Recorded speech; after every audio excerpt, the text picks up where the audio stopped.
The Kier van Baskerville, once a loyal hound of the infamous Baskerville family, knelt before the guillotine, betrayed and falsely accused of colluding with the demon clan. As the blade hovered above him, he vowed, if fate gave him another chance, he would never be a submissive hound again.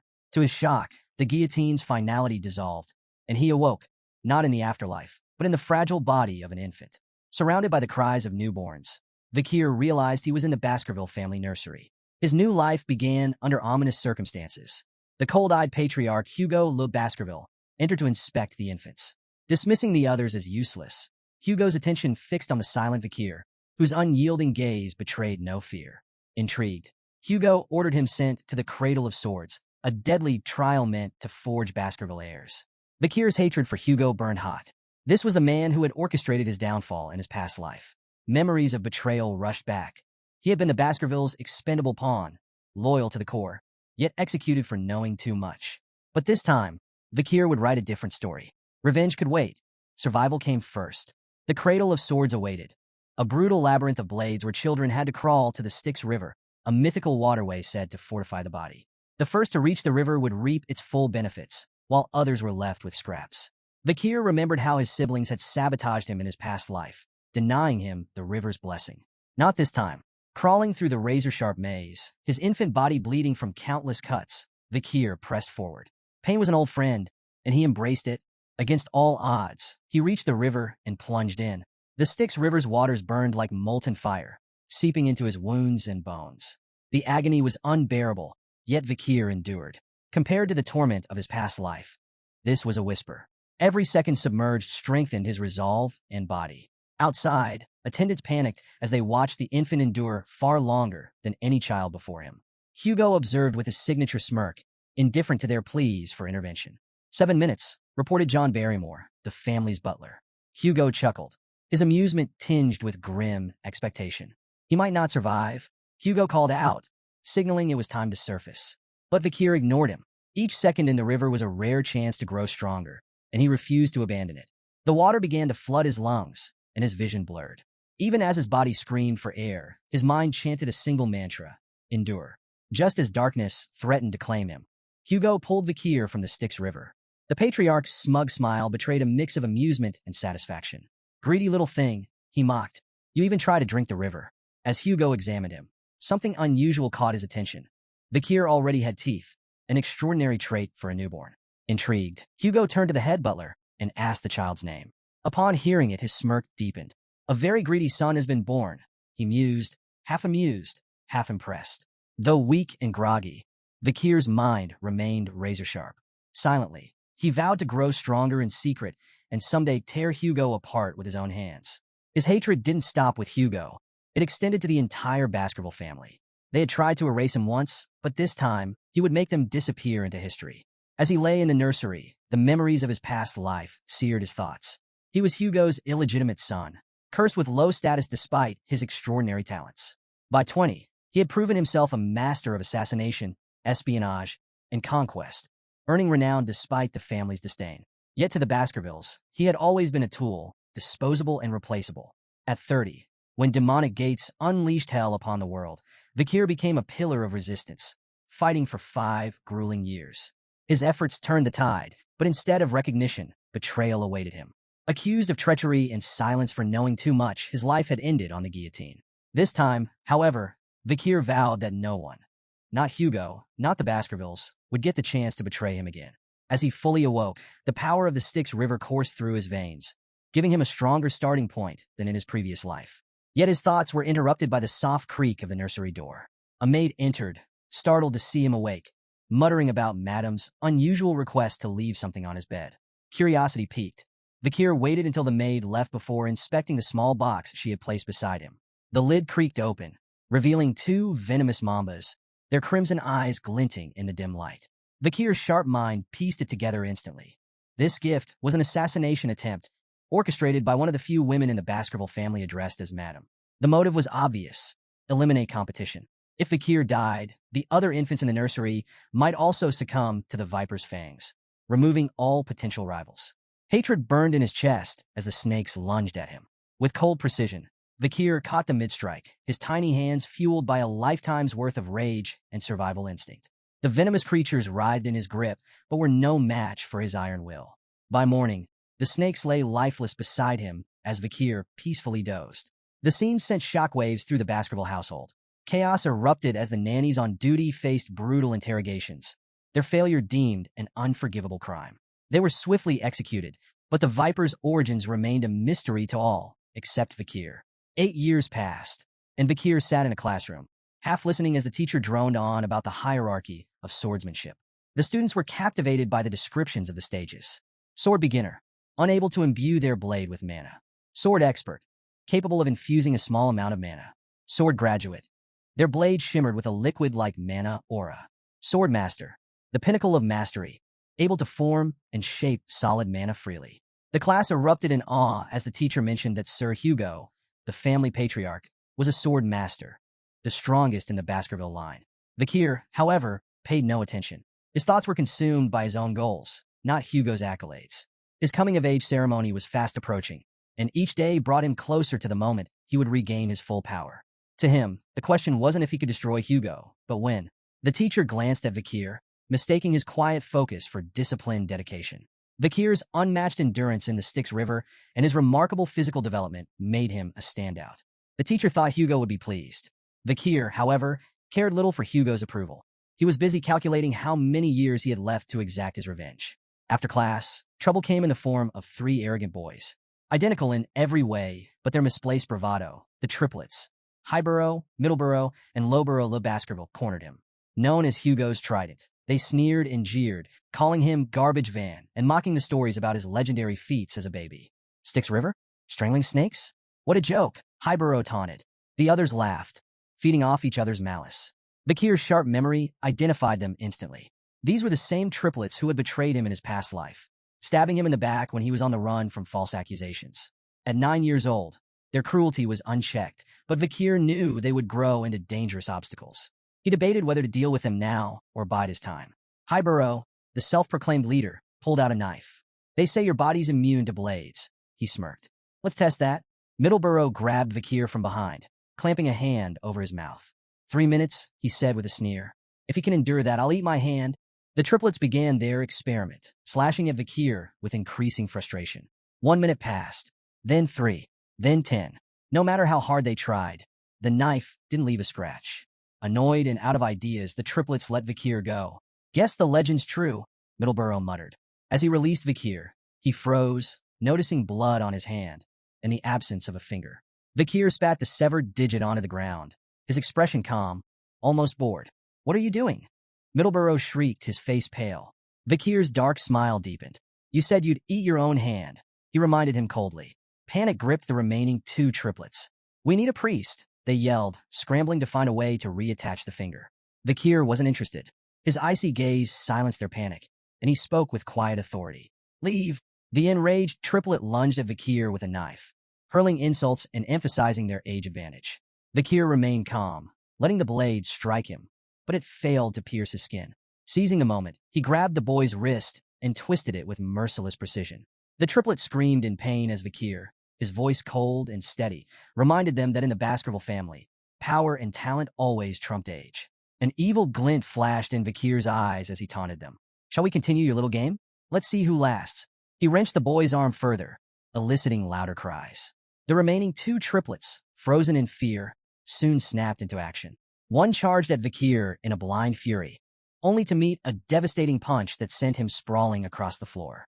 The third followed suit, lunging in desperation, but Vikir countered effortlessly with a kick to the face, leaving him crumpled beside his brothers.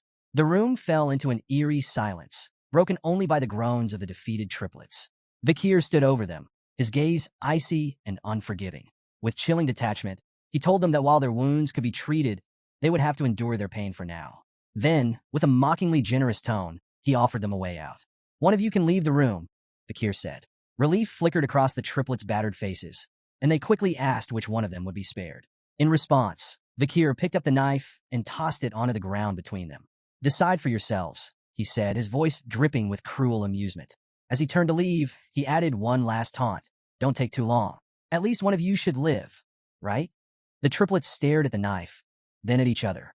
The realization hit them like a thunderclap. Survival would come at a cost. Desperation overtook reason, and they began to fight, clawing and struggling to claim the blade.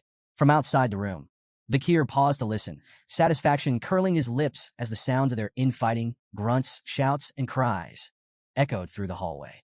The once united trident of Baskerville had been shattered, their bond irreparably fractured. Meanwhile, in the patriarch's office, Hugo Le Baskerville received troubling news from his head butler, John Barrymore. "The Mords clan is stirring trouble at the Ruby Mines, my lord," John reported. "They've started staking claims to the territory." Hugo leaned back in his chair, unfazed. "Let them. We'll deal with it when they come knocking," he replied coolly. John nodded and shifted topics. "The juvenile evaluations at the Baskerville Fortress have concluded the written exams. Master Kier scored the highest." He hesitated briefly before adding, "The practical exams are in 5 days. The Guardian Knights have already begun clearing the training grounds." Hugo nodded, his expression unreadable, but John's slight hesitation didn't escape him. "Is there something else?" Hugo asked, his voice low. John hesitated again before finally speaking.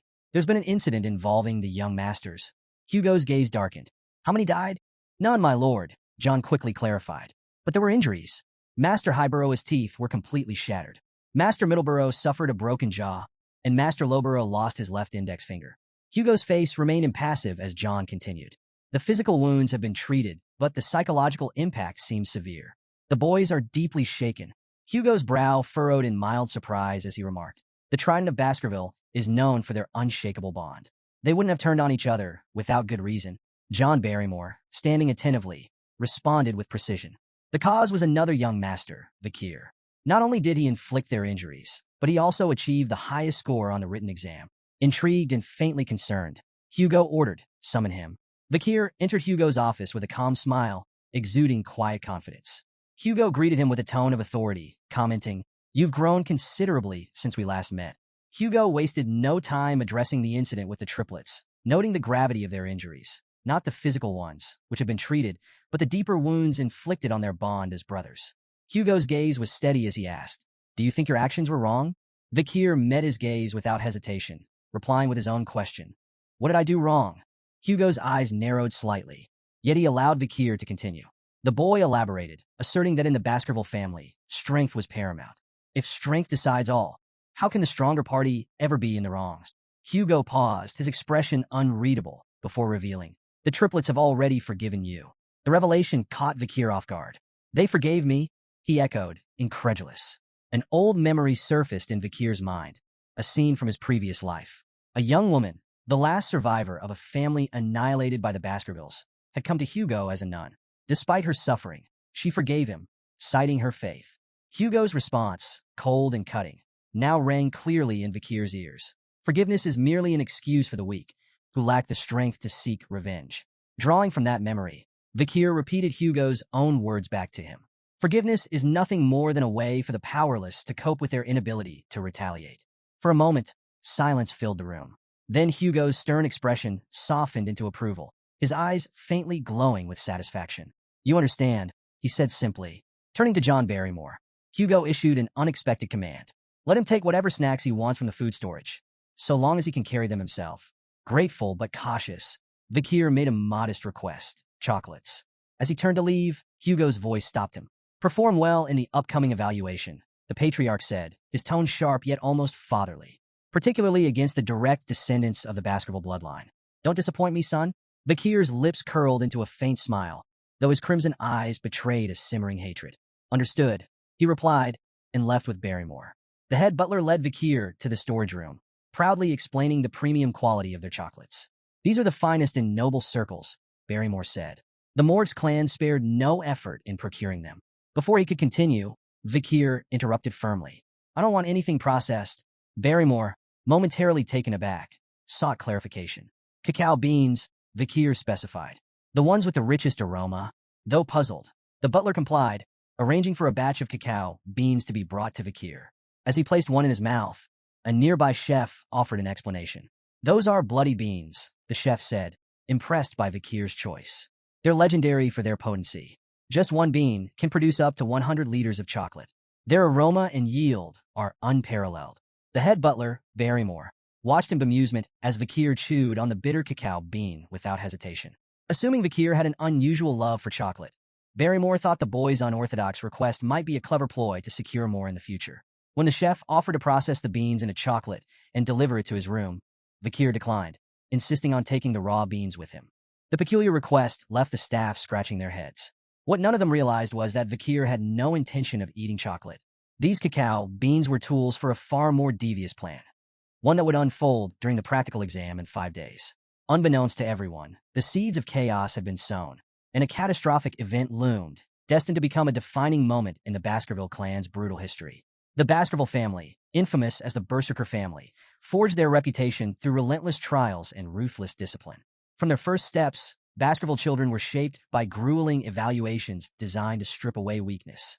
Among the earliest trials was a grueling mountain climb, with rest granted only in carefully rationed breaks.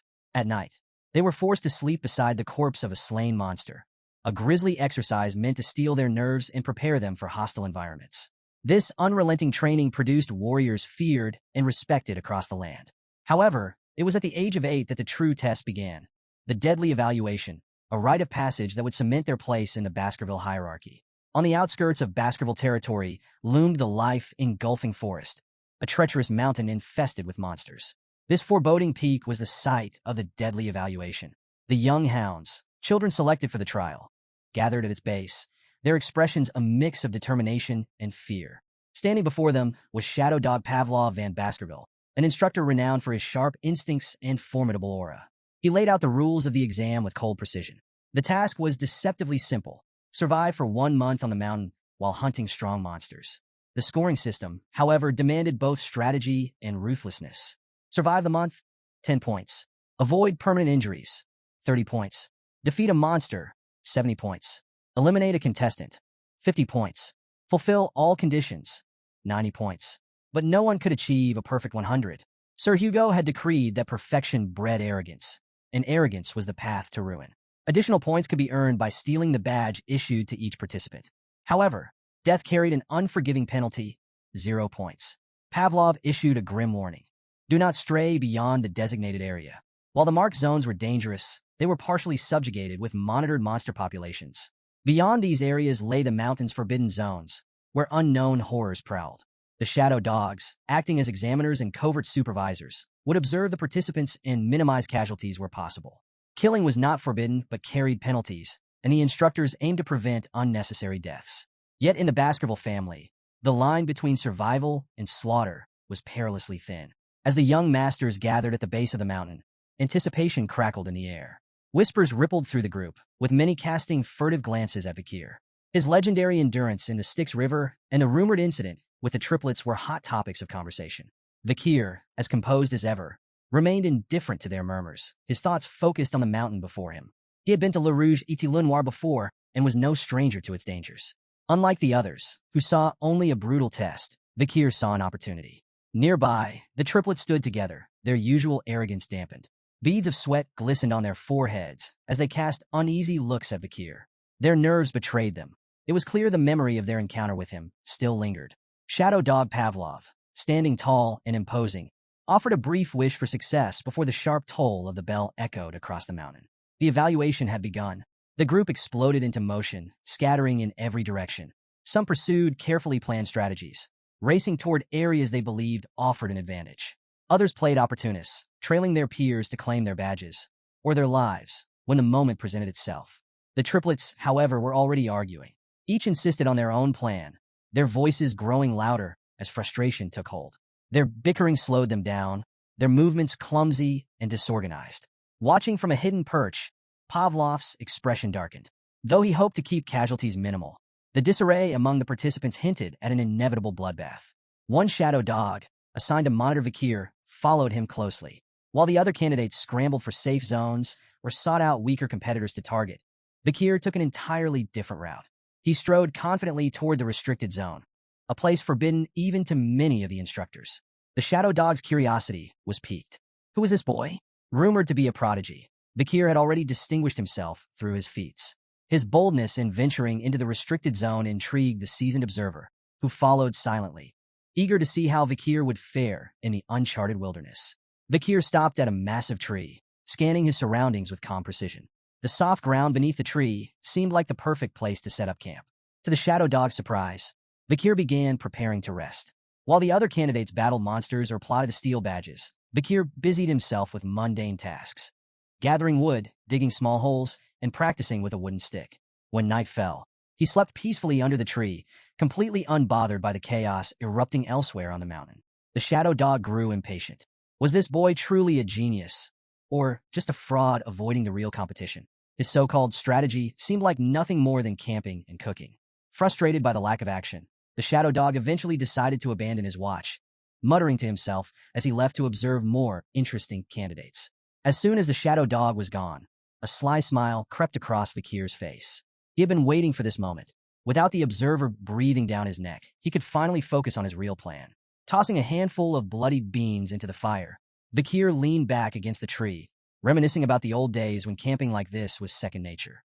A quiet chuckle escaped him as he muttered to himself. Finally, that nosy dog is gone. The flames crackled, releasing the potent aroma of the beans into the air. Kier's preparations were complete. The peaceful facade melted away, replaced by a glint of predatory intent in his crimson eyes. The real hunt starts now, he whispered, his voice barely audible over the flicker of the fire. A few days into the evaluation, Kier ventured into the restricted zone, a treacherous area he knew all too well from his past life. His sharp eyes scanned the charred terrain, his senses alert. The acrid scent of burning hung in the air, a clear indicator he was getting close. Scorched roots and smoldering stool confirmed his suspicion. His target was near. Towering before him, wreathed in sulfuric heat, stood a hellhound, a 3-meter-tall monstrosity with flames spewing from its mouth and eyes.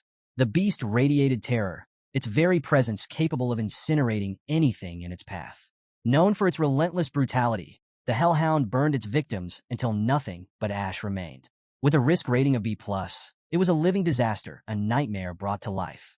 For a brief moment, doubt flickered through Kier's mind. In his past life, he had barely survived an encounter with one of these creatures at 18. Now, as an 8-year-old, facing it directly would be suicide. But Kier hadn't come to fight the hellhound head-on. He had a plan. The hellhound lunged, flames flaring wildly as it snapped its massive jaws. Kier sidestepped, narrowly avoiding its bite. He recalled the creature's first critical weakness. Hellhounds could only move in straight lines. Their immense size and speed made sudden changes in direction impossible. Seizing the opportunity, Kier quickly poured water onto the ground, creating a shallow puddle. The hellhound skidded to a halt, hesitating as it calculated a detour. "Can't cross water, can you?" Kier muttered with a smirk. Like most canine monsters, the hellhound was instinctively repelled by water, even in shallow amounts. This bought Kier precious time to reposition himself. But the danger was far from over. The beast's bloodlust was unrelenting, and it lunged again, flames roaring. Kier sprang into action, executing the final step of his plan. As the hellhound opened its massive jaws to roar, Kier hurled a bloody bean directly into its throat. The beast staggered, its snarls turning to whimpers as its body trembled violently. It collapsed, immobilized and helpless. "Chocolate's toxic to canines," Kier remarked, watching the hellhound writhe. The bloody bean, capable of producing 100 liters of chocolate from a single seed, acted as a concentrated poison, overwhelming the beast in moments. With the hellhound incapacitated, Kier approached with deliberate calm. His crimson gaze locked on its weak point, a vulnerable spot near its kidney, where no ribs offered protection. He gripped his sword tightly, then plunged the blade into the hellhound's side with surgical precision. The beast's body convulsed before going still. A rush of energy, its karma, flowed into Kier, fortifying his young body. His sword felt lighter, his movements sharper. Inch by inch, he could feel himself reclaiming the immense power he had once possessed before his regression, all while still in the body of an 8-year-old. Standing over the fallen hellhound, Kier allowed himself a moment of satisfaction. He imagined the stunned expression on Hugo's face when he returned to the clan with the head of a B+ rank monster.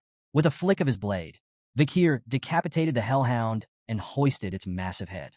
The weight felt insignificant in his hands, a testament to his growing strength. As he gazed out over the charred forest, Kier's smirk deepened. Victory was already in his grasp.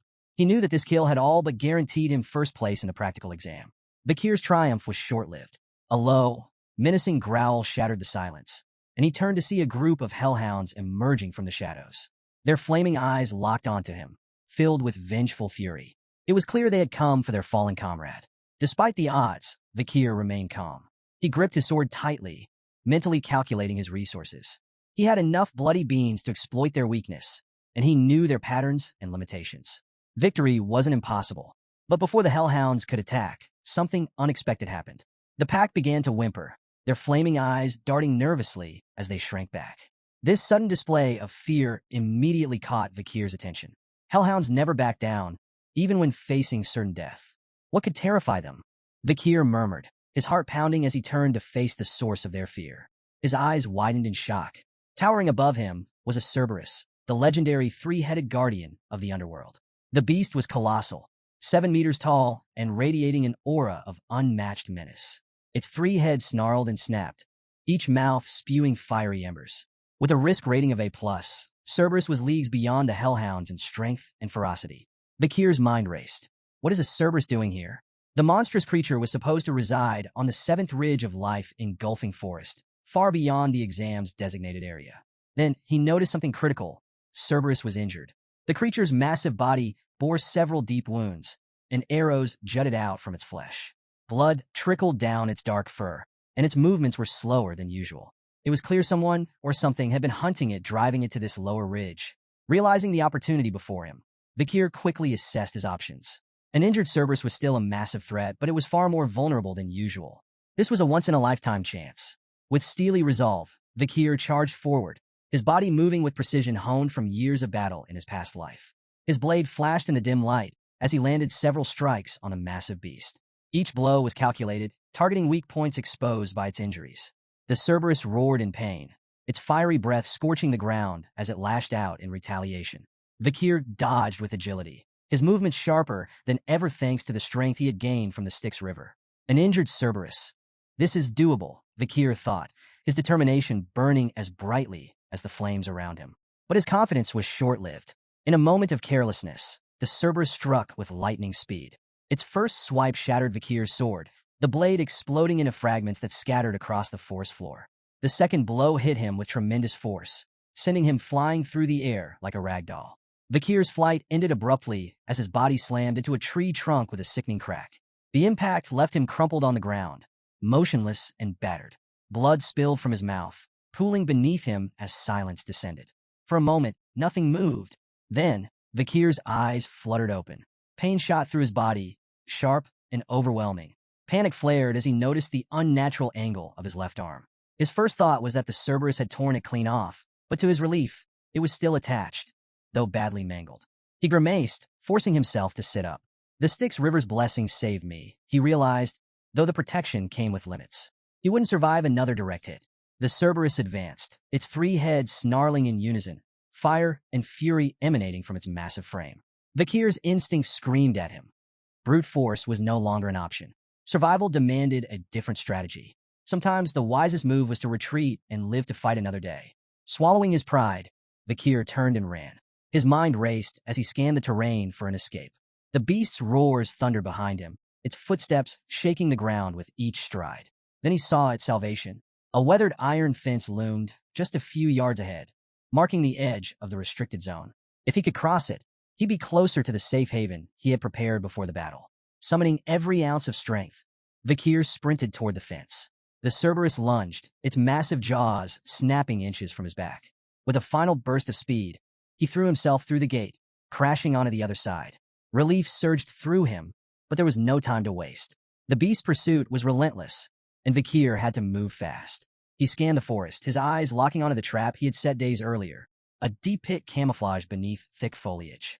As the Cerberus charged, Vikir led it straight to the concealed pit. Timing his move perfectly, he dived out of the way just as the beast lunged forward.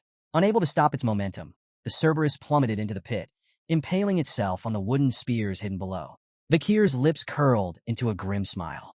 His meticulous preparation had paid off. The spears, coated with the essence of bloody beans, acted as a lethal poison to canine monsters. The Cerberus howled in pain, its growls turning to gurgles as foam oozed from its mouths. Yet, Vikir knew better than to relax. The legendary beast wasn't defeated yet. Despite its injuries, the Cerberus began to climb out of the pit, its enormous claws scraping against the sides. Vikir wasted no time. He grabbed a wooden spear, its tip smeared with venom from a bloody mamba snake, and hurled it with precision. The spear pierced the creature's side, eliciting another anguished roar, but the beast pressed on. Step by agonizing step, the Cerberus dragged itself forward. Kier counted silently, his pulse pounding. 1, 2, 3. The beast advanced, each step slower and more labored than the last. 4, 5, 6. As the seventh step landed, the mighty Cerberus faltered. Its knees buckled, and with a final, earth-shaking groan, it collapsed lifeless at Kier's feet. Kier exhaled deeply, his body trembling from exhaustion and relief. The venom of the bloody mamba, true to its legend, had ensured the creature couldn't take more than 7 steps after being struck. He had hidden the spear long ago, a precaution for the most dire of circumstances. Today, it had saved his life. The immense energy of the defeated Cerberus surged into Kier, strengthening his body further. His muscles felt lighter, his reflexes sharper. Power coursed through him, and he marveled at how close he was to reclaiming the strength of his former life. He turned to the massive corpse of the Cerberus, a testament to his victory. Its 3 heads alone would be proof enough of his feat, but there was a problem. The poisoned spears and venomous effects would be obvious upon examination. Rumors could spread, undermining his achievement. Kier considered his options. Transporting the entire corpse was impossible alone, and while the heads were portable, he needed a witness to corroborate the kill. His thoughts drifted to the guardian knight who had seen him carving the wooden spears days earlier. Perhaps they could vouch for him. A new thought ignited in Kier's mind. The Cerberus was no ordinary monster. It was a gatekeeper. That could only mean one thing. It had been guarding something, most likely a dungeon. Kier's pulse quickened. Dungeons were lairs of powerful creatures, brimming with rare artifacts and untold riches. The chance to uncover hidden treasure was too tempting to ignore. Before venturing further, Kier took a calculated precaution. Scooping up a handful of the Cerberus's foul-smelling feces, he smeared it on his body. The stench was revolting, but it served a purpose, masking his scent from smaller predators that might cross his path. Survival before dignity. Following the Cerberus's trail through the forest, Kier's experienced eyes spotted the signs. A path of dried soil, rotting leaves, and disturbed roots. Recognition struck him like a lightning bolt. This dungeon, he muttered to himself. In his past life, this place would be discovered a decade from now. By then, it would have already been plundered, its treasures long gone. But now, it was untouched. The air around it practically hummed with mana, an unmistakable sign of its vitality. The dungeon's entrance loomed before him, shrouded in oppressive darkness. Kier approached cautiously, his crimson eyes faintly glowing with anticipation. One wrong step could mean death. He stepped inside, the silence broken only by the soft echo of his footsteps. The further he descended, the more the dungeon revealed its wonders. Veins of ruby minerals streaked the walls, their faint glimmers lighting the way. Kier deduced they were connected to the nearby Red All Mountain, famous for its precious gems. His excitement grew as he pressed deeper into the labyrinth. Then, a glimmer of light ahead caught his attention. Quickening his pace, he entered a massive, brightly lit chamber and stopped in awe. At the chamber center stood a colossal ruby mounted atop a stone pillar, its intense, otherworldly glow illuminating the room. This wasn't just any jewel. Kier could tell at a glance that the gem was infused with mana, its brilliance far surpassing anything he had ever seen. For a moment, he simply marveled at the treasure before him. But his awe was short-lived. Nearby, a skeleton lay crumpled on the ground. As he approached, the signs of violence became apparent. Deep stab wounds marred the brittle bones, and dried blood stained the floor around it, a silent testament to the victim's gruesome fate. Kier knelt beside the remains, his sharp mind piecing together clues. Lying next to the skeleton was a weathered letter, its edges worn with age. Curiosity piqued, he picked it up and began to read. The writer introduced himself as Cain, but notably avoided providing his full name. The handwriting struck a chord of recognition deep within Kier. His crimson eyes narrowed. "This is Baskerville handwriting," he murmured, his suspicions growing. The letter detailed a harrowing tale. Cain and his brother, Abel, had stumbled upon this legendary chamber, a place spoken of in Baskerville lore for generations. Together, they had navigated countless trials and slain powerful monsters to reach this fabled location. But their journey ended here. The letter revealed they had been trapped by the dungeon's final trial, imprisoned in this chamber for 3 agonizing years. Kier's thoughts churned as he absorbed the weight of Cain and Abel's grim tale. What treasure could possibly justify such suffering? His attention returned to the massive ruby at the chamber's center. Its mesmerizing glow seemed to call out to him, and Kier knew instinctively it held the key to the dungeon's final challenge. Approaching cautiously, he read the riddle inscribed on the stone aloud. When entering, it's 1, but once inside, it's 2. When leaving, it's 1. The cryptic words hung heavily in the air, their meaning elusive. Kier recalled Cain's letter, where the brothers had wrestled with this very puzzle. Cain and Abel, twins separated at birth, had believed the riddle required them to become one again. This interpretation led to tragedy. Cain, driven by desperation, had killed Abel in a futile attempt to solve the riddle. Yet even after his brother's death, the treasure remained inaccessible. Racked with guilt, Cain had abandoned the dungeon empty-handed, his letter warning future adventurers of its cruelty. He called it the Devil's Den, a place designed to prey on human greed, offering despair instead of salvation. Kier reread the riddle, refusing to succumb to the same despair that had broken Cain. The answer wasn't about people, it couldn't be. His sharp gaze scanned the chamber, noting every detail. The ruby's light, the skeleton's silent testimony, and the phrasing of the riddle itself. 1, 2, 1. Suddenly it clicked. The answer wasn't about twins or sacrifice. It was about shadows. Kier stepped toward the ruby, his thoughts crystallizing. In the dark passage leading to the chamber, he had cast no shadow. Upon entering the ruby's glow, he became two, himself and his shadow. And when the light disappeared, the shadow would vanish, leaving only one again. It was simple, too simple for Cain and Abel, blinded by their assumptions. Kier gripped his weapon and struck the ruby with a precise blow. The gem shattered into fragments, its brilliant light extinguished in an instant. The chamber lit up with a final, blinding flash as the ruby crumbled. Then, as silence returned, the treasure the dungeon had guarded was revealed. Kier's breath caught. At the center of the newly exposed chamber stood a sword embedded in a stone. Its sinister aura filled the air, heavy with malice and power. The blade exuded a dark, otherworldly energy that sent shivers down Kier's spine. Approaching cautiously, he read the inscription etched into the stone. "Only those with Baskerville's blood may claim me." His eyes widened. This wasn't just any weapon. It was the fabled Beelzebub. The name stirred memories buried deep within him. As a child, he had seen illustrations of the gluttonous fly, Beelzebub, in an old picture book. The monstrous entity was said to devour all in its path, an insatiable glutton tied to ancient legends. The stories of Beelzebub were more than legends. They were warnings. Known as one of the seven calamities, Beelzebub was part of the devil's holy constellation, a force of destruction so immense that 7 great families, including the Baskervilles, had risen to combat them. Each family had faced a fragment of their power, sealing the remnants within their lands. The first patriarch of the Baskerville family had battled Beelzebub, sealing its essence within their territory. Many dismissed these tales as myths, but as Kier stood before the ominous blade radiating Beelzebub's malevolence, he knew the truth.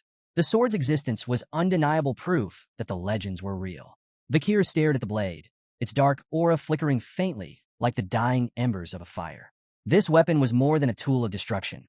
It was a symbol of his family's cursed legacy. Yet, it also represented unparalleled power. He thought of the blood-soaked history tied to its edge. Beelzebub's sword, once wielded by the demon clans, had left countless human lives in its wake. The weapon was both a prize and a threat, but one thing was clear. It could not fall into the wrong hands. "This sword is mine now," Kier declared, reaching for the hilt. The moment his fingers closed around it, an intense surge of energy shot through his body, forcing a gasp from his lips. The blade reacted instantly, vanishing from sight only to reappear moments later, fused to his hand. Kier held his breath as the sword materialized again, emerging directly from his palm as if it had always been part of him. Its faint, ominous aura pulsed in rhythm with his heartbeat. He stared at the weapon in awe. The sword wasn't just a relic. It was a fragment of the devil's holy constellation, imbued with potential that made his blood race.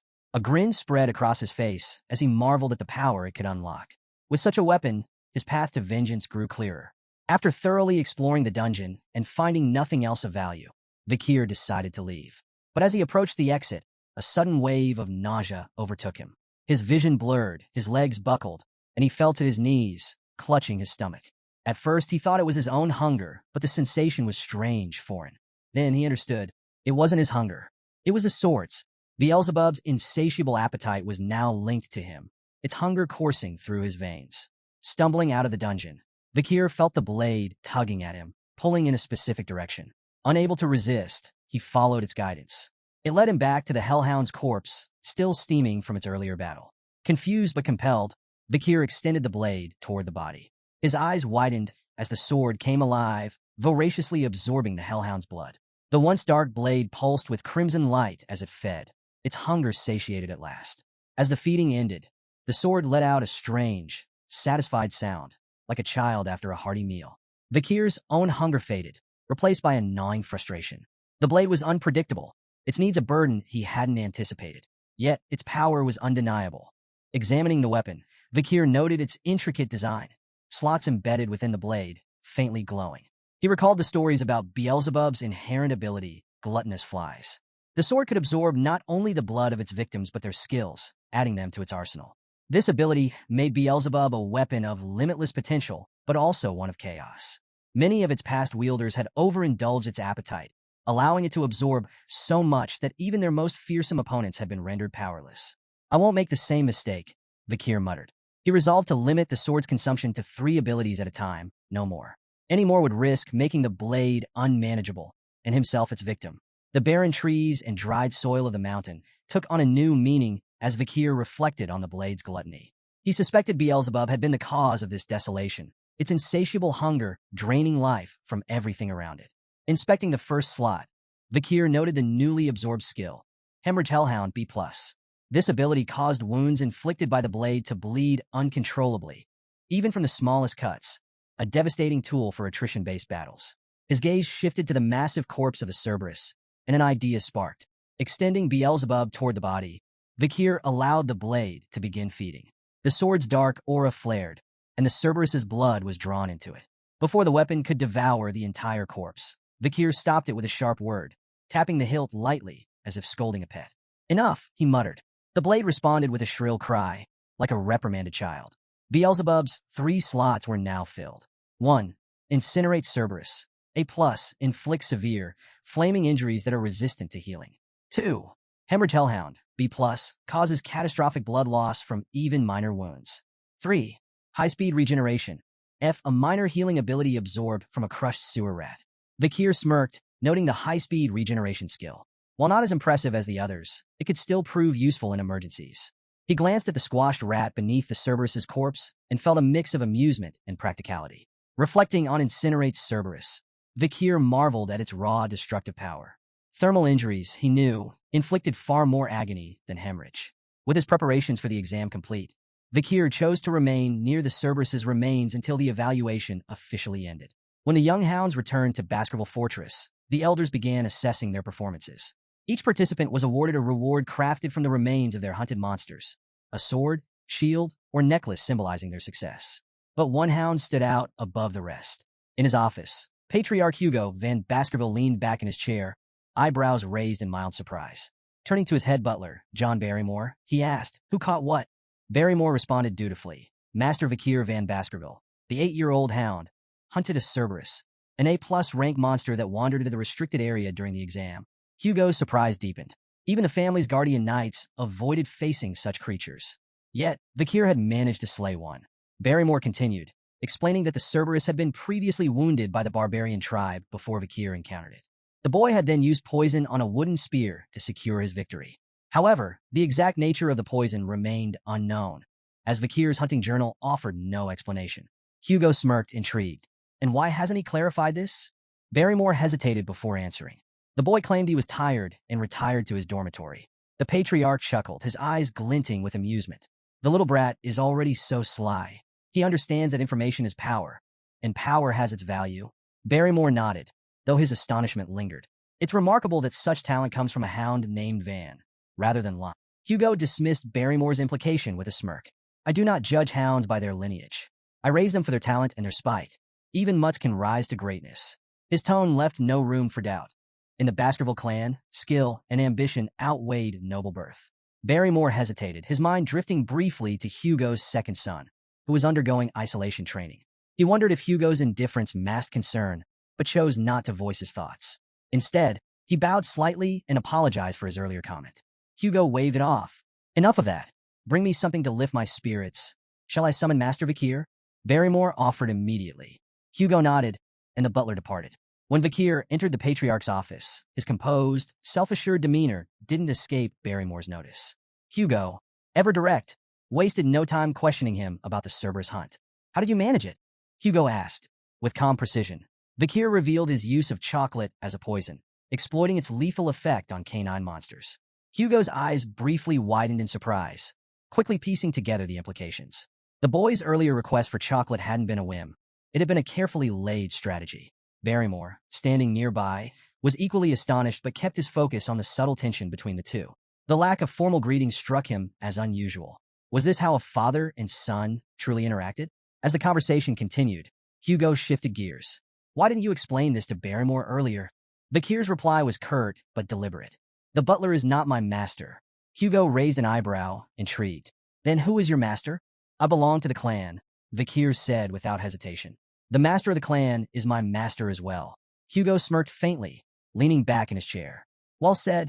He congratulated Vikir on his performance during the practical exam and declared that the Cerberus's corpse and all associated materials would belong solely to him.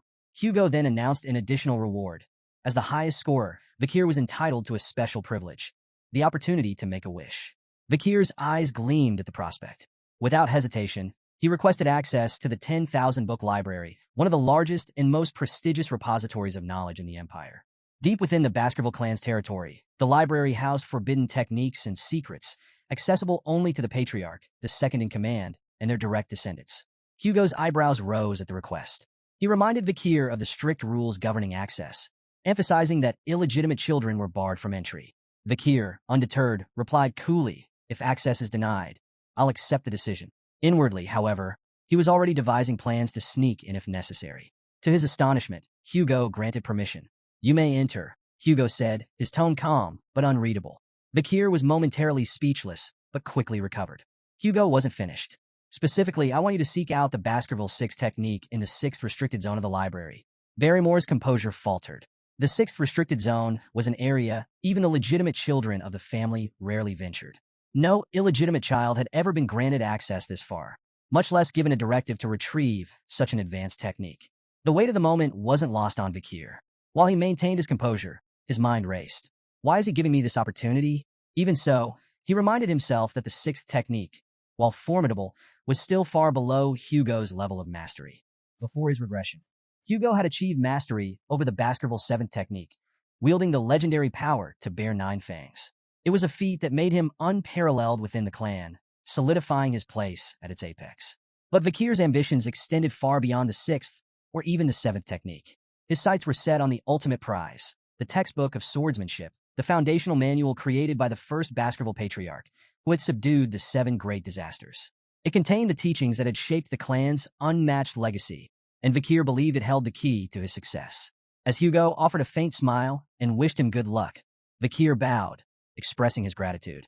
Inside, however, he marveled at how Hugo had unknowingly handed him an opportunity of incalculable value. He doesn't realize what he's given me, Vikir thought. But it didn't matter. What mattered was what he would do with it.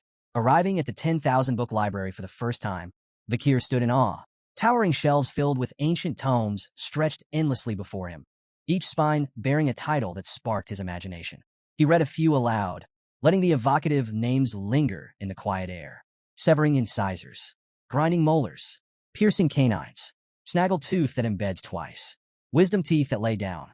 These were the forbidden secrets of Baskerville swordsmanship he had long coveted but had been barred from learning in his past life. Yet he understood the logic behind the restrictions. The Baskerville clan had deliberately designed their techniques to cap the progress of their hounds at the 4th technique. It was a safeguard, a leash, ensuring no hound could turn their sharpened fangs against their master. Pressing onward, Vikir's steps were purposeful as he navigated the labyrinth of knowledge. Eventually, he arrived at a section guarded by heavy chains. Behind the iron bindings rested a massive tome, its lock glinting in the dim light. Vikir's crimson eyes narrowed.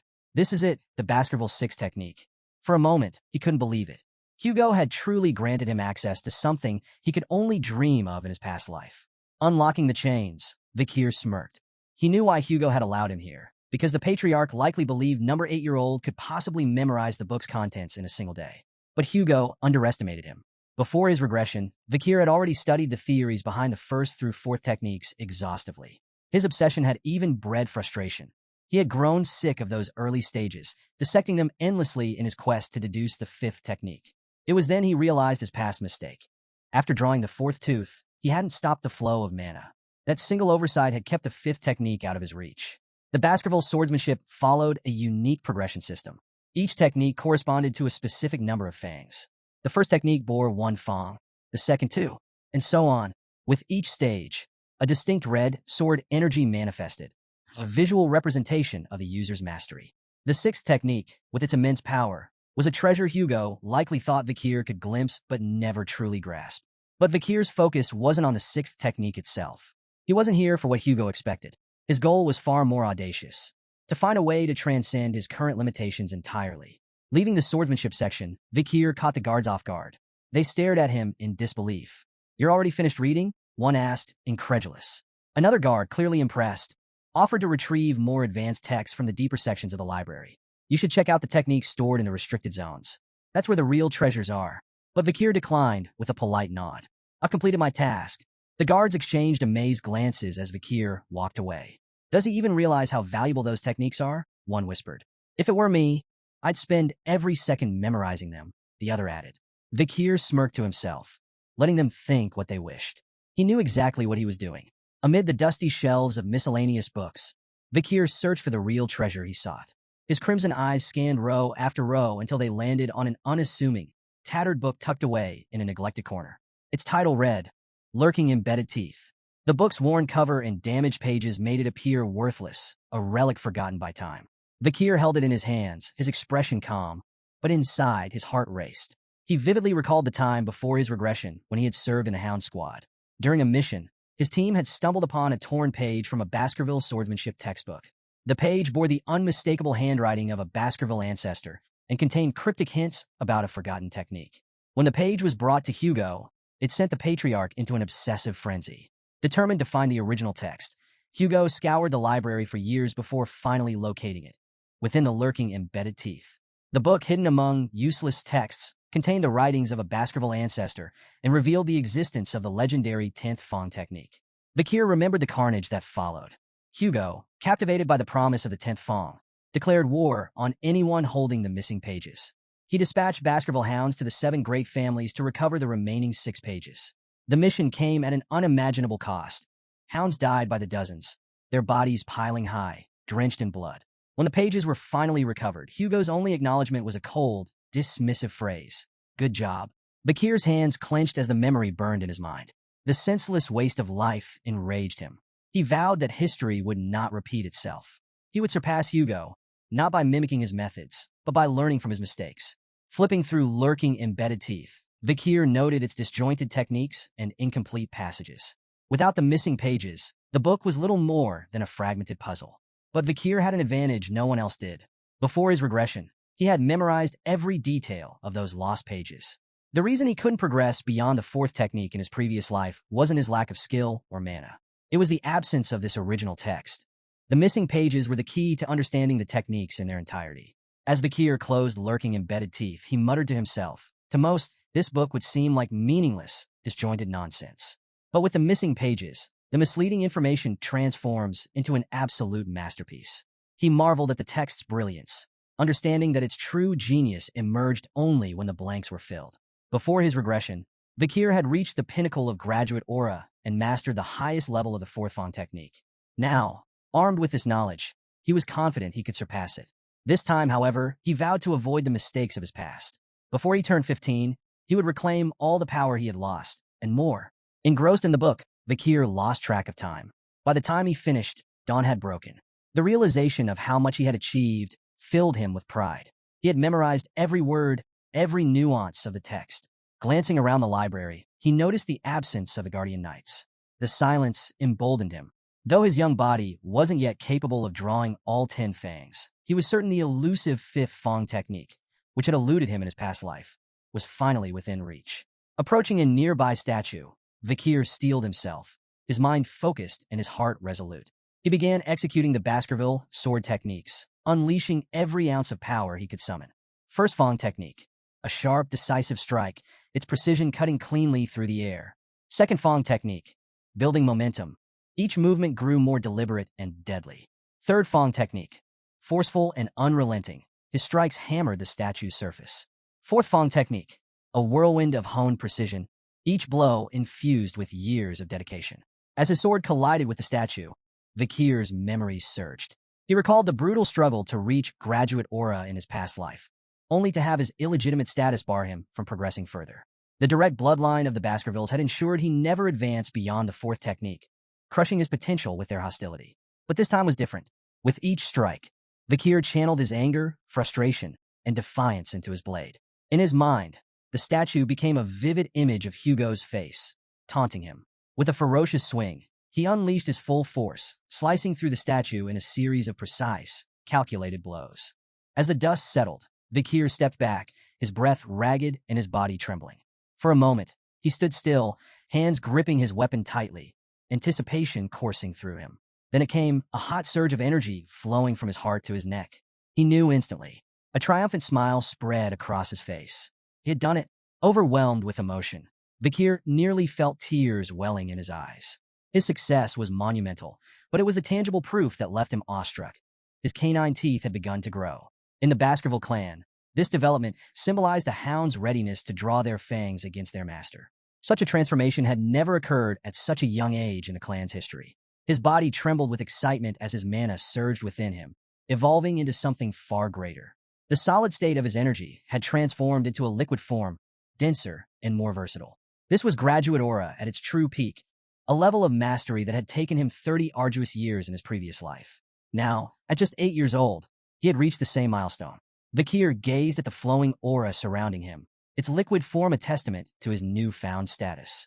To reach graduate aura was to ascend leagues above sword experts, and the realization filled him with both awe and quiet confidence. Yet this was only the beginning.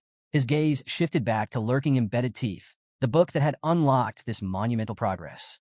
The text's seamless transitions between offense and defense represented a swordsmanship technique of limitless potential, one perfectly suited to someone with Kier's boundless ambition. Carefully, he placed the book near the window and allowed himself a moment to reflect. Since his regression, his growth in strength and skill had been exponential.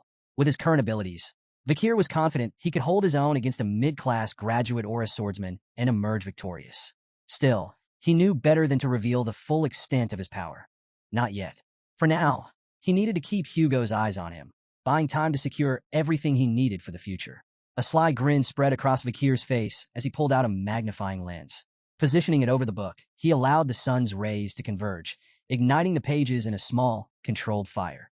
As the flames consumed lurking embedded teeth, he remarked to himself that destroying the book would make it nearly impossible for Hugo and the hounds to piece together the 10th Fong technique. For him, however, it was no loss. He had memorized every critical detail. The acrid smell of burning paper quickly drew the attention of the library guards, who burst into the room. Startled to find Kier there, they demanded an explanation. Kier's expression shifted instantly to one of sheepish contrition. Bowing his head, he apologized profusely, claiming the fire had started when he had carelessly left the magnifying glass too close to the book.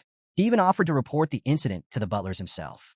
The guards exchanged uneasy glances. Fearful of punishment for neglecting their duties, one finally suggested that the blame lay with them for failing to monitor the library properly. "We're just lucky it happened in this section," one guard muttered, glancing at the ashes of what they deemed useless books. Seizing the moment, Kier subtly steered the conversation. He mentioned their preoccupation with the Morg's clan and the disturbances at the Ruby Mines, suggesting this might explain their absence. The guards nodded in agreement, grateful for the excuse and eager to bury the matter. They promised to keep the incident a secret if Kier did the same. As he left the library, Kier apologized again, thanking the guards for their understanding. Once he was out of sight, a mischievous grin spread across his face. The guards' voices echoed behind him, praising him as thoughtful and considerate, someone who deserved respect. Kier relished their naivety, knowing he had orchestrated the situation perfectly. Later, in Hugo's office, the patriarch leaned back in his chair, his piercing gaze fixed on Kier. "So," Hugo began, "did you learn anything enlightening from the libraries?" Kier replied cryptically, "Something warm, sharp, soft, and viscous." Hugo and Barrymore exchanged startled glances. The implications of Kier's words hit them simultaneously. He might have achieved aura. Aura was the hallmark of a swordsman's true awakening, signifying their official entry into the world of the blade. Even among the most talented Baskerville hounds, reaching this milestone before the age of 15 was unheard of. Hugo, visibly skeptical, reminded himself that Kier was only 8 years old. Shaking his head, he demanded, "Prove it. Show me what you've learned." Kier nodded without hesitation, his crimson eyes glinting with quiet determination. In the heart of a massive colossio-like structure, Kier stood alone at the center, his sword steady in his grip. Surrounding him, rows of young hounds looked on, their faces filled with confusion and curiosity. Beside Hugo, the head butler leaned in, his voice low.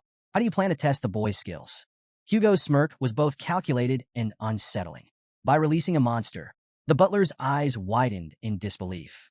A monster? For an 8-year-old? Hugo confirmed with a nod, his smirk deepening. Hungry and feisty too. The gates before Kier creaked open, and a chained orc was led into the arena by a guard. The massive, green-skinned creature snarled, its bulging muscles rippling with barely contained rage. Razor-sharp tusks jutted from its mouth, and its beady eyes darted around the Colosseum, assessing its surroundings with animalistic intelligence. A collective gasp rippled through the audience of young hounds. "That's overkill," one whispered. "Do they really need a monster like that to test him?" murmured another. Some muttered their concerns aloud. If things spiraled out of control, would the Guardian Knights have to intervene? But while the crowd buzzed with doubt, Kier stood calm and composed. His sharp eyes fixed on the orc, he showed no sign of fear. His body was still, his blade poised, as Hugo gave the signal. The orc's chains fell away with a deafening clatter. With a feral roar, the beast charged, its massive bulk hurtling forward with terrifying speed. Kier remained motionless, timing his move with surgical precision. As the orc lunged, he swung his sword in a blinding arc. The strike was fluid and flawless, severing the creature's arm in a single motion. The orc stumbled back, roaring in pain and confusion. Before it could recover, Kier closed the distance with terrifying speed. Another precise strike followed, this time severing the orc's leg. The monster collapsed, growling in agony, its body writhing helplessly on the arena floor. The Colosseum was frozen in stunned silence. How? How did he do that? One young hound muttered. Did he even use mana? Another asked, incredulous. From his vantage point, Kier noted the orc's confusion. Its bleeding wounds failed to regenerate, a hallmark of its species. Kier smirked. He knew why. It wasn't just the severed limbs. Hemorrhage Hellhound, the ability imbued in his blade, was preventing the orc's famed regeneration from activating. A C-class monster like the orc was powerless against the lingering effects of a B-class Hellhound's curse. From the sidelines, Hugo watched intently, his face unreadable. But Kier recognized the look. His father wasn't just evaluating the fight. He was deciphering what Kier had learned in the library. Kier decided it was time to give him an answer. Hugo's eyes began to glow faintly, a sign of heightened interest. Beside him, the head butler gasped, his voice trembling. That's an aura blade. In the arena, Kier's sword began to radiate a brilliant red light. The energy was sharp and visceral, a manifestation of his mastery over aura. The orc, still struggling, roared weakly. But it was too late. Kier charged forward, his blade slicing cleanly through the air. With a single, devastating strike, he decapitated the orc. The monster's massive head tumbled to the ground, its body crumpling lifelessly as the red glow of Kier's blade faded into the silence of the Colosseum. The Colosseum erupted in astonishment. The young hounds could barely process what they had just witnessed. Murmurs rippled through the crowd, growing louder as disbelief turned to admiration. Beside Hugo, the head butler turned, his voice trembling with excitement. It's the aura of a low-class sword expert. We've just witnessed the birth of a genius. There will never be another like him across all the families in the Empire. But despite the head butler's praise, Hugo's sharp gaze remained fixed on the pool of blood spreading beneath the orc's lifeless body. The creature's famed regeneration had been utterly nullified. He only won because the orc was weak, Hugo said flatly, though his tone carried an undercurrent of intrigue. Before Hugo could say more, Kier's calm voice cut through the murmurs. Is there anything stronger than this orc? The Colosseum fell silent. An 8-year-old, asking for a stronger opponent after defeating an orc? Even the doubters in the audience were struck speechless. Kier's reasons were clear. He wanted to demonstrate his progress, not just to Hugo but to the entire clan. A performance like this might earn him recognition. Perhaps they'd send him to a prestigious academy, or even dispatch him to a remote area, away from Hugo's direct control. Hugo leaned back in his seat, his curiosity piqued. A faint chuckle escaped him. It seems the orcs I brought from afar are not enough to satisfy my son's hunger. Turning to the head butler, he asked, do we have anything stronger? Something suitable from the creatures captured during the barbarian raid. The head butler hesitated, clearly uneasy. There is one left, my lord. Hugo's smirk widened. Bring it in. The massive gate creaked open again, its echoes amplifying the tension in the Colosseum. All eyes were glued to the entrance as the ground began to tremble with heavy footsteps. A collective gasp spread through the audience as a troll emerged, bound in heavy chains. Kier stood calmly in the arena, his crimson eyes fixed on the towering creature before him. The troll, with its twice-human size, rippling muscles, and ferocious presence, was a creature designed to instill terror. Kier turned toward Hugo, seeking silent approval. The patriarch gave a slight nod. The troll's chains clattered to the ground, and the beast roared, the sound reverberating through the Colosseum. It lunged forward, its massive fists swinging down in a punch that could crush a boulder. But Kier was faster. With almost inhuman agility, he sidestepped the attack, the troll's fist smashing into the ground with a thunderous impact. Dust and debris flew into the air as the crowd gasped at the sheer force of the blow. Moving with calculated precision, Kier slipped behind the troll, exploiting its momentary confusion. From the audience, a young hound shouted, "That's the perfect moment to attack. Why didn't he take it?" Hugo's calm, instructive voice cut through the murmurs. Trolls have extraordinary regenerative abilities. Only fatal attacks are worth it. Anything less is a waste of effort. A proper plan is essential to hunt a troll. The troll charged again, its massive frame lumbering forward with raw power but sluggish movements. Kier moved with grace, effortlessly evading every swing, swipe, and stomp. Each step was calculated, each dodge precise. The audience watched in awe as the 8-year-old displayed remarkable poise. Yet their curiosity grew with every second. "Why isn't he fighting back?" someone muttered. "He's probably trying to tire it out," another speculated. "No," whispered a third. "He's waiting for the perfect moment to strike." Minutes of evasion stretched on, and even Kier began to feel the tedium of the exchange. Enough, he thought. Time to act. Fully aware that he could end the fight swiftly with his full strength, Kier deliberately chose a more calculated approach. His goal wasn't just victory, it was to make his progress seem plausible, not overwhelming. As the troll launched another heavy attack, Kier seized the moment. With a single, precise swing, he sliced deep into the troll's arm, nearly severing it from its shoulder. Gasps rippled through the Colosseum as the audience believed the fight was over. But their astonishment turned to unease as they watched the troll's wound heal before their eyes. The severed tissue reconnected rapidly, and within moments, the arm was as good as new. Kier frowned slightly. He had expected the troll's regeneration to kick in, but seeing it firsthand confirmed the challenge he faced. The hemorrhage skill of Beelzebub could nullify this, he thought, but he couldn't rely on such an obvious technique. It would reveal too much. From the sidelines, Hugo's sharp voice rang out. "Enough, Kier. Stop before this gets out of hand." But Kier's response was calm, resolute. "I'm almost done," he replied. "If I can't finish it with the next attack, I'll give up." The troll roared, its beady eyes blazing with rage as it prepared another charge. Kier's mind raced, his plan falling perfectly into place. He knew exactly how much power he was willing to reveal. This will look like a breakthrough, he thought, smirking inwardly. A moment of growth under pressure. The move would impress Hugo and the audience while concealing the true extent of his strength.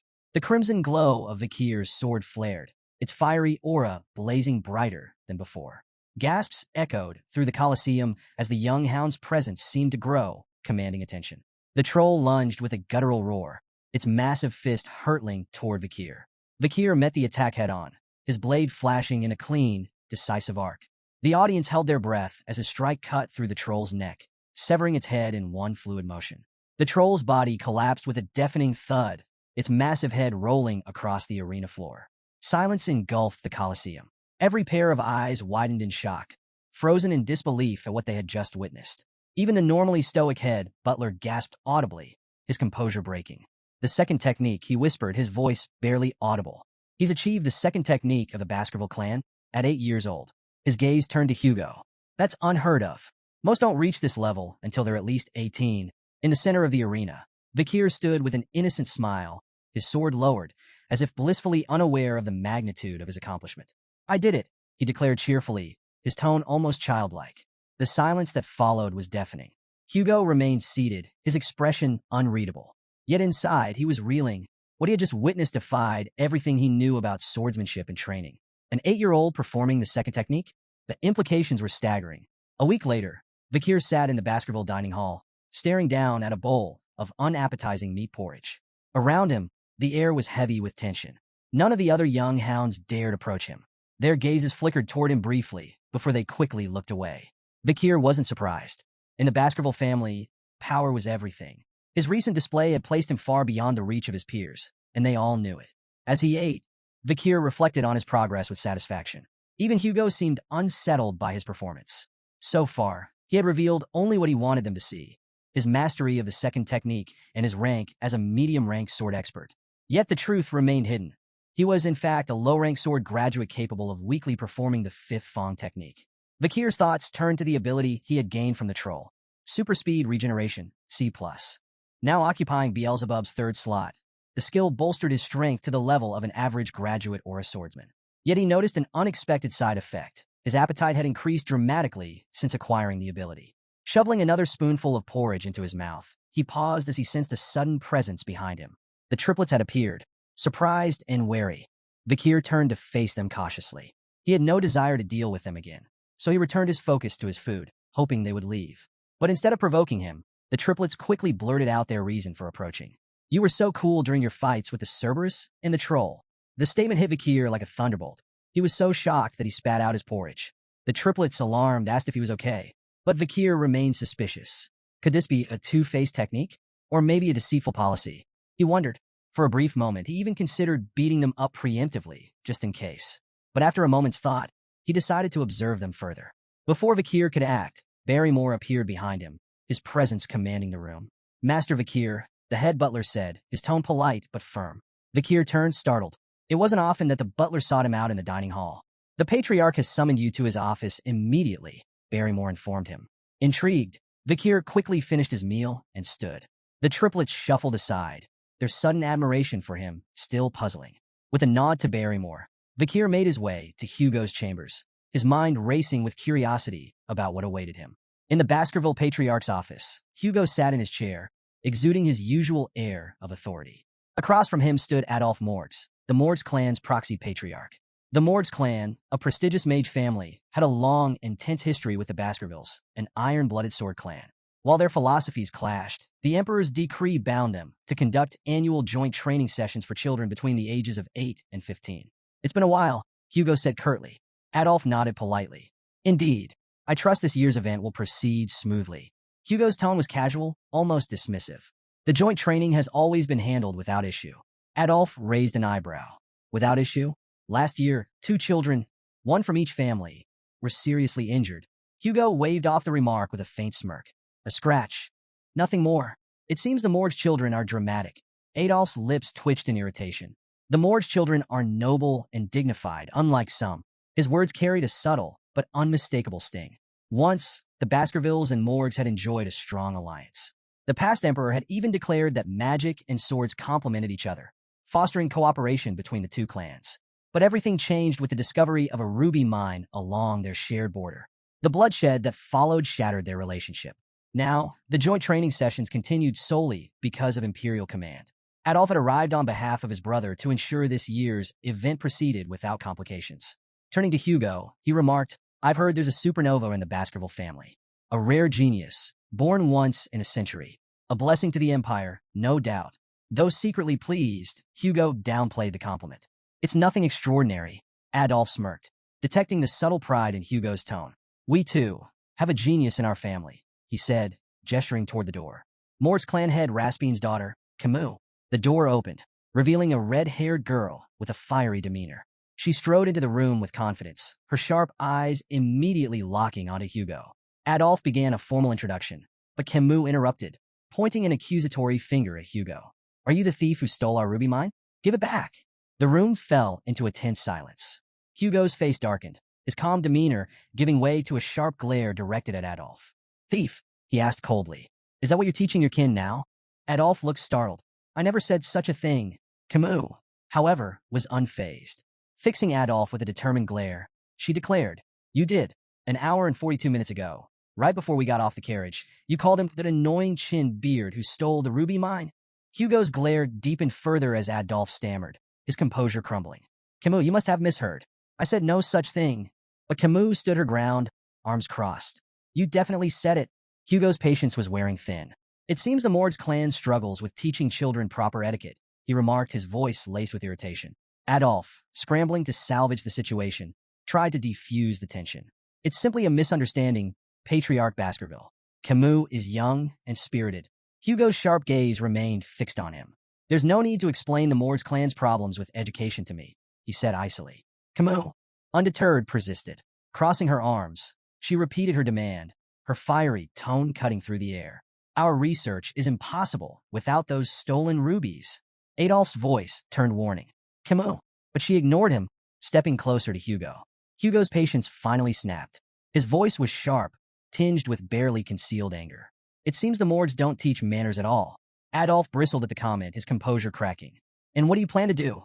He retorted, his words biting. Threaten an 8-year-old girl? The insult struck a nerve. Hugo's proud Baskerville dignity prevented him from stooping to such behavior, leaving him momentarily speechless. Before the tension could escalate further, a calm but cutting voice sliced through the heated exchange. It seems the morgues don't teach their children not to envy what belongs to others. All eyes turned toward the speaker, the Kier. He stood in the doorway alongside the head butler, his composed demeanor stark against the tension in the room. The butler formally announced his arrival as Hugo turned to see his son, standing steady and unruffled. Adolf, startled by Vikir's sudden appearance, quickly connected the dots. This boy had to be the rumored Baskerville supernova. His thoughts were interrupted when he noticed something odd. Camus, who had been sitting beside him moments earlier, was no longer there. Camus had moved swiftly, now standing directly in front of Kier. Her fiery demeanor was on full display as she demanded, "What did you just say?" Adolf called her name sharply, trying to stop her from causing a scene, but Camus ignored him entirely. Kier, meanwhile, remained unruffled, studying her intently. As Kier observed her, memories of Camus' future self surfaced in his mind. In time, she would rise as the Morgues clan's legendary iron-blooded empress, a figure revered and feared across the empire. Renowned as a genius of geniuses, Camus would create an era of unprecedented power for the Morgues clan. She was infamous for her ferocity, having eradicated the monsters and barbarians from life engulfing forest to form the infamous border of blood and ashes. Her political acumen would even allow her to manipulate the imperial family, earning her the title Fire Goddess of Authority. But for now, Camus was just a child. A fiery, talented child, yes, but still far from the towering legend she would one day become. His musings were interrupted by Camus snapping. "Why does the ruby mine belong to you?" Remaining calm, Kier countered, "Because it does. Your tantrum won't change that. Don't you think your behavior is childish?" Camus bristled at the remark, her irritation palpable. Without a word, she began casting a spell. Kier instinctively prepared for an attack, but to his surprise, Camus conjured an intricate ice sculpture instead. She pointed at the sculpture, her tone defiant as she began explaining. "This is the joint security area," she said, using the sculpture as a visual aid. She pointed to a small cave carved into the icy representation. The mine entrance lies within Morgue's territory, but the vein itself runs beneath Baskerville land. This prevents you from claiming it entirely, but it also makes it impossible for us to mine freely without crossing into Baskerville territory. Her finger traced the icy veins with precision, her voice steady but laced with frustration. "We've offered, repeatedly, to pay rent for the use of the land, but your family rejects every proposal. You treat us like trespassers, interfering with our work." She turned to Kier, her fiery eyes locking with his. "The ruby vein belongs to the Morgues clan," Camus declared firmly, "but your people keep claiming it's yours." Adolf nodded approvingly at Camus' explanation, his pride evident. Meanwhile, Hugo's expression darkened, annoyance brewing beneath his stoic exterior. Kier, still calm and composed, interjected, "Rubies are common magic ingredients. The Baskervilles don't need them." Camus turned to him, her frustration evident. "Then why not rent your land if you don't need the rubies?" Kier met her fiery gaze, his tone even. "The Baskervilles are fiercely protective of their land. We're uninterested in letting others profit from it. Entering Baskerville territory will bring losses, not gains, for your clan." Camus refused to accept his reasoning. With a determined glare, she placed her hand over the portion of her ice sculpture representing Baskerville land. "Then whose arm is this?" she asked defiantly. Kier moved swiftly, catching her wrist in his grip. His confident smile returned. "It's my arm," he said coolly, "because it's in my land." Camus' face flushed crimson, caught off guard by his unexpected reply. She stammered, "W, what are you talking about? How could I belong to you?" Clearly amused, Kier tilted his head, his grin turning mischievous. "Who said you're mine?" he teased, his tone ambiguous. Before Camus could respond, Kier reached behind him and produced a knife. The sudden motion startled everyone in the room. Camus, Adolf, and even the head butler. Kier's grin darkened, and his voice dropped. "What I'm saying," he said ominously, "is that your arm is mine." Camus froze, her fiery confidence shaken. "What?" she stammered, her voice trembling. Hugo, observing from his seat, broke into a cold sweat. The room grew thick with tension, the only sound Camus' faint, nervous hiccup. As Kier moved the knife closer to her hand, Camus screamed, "Uncle, help!" Adolf appeared behind Kier in an instant, his expression fierce. "Step away from my niece," he commanded, his voice full of protective fury. Camus seized the distraction to wrench her arm free, retreating quickly to Adolph's side. Shaken but defiant, She clung to her uncle's arm, glaring at Kier. Adolphe turned his anger toward Hugo, his voice rising. What is going on here? Hugo, still sweating, turned his stern gaze to Kier. You've gone too far with your joke, he said in a reprimanding tone. Kier chuckled, raising the knife to reveal its harmless edge. It's just a toy, he explained. A Baskerville children's knife, given to us to practice with from a young age. The room fell silent for a moment. Adolphe's outrage returned with full force. A dangerous toy like that for children? This is unacceptable. Kier bowed his head, his tone contrite. I apologize if I frightened Camus, he said. That wasn't my intention. Camus, however, was far from convinced, her fiery glare fixed on Kier. Adolphe's frustration simmered. This boy fails to take anything seriously, he snapped. Hugo stepped in, his tone light but firm. Adults shouldn't meddle in the affairs of children, he said. Let's focus on the ruby mines and move on to the friendly duels. Adolphe hesitated, but seeing Hugo's resolve, he relented with a sharp nod. Camus, still upset and wiping away tears, turned to Kier, her voice trembling with indignation. I won't forget this. Kier met her glare with a faint, unreadable smile. Good, he said simply. Camus' fist clenched, her frustration bubbling over. But before she could respond, Adolphe guided her away. Kier remained in place, his calm demeanor unwavering, his crimson eyes gleaming faintly in the dim light of the office. The day of the friendly duels had arrived. Children from both the Baskerville and Mords clans, aged 8 to 15, gathered in the grand arena to showcase their skills. The younger participants displayed theoretical techniques and mana sensitivity, while the older children engaged in live combat. Yet, this year, all eyes were on one match. Camus Mords versus Kier Van Baskerville. Camus stood confidently in the arena, her fiery red hair catching the sunlight. She turned to Kier, her expression sharp and determined. Get ready, she said firmly. I won't hold back. Without hesitation, Camus began casting a spell. Her intricate hand movements and the shimmering glow of mana captivated the audience. Spectators murmured in awe as her magical energy grew more intense. A voice in the crowd broke through the noise. Is she casting quadra spells? The exclamations turned to gasps of astonishment. Quadra spell casting, the ability to cast 4 spells simultaneously, was a feat that eluded even many adult mages. Seeing an 8-year-old achieve it left the audience awestruck. She really is the Mords clan's genius mage, one spectator remarked. Exactly what we'd expect from someone like her. Camus unleashed a flurry of attacks, casting 4 powerful spells simultaneously. Fire, ice, wind, and earth magic surged toward Kier with precision and force. But Kier dodged effortlessly. His movements were fluid, almost casual. Shaking his head slightly, he spoke with a faint tone of criticism. Instead of showing off with flashy spells, maybe focus on mastering just one. Camus sneered. Her pride stung. Why do you even care? You're just an idiot who doesn't understand magic. With a swift incantation, she conjured a sand wall, a thick barrier of swirling grains, to separate them. But Kier, unimpressed, broke through it with a single kick. The wall crumbled like paper, scattering in the wind. Camus froze, stunned. Is this the strength of someone who's bathed in the river Styx? Her mind raced, recalling the tales of the infamous Baskerville trial. But before she could regroup, Kier moved in with lightning speed. Realizing too late that the attack was unavoidable, Camus shut her eyes, bracing for the blow.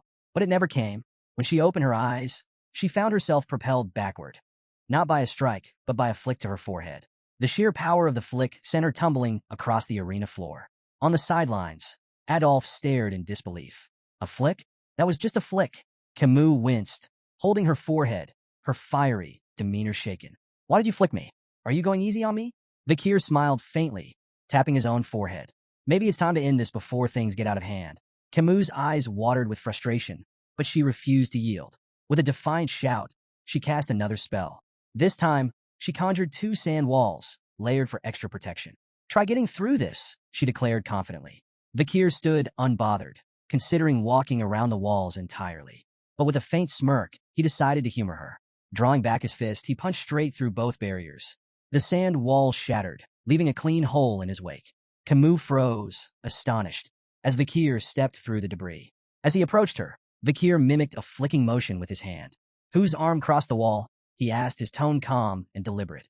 Camus opened her mouth to respond, but before she could, Kier answered for her with another flick to her forehead. The stronger one, he said simply. The force of the flick sent Camus sprawling to the ground again.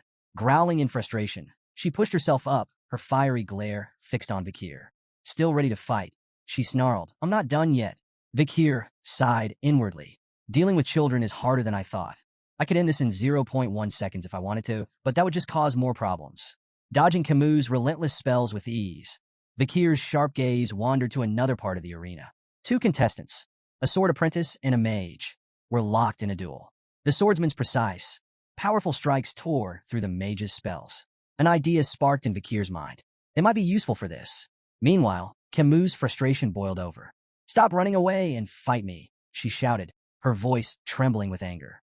Kier seized the opportunity, his tone calm but firm. "You might want to have a defensive spell ready." Camus blinked, momentarily confused by his sudden comment. Before she could process his warning, she noticed the mage behind Kier preparing a large-scale attack. The intense glow of gathering mana filled the air.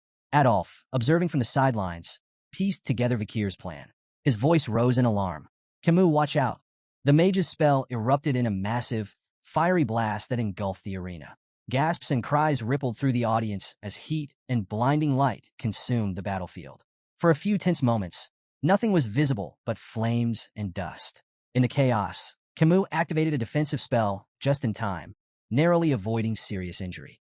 But as the dust settled, she realized her clothes had been burned away by the flames.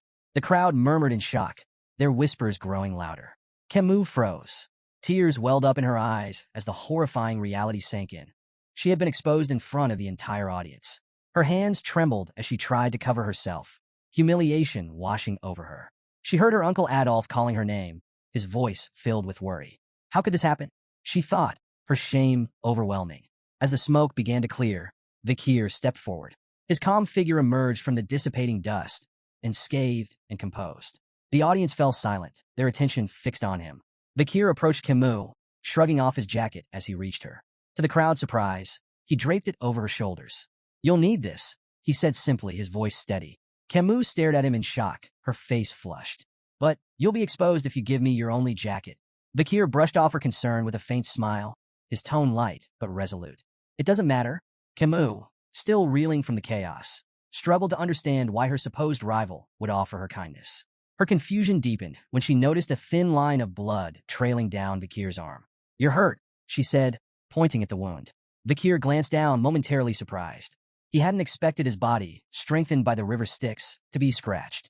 Examining the cut more closely, he realized the swordsman's blade in the adjacent duel must have carried lingering aura. As the dust fully settled, the scene came into focus for the audience. Camus sat on the ground, wrapped in Kier's jacket, her fiery demeanor momentarily subdued. Beside her stood Kier, his shirtless figure revealing a small but noticeable wound on his arm. The crowd murmured in awe, their gazes drawn to Kier's impressive physique. Despite his young age, his toned muscles and disciplined build stood as a testament to the brutal training of a Baskerville hound. Among the spectators, admiration for Kier was growing.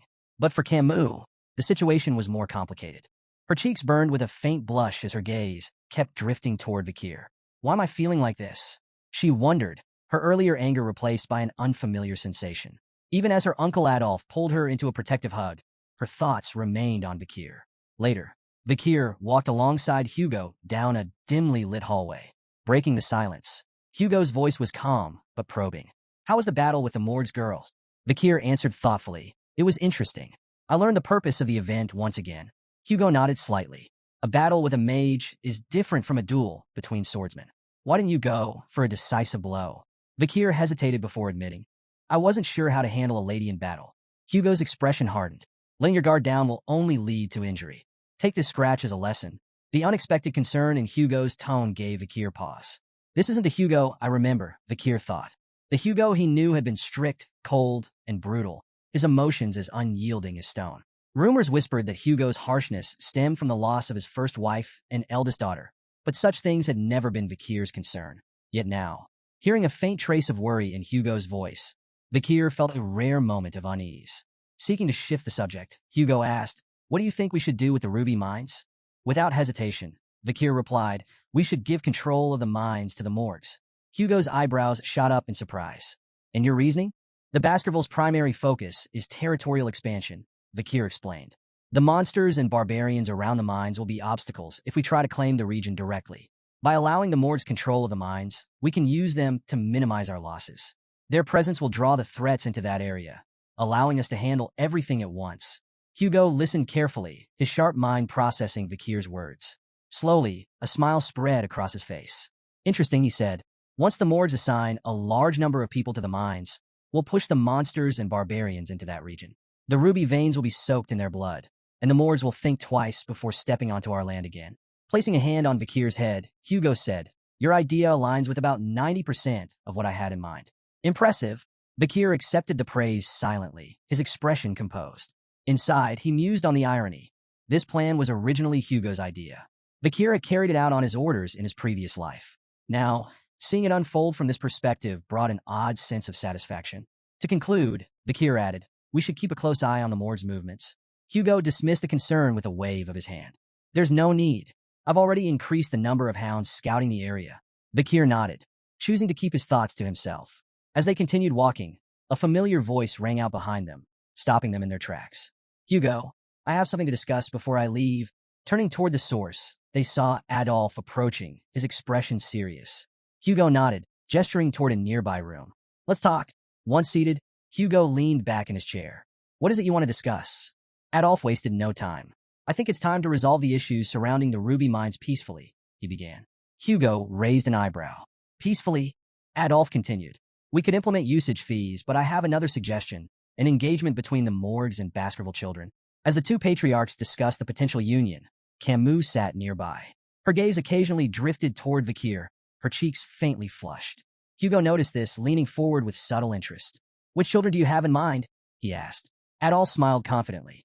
"The eldest son of the Baskerville clan and the eldest daughter of the Morgs, my niece Camus. She's exceptional, beautiful, intelligent, talented. She lacks nothing and would make an ideal match." Hugo raised an eyebrow. "My eldest son is 25. That's a 17-year age gap." Adolf waved the concern away. "What's a mere 17 years? In the grand scheme of things, it's nothing." Before Hugo could respond, Camus interjected firmly. "I will not marry anyone weaker than my mother. And I don't want a significant age gap in my partner." Adolf's face twisted in frustration as he turned to his niece. "Camus, if you insist on marrying someone stronger than your mother, you'll be alone for the rest of your life. That's not a realistic demand." Hugo, clearly displeased, added dryly, "Engagements aren't a buffet where you can pick and choose. Consider the bigger picture." But Camus, confident and unwavering, crossed her arms. "I have no intention of playing around." Suddenly, Camus' face flushed a deep red, and she looked away, drawing the attention of both Hugo and Adolf. Adolf followed her gaze, his eyes narrowing as realization dawned. She was looking at Vikir. Adolf's mind reeled. "No, this can't be happening. Not him." Leaning toward her, Adolf hissed in a harsh whisper, "Don't even think about it. Vikir is of the Van surname, not from the Lil lineage. He's a small fish in a big pond. This is absurd."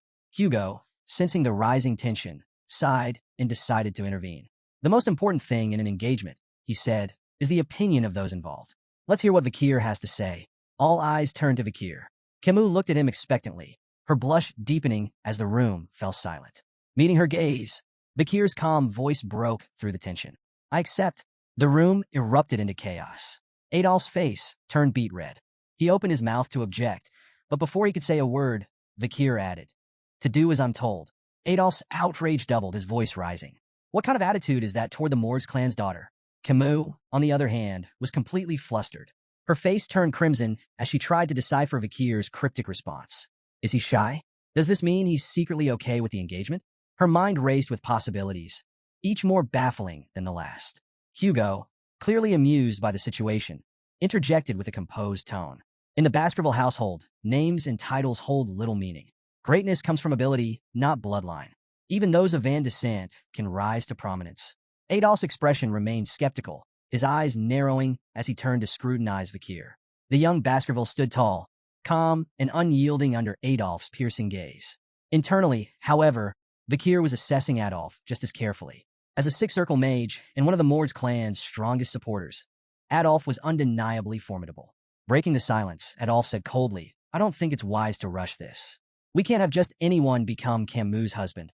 Vikir reflected on the peculiar customs of the clans, where engagements often felt more like polite suggestions than binding agreements. Still, he couldn't help but wonder if Adolf, with his lofty standards, was dissatisfied even with the renowned genius of the Baskerville clan. Adolf's skepticism grew as he stepped closer, placing a firm hand on Vikir's shoulder. He applied pressure, clearly testing the boy. But to Adolf's surprise, the Kier didn't budge. His sturdy frame defied expectations, as though the weight of a six-circle mage was nothing to him. Intrigued, Adolf asked sharply, "Why aren't you responding? Are you even paying attention?" The Kier's blunt reply was like a thunderclap in the room. "I stopped listening after you said it was unwise to say certain things to me." Camus gasped audibly, her eyes wide. Her uncle, one of the most powerful mages in the clan, had been dismissed by a child. Meanwhile, Hugo struggled to stifle his laughter, turning away to hide the smirk threatening to break across his face. Adolf, instead of anger, erupted in a dark, booming laugh. Turning to Hugo, he declared, "I think I need to have a more in-depth conversation with this boy." Hugo raised an eyebrow, suspicious. "What are you planning, Adolf? You're not going to scold an 8-year-old, are you?" Adolf laughed again, the sound echoing ominously. "Not as a deputy patriarch of the Mords clan. I'm speaking as her uncle. After all, Vikir might one day marry my niece." Camus' face turned crimson. "Uncle, stop it," she pleaded, but Adolf ignored her protests. "These moments are inevitable, Camus," he said, waving her off. Hugo, sensing where this was heading, gave Adolf a skeptical look. "You're serious about this, aren't you?" Adolf nodded, his expression grimly amused. "Completely." Hugo sighed, hesitant but ultimately relenting. "Fine," he said, "but don't take it too far. The last thing we need is a political incident over a conversation." Camus groaned in frustration. "This isn't a conversation," she muttered, crossing her arms. It quickly became clear to everyone in the room. This wasn't going to be a talk. It was a duel. After some time, Vikir and Adolf stood face to face in the center of the arena, tension crackling in the air. Hugo and Camus watched from the sidelines, each with their own thoughts. Adolf smirked and declared, "Show me everything you've got, boy. Don't hold back." Vikir's confidence barely wavered. "If I actually go all out, you might end up face first on the floor," he mused, suppressing a grin. To kick things off, Adolf performed an intricate spell, seamlessly combining fire, earth, and water magic to create a clay pot. He filled it with water and balanced it on his head with a flourish. "Your challenge," he announced, "is to make even a single drop spill. If you succeed, you win." Vikir raised an eyebrow. "A pot-on-head challenge? This guy's either crazy confident or crazy." Camus leaned toward Hugo. "This is classic Adolf," she explained. "His control is basically unmatched." Vikir analyzed the setup. Charging straight at Adolf might not work, but it'd give him valuable intel. Without hesitation, he lunged forward, sword in hand, aiming directly for his opponent. "Vikir, no!" Camus cried, horrified by his reckless approach. Adolf didn't flinch. He raised a hand, casting a shimmering barrier that effortlessly absorbed Vikir's strike. "Rookie mistake," Adolf said smugly, glancing at Camus. "Why are you helping him? Shield magic makes swordsmen like him obsolete." Vikir clicked his tongue, frustrated but unfazed.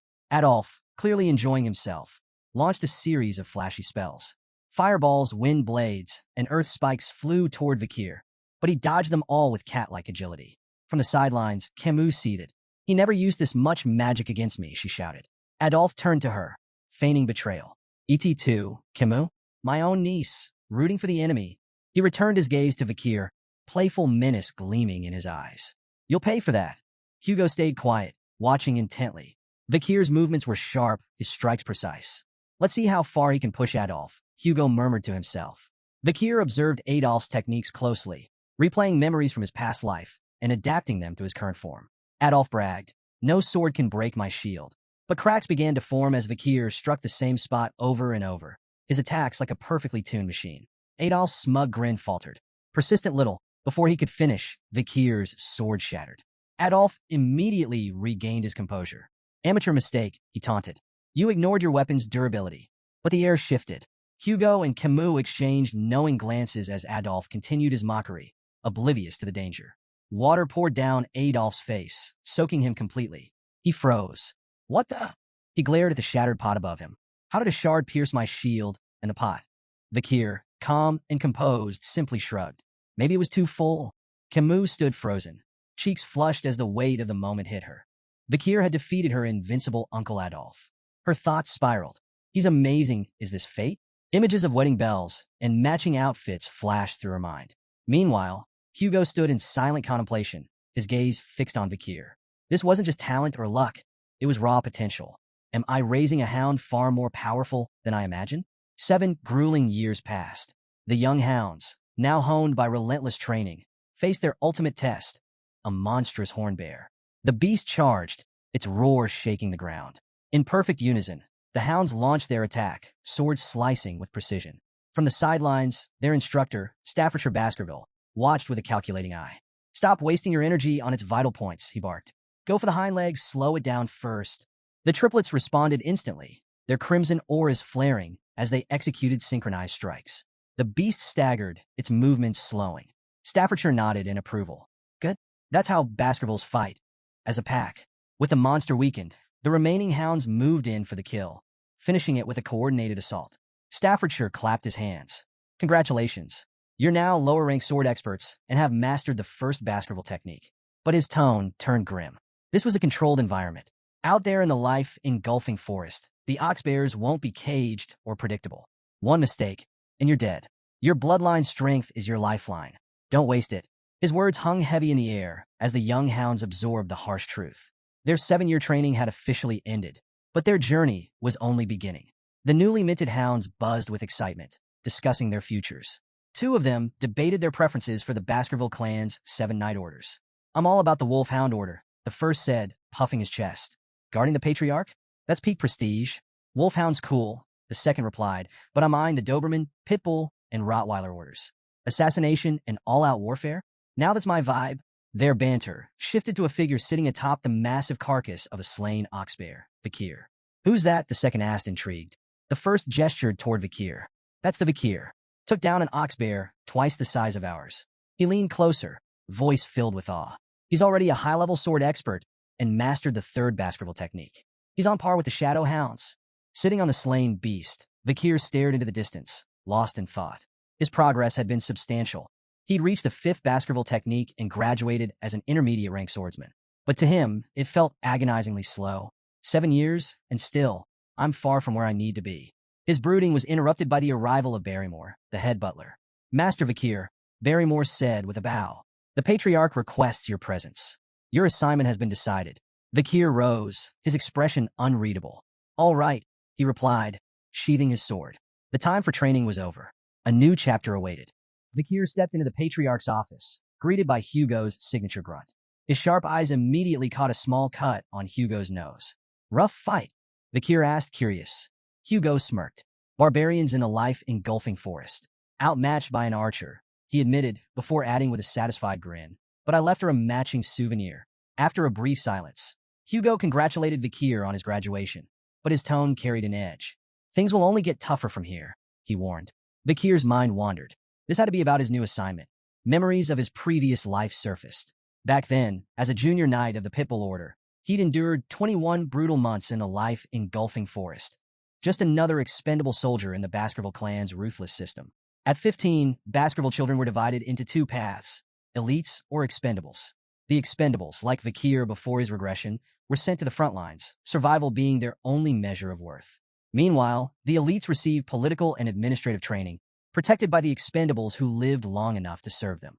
Kier knew the 5th Baskerville sword technique was designed to close the gap between the elite's polished training and the expendables' hard-earned battlefield experience. Before his regression, he'd never progressed beyond the 4th technique. Worse, as an illegitimate child, he'd never been considered for the elite path. Hugo's voice cut through his thoughts. "I want you to try the lower house of parliament." Kier blinked. "What?" "The lower house manages the clan's regional administration.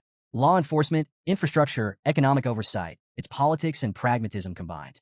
Far from the battlefield." The idea shocked Kier. Hugo, the patriarch of the Baskerville clan, was offering an illegitimate son an elite position? It felt like a cruel joke. As if reading his thoughts, Hugo leaned back. "Your achievements by 10 surpassed our so-called geniuses. You've earned this." Kier listened as Hugo explained his role. Deputy Consul of Underdog City, a city notorious for its challenges. Both the consul and deputy consul positions were vacant, leaving Kier with a clean slate. "Do you want it?" Hugo asked. After a moment's consideration, Kier nodded. "I'll take it." Before the conversation could end, Kier shifted topics. About the Mord's clan and the Ruby Mines, Hugo's lips twitched, clearly aware. "Outmaneuvered Adolphe Morgs, didn't you?" Kier nodded and made a bold request. To borrow his reward from the incident. The head butler froze, his shock evident. But Hugo didn't flinch. Stamping a document, he handed it over. "Don't make me regret this." "I won't," Kier said firmly, though his stomach churned at the sound of Hugo's final words. "Good luck, son." The word hit like a thunderclap. Before his regression, Hugo would never have called him son. As Kier and the head butler walked down the hallway, the butler's grave tone broke the silence. Master Hugo holds you in high regard. Assigning a consulship before a battle posting, unprecedented. It's part of the disciplines of kingship. His words implied that Hugo was grooming Kier for far greater responsibilities. Kier, however, wasn't one to bask in praise. He knew this appointment wasn't a reward but a challenge. This was a chance to sharpen his skills in a less dangerous environment. Even so, memories of his past life refused to let him relax. The cold sensation of the guillotine's blade haunted him. That vivid memory fueled his resolve. Someday, Hugo La Baskerville would feel the same icy despair. Meanwhile, in Underdog City, a bustling villa buzzed with activity. A bald man barked orders at two workers. The villa must be spotless by tomorrow. The new deputy consul arrives then. One worker, wiping sweat from his brow, muttered, "I hope he knows business." His companion snorted. Business? The guy's only 15. Their speculation was interrupted by a boy approaching the villa. Mistaking him for a servant's child, one worker placed a hand on his shoulder. "Hey kid, whose son are you?" The boy's glare was icy. "Remove your hand." The workers exchanged glances, taken aback, as the boy produced a document. "I'm Kier van Baskerville," he announced coolly. "Your new deputy consul." The men stood dumbfounded, their eyes darting between Kier and the papers. One finally stammered, "But you're early." Ignoring their confusion, Kier strode inside, issuing his first order. "Prepare food and drinks. We're hosting a party tonight." By nightfall, the villa was a whirlwind of celebration. Nobles mingled, tables groaned under feasts, and laughter echoed through the halls. Yet not everyone was in a festive mood. Chihuahua Baskerville, the general secretary of Underdog City, was pacing in his office. From his window, he could see the lavish party raging below. His fists clenched. "Unbelievable," he muttered. The city was already reeling from corrupt officials, and every deputy consul before Kier had been sacked for bribe-taking. Now, the new appointee, just a kid, was throwing a party on his first day? Chihuahua's indignation turned to alarm as he suddenly felt a presence behind him. "Are you the general secretary?" Chihuahua whirled around, nearly tripping over himself. Standing in the shadows, calm and composed, was Kier. Yes, that's me," Chihuahua stammered, trying to regain his composure. Kier stepped into the light, his piercing gaze unsettling. "Kier van Baskerville, your new deputy consul." Chihuahua swallowed nervously, but managed to introduce himself. Kier repeated his name thoughtfully, his sharp eyes narrowing slightly. "No middle name?" Kier mused aloud, his tone light yet pointed. Chihuahua braced for ridicule. In Baskerville hierarchy, a missing middle name marked one as an outsider, an employee, not family. He had endured years of discrimination because of it. When Kier placed a hand on his shoulder and said, "Nice," he flinched internally, expecting sarcasm. Instead, Kier's tone was calm. "I reviewed your background on the way here. Born and raised in Underdog City, right? You've done well. I won't interfere with how you manage things." Chihuahua blinked, his confusion palpable. "Okay," he muttered, unsure if this was a genuine compliment or some strange new form of harassment. Kier's tone shifted, growing more serious. "Your management of the personal law system is commendable, but the judicial system here is another matter. The problem isn't just illegal businesses. It's that the underground economy has more power than the law." Chihuahua hesitated before replying. "So, shut down the illegal businesses? That won't be enough," Kier countered. "The heads of these operations need to be removed. And to do that, we need a new law." "A new law?" Chihuahua repeated, startled. Kier nodded. "Within a week, the underground economy will be in shambles. But I need a cause, something to justify creating and enforcing this law." Chihuahua furrowed his brow. "Why do you need a cause? Isn't it enough to act against illegal businesses?" Kier smirked, his gaze sharp. "I'm a 15-year-old deputy consul. Without a strong performance, I'm just a kid with a fancy title. This isn't about acting. It's about proving I can win." His expression twisted into a mischievous grin as he added, "To put it simply, I'll lay out poop for the flies." Chihuahua stood there dumbfounded. What in the world was this kid planning? The next day, Kier arrived at Dort Smile Street, Underdog City's bustling downtown hub. Crowds had already gathered, their curiosity piqued by the rumors of their new deputy consul's first public action. Standing on a makeshift stage, Kier held a large stake in his hand, his calm demeanor commanding attention. Chihuahua and the other officials stood nearby, exchanging puzzled glances. Since dawn, Kier had been on that stage, silently biding his time. Finally, he stepped forward and introduced himself. "I am Kier van Baskerville, your new deputy consul." The crowd buzzed with surprise, their whispers swelling like a tide. Many found it hard to believe that someone so young could hold such a high position. While a few onlookers murmured that Kier was cute, Most questioned what someone his age could possibly achieve. Undeterred, Kier raised his voice, addressing the crowd with confidence. He reminded them of the Baskerville family's long-standing laws, unwavering and as strict as ever, regardless of who held office. But skepticism was thick in the air. Doubts about his age, ability, and resolve rippled through the crowd. Some muttered bitterly about the corruption of past officials, assuming Kier would inevitably fall into the same trap. Standing beside him, Chihuahua clenched his fists. Unable to stay silent, he snapped at the crowd, demanding respect for the new deputy consul. His sharp tone momentarily hushed the murmurs, though many still whispered that Chihuahua seemed better suited for the role than the boy standing on the stage. Then, Kier acted. With a display of raw strength, he hoisted the large stake high above his head. In one powerful motion, he drove it into the ground with such force that the earth seemed to tremble. Gasps spread through the audience, their skepticism giving way to astonishment. Before the awe could fade, Kier made his move. Standing tall, he declared the introduction of a new decree, the Kier Special Law. The first provision, he announced, his voice carrying over the crowd, is simple. Anyone who pulls this stake from the ground will be rewarded with 100 million gold, personally paid by me. The crowd erupted in disbelief. 100 million? They shouted, their voices blending into a chaotic cacophony of awe and doubt. Could it really be that simple? Could pulling out a stake make someone unimaginably rich? Yet, despite the excitement, no one stepped forward. Kier's sharp eyes scanned the hesitant faces, his gaze daring someone to take the challenge. What's wrong? He taunted. Does no one have the guts to try? When the silence persisted, he smirked and raised the stakes, literally. Paragraph 1, Article 2, he declared. The prize is now 1 billion gold to the person who pulls out this stake. Gasps of shock rippled through the crowd. 1 billion gold was beyond anyone's wildest imagination, a life-changing fortune. The murmurs turned feverish as the audience grappled with the sheer magnitude of the reward. Amid the tension, a loud, mocking laugh cut through the noise. An overweight man lumbered forward, his face twisted in disdain. What is this nonsense? Do you take us for fools? He barked. No one's going to fall for such a ridiculous stunt. But someone in the crowd, quieter yet no less intrigued, muttered, 1 billion isn't exactly pocket change. The mood shifted. Whispers of curiosity and hesitation rippled through the audience. Behind Kier, Chihuahua was more perplexed than ever. Why weren't they the ones embarrassed by this spectacle? Why was the crowd the one feeling the pressure? Unfazed by the noise, Kier remained calm, his presence commanding. He stepped forward, his voice cutting through the whispers. So, he asked, his tone sharp and direct, is there no one brave enough to accept the challenge? The crowd fell silent once again, the weight of his words hanging heavy in the air. When no one stepped forward, Kier raised the stakes once more. His calm voice carried over the hushed crowd. The reward is now 10 billion gold.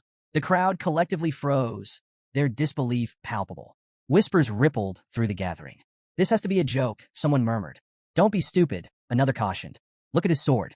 If you seem too greedy, he might cut you down. Despite the unimaginable prize, fear and hesitation kept everyone rooted in place. Beside Kier, Chihuahua leaned in, whispering anxiously. Deputy Consul, there isn't enough money in the city to back that promise. Before Kier could reply, a small hand shot up from the crowd. I'll try, said a timid voice. Gasps echoed through the audience. All eyes turned to the source, a frail young girl clutching a basket of flowers. Judy? The flower girl, an old man muttered, stepping forward as if to stop her. Child, don't. But Judy shook her head, determination flickering in her eyes. My mother is sick. I have no choice. The crowd whispered in astonishment as she approached the stage, her movements hesitant yet resolute. Standing before the massive stake, Judy glanced nervously at Kier, who towered over her with an unreadable expression. Kier spoke a single word, pull. His voice was calm, devoid of any hint of mockery or encouragement. Judy couldn't tell if he was serious or testing her. With trembling hands, she wrapped her fingers around the stake. Taking a deep breath, she pulled with all her strength. To everyone's shock, the stake slid out effortlessly, as though it had been planted in sand. A stunned silence fell over the crowd. Mouths hung open, eyes wide in disbelief. How could a frail little girl succeed where no one else dared to try? Judy stared at the stake in her hands, unsure of what to do next. She glanced nervously at Kier, her heart racing when she saw him reach for his sword. Tears welled up in her eyes as she thought of her sick mother and the consequences of her boldness. But instead of cold steel, something warm and heavy landed in her hands. Startled, she opened her eyes to see Kier kneeling before her, holding out a small bag. For now, here's 100 million gold, he said calmly. Judy froze, clutching the bag tightly as the weight of his words sank in. Was this real? Kier rose to his feet, his tone businesslike. Where's your home? He asked. 10 billion gold is too heavy to carry. I'll have it delivered with a guard to protect it. Placing a hand gently on Judy's head, Kier spoke with quiet authority. This is the law. It must always be obeyed. The crowd erupted into a cacophony of murmurs and gasps. Kier had done the unthinkable. He had kept his outlandish promise. Even Chihuahua, standing on the stage, was left slack-jawed, unable to process what he had just witnessed. This bold performance was a turning point. The Kier special law swept through the city, becoming the talk of Underdog. It overshadowed even the Baskerville clan's long-standing governance law. For the first time, people saw the young deputy consul as more than just a figurehead. He was someone who kept his word, no matter how audacious it seemed. Citizens were deeply moved by the simple fairness of the law, rewards for those who upheld it and consequences for those who broke it. Word of Kier's commitment spread like wildfire. Unlike his corrupt predecessors, Kier wasn't about greed or empty promises. He was earning the city's respect. In a matter of weeks, the atmosphere in Underdog City began to shift. Crime rates plummeted, and for the first time in years, the streets felt safer. The people began to take pride in their leadership. In the deputy consul's office, Chihuahua was scribbling on a board when Kier approached, noting that the text was written in the Eastern language. Impressive handwriting, Kier remarked casually, sparking a conversation. Still reeling from the earlier spectacle, Chihuahua confessed, Deputy Consul, I've lived in this city for 2 decades, and I've never seen anything like today. It was inspiring. Kier offered a faint smile. Fear and wrath can only go so far. Trust in the law is what matters. Today wasn't about theatrics. It was about trust. Chihuahua, visibly moved, stepped forward and bowed deeply. You have my loyalty, sir. From this day forward, I will serve you for the rest of my life. Relax, Chihuahua. You're going to overheat, Kier teased, but his thoughts were already drifting. Reflecting on his success, Kier couldn't help but think of a future that once was. He remembered Camus Morgues, whose iron-fisted rule had once brought crime rates to an impressive 1%. But her methods relied on fear, alienating the people she ruled. Kier was determined to forge a better path, one that earned loyalty, not resentment. Turning to the map spread out on his desk, Kier marked several locations. These were potential hideouts and operational bases for illegal groups. The real challenges are just beginning, he murmured. The 10 billion gold reward had already been spent. Now it was time to recover those funds. Pointing to the marked areas, he laid out his plan to monitor these locations and confiscate the dirty money fueling the city's criminal networks. Chihuahua leaned over the map, intrigued. How do you know these are their bases? With a smirk, Kier tapped his nose. I can smell them. The truth, of course, was far less mystical. Kier's memories from before his regression had provided him with precise knowledge of these operations. While Chihuahua marveled at his investigative prowess, Kier kept his advantage to himself, confident that his next steps would tighten his grip on the city's underground economy. Their conversation was interrupted by a staff member bursting into the room. Deputy Consul, he announced, the Village Hall's Youth Autonomy Association has requested a meeting. Chihuahua didn't seem surprised. It's about time, he muttered. Kier, however, scowled. Arrogant bastards, he said bluntly. What do they want? Chihuahua explained. The Youth Autonomy Association is made up of second and third generation members from Baskerville's 7 founding families. Despite the grand name, it's just a rowdy social club for entitled brats. He shrugged. They probably have opinions about the Kier special law. Kier's grin was sharp, his tone cutting. The dung flies have started to smell the bait. Both Chihuahua and the staff member blinked, momentarily speechless. Kier's cold smirk deepened. Let's deal with the pests gnawing at the city's foundations. Meanwhile, deep within the burning suspension, a high-end club in Underdog City's most luxurious hotel, a raucous party was underway. In the VVIP lounge, rented for a staggering 10 million gold for just 6 hours, the 7 key members of the Youth Autonomy Association reveled in extravagance. These second and third generation heirs of Baskerville's most influential families were steeped in privilege. The room buzzed with laughter as they built a pyramid of glasses, pouring expensive wine over it and letting the liquid cascade dramatically across the table. The blonde ringleader of the group smirked as he turned to the waiters. Drink it, he ordered, gesturing to the wine pooling on the table. Without hesitation, the waiters complied, lapping up the spilled wine like obedient dogs. Thank you, sir, for the privilege, one muttered, wiping his mouth. Reclining on a plush sofa, the blonde man chuckled. No matter how recklessly I spend, my money always comes back to me, he bragged. One of his companions nodded, raising a glass. Thanks to the Baskervilles, of course. All that territorial expansion gives us an endless supply of barbarians to kidnap and sell as slaves. Another laughed. The Baskervilles' ambitions are a blessing. They're like our personal hunting dogs, always there to protect us. Protect us, the blonde man scoffed. They're just sword-wielding idiots we can manipulate. Leaning forward, he added with a grin, remember when we orchestrated that conflict between the Mesamadrano and Baskerville clans? The Baskervilles wiped them out without even realizing they'd been played. The group burst into laughter, toasting their cleverness. As the laughter died down, one of them brought up the new deputy consul. What about this Kier van Baskerville? The blonde man sneered. Oh, never heard of him. The group shook their heads, equally unimpressed. Well, the blonde man said, his grin widening. How about we teach the boy a lesson?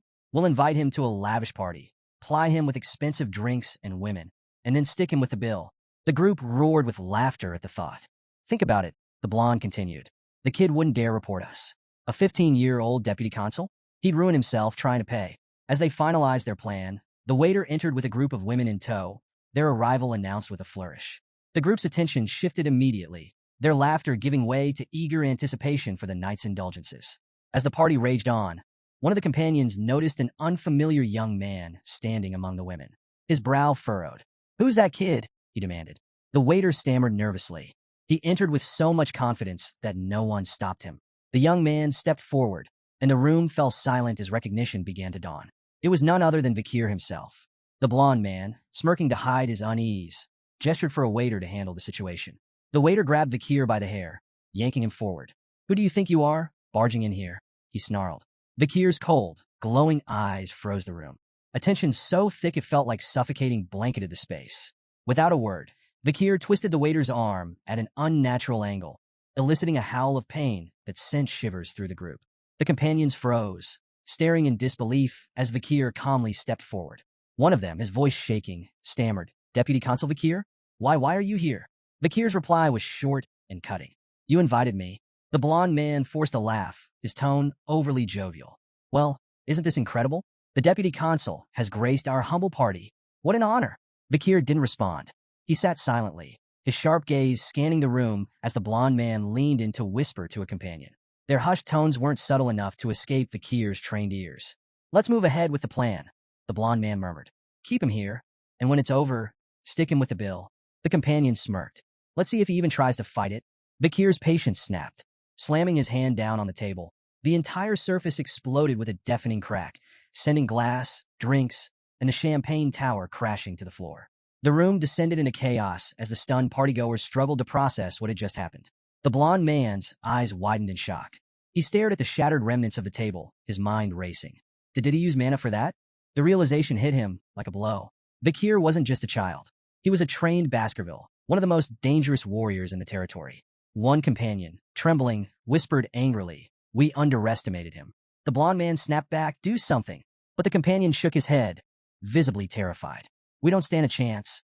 Kier leaned forward, his hand landing heavily on the shoulder of one of the companions. The man froze under his icy gaze, panic flooding his features. Well, we'll pay for the drinks ourselves, the man blurted out desperately. Kier's expression darkened. Were you planning to make me pay for everything? His voice was cold, each word a dagger of accusation. The companion's face shifted from panic to regret, realizing the depth of their mistake. Another companion nervously laughed, trying to diffuse the tension. Who would even dare think of doing something so ridiculous?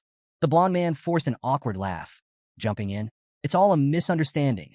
We were just testing you, to see if you're strong enough to resist the city's corruption. Exactly, another chimed in hastily. And it looks like you've passed. You're just the kind of leader Underdog City needs. Kier's piercing gaze silenced their excuses. Without warning, he lunged at the man sitting closest to him. In one swift motion, his palm struck the man's stomach with a claw-like grip, driving him backward with devastating force. The man gasped in pain as Kier leaned in, his voice low but firm. An owner can test their dog, he said coldly, but a dog should never test its owner. Ever. The room plunged into an uneasy silence as Kier's icy gaze swept across the group. His voice was calm, but razor-sharp. Have you grown so complacent with your wealth and power that my actions don't move you? His eyes narrowed. You have no idea what real fear looks like. Without hesitation, he threw the man beneath his grip to the ground and stomped on his face. The sickening crunch reverberated through the room. Kier straightened and looked back at the others. Do you even know why I'm doing this? If not, perhaps you all need the same lesson. The blonde man's face turned deathly pale. Stammering, he insisted, We understand perfectly. There's no need for more. Vikir's expression darkened. If you really understood, you'd already know what's coming next. He delivered a sharp kick to the down man, eliciting a groan of pain. Tension boiled over. The blond man spat. "You bastard."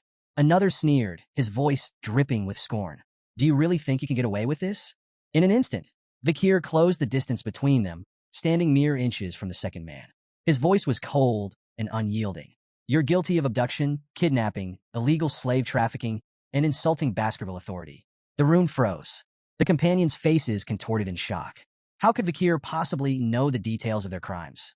Before they could react, Vikir's fist collided with the second man's face, sending him sprawling to the ground. "Animals don't learn until they're taught," Vikir said, his tone dripping with disdain. His lips curled into a sinister grin. "And now, I'll teach you disobedient creatures what happens when you defy the law." In the dim confines of a prison cell, two figures stood in stark contrast. Vikir, calm and composed, regarded the scene with indifference, while General Secretary Chihuahua looked visibly shaken. Before them, the blond man, his face swollen and bloodied, screamed profanities. His voice echoed harshly off the stone walls. "You think this ends here?" The blond man snarled, venom in his tone. "The moment I'm out of here, I'll have both of your heads on spikes. My father will never forgive this." Chihuahua, unnerved by the outburst, turned to Vikir. "Deputy Consul," he began cautiously, "did you really have to go this far?" Vikir glanced at him, his faint smirk betraying no remorse. "Do you think I overdid it?" Chihuahua's response was emphatic. "Yes. Look at him. He's barely human anymore. You've turned him into a meat bag." Vikir's smile didn't waver. He strode toward the cell, his voice calm but laced with menace. This is nothing. I haven't even started." Chihuahua's unease deepened. "What are you planning?" he asked, his tone wary. Vikir's response was chilling. "I'm going to purge all the corrupt civil servants who've twisted the Baskerville system into something monstrous." He gestured toward the prisoners behind the bars. "Look at them, arrogant, smug. They've trampled the clan's authority for far too long. This is what happens when education is neglected." The blond man and his companions, finally grasping the severity of their situation, dropped their bravado. Desperation etched their faces as they begged for mercy, offering Vikir anything he wanted in exchange for their lives. Chihuahua, ever the pragmatist, voiced his concern. "You do realize their families won't sit quietly, right? They may be cowards, but they're bold enough to retaliate if pushed too far. This could spiral out of control." Vikir's confident smile didn't waver as he reassured Chihuahua. "These men are deeply tied to the criminal underworld of Underdog City," he explained. "Their families are just as complicit. None of them would dare raise a complaint. They'd be incriminating themselves." Chihuahua wasn't convinced. "But what about evidence? Without proof, this could blow up in our faces." Vikir's reply was calm and cryptic. "I have ways of finding evidence. And if none exists," he let his words linger before finishing, "I'll create it." Despite his composed demeanor, Vikir's mind was racing with calculations. He wasn't concerned about backlash. The world was shifting, and soon he'd either be sent to battle or depart for the academy. Either way, time was on his side. Standing before the prisoners, Vikir's voice turned icy, each word deliberate and cutting. Human trafficking, kidnapping, bribery, blackmail, assault through intermediaries, murder. The crimes fell from his lips like hammer blows in the stifling silence of the cell. The blond man's desperation mounted. "Where's your proof?" he demanded, his voice cracking. Vikir smirked. "If I presented evidence, would you accept your punishment?" The blond man averted his gaze, the weight of his guilt unmistakable. His defiance crumbled into a silent plea, his expression screaming, "I'll never shame my family, even if I die here." The tense atmosphere broke with the sudden arrival of a bald man carrying a heavy bag. He greeted Vikir with casual ease, as though the grim scene before him was an everyday affair. "Your custom order is ready," he said, placing the bag at Vikir's feet. Vikir nodded in thanks and opened the bag, revealing an array of ominous tools. The bald man watched, a mix of dread and fascination on his face. Finally, he couldn't hold back. "I've been in this business for 30 years, but I've never seen tools like those. Where did you come up with such terrifying devices?" Without looking up, Vikir replied nonchalantly, "I didn't invent them. They were common where I came from." The bald man froze, visibly unsettled. "Where you came from? What hellhole is that?" Vikir chuckled. "Something like that."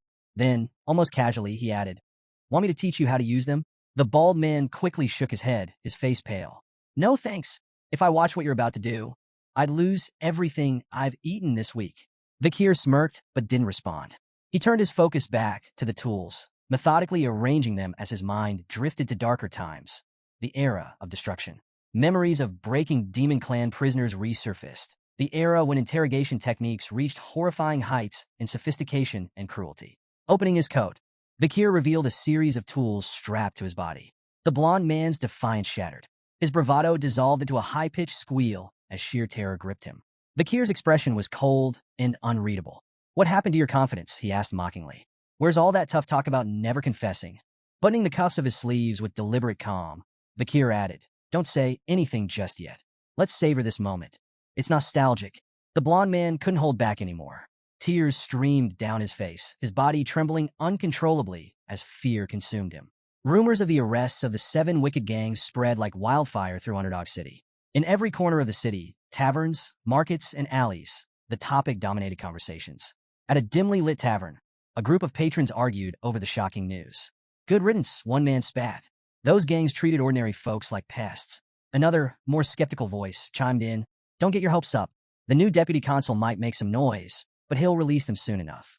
They're too tied to the native families. But the charges are serious this time," a third patron countered. "They might actually be executed." The room fell into uneasy murmurs as patrons debated whether the children of the native families could truly face such dire consequences. One man leaned in, his voice low but resolute. "Don't underestimate Kier. This is the same man who burned 10 billion gold just to make a point. If anyone will follow through, it's him." Others scoffed, dismissing the arrests as a political ploy. "It's all for show," a patron said, waving a hand. "The native families will apologize, and the gang members will walk free. It's how things have always been." At first, it seemed those predictions might hold true. The Mablanc, Pyre, Luib, Chanel, Daragamu, Hermes, and Prada clans, families tied to the 7 wicked gangs, issued formal apologies to Deputy Consul Kier. But the apologies fell on deaf ears. In the heart of the city's central square, 7 severed heads hung grotesquely from iron spikes. Salt preserved their twisted expressions of agony, a chilling reminder of the suffering they endured before death. Above the heads, a public notice detailed their crimes and punishments under the Baskerville Family Autonomy Constitution, a set of laws infamous for its strict and unforgiving penalties. Clause 1. Banning illegal brothels. Punishment: tattooing the word sex across the criminal's face. Clause 2. Banning illegal gambling. Punishment: wrist amputation, repeated 72 times, 1 for each offense. Clause 3. Banning illegal private loans. Punishment: eye removal.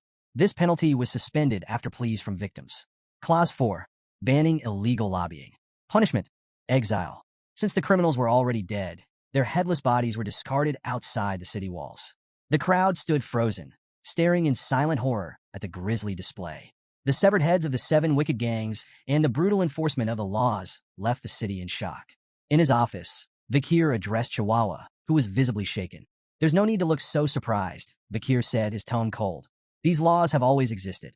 The only difference is that this is the first time the so-called native families are facing the consequences."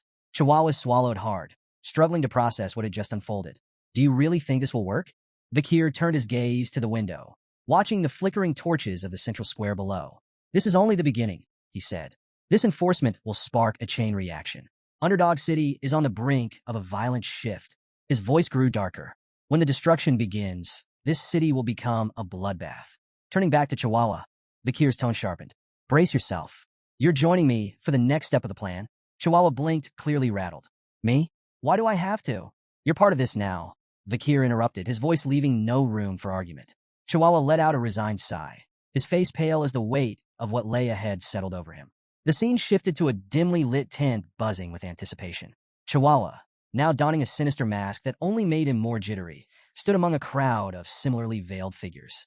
Turning slightly, he whispered nervously to a figure caged behind him. Kier, exuding his usual unbothered confidence. "Are you sure this plan isn't insane?" Chihuahua asked, his voice barely audible. Kier's crimson eyes locked onto him. "Have I ever let you down?" Chihuahua's silence spoke volumes. He adjusted his mask, feigning composure as more masked individuals filed into the area. This was no ordinary gathering. It was the infamous underground slave auction in Underdog City, a lawless pit nestled at the edge of Baskerville territory. Under the cover of night, a sprawling tent had risen from the barren wasteland, its garish lights luring in luxurious carriages like moths to a flame. Inside, a grim marketplace awaited, where lives were bartered like commodities. Kidnapped barbarians, disgraced nobles, and commoners alike. The Baskerville family, oblivious to this atrocity on their outskirts, remained conspicuously absent. At the entrance, The auctioneer greeted arrivals with exaggerated cheer.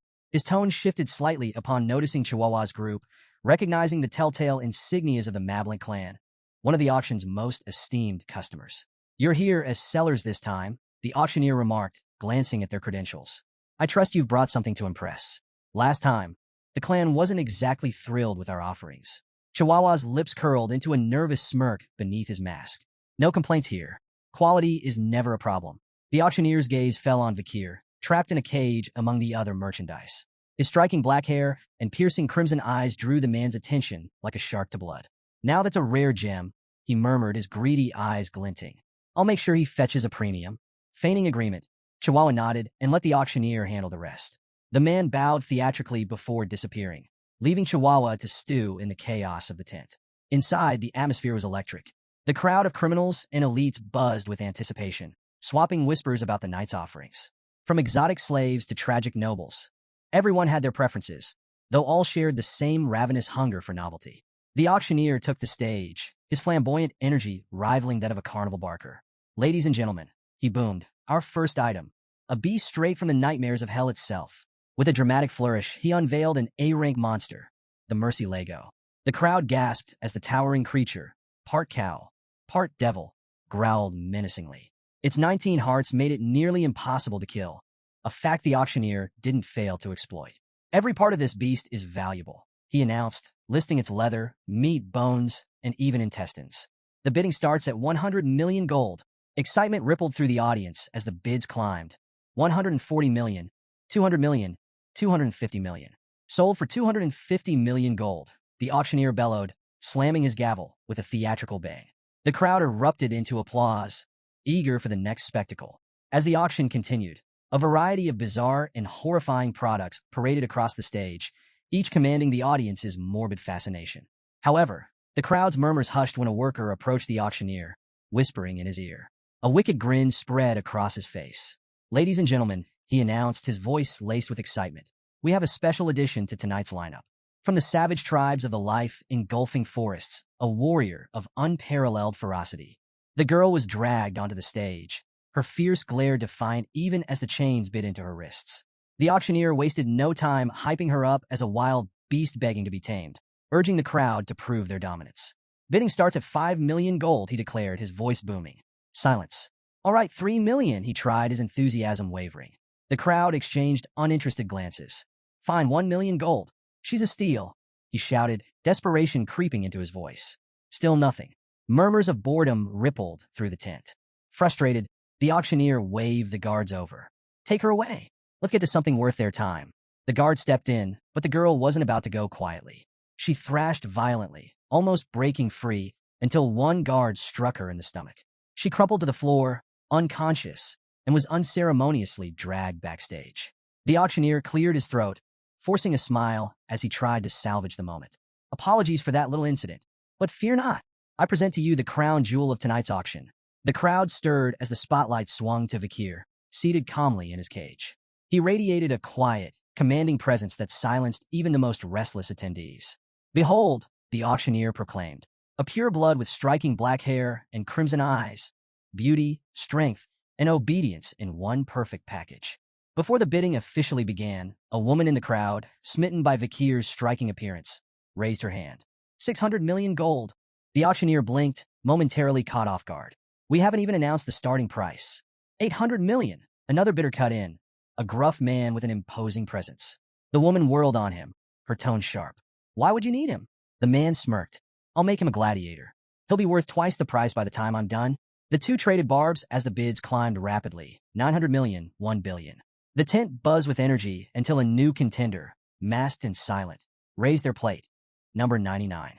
6 billion gold. The masked bidder said coolly, silencing the room in an instant. Gasps rippled through the crowd. Someone whispered, "That's Baron Gambino. He's swimming in money after taking over the underground funds from the granary." While the audience admired the Baron's bold move, his attendant leaned in, her tone cautious. "That's a dangerous sum for a slave. You'll only profit if he stays unscathed." The Baron shot her a withering glare. "I saved you from the streets, and this is how you repay me? Keep your mouth shut." The auctioneer slammed his gavel. "Sold. To customer 99 for 6 billion gold." Guards hauled Kier from the cage, presenting him to Baron Gambino. Up close, Vikir's presence was even more intimidating, his crimson eyes practically daring the Baron to test him. "You're mine now," Gambino said, a twisted grin spreading across his face. "But don't worry, I'm not a bad guy." Vikir's stoic expression didn't falter, though the Baron's lecherous tone was enough to make the air in the room feel heavy. "Relax," Gambino purred. "I'll find all sorts of ways to enjoy you." If looks could kill, Vikir's glare would have struck him down on the spot. Vikir raised his bound hands toward the Baron, a subtle smirk playing on his lips. The Baron blinked, misinterpreting the gesture. "Oh, do you want me to unlock those for you?" Before the Baron could finish his sentence, Vikir's wrists tensed, and the cuffs snapped apart with a metallic crack that echoed through the room. "What?" The Baron sputtered, eyes wide. Vikir wasted no time. He delivered a thunderous kick to the Baron's chest, sending him sprawling across the floor like a discarded rag doll. Gambino's attendant, Cindy, froze in shock as the Baron writhed on the ground, gasping for air. Striding over, Vikir grabbed the Baron by the back of his collar, lifting him like a sack of grain. "Let's play a game," Vikir said, his voice calm, yet icy. "It's called Spear and Shield. I'm the spear. You're the shield. Let's see how long you last." With that, he slammed the Baron into the floor with bone-crunching force. Gambino screamed, flailing and calling out, "Cindy, do something." But before Cindy could react, the Baron had already gone limp. Vikir released him, standing over his unconscious form. "Game over," Vikir announced, his tone devoid of emotion. The shield failed. The room erupted into murmurs as Vikir reached up and removed his mask. Gasps rippled through the crowd as his identity was revealed. "Vikir van Baskerville," someone exclaimed in disbelief. Cindy stumbled back, her face pale. "A Baskerville here?" Vikir ignored her and crouched near the Baron's crumpled body, inspecting him with cold detachment. "Is he dead?" he asked flatly, as if the answer barely mattered. The crowd broke into whispers. "If he's here, then who's the new deputy consul of Underdog City? Why would a Baskerville hound come to this auction?" Amid the chaos, Chihuahua stood in the shadows, his heart pounding. He stared at Vikir, trying to make sense of what he had just witnessed. This isn't just an incident anymore, he thought, his mind racing. It's a catastrophe. Vikir straightened, surveying the tent with a chilling smile. "A circus," he muttered, his crimson eyes gleaming with menace. "That's what this place is. But don't expect the clowns to survive the show." Tension gripped the room. Vikir stood unarmed at the center, surrounded by a sea of guards. The crowd held its collective breath, unsure if they were about to witness a miracle or a massacre. The auctioneer, his face twisted with fury, shattered the silence. "Kill him," he roared, spittle flying. "I don't care if he's a Baskerville. Take him down." The guards charged, weapons glinting in the harsh light. Vikir's hand flickered. In an instant, Beelzebub, his blade, appeared, shimmering with a deadly red glow. Before the first guard could blink, Vikir moved, a blur of precision and brutality. The first wave of attackers fell in moments, their weapons clattering uselessly to the floor as crimson streaks stained the ground. The crowd recoiled in horror. A guard wielding a massive chain, an iron ball swung it with all his might, the heavy weapon whistling through the air. Vikir sidestepped smoothly and, in one clean motion, severed both the chain and its wielder in a single stroke. The auctioneer's confidence crumbled. His lips trembled as realization dawned. This wasn't just any warrior. It was a graduate, one of the elite Baskerville hounds. "We don't stand a chance," the auctioneer thought, dread washing over him like a tide. From the shadows, Chihuahua muttered under his breath, his eyes wide as he watched Vikir carve through the guards like a force of nature. "I knew he was strong, but this is insane," he whispered, his awe laced with disbelief. Then, chaos shifted gears. A chilling laugh echoed through the room, halting the remaining murmurs. Vikir turned sharply to see the auctioneer holding Chihuahua hostage, a knife pressed tightly against his throat. "Drop your weapon and surrender," the auctioneer barked, his voice trembling with desperation, but full of venom. "Or I'll cut his throat right here and now." All eyes turned to Vikir, waiting for his next move. Vikir stood motionless, his gaze fixed on the auctioneer. His calm demeanor only served to agitate his opponent, who pressed the blade closer, drawing a thin line of blood on Chihuahua's neck. "Deputy Consul," Chihuahua spoke, his voice steady despite the danger. "Don't worry about me. Just do what you need to do." The auctioneer snarled, silencing Chihuahua with a rough shake. But his words had already struck their mark. Vikir's lips curled into an amused smile. "You got guts, Chihuahua," he said lightly. The tension thickened as Vikir reached down, producing a simple flute strapped to his leg. The auctioneer's confidence faltered for a moment, his brow furrowing. "What's that? Some kind of trick?" Ignoring the taunt, Vikir brought the flute to his lips. The high-pitched note that followed sliced through the air like a razor, its intensity rattling the very walls of the auction hall. The crowd clutched their ears, howling in agony as the sound reverberated, unrelenting and merciless. When the noise finally ceased, the room fell into an uneasy silence. The crowd exchanged confused, fearful glances. The auctioneer, sweating but outwardly unaffected, forced a grin. That's it? A cheap scare tactic. He chuckled nervously. Even a graduate can't. His words stopped abruptly. A thin blade pierced his throat from behind, slicing through flesh and bone with terrifying precision. Blood sprayed in an arc as his head rolled to the ground, his lifeless eyes still wide with shock. Behind him stood a hooded figure, their crimson-streaked blade gleaming under the dim lights. Chihuahua froze, unable to process what he had just witnessed. A guard, attempting to regain control, charged at the hooded figure. But the intruder barely moved, flicking their sword with casual ease. The guard's body shredded mid-stride, collapsing in a lifeless heap. As panic spread, more hooded figures emerged from the shadows, dozens of them. They moved with an eerie, synchronized grace, their auras radiating power and malice. Their eyes, cold and unfeeling, swept across the terrified room, freezing everyone in place. "Who are they?" a trembling guard whispered, his voice barely audible. Cindy Wendy, still clinging to the edges of composure, gasped as her eyes locked onto the distinctive insignia on their chests, a pair of razor-sharp teeth. Her face turned pale as she whispered, "The Pitbull Order, the Baskerville clan's elite, the Annihilation experts." A wave of dread swept through the crowd as the reality sunk in. Everyone in the room knew the legend of the Pitbull Order, an unstoppable force of graduates trained to kill without hesitation, their loyalty only to the Baskerville clan. Cindy froze as one of the Pitbull Knights materialized behind her, his blade poised to strike. Her heart thundered in her chest, panic seizing her thoughts. "I can't die here, not like this." But just as the knight's sword began to fall, Kier's voice cut through the chaos. "Leave her alive." The knight halted instantly, lowering his weapon and kneeling in deference to Kier. Cindy gasped, her chest heaving as relief washed over her. Kier's gaze swept coldly across the room.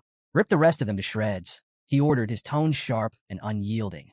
"But spare those lying still. If anyone flinches, kill them without hesitation." The knight nodded and vanished into the shadows like a specter. The hall erupted into a cacophony of screams as the Pitbull Knights carried out their master's commands with ruthless precision. Blades flashed, flesh tore, and pleas for mercy were silenced in an instant. Amid the slaughter, one trembling man lay prone, desperately willing himself to stay motionless. "Don't move. Don't breathe. Just stay down and maybe, just maybe I'll survive this."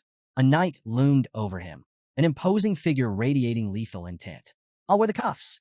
I'll do whatever you want," the man sobbed, clutching at the last strands of his life. The knight's voice was cold and devoid of empathy. "We don't carry cuffs." The man stammered, confusion breaking through his terror. "Then, what will you do to me?" The answer came without hesitation. The knight's blade flashed, severing the man's legs in a swift, brutal motion. The man's screams echoed through the hall as the knight moved on, uninterested in his suffering. "Those sentenced to execution don't need legs," he muttered flatly. Meanwhile, a figure puffing on a cigar stepped up beside Kier. It was Boston Terrier Le Baskerville, the formidable commander of the Pitbull Knights. He took a long drag, his sharp gaze appraising the young warrior. "So, what do you think of the Pitbull Knights?" Boston Terrier asked, his tone casual but laced with pride. Kier gave a curt nod. "They're effective." Boston Terrier smirked. "If you need anything else, just say the word." As he studied Kier, his thoughts churned.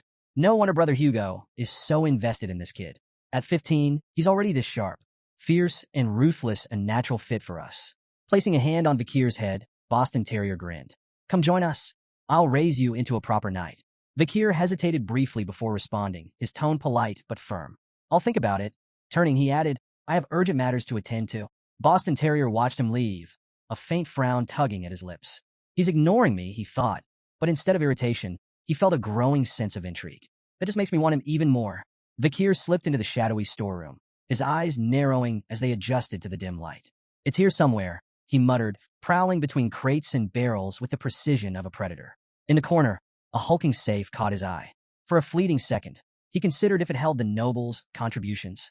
The thought of dragging it to City Hall for some bureaucratic taxation ritual briefly crossed his mind.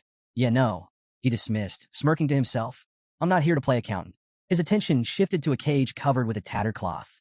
As he stepped closer, a faint whimper reached his ears. His smirk vanished, replaced by a grim determination. Yanking the cloth away, he revealed a bruised and battered girl huddled inside.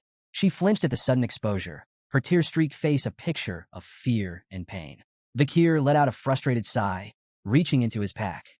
"You're lucky I have this," he muttered, pulling out a shimmering potion, a relic from the Pitbull Knights, known for its legendary healing properties. Carefully tilting the vial, he let a few drops trickle into her mouth. The transformation was almost instant. Wounds knitting together, bruises fading like ink washed away. Her eyelids fluttered open, but the sight of Kier made her retreat further into the cage, trembling. Kier frowned. "What's with the fear? Do I look like the bad guy here?"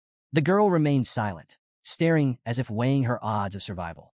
Kier stood, unlocking the cage with a practiced twist. "Go," he commanded, his tone firm but not unkind. When she didn't move, he switched to halting barbarian. "Run. Away." Her eyes widened slightly, the recognition of her native tongue flickering in her expression. Yet she hesitated, mumbling something in barbarian that sounded soft, almost pleading. Kier crossed his arms. "Look, I'm not fluent, but this isn't a language test. The exit's that way." He pointed emphatically. Finally, the girl rose, still limping but steadier with each step. At the doorway, she paused and turned back to him, her voice trembling as she spoke again in barbarian. Kier couldn't make out the words, but the gratitude in her tone was unmistakable. Once she disappeared into the night, Kier exhaled and pulled another cloth aside. Beneath it lay his real target, the carcass of Mercy Lego, an A-rank monster. Still fresh, he noted, crouching down to inspect the massive beast's remains. A red aura began to shimmer from his hand, and moments later, Beelzebub materialized, a faint grin stretching across its sinister form. "It's been a while, hasn't it?" Kier said casually, as though addressing an old friend. "An A-rank snack. Try not to take all day. The Pitbull Knights will be here soon, and they don't like to share." Beelzebub let out a guttural, pleased sound, its hunger palpable. The aura around it flared as it descended upon the corpse, feasting with voracious glee. Kier stood watch, arms crossed, his mind already calculating his next move. As dawn broke, the name Deputy Consul Kier became the city's most chilling buzzword. Stories of his brutal crackdown on the criminal underworld spread like wildfire. Nobles and other elites involved in the illegal slave trade were now prisoners in Underdog City's notorious jail, minus a few limbs. The infamous Burning Suspension Club, once the crown jewel of the city's vice, had been reduced to smoldering ruins. Its VIP patrons hadn't fared any better. Their heads now adorned stakes in the main square, a grim display of justice that sent shockwaves through the city. The 7 original clans, whose heirs had been among the casualties, were quick to react. Their indignant letters of protest flooded Kier's office. But his response was as cold and final as the guillotine. The death penalty is the only justice for violating the imperial family's ultimate decree. Kier's assault wasn't just physical, it was financial. Bank drafts, incriminating ledgers, and records seized from Burning Suspension were handed over to the Baskerville clan. These documents detailed everything from bribes to secret transactions, implicating powerful players. With evidence mounting and reports heading to the imperial family, even the proudest clans found their protests turning to silence. In a desperate move, the patriarchs of the 7 original clans personally arrived at Kier's office to beg for mercy. Their pleas were met with the same icy resolve. "The black ledgers don't lie," Kier said, unflinching. "Your family assets will be confiscated. For the crime of treason, 3 generations of your bloodlines are sentenced to eradication. That's final." The city itself felt the shockwave of Kier's iron rule. Execution grounds flowed red as the corrupt elite were purged. Freed from criminal strangleholds, public offices and contractors began hiring again, slashing unemployment. The destruction of the underground auction house funneled newfound tax revenue into public welfare. Businesses flourished, and even the stock market felt the effects as optimism surged. Underdog City transformed almost overnight, its people celebrating a newfound hope. Meanwhile, Kier's popularity skyrocketed, and the once-embattled deputy consul became a beacon of progress. One morning, Chihuahua entered Kier's administrative office, carrying a steaming mug. "Coffee delivery," he announced with a grin. Kier looked up, raising an eyebrow. "You're the office manager, not my errand boy." Chihuahua waved off the remark. "Call it gratitude. You saved me at the auction, remember? That clown's knife was way too close for comfort." A rare smirk tugged at Kier's lips. "Coffee? That's a bit cheap for a life debt." Chihuahua laughed. "Hey, it's not just any coffee. 2 spoons of sugar, extra creamer, and barely any water. Top shelf stuff." Their banter filled the room with an unusual warmth before Chihuahua shifted gears. "How's the transcribing going? Still practicing your writing?" Wordlessly, Kier handed him a sheet of paper. Chihuahua scanned it, his eyes widening. Wow, you've only just started learning, and this is incredible. Your handwriting is nearly perfect. Kier shrugged, downplaying the compliment. Still a long way to go. Besides, you're the one running this office like clockwork. Chihuahua chuckled, but couldn't help feeling awed. Beneath Kier's stern demeanor lay a man capable of reshaping the city's foundations. He didn't just enforce laws. He understood their purpose, their weight. Watching Kier at work, Chihuahua silently hoped he'd stay in Underdog City. With Kier at the helm, it felt like the city was finally on the verge of something extraordinary. Under the pale glow of the moonlight slipping through iron bars, Kier stood in the shadows of a prison cell. Opposite him, Cindy Wendy, Baron Gambino's former attendant, sat bound and blindfolded, her defiant posture stark against the cold walls. Breaking the silence, Kier spoke, his tone apologetic yet distant. I should have come sooner, but duty kept me. Cindy Wendy, isn't it? She ignored the question, her voice cutting through the air like ice. Why did you spare me? Kier stepped forward, removing the blindfold with deliberate calm. Their eyes met, his crimson gaze steady. Because I need answers.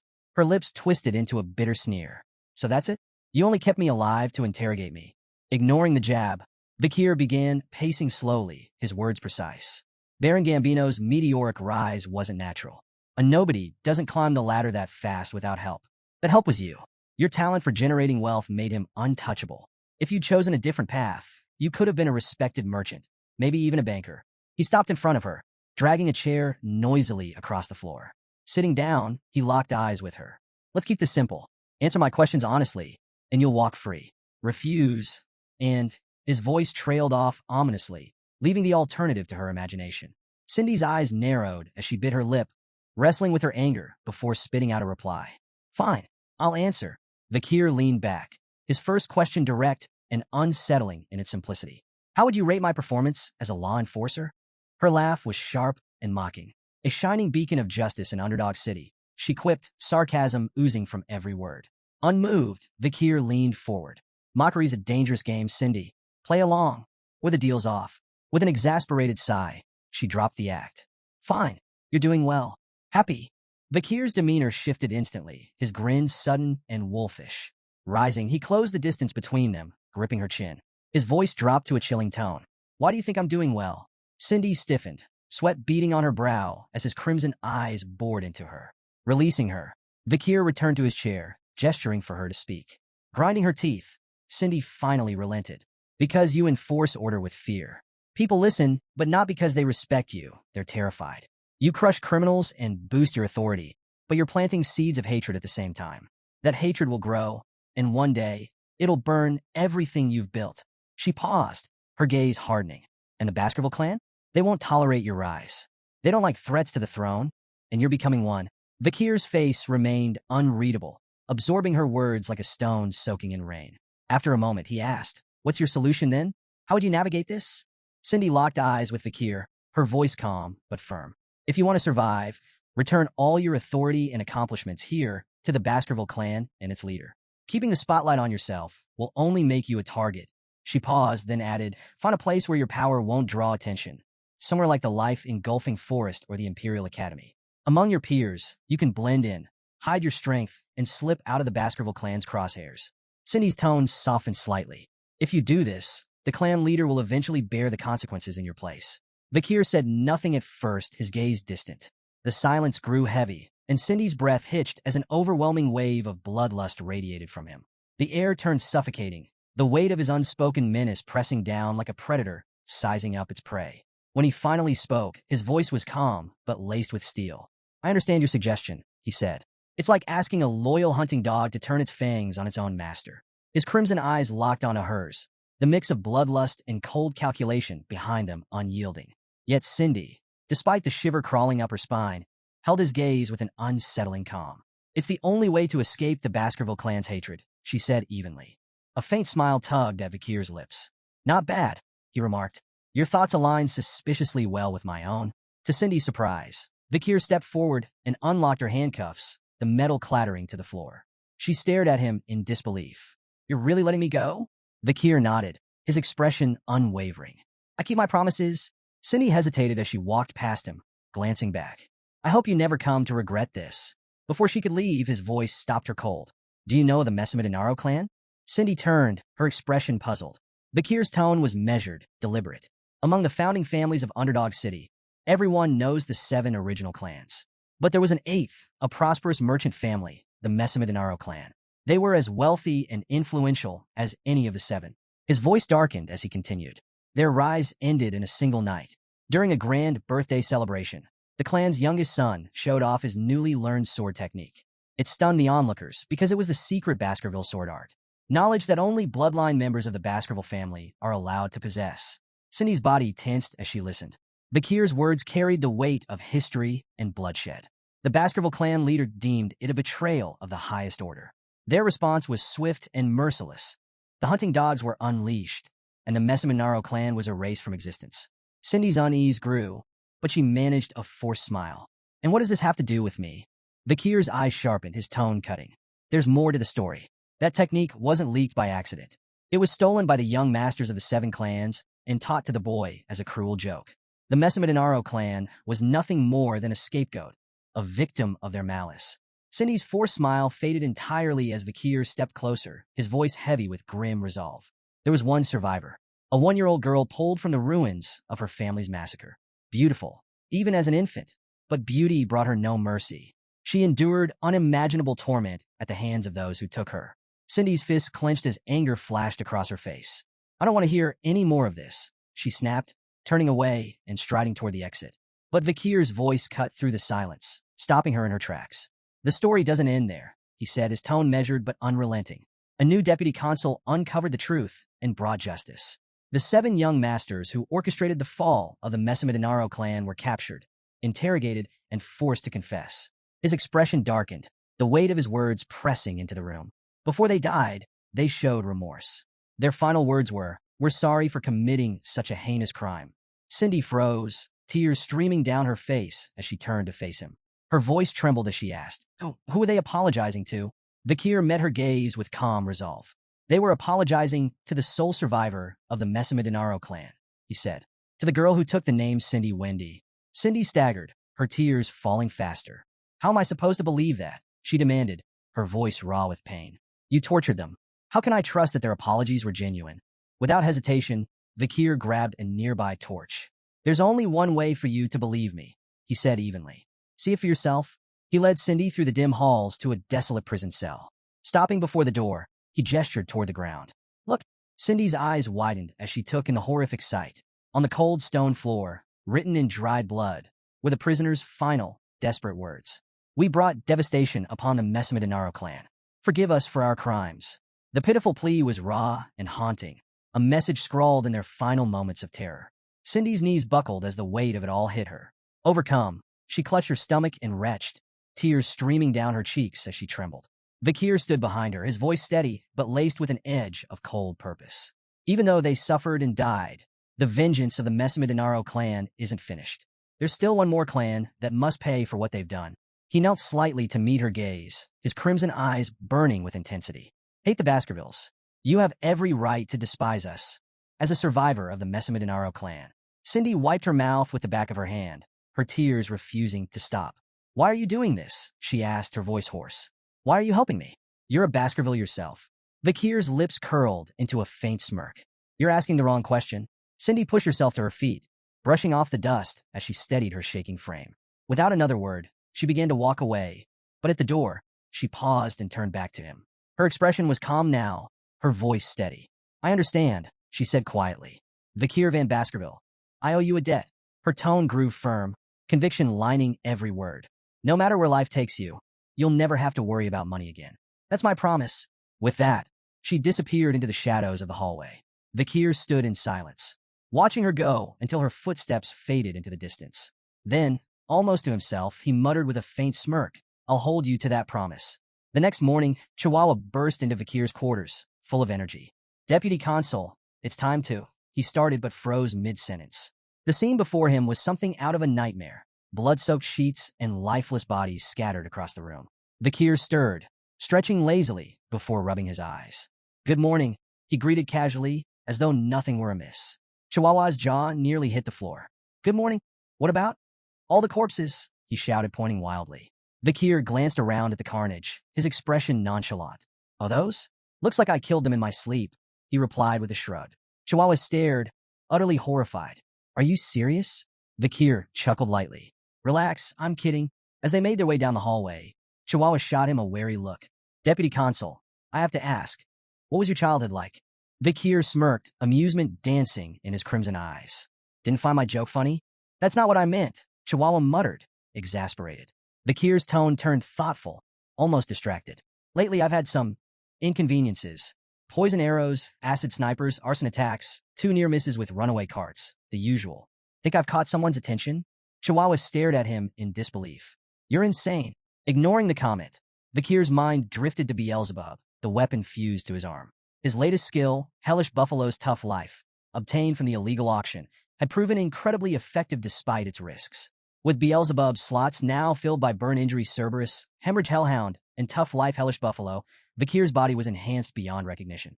Combined with the river Styx's modifications, his skin had become so resilient that even elite assassins had failed to harm him. But while the power was satisfying, the relentless attempts on his life were becoming more than just an irritation.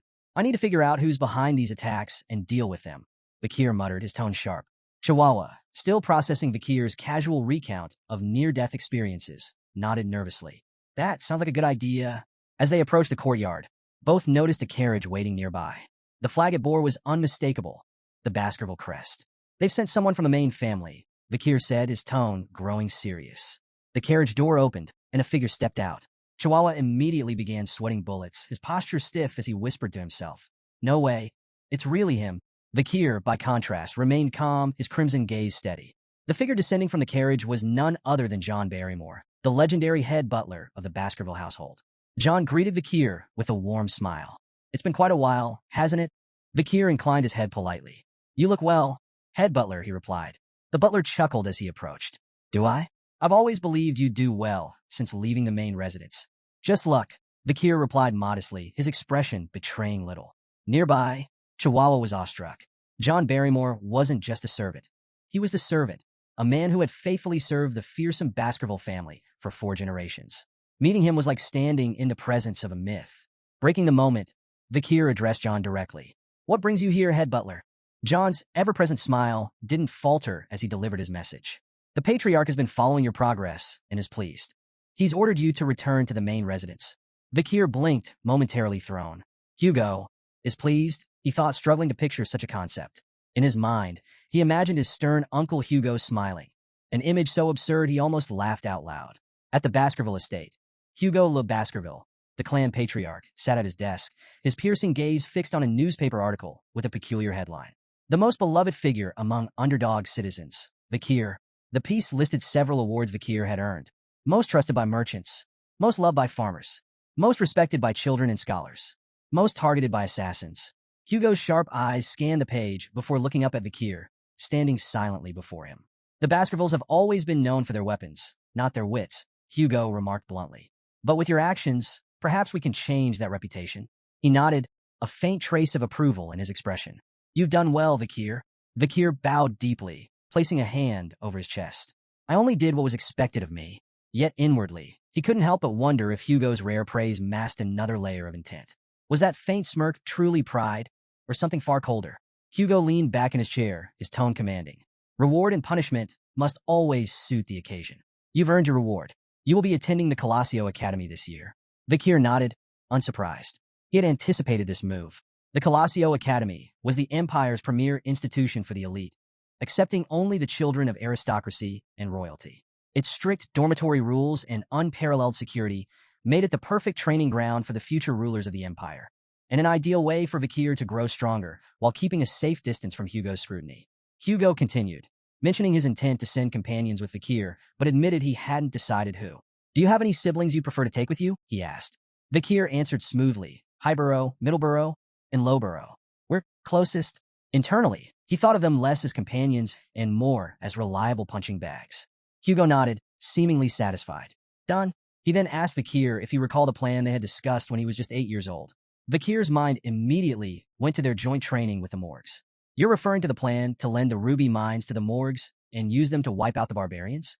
A smirk spread across Hugo's face. Exactly. And it worked. Intrigued, Kier pressed for details.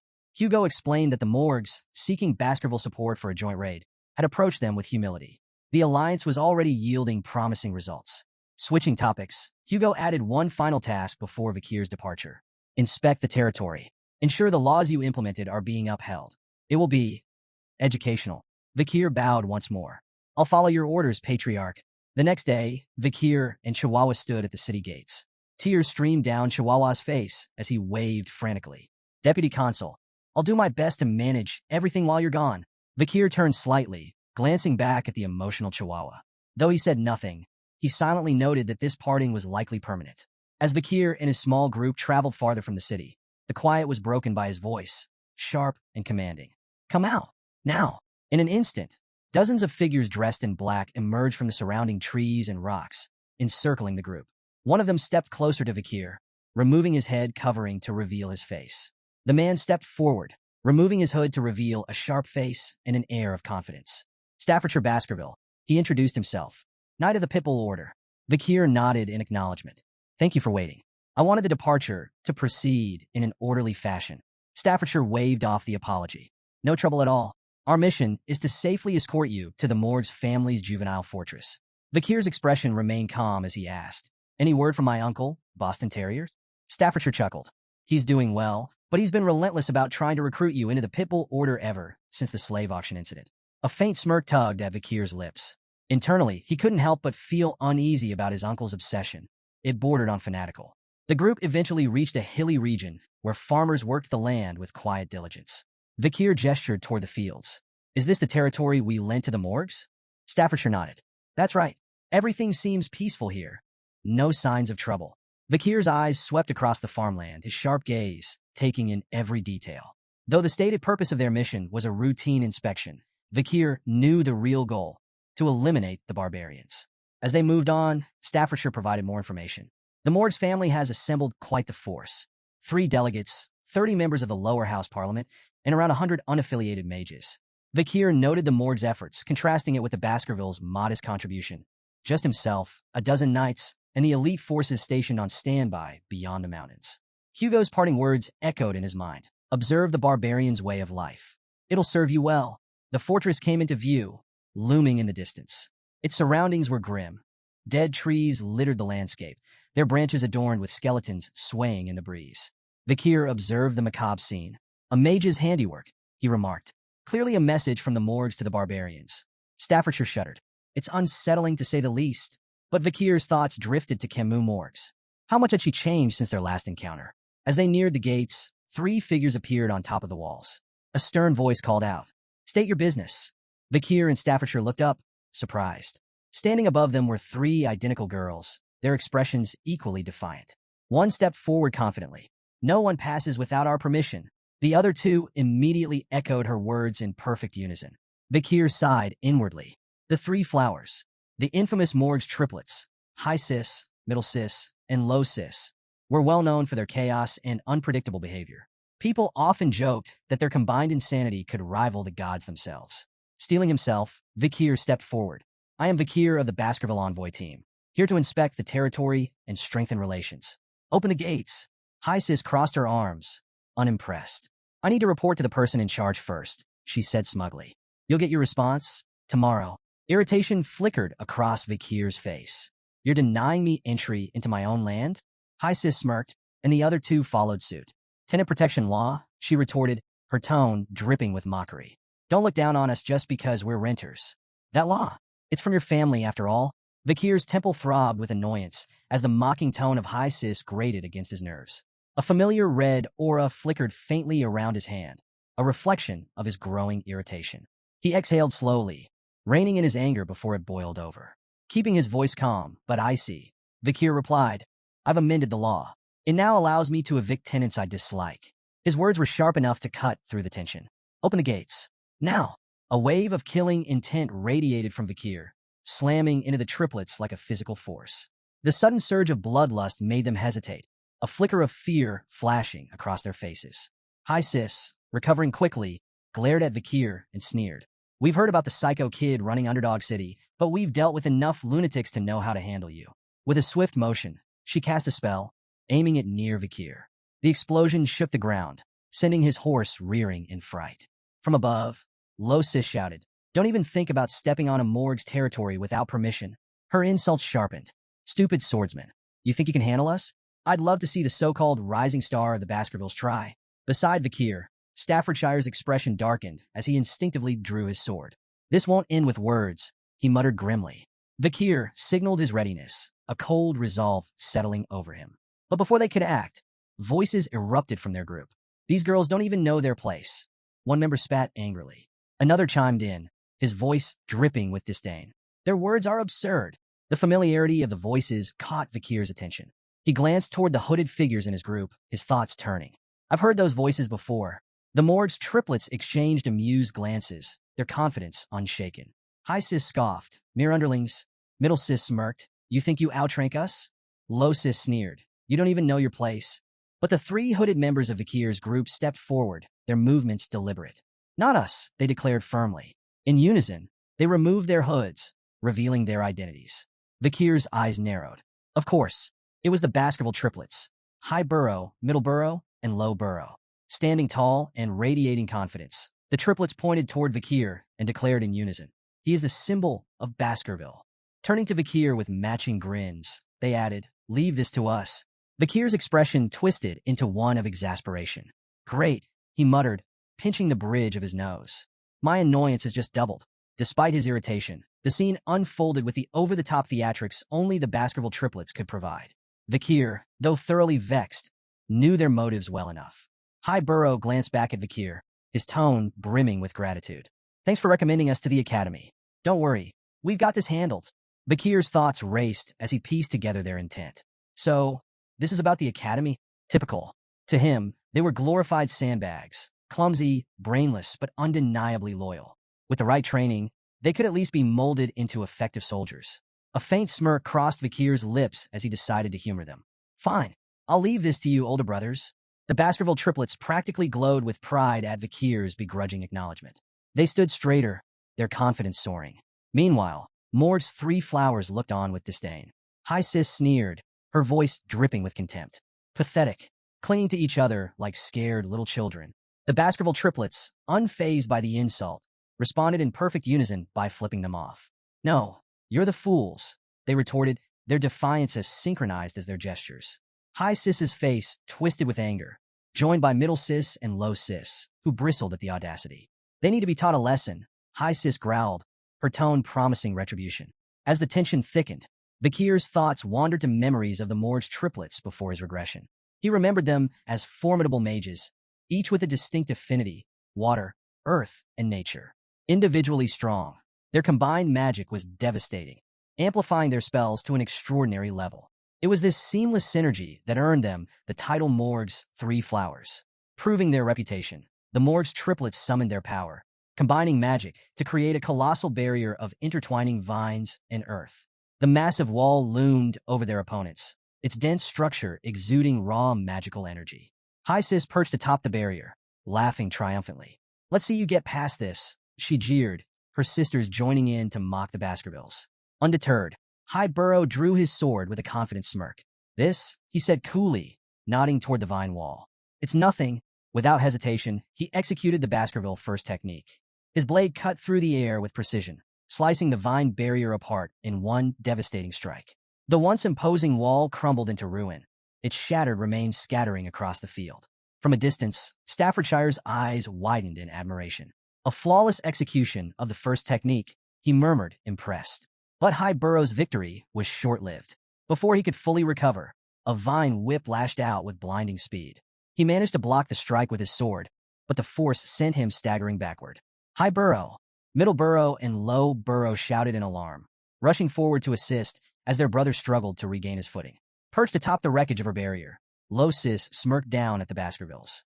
"Your pathetic swords will never reach us," she taunted, her voice brimming with confidence. The Baskerville triplets' expressions darkened, their anger flaring like hunting hounds scenting blood. The air between the two groups grew heavy with unspoken tension, the promise of further violence thick in the atmosphere. Staffordshire turned to Kier, observing his calm demeanor amidst the chaos. "Enjoying the show?" he asked, a trace of amusement in his tone. Kier raised an eyebrow, unimpressed. "What exactly do you mean by show?" Staffordshire gestured toward the clash. The age-old debate. Magic versus swordsmanship. Magic channels mana from the surroundings to amplify elemental power, while swordsmanship focuses a warrior's own energy for pure, explosive strength. Watching the two collide, it's fascinating, don't you think? Kier sighed, his crimson eyes narrowing in exasperation. If you put it like that, I'm part of this debate too. Staffordshire smirked knowingly. True, but let's face it, you've already left everyone else in the dust. Kier, however, was far from entertained. His expression hardened with frustration as he glanced at the ongoing clash. They're all wasting my time. If only they'd wipe each other out and save me the trouble. I've got more important things to deal with than refereeing a squabble between overgrown children. His thoughts drifted to his mounting responsibilities. Between managing the chaos of Underdog City and finding a capable supervisor, his patience for pointless bickering had long since worn thin. A fiery explosion erupted across the battlefield, silencing the chaos in an instant. A commanding voice, filled with anger, cut through the smoke and flames. What are you fools doing in front of my territory? High Burrow, momentarily distracted, tried to seize the advantage against High Sis, but the battle's tide shifted dramatically as a massive wall of fire surged forth. The blast shook the ground, leaving everyone momentarily stunned. Staffordshire tensed at the overwhelming display of magic, while Kier stood unfazed, a faint smirk on his lips. If we're lucky, that might have incinerated them all, he muttered dryly. To his annoyance, the Baskerville triplets emerged from the smoke, coughing and stumbling, singed but alive. Kier clicked his tongue in irritation, glaring at them. High Burrow wiped soot from his face, still in shock. What the hell was that? Middle Burrow, equally rattled, spun toward the source of the attack. Who's behind this smoke wall? He shouted. As the haze began to dissipate, the morgue's triplets came into view. High Sis and Middle Sis, usually so smug, were visibly shaken, their confidence cracked. If I dodged a second later, I'd be dead, High Sis muttered, trembling. Low Sis clung to her sisters, her voice shaking. What kind of monster uses fire magic like that? From atop the fortress gate, a figure stepped forward, flames still flickering in her hands. Her presence exuded authority, silencing the battlefield. Camus Morks. Her voice sliced through the tension. I can't forgive anyone who causes trouble in the territory I manage. She leapt down gracefully, landing in front of the morgue's triplets. Her cold gaze pierced through them, and High Sis scrambled to explain. We were trying to stop the invaders, she stammered. Low Sis pointed accusingly. It was their fault. They started it. Camus didn't flinch, fixing them with a withering glare. First of all, address me properly. I'm the vice head of this fortress, not someone you can call Camus so casually. Her sharp tone sent Middle Sis into a panic. Hastily, she corrected herself and addressed Camus with the proper honorific. Camus' gaze shifted to the skeletons swaying ominously in the trees. If you don't want to end up like them, she said icily, I suggest you think more carefully next time. Middle Sis squeaked in fear, bowing repeatedly as she apologized on behalf of her sisters. Camus turned her attention to Kier, her eyes narrowing before recognition dawned. Her expression softened slightly as she approached him, a faint smile tugging at her lips. It's been a long time, she said softly, her voice carrying a touch of warmth. 7 years, hasn't it? Kier nodded, his expression relaxed. It has, he replied. As Camus studied him, Kier's gaze briefly lingered on her. She looked more mature now, and he found himself noting her increased allure. He recalled how, in his previous life, Camus had captured the attention of countless men in high society. Rumors and scandals swirled around her, some involving even married men. But in this timeline, there were no whispers of such stories. Dismissing the thought, Kier returned to the matter at hand. Open the gates, he said bluntly, his tone firm. Words won't work on the triplets. Camus blinked at Kier's bluntness, her expression darkening. That's all you have to say to me after all this time, she snapped, her voice edged with frustration. Kier tilted his head slightly, his crimson eyes studying her with a mix of curiosity and detachment. What else should I say? He replied, his tone calm and neutral. Camus' frustration boiled over. Staffordshire, observing from a safe distance, raised an eyebrow, wondering if this verbal sparring might escalate into a clash between the two stars of their respective clans. Pointing a trembling finger at Kier, Camus glared at him, her eyes shimmering with unshed tears. 0 points. You get 0 points, she declared, her voice quivering with a mix of anger and embarrassment. Your attitude toward your future wife is appalling. The words hung in the air like a lightning strike. The entire group, Morg's 3 flowers, Baskerville's triplets, Staffordshire, and even Kier, froze in stunned silence. Camus, realizing what she had just said, turned away sharply, her face reddening. She muttered a flustered humph while refusing to meet anyone's gaze. The collective thought running through everyone's mind was the same. Whose wife? Later, as the group rode toward the fortress, Kier and Camus found themselves riding side by side. Their earlier tension softened into casual conversation. The Baskerville clan doesn't seem to know much about the barbarians, Camus remarked, her tone light but probing. Kier raised an eyebrow. We know more than you think, he countered confidently. We've fought them countless times, probably more than the Morg's family ever has. Camus glanced at him sideways, her smirk returning. If that's true, why send those idiots? She asked, gesturing toward the Baskerville triplets in the distance, who were currently bickering over whose sword was shinier. Kier shrugged. The arrangement was already made with the Morg's family, he replied. The main force is stationed on the other side of the mountain range. You know that. Camus leaned slightly closer, her voice teasing. You may think you know, but I wonder if you're as informed about the barbarians as you claim. Kier met her gaze evenly. As the leader of this delegation, it's my duty to know everything. Of course I'm well informed. Camus' expression softened into a faint smile. For someone the clan may have wanted to discard, you seem surprisingly trusted now. The conversation shifted naturally. Which of the barbaric tribes do you find the most troublesome? Camus asked, her curiosity evident. Kier considered for a moment before answering. The Balak warrior tribe and the Rococo sorcerer tribe, he said. The Balak are unmatched archers. Their skill surpasses even the Empire's best. And no, that's not common knowledge. Camus nodded, impressed. 8 points, she said, evaluating him in her own whimsical way. 8 points? Out of what? Kier asked, frowning slightly. Camus grinned playfully. Out of 100, of course. You answered well, so you earned points. Kier gave her a skeptical look, but let it go. Camus continued her peculiar scoring. I don't like overly intelligent men, she declared. They're boring. A little foolishness makes them more interesting. She shifted her gaze to his horse. Your choice of horse? Awful. That massive beast doesn't suit someone of your shorter stature. Her teasing tone carried a playful jab as she deducted 6 points. Then, she critiqued his attire. Your clothes? Bland and uninspired. 4 points for effort. Noticing that Kier was entirely ignoring her commentary, she smirked. 1 point for your so-called manners. Finally, her eyes softened as she studied his face. Your face? 99 points, she said, her tone quieter and more sincere. But you lose 1 for that lack of expression control. Kier let out a heavy sigh, his patience wearing thin. Enough with these pointless evaluations, he said, his tone firm. Camus' eyes narrowed, her tone sharp as she shot back. Pointless? I'm just being stern with my future husband. Kier froze, confusion flashing across his face. Future husband? What are you even talking about? Camus folded her arms, huffing indignantly. You passed the test, remember? My uncle's test. That duel was to determine if you were worthy to be my husband. Kier's eyes narrowed as realization set in. She was talking about the duel he had fought 7 years ago against her uncle, a test of his abilities as her potential partner. Camus, her frustration mounting, continued venting. I never agreed to this. That duel ruined my path to marriage. But she sighed heavily, her anger fading into reluctant resignation. A promise is a promise, so I have to follow through. Not that I'm happy about it.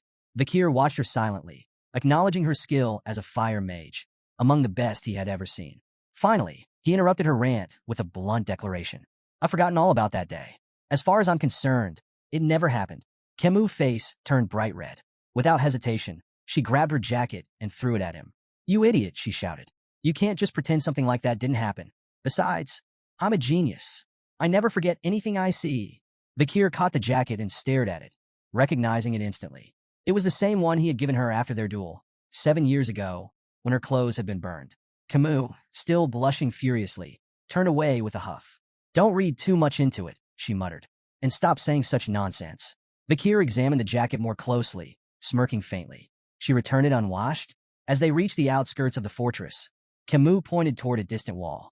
The barbarians ambushed the ruby mine, she explained.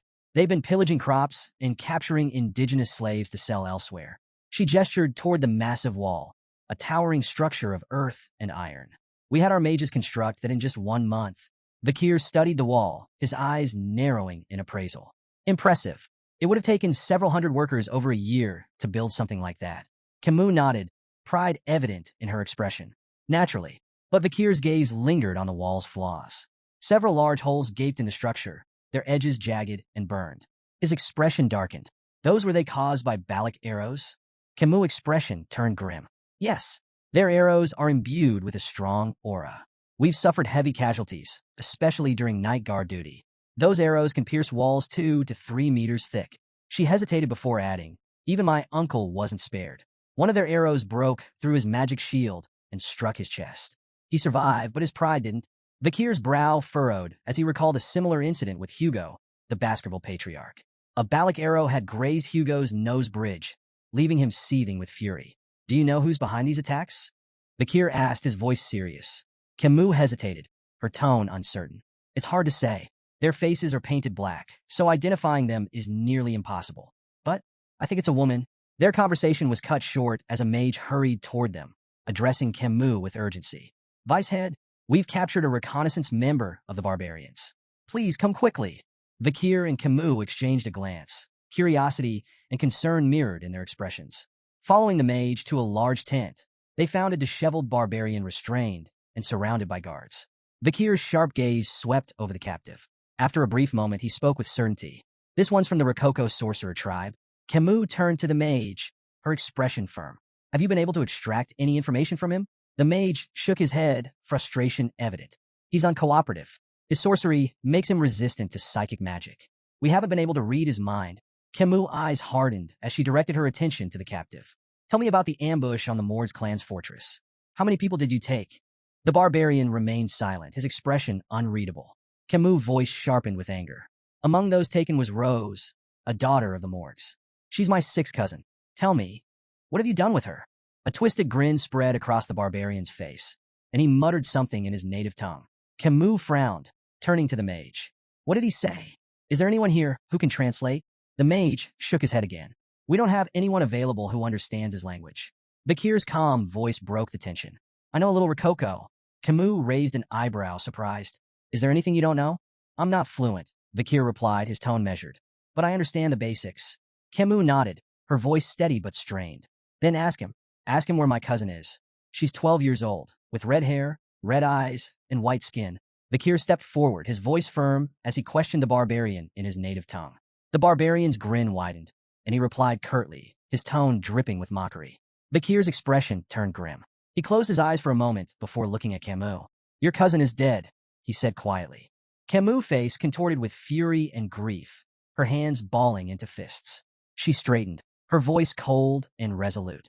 With the senator of the audience hall recovering and the senator of the temple away, the decision falls to me. She took a deep breath and declared, I, Camus Morgs, a member of the Middle House and the vice head of this fortress, issue the verdict. Immediate execution. Without hesitation, a sharp spike shot through the barbarian's body, followed by a torrent of flames that consumed him entirely. As the fire raged, the barbarian cried out in his language, his voice weak and filled with venom. Camus' voice was icy as she dismissed his final words. After this war, your language will only be spoken in hell. The barbarian's screams faded into silence as the flames reduced him to ashes.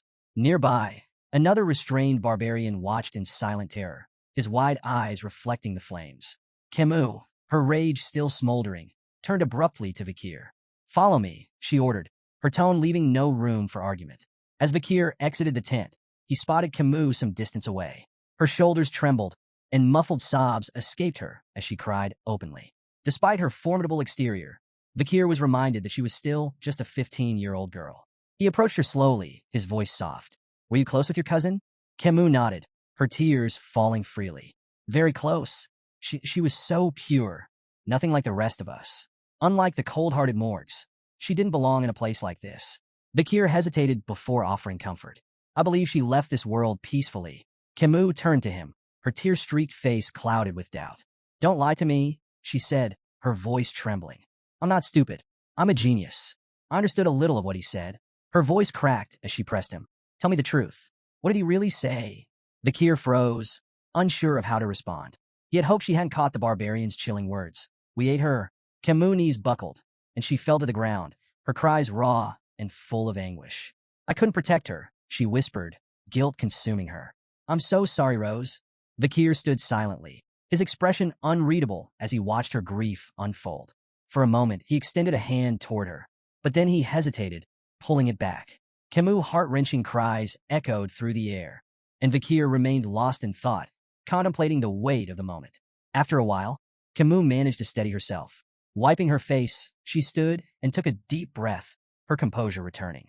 This isn't a bad thing. she said, her voice steady despite the lingering tremor. If anyone had given me half-hearted sympathy, I'd have killed them on the spot.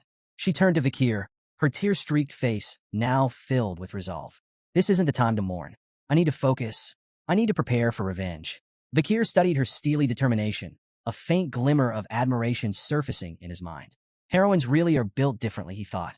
He extended his hand toward her, nodding silently in agreement. Before Camus could take his hand, a loud, bell-like sound rang across the fortress, shattering the moment. Kier frowned. What's that? Camus stood up abruptly, her expression serious. It's the signal for a barbarian attack. Kier smirked faintly. Seems your time for revenge has come sooner than expected. Outside the fortress, a group of barbarian girls astride massive white wolves prepared for battle. Each was armed with a bow, their leader standing at the front. The leader, her face painted black, knocked an arrow. Drawing it back, she aimed toward the guards on the fortress walls and released. The arrow struck its mark with deadly precision, detonating in a fiery explosion that sent guards scattering in disarray. She raised her voice, commanding her companions. Attack! The barbarian girls launched into battle, their wolves charging with terrifying speed. The massive beasts tore into soldiers with relentless ferocity, while the barbarians themselves struck with brutal efficiency. Ropes flew through the air, lassoing soldiers by the neck and dragging them down with startling precision. The fortress descended into chaos. Kier arrived at the scene, his sharp eyes scanning the battlefield. The gruesome sight before him, a storm of blood, smoke, and bodies, was something he had seen countless times before. Did I get here too quickly? He wondered, assessing the chaotic scene. His focus sharpened as he prepared to enter the fray. Suddenly, a rope shot toward Kier, wrapping tightly around his neck before he could react. His crimson eyes narrowed as he turned his gaze forward, spotting two barbarian girls expertly holding the ends of the rope. In their native tongue, one of them grinned and said, "We've caught a good one. This hunt for husbands is going well." Kier immediately understood their intention. The barbarians were capturing men to breed stronger offspring for their tribe. Without missing a beat, Kier grabbed the rope with one hand and yanked it forcefully, sending the two girls flying through the air. "Sorry," he said dryly, "but I'm not available. I might already be engaged." The barbarian girls crashed to the ground with a heavy thud, eliciting shocked gasps from the male barbarians nearby. "What? Who is this guy?" one of them muttered in disbelief. The others quickly readied their arrows, uncertainty flickering in their eyes as they debated whether Kier was friend or foe. Despite the tension, Kier remained calm. Hugo's warning rang in his mind. Avoid engaging in battle before meeting up with the main force. Kier hesitated briefly, considering whether to hold back, but his decision came swiftly. Drawing his sword, he strode forward confidently, unbothered by the arrows flying toward him. With precision and agility, he cut through the barrage with ease, each strike precise and deadly. His movements were fluid, almost mesmerizing, as he deflected every projectile aimed at him. The barbarians' shock turned to panic. "How is that possible?" they whispered among themselves. Their awe, however, was short-lived. A wave of fire suddenly erupted across the battlefield, engulfing the barbarians in searing heat. Cries of pain echoed as flames consumed their surroundings. Camus stepped forward, flames crackling in her hands, her expression fierce and unyielding. "These barbarians will burn," she declared, her voice dripping with fury. Kier turned to her in astonishment, realizing she had transformed the battlefield into an inferno. Camus glanced at him, her sharp eyes narrowing. "Are you using liquid aura?" she asked, a rare note of acknowledgement in her tone. Her words carried weight. "You're the only man I could ever recognize." Kier responded calmly. "I received orders from the patriarch to avoid battle until regrouping with the main force." Camus scoffed, undeterred by his explanation. As she began casting more spells, her voice rang with defiance. "An order from the Baskerville patriarch? Do you think that will stop me?" The intensity of her flames increased as she stepped forward. "A Baskerville should refrain from intervening," she said coldly. "I'll handle this myself. Every last barbarian here will burn." Camus unleashed a series of devastating fire spells, setting the battlefield ablaze. The sheer heat distorted the air as flames roared across the terrain, consuming everything in their path. Kier watched in astonishment, quickly recognizing her technique. Burned, a powerful fire spell. His sharp gaze caught the details of her casting. She was using a quadra-casting method, layering 4 simultaneous fire spells to amplify their destruction exponentially. Driven by her rage and thirst for vengeance, Camus poured her all into the attack, leaving a scorched wasteland in her wake. Suddenly, from the shadows, a barbarian perched on a wolf's back raised a blowgun and fired. The poison needle struck Camus in the neck before she could react. Her body stiffened, and she winced as the poison coursed through her veins. Her legs buckled, and she collapsed to the ground, her movements sluggish and uncoordinated. Through blurred vision, she spotted her attacker, the barbarian grinning smugly as he reloaded his blowgun. Kier observed the scene, clicking his tongue in annoyance. She's more trouble than I thought. A rope shot toward Camus, aiming to ensnare her, but Kier's hand snapped out, catching it midair with ease. Camus, despite the poison weakening her, managed a faint smile. Nice catch, she murmured. Kier glanced down at her, his voice blunt. We should retreat. Camus' eyes flashed with defiance. What about the farmlands? The captives? It's wiser to wait for the Baskerville main force. Kier replied firmly, his tone leaving little room for argument. But Camus shook her head, her resolve unshaken. I won't retreat. I can't. Not after what the barbarians did to my cousin. Kier sighed, frustration flickering across his face. You need to make a rational decision. Before he could say more, his instincts flared. Spinning on his heel, he ducked just as an arrow whizzed past his head, narrowly missing him. His sharp gaze locked onto the attacker, a barbarian girl with piercing, focused eyes, her bow poised for another shot. Could this be the destructive power Camus mentioned? Kier wondered, noting the precision of her attack. Lost in thought, Kier was caught off guard when another barbarian lunged forward, grabbing Camus and retreating swiftly into the chaos. Kier! Camus cried out, her voice filled with desperation as she was pulled away. Kier's expression darkened, frustration boiling beneath his calm exterior. Memories surged of a younger Camus Morgs, once held captive by barbarians. He recalled her fierce return, wiping out an entire group of captors and earning the title of queen. Snapping back to the present, Kier knew he couldn't let history repeat itself. The barbarian girl he had spotted earlier lunged at him with startling agility, breaking his train of thought. Her movements were swift, deliberate, and precise. Kier evaded her strike, his focus sharpening. To his surprise, she wielded her bow as a melee weapon, swinging it with deadly force. She followed up with a chi-infused kick, catching Kier off guard and sending him sliding backward across the dirt. Regaining his footing, Kier quickly assessed the situation. Her technique was far more refined than the other barbarians he'd encountered. She wasn't just another warrior. She was elite. Do I need to go all out? He wondered. Before he could act, the barbarian girl surprised him further. Attempting to speak his language, she said haltingly, We meet again. Kier's eyes narrowed as recognition dawned. She was the same girl he had freed at the slave auction. Though he had once shown her mercy, he couldn't help but inwardly label her a troublemaker. The girl met his gaze with a sly smirk, as if enjoying the unexpected reunion. Memories of that fateful auction flickered through Kier's mind, of shattering her chains and granting her freedom. Now, faced with her again, he hesitated. Breaking the tense silence, he asked coldly, Is this how you repay kindness? With revenge. The girl chuckled, her smirk widening. Not revenge for you, she said, her tone steady despite her broken grasp of the language. For them, the Morgs, they captured me, enslaved me. I repay them now. Her words were clear. Their paths had crossed by chance, not intent. Mounting her wolf with effortless confidence, she glanced down at him. Your girl, Camus. She's next leader of Moore's clan. She pointed into the distance where the chaos of battle raged. If you want her back, follow. With that, she urged her wolf forward, disappearing into the fray with an air of challenge. Kier stood still, weighing his options. His crimson eyes burned with resolve as he debated whether to unleash the full extent of his strength. The tense moment was shattered by the arrival of Adolph Morgs, Camus' uncle, whose imposing presence instantly heightened the tension. Without wasting a second, Adolph began casting a spell, his voice laced with disdain as he demanded the barbarians return his niece. The ground beneath him fractured, jagged shards of earth flying through the air toward the retreating barbarians. But they were prepared. With uncanny agility, they maneuvered their wolves over the unstable terrain, leaping effortlessly between shattered rocks and evading the spell's destructive force. Adolph could only watch their retreat, frustration etched on his face. His curses echoed across the battlefield, a vent for his mounting anger. The ambush had unraveled mere minutes after the warning bell, a testament to his forces' inexperience and lack of preparation. As he seethed, a mage approached, bearing troubling news. The barbarians have fled into the restricted area of life-engulfing forest, the mage reported grimly. At the mention of the forest, Adolph's rage shifted to grim concern. Life-engulfing forest, deep within the mountains, was infamous for its deadly ecosystem. It was a perilous region no sane person would enter at night, a place where survival was nearly impossible. Even with his niece's life at stake, Adolph hesitated. The risks were staggering, and the thought of losing more lives weighed heavily on him. Before he could voice his uncertainty, Vikir's calm voice broke through.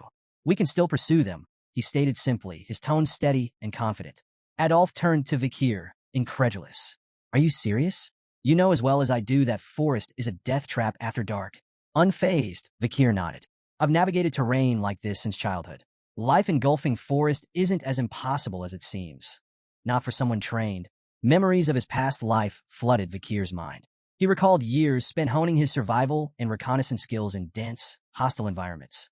These forests, no matter how treacherous, were his element. Adolf's gaze sharpened. Grabbing Vikir by the shoulders, he demanded, Are you truly serious about this? Do you know what you're risking? Nearby, the Morg's clan mage voiced his doubts. Sir, entering that forest at night, it's suicide. Adolf silenced him with a sharp glare. His resolve crystallized as he turned back to his forces. Anyone unwilling to join the pursuit may stand down now, he declared. There will be no judgment for those who choose safety over valor. As murmurs rippled through the group, Adolf fixed his gaze on Vikir. Reluctance flickered in his expression, but so did a grudging respect. He had known from the start that this young man was no ordinary warrior. With no other options, he had to entrust his niece's rescue to Vikir. Vikir, Adolf said, his tone heavy with resignation. I'm entrusting you with this mission. Bring my niece back. Life engulfing forest was a place that lived up to its ominous name. Nestled within Baskerville territory, it was a realm of horrors where survival was a fleeting hope. Bone-sucking mosquitoes, poisonous thorn-covered vines, silent spiders that hunted soundlessly, and countless other lethal creatures made it a graveyard for the unprepared. Few who entered lasted more than an hour. Despite its dangers, the Morgs and Baskerville troops pressed forward, closely following Vikir as he navigated the treacherous terrain with practiced ease. He moved like a shadow, leaping over obstacles and cutting through hazards with swift precision. Adolf, watching in awe, couldn't contain his curiosity any longer. Are all Baskerville boys like this? He asked, his voice tinged with disbelief. Staffordshire Baskerville chuckled, shaking his head. No, not all of them. But young Master Vikir? He's different. Their conversation was cut short when two enormous, venomous bees emerged, buzzing aggressively as they blocked the group's path. Before anyone could react, Vikir dispatched them in a single fluid motion, his blade slicing through the air with effortless grace. The bees fell, lifeless, before they could even pose a threat. The onlookers froze, stunned by the display. He's so cool, the Baskerville triplets whispered in unison, their admiration practically glowing. Suddenly, Vikir stopped behind a large tree and raised a hand, motioning for the group to halt. He pointed ahead, where faint flickers of light pierced through the dense canopy. They're close, Vikir said, his voice low. The barbarians haven't gone far. He added a warning, his tone grave. Balak hunters scatter dry leaves around their camps to detect pursuers. From here on, every step needs to be taken with extreme caution. Before the group could react, Adolf stepped forward, casting a spell. Silence. He intoned, the magic targeting Vikir. Vikir shot him a questioning look, but Adolf quickly explained. This spell ensures you make no sound as you move. Adolf smiled, a hint of his confidence restored. I'll take it from here. Thank you for your help, nephew-in-law. Vikir's brow furrowed. Nephew-in-law? He thought, puzzled. What is he talking about? Not far ahead, the barbarians had set up camp in a clearing. A fire crackled at its center, casting flickering shadows on the surrounding trees. Camus was tied tightly to a tree, her wrists and ankles bound with thick ropes. Her fiery spirit, however, remained unbroken.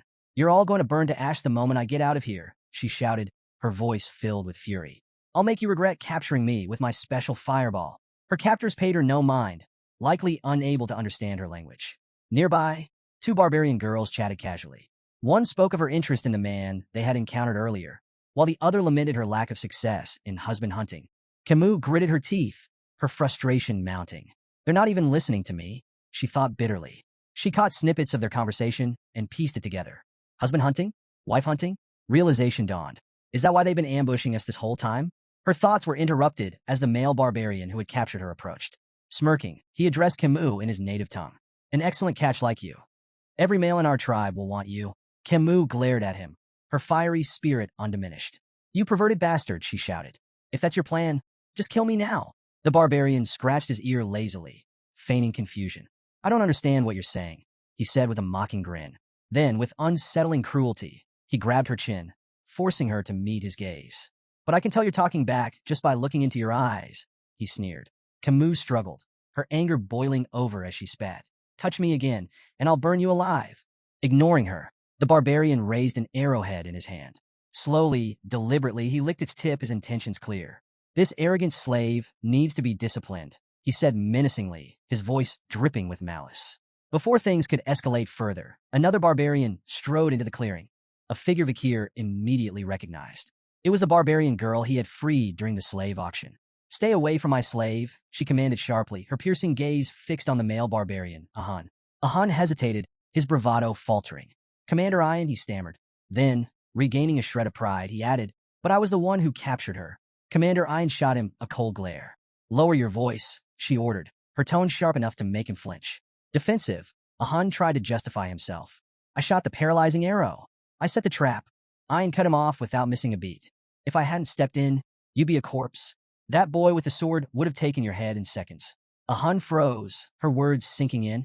After a moment, he muttered weakly, "So, this woman, she's your prize now?" "That's right," Ian replied, her voice brooking no argument. Camus, still bound to the tree, watched the exchange with growing curiosity. An internal power struggle? She thought. While her grasp of the barbarian language was limited, she caught enough to piece things together. The girl's name was Ian, and she was clearly their commander, a position of authority that even the brash Ahan seemed to fear. Ahan, still nursing his wounded pride, jabbed a finger toward Ian. "You may be a commander, but you're still just a woman." The clearing fell silent. Ian's eyes burned with fury as a powerful blue aura erupted around her, the air growing tense with her presence. Fixing Ahan with an icy glare, she retorted, "And what difference does that make? If you got a problem with me, come forward. I'll leave you in a bloody heap." Ahan's bravado evaporated as his body broke out in a cold sweat. Raising his hands in surrender, he stammered, "I'm not angry. Do as you please." He turned and retreated hastily, thoroughly cowed. Camus watched the scene, taking note of the respect or fear that Ian commanded. "She's definitely in charge here." Commander Ian turned her attention to Camus, her gaze appraising. "Good eyes, strong physique, as expected from the future leader of the Mord's bloodline," she said, almost to herself.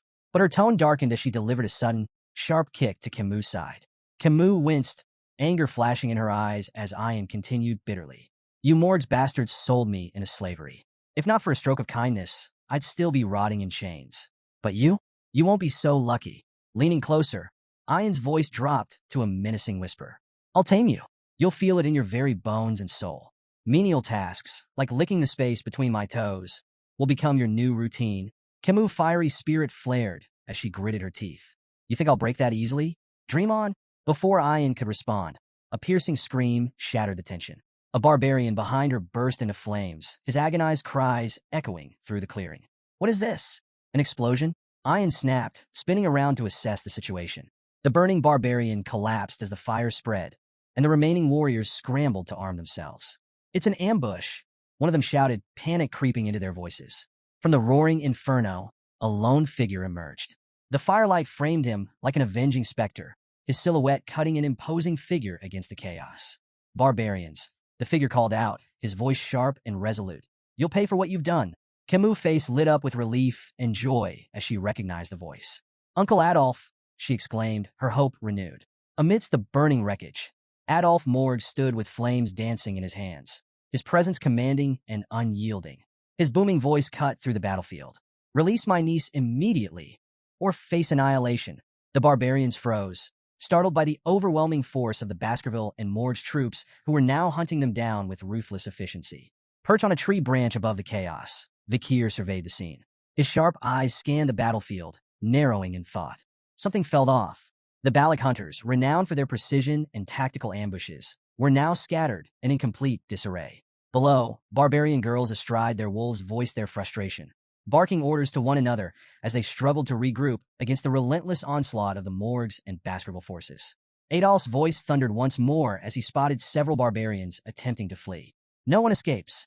Eliminate every last one of them." Camus, still tied to a tree, watched the pandemonium unfold with a smug grin. They deserve this, she thought, satisfaction gleaming in her eyes. But her moment of amusement was cut short. A rustling sound behind her caught her attention, and she turned her head sharply, her eyes widening in surprise. "Kier," she exclaimed, her voice far too loud for the circumstances. Emerging from the shadows behind her, Kier placed a finger to his lips, signaling for silence. Her loud reaction prompted a sigh of exasperation. With a swift motion, Kier cut the ropes binding her to the tree and helped her to her feet. "You came to save me." Camus beamed, her happiness radiant. Kier, slightly irritated, replied curtly, "Do you not understand the meaning of silence?" Before they could retreat further, Commander Ian stepped out from the shadows, blocking their path. Her sharp eyes gleamed with anticipation as she regarded Kier. "I expected you to come," Ian said, her voice calm yet brimming with authority.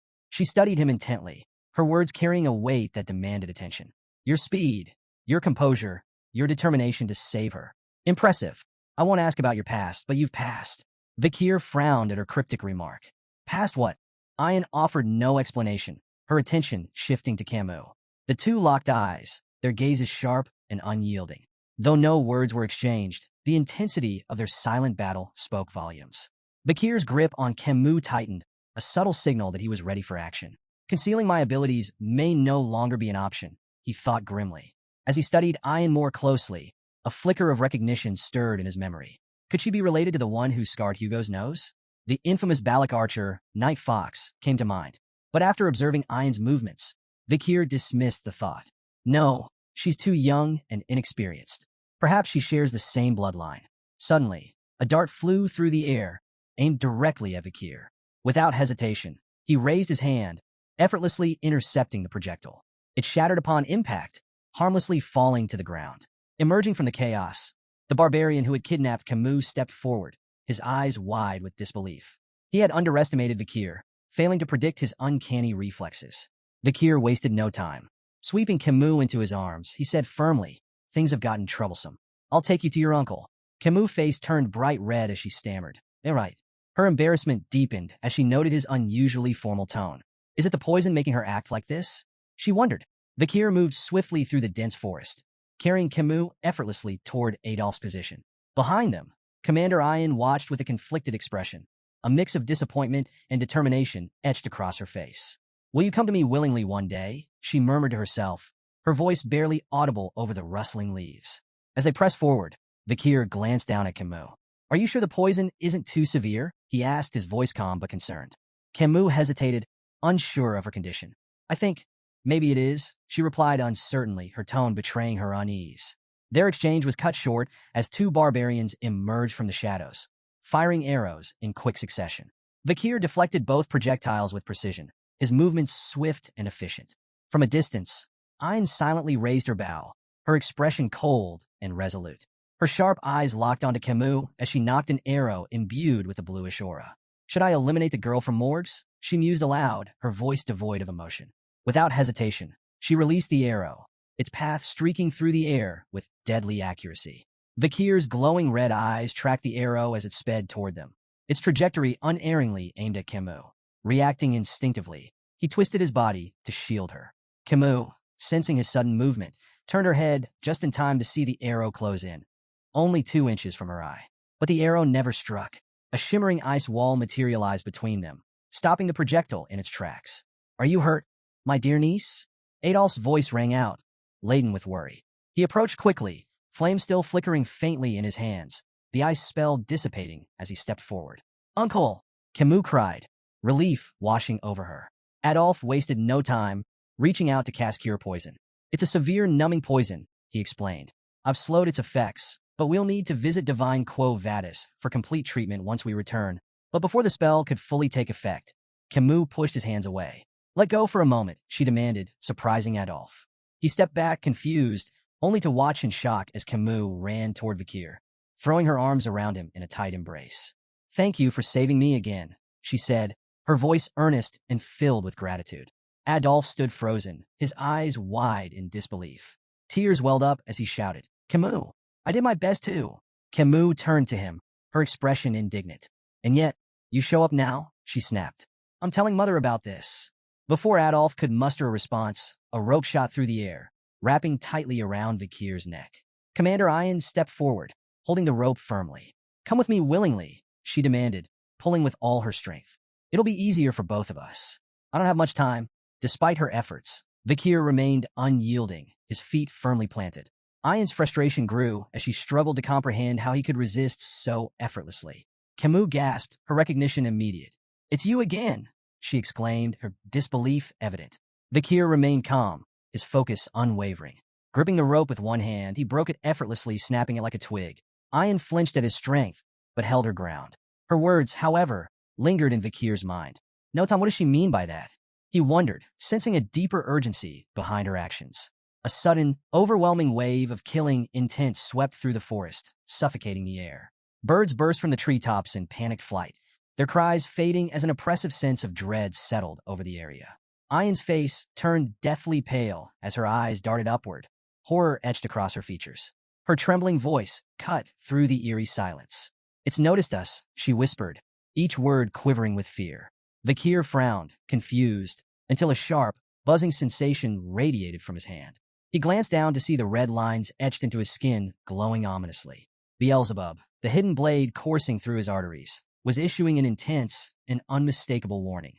"She's coming," Ayan murmured, her voice barely audible, yet heavy with dread. Vikir's expression hardened. "She? Who's she?" he asked, his instincts sharpening. Ayan's cold sweat betrayed her terror as she uttered a single name, her voice barely a whisper. "Madam Eight Legs." From the heart of the forest, a towering pillar-like structure emerged, its form cloaked in darkness and pulsating with an eerie purple aura. The barbarians froze in place, their expressions twisted with fear. "It's the madam!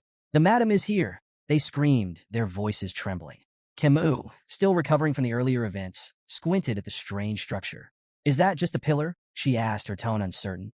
Vikir's sharp gaze remained fixed on the ominous form. His voice was low and firm. "No, not a pillar." Before their eyes, the pillar began to split apart. 8 long, spindly appendages unfolded with unnatural grace, descending like enormous tree branches. The massive legs anchored themselves into the ground, creating an unholy silhouette that towered over the forest. Adolf, his usual composure shattered, muttered in disbelief. How could something so monstrous have been hidden here all this time? Vikir's face turned grim as the pieces clicked into place. This was Madame Eight Legs, a name that carried weight and terror. A creature ranked as an S-tier threat, capable of leveling entire cities in mere hours. The spider stood on its 8 grotesque legs, its massive frame casting a shadow over the trembling group. It let out a piercing scream, an ear-splitting wail that sent shivers down every spine and rooted the onlookers in place. Camus opened her mouth to speak, but Vikir was faster. Placing a hand firmly over her mouth, he leaned in and whispered urgently, "Stay quiet. Madame Eight Legs has poor sight, but heightened touch and hearing." Vikir's mind raced as fragments of an old native legend surfaced. He had once dismissed it as a terrifying campfire story, a tale of the Madame of Eight Legs, a monstrous entity that haunted the depths of forbidden forests. But now, standing face to face with the legend, it felt all too real. He recalled the Empire's monster dictionary, its several revisions still failing to fully account for this nightmare. Madame Eight Legs, a name that struck fear into even the bravest warriors. The creature screamed again, louder this time, before spewing a stream of greenish liquid from its gaping maw. The acidic substance rained down in a deadly cascade, hissing and crackling as it melted through trees and rocks alike. Vikir moved swiftly, dodging the falling poison with calculated precision. Beside him, Adolf reacted just as quickly, flames flickering at his fingertips. He conjured a shimmering barrier that shielded himself and Camus from the deadly rain. The forest floor sizzled as the acid ate away at everything it touched. Not far away, a Hun screamed in terror as drops of the green poison landed on his hair. Panicking, he grabbed a knife and hacked off the affected strands, collapsing to his knees as he panted in fear. Ayn shot him a cold glare, her voice sharp and cutting. "Stop screaming in front of Madame Eight Legs." Her eyes flicked briefly toward the monstrous spider, her tone growing darker. "If you weren't the shaman's grandchild, I'd kill you myself." Turning back to the other barbarians, Ayn barked her orders with steely resolve. "Retreat, all of you." On the other side of the chaos, Adolf, cradling Camus in his arms, echoed the sentiment in a quieter tone. "Make a run for it," he instructed, his voice brooking no argument. The oppressive presence of Madame Eight Legs seemed to pulse through the forest, suffocating any thoughts of resistance. There was no choice but to flee. Madame Eight Legs emitted strange, mocking noises, as if reveling in the chaos. As the various groups scattered, the Balik barbarians splintered into smaller clusters, while the Baskerville and Morg's forces retreated in a more organized formation. The creature's twitching appendages seemed to consider its options before abruptly charging after the Baskerville and Morg's forces. Adolf scowled in frustration, muttering under his breath. "Why is it chasing us?" One of the Morg's mages, brimming with misplaced confidence, stepped forward. "Leave it to me," he declared boldly. "Fire attacks are a bug's greatest weakness." The mage began chanting, summoning a massive fire spell. Flames erupted in a brilliant explosion, engulfing Madame Eight Legs in a sea of fire. For a fleeting moment, the mage turned to Adolf with a triumphant grin, ready to boast of his success. But his victory was short-lived. Without warning, one of Madame's massive legs shot through the air, impaling the mage beside him. Blood splattered across the confident mage's face as his expression froze in sheer terror. The fire spell hadn't even scratched the monstrous creature. Madame Eight Legs let out another deafening screech, her massive legs slicing through the terrain as she pressed forward. Adolf, Camus, and Kier continued their retreat, the forest a nightmare of crashing trees and searing acid. Camus, her voice trembling, stammered, "How is something like that even real?" Meanwhile, Kier's sharp mind raced. He stopped suddenly, his eyes narrowing as a realization struck him. Without warning, he turned to face Madame Eight Legs, his unexpected movement causing the group to halt in alarm. "Kier, what are you doing?" Staffordshire shouted, his voice filled with panic. Kier's tone was firm and unyielding. "If no one acts, we'll all be annihilated." His eyes locked on the monstrous spider. "Someone has to tie down her legs to buy time." Staffordshire immediately volunteered, but Kier cut him off with a blunt question. "Do you really think you have what it takes to restrain those legs?" Turning to Adolf, Kier's voice carried urgency. "We can't let Madame Eight Legs follow us back to the territory. If she does, everyone there is as good as dead. I'm the best person for this job."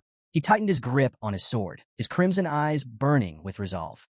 Facing Adolf, he added, "There's no time left. Make the call." Camus' voice cracked as she called out to Kier. "You can't do this." Ignoring her plea, Kier urged the group to flee. "Run," he said firmly. "Leave this to me." Adolf hesitated, clearly torn. Finally, his expression hardened. "We run," he ordered, signaling the retreat. Camus struggled against him, tears streaming down her face. "Kier, you promised. You have to come back." Adolf held her back, his voice resolute. He made his choice. Don't waste his sacrifice. As the group retreated, Kier remained rooted in place, the weight of his decision pressing heavily on his shoulders. His grip on his sword tightened, but he paused, letting out a slow, resigned sigh. He didn't have a personal stake in the survival of Baskerville territory, nor did he believe the Allied forces were capable of stopping Madame Eight Legs' growing power. Yet, amidst the chaos, he saw an opportunity. "If I can feign my death here," Kier thought, "I'll finally slip out from under Hugo's watchful eye." This deception could buy him the time he needed, time to master the elusive 10th technique.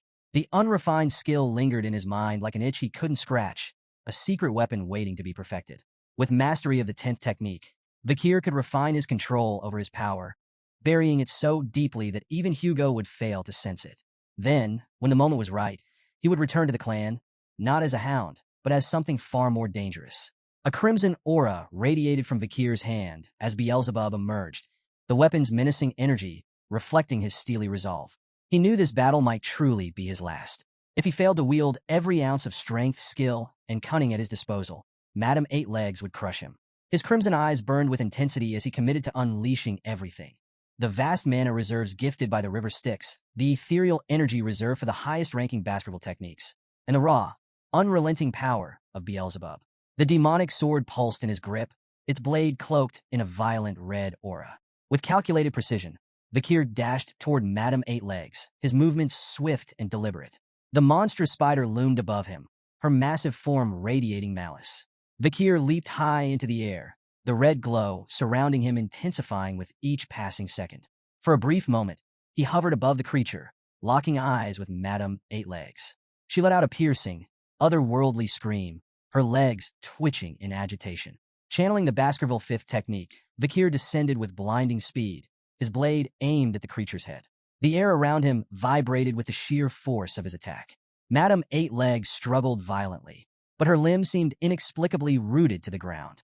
Kier's attack slammed into her head with devastating force, driving it deep into the earth.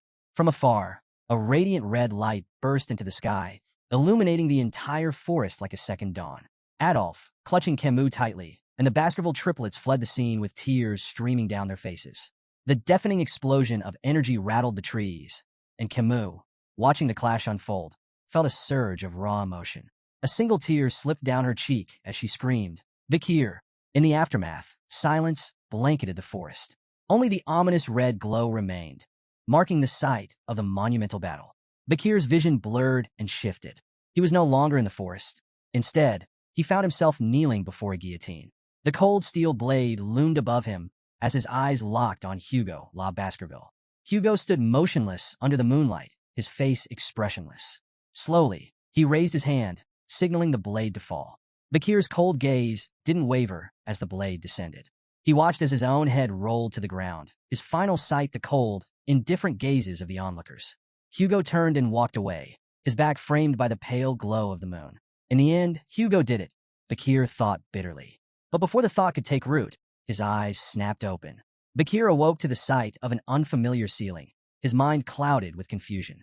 He lay on a thin mattress, his body wrapped in heavy bandages, and one eye completely covered. Scars crisscrossed his flesh, and a rope was wound tightly around his neck, its rough fibers biting into his skin. Where am I?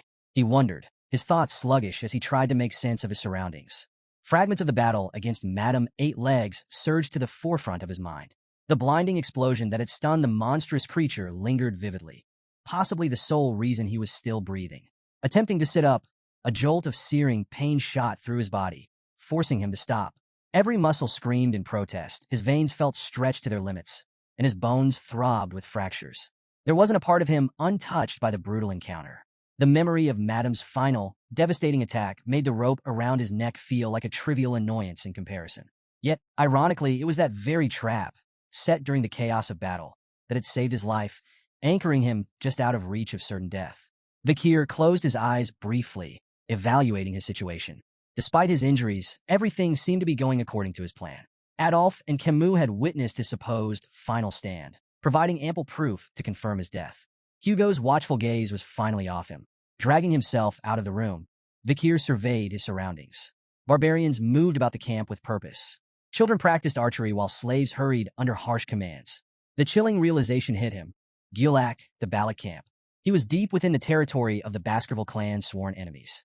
His eyes scanned the area, noticing something unsettling. Among the slaves were captured soldiers bearing the insignias of both the Baskerville and Mord's clans. Why am I still alive? He wondered. In his condition, escape was impossible, yet his execution seemed equally overdue. Before he could dwell further, a familiar face appeared. A Hun, the barbarian who had kidnapped Camus, sauntered over with a smirk plastered on his face. You should be grateful, a Hun sneered, looking down at him. If you weren't the commander's pet dog, you'd already be boiling in a pot. Pet dog. The phrase echoed in Bakir's mind, igniting a deep, simmering rage. Memories of Hugo flashed before him, of chains, humiliation, and subjugation. A surge of killing intent radiated from Bakir, catching a Hun off guard. Startled but defensive, a Hun lashed out, his fist connecting with Bakir's already battered body and knocking him to the ground. Arrogant bastard, a Hun spat, his frustration evident. With a dismissive glare, he added, Follow the rope, dog. Your owner's waiting.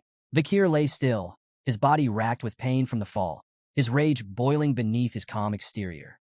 He glared after a Hun's retreating figure, silently vowing to repay the humiliation tenfold once his strength returned. Dragging himself up, Bakir began following the rope tied around his neck. Its length stretched endlessly through the camp, each step testing his patience and fortitude. How far does this thing go? He muttered under his breath, his irritation growing with every tug. Finally, the rope grew taut, and Bakir found himself at its end. What lay before him stopped him in his tracks. Ayan, the barbarian girl from before, stood waist-deep in a small pond. She held the other end of the rope with casual ease, her expression relaxed. As she noticed him, a mischievous smile spread across her face. Lie down, she instructed, her voice carrying an air of playful authority. Bakir froze, his mind racing. He stared at her, bewildered and unsure how to respond to the bizarre command.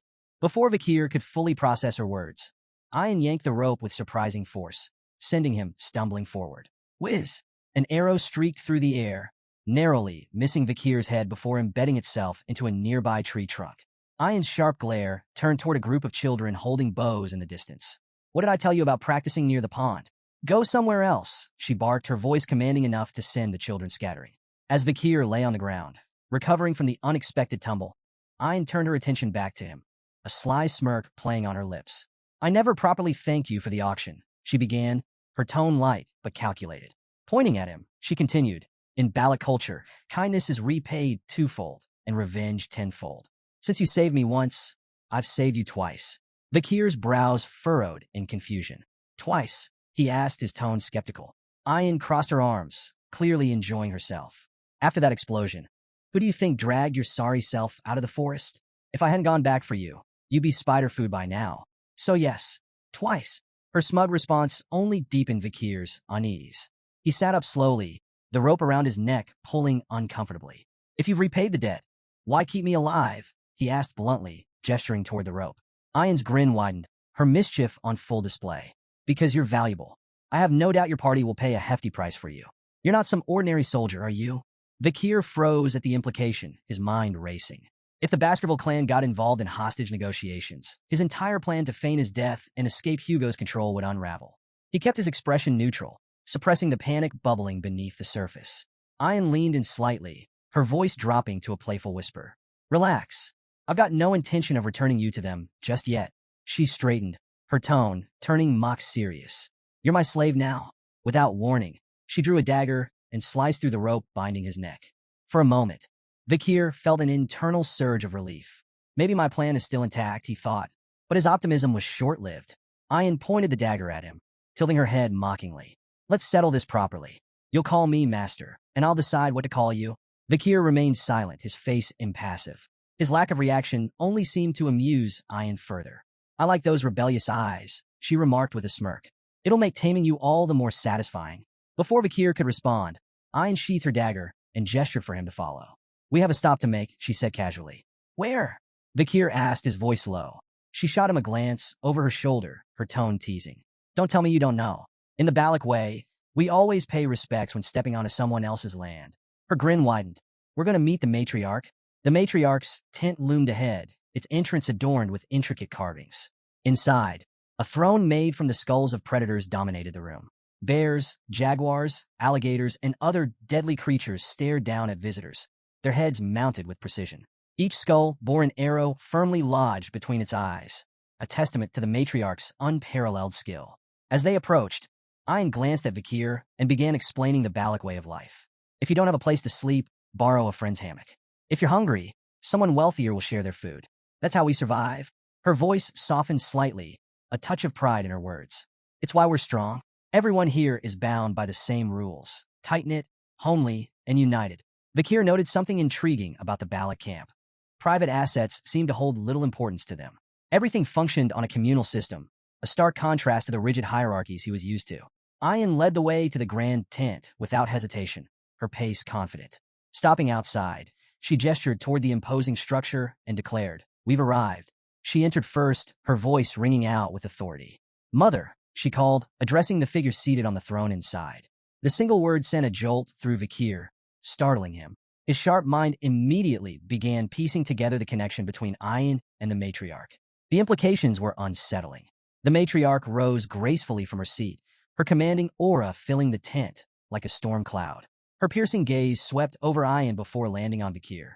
So this is the boy we've heard so much about, she said, her tone calm but laced with curiosity. Ayan blinked, taken aback. Mother, I haven't said anything about him, she retorted, her confusion plain. Vikir's eyes narrowed as he silently assessed the situation. The pieces began to fall into place. Ayan was the matriarch's daughter, which explained her high standing among the Balak. His gaze shifted to the matriarch, and recognition dawned. This wasn't just any Balak leader. This was the Night Fox, the infamous female Balak warrior who had left a scar on Hugo La Baskerville's nose. Memories of her prowess flooded back, particularly how her influence had made crossing Le Rogan life engulfing forest nearly impossible during his previous life. Vikir analyzed the hypothetical scenarios from his past. If his previous self had faced her head-on, the odds of survival were non-existent. Assassination attempts? A flat 0%. The only viable option would have been escape, and even that offered a slim 20% chance. The matriarch turned her sharp gaze toward Vikir, her lips curving slightly. You look familiar, she remarked, her tone probing. Vikir's thoughts raced. Does she recognize my connection to Hugo? Before the situation could escalate, Ayan interjected with an airy laugh. Most imperial men look alike, mother, she said dismissively. The matriarch tilted her head, unconvinced but unwilling to press the matter. Her attention lingered on Vikir, and she addressed her daughter with a question that carried an undercurrent of disdain. What are your plans for this stray dog? Ayan straightened, her voice firm. With proper care, he could prove useful, she said confidently. He played a key role in the attack on Madame Eight Legs. The matriarch's expression turned cold, her tone biting. You should understand your place before acting so impulsively, Ayan. There are consequences for overreaching. Her gaze shifted back to Kier, appraising him once more. It doesn't matter what state his body is in, as long as his seed remains intact, she said coolly. The room fell silent, tension crackling like a live wire. Ian, clearly flustered, interrupted quickly. No, that's not why I brought him, she blurted, her usual confidence faltering. The matriarch raised a brow, amused by her daughter's sudden change in tone. Ian cleared her throat and hastily clarified. I need a slave to assist me during hunts, she said, her voice a touch too loud, as if trying to convince herself as much as her mother. The matriarch let out a soft chuckle, stepping closer to gently pat Ian on the head. The owner decides how to use their slave, she remarked. Ian's cheeks tinged faintly pink as she cast a shy glance toward Kier. Standing at the center of the tent, Kier maintained a calm exterior, though his mind remained razor-sharp. His eyes briefly wandered to the tent structure, studying the beams and supports. Escape options, he noted inwardly, his focus momentarily drifting from the tent's exchange. As they left the matriarch's tent, Kier broke the silence.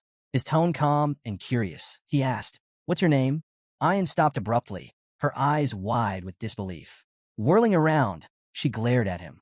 How dare you ask such a question, slave? She snapped, her voice brimming with indignation. Kier, unfazed by her outburst, explained evenly, I don't intend to call you master. I asked for your name, so I can address you properly. His straightforwardness caught Ian off guard. A faint blush crept up her cheeks, and after a moment of flustered silence, she huffed. It's Ian, she muttered reluctantly. Kier, he replied with equal composure, introducing himself. Now, what's your first order? Ian's face reddened further, and she stomped her foot. You're not supposed to call me by my name, she shouted, though a smirk soon curved her lips. She took a step closer and declared her command with mock seriousness. Build a house. That'll be your new home, slave. She couldn't hide the satisfaction in her voice. Let's see this imperial swordsman figure out something so far removed from his training, she thought smugly. To her surprise, Kier smiled. Sounds enjoyable, he said simply. Hours passed, and Ian stood staring at the results of Kier's labor, her jaw practically hitting the ground. Before her stood a perfectly constructed tent, its structure seamless and sturdy. Her disbelief grew as she glanced at the crude tools she had provided him, tools that now seemed laughably unnecessary in his skilled hands. Kier worked quietly nearby, adding finishing touches with calm efficiency. Ian finally blurted, How did you do this? Kier didn't look up, his tone even as he replied. During difficult times, relying solely on swordsmanship is a death sentence. To survive, you learn other skills. Ian's gaze shifted to the expertly crafted drains surrounding the tent. They were flawless, designed to redirect water effectively. Even the drains are perfect, she muttered, more to herself than to him. Kier, however, shifted the conversation. The matriarch's tent, he began, has a structural issue. Ian blinked, taken aback. What are you talking about? Kier explained. The central pillar isn't stable. During the rainy season, the ground beneath it will shift, leading to water leakage. Ian narrowed her eyes. And you have a solution, I assume? Mix lime-rich dirt with gravel from the nearby hill to make bricks, Kier said matter-of-factly. Reinforce the bricks with oil and fire them. They'll stabilize the structure. Ian crossed her arms, trying to mask her growing admiration. Fine, she said curtly. Do it. Methodically, Kier gathered materials, shaping bricks with precision and drying them over a fire.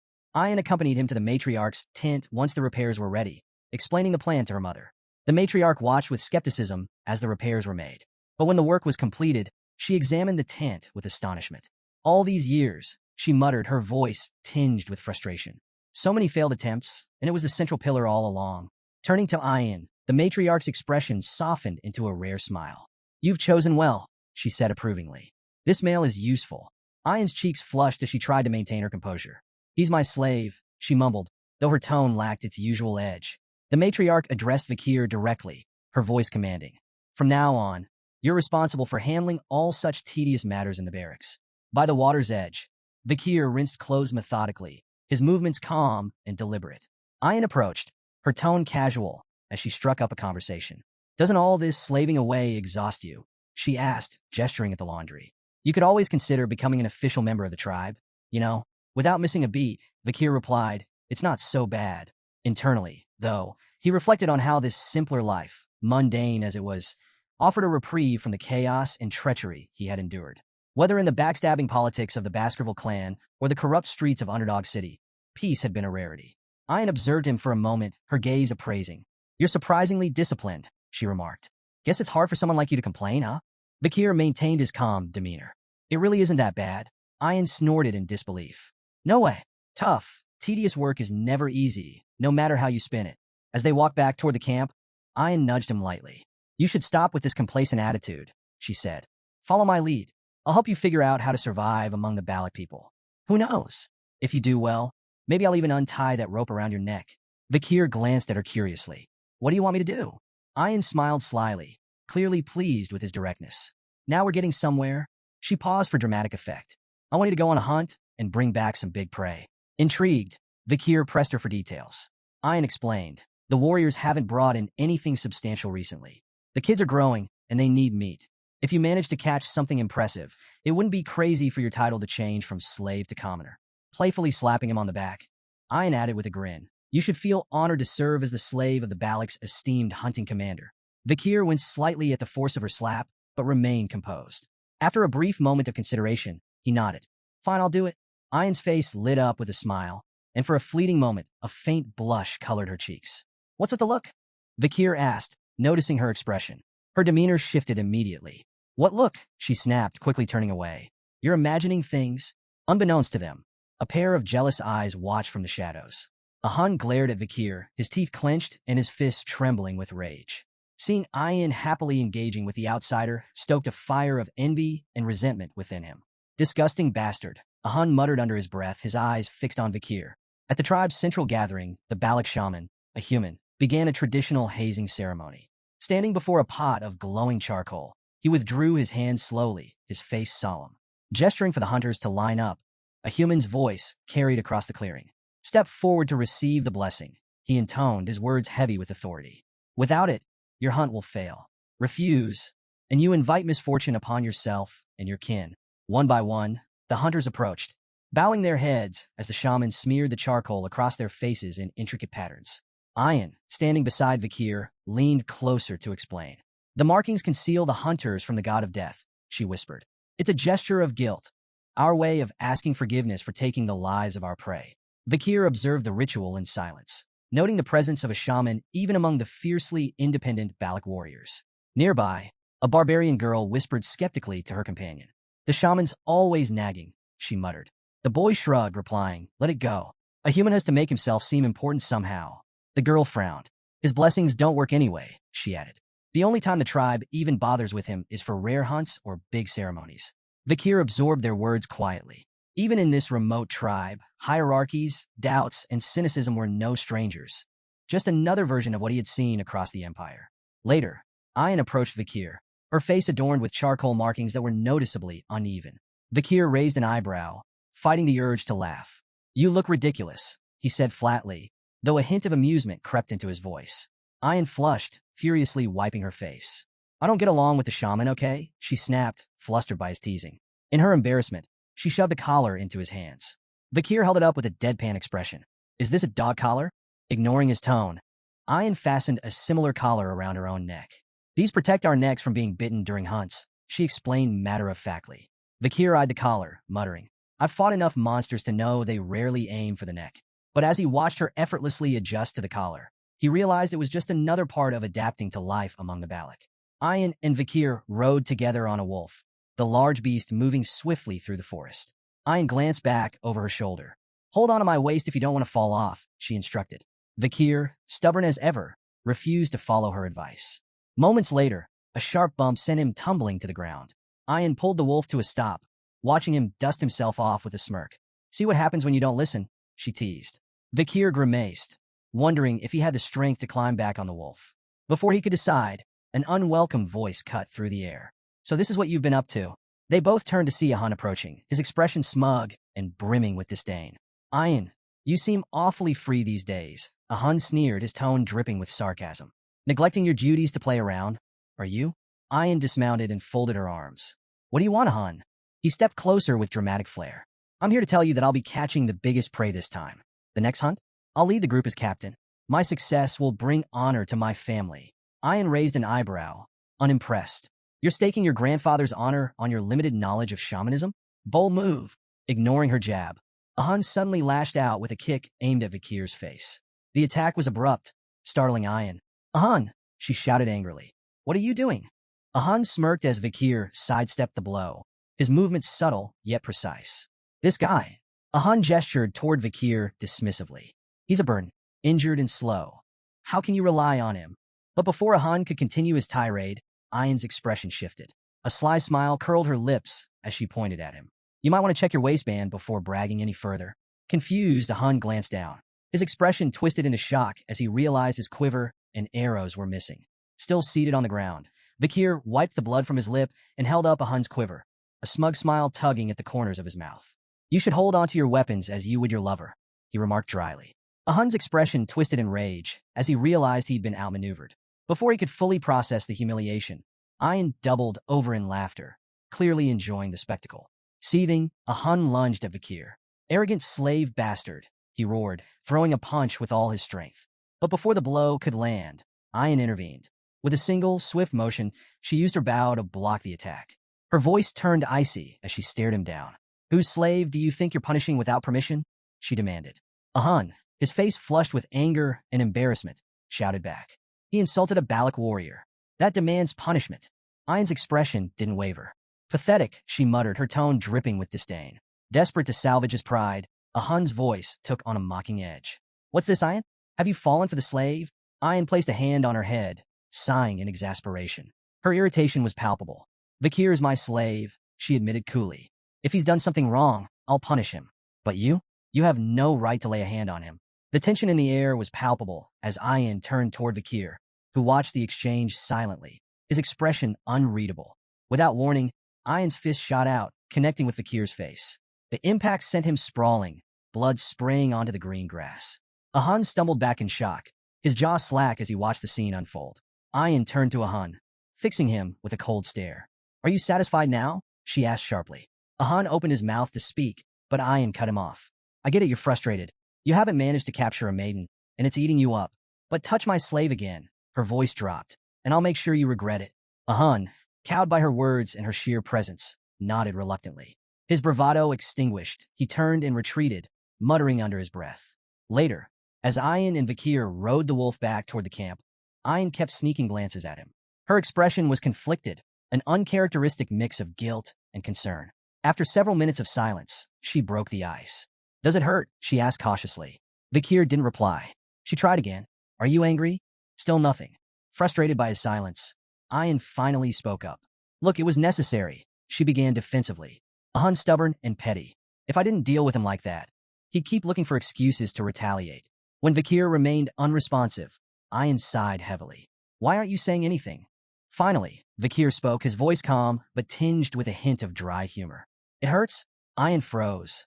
Then, with surprising agility, she twisted in midair, landing backward on the wolf to face him. Her hands cupped his face as her eyes filled with worry. Does it hurt a lot? Is it bad? Are you in danger? She asked anxiously, her words tumbling out in rapid succession. Vikir remained stoic. It hurts to talk, he replied plainly. But it's not the first time. Before he could finish, Ayan leaned forward, her lips suddenly meeting his. Time seemed to freeze as Ayan pulled away, her face flushed a deep crimson. She pressed her fingers to her lips, as if only now realizing what she had done. Turning forward hastily to avoid his gaze, she muttered, I knew I was right. You show promise. Even for an imperial bastard. Vikir blinked, wiping his face as he tried to process the moment. His mind wandered briefly. Do barbarians usually lick each other's injuries? He wondered. The thought of spreading infection crossed his mind, though it seemed a trivial concern compared to his confusion. Ayan glanced back, her tone suddenly more composed. So, is there anything you want from me? If it's within my ability, I'll make it happen, she offered. Vikir raised an eyebrow, intrigued. Anything? Her body tensed at his question, and she stiffened visibly. Trembling slightly, she nodded. A Balak warrior never goes back on their word. Vikir's expression turned serious as he considered her offer, leaving Ayan's mind to spiral. Her cheeks grew redder as she assumed he was plotting something inappropriate. Finally, Vikir broke the silence. Teach me how to shoot arrows, he said plainly. Ayan's hopeful expression fell flat, disappointment etched into her face. She quickly recovered, though, and nodded. Fine, she said curtly. As they continued onward, she added, we'll start your special training tomorrow. Vikir nodded in agreement, unaware of her lingering irritation. The next morning, Vikir took aim at a tree trunk, releasing an arrow under Ayan's watchful eye. The arrow missed its mark, landing far from the embedded target.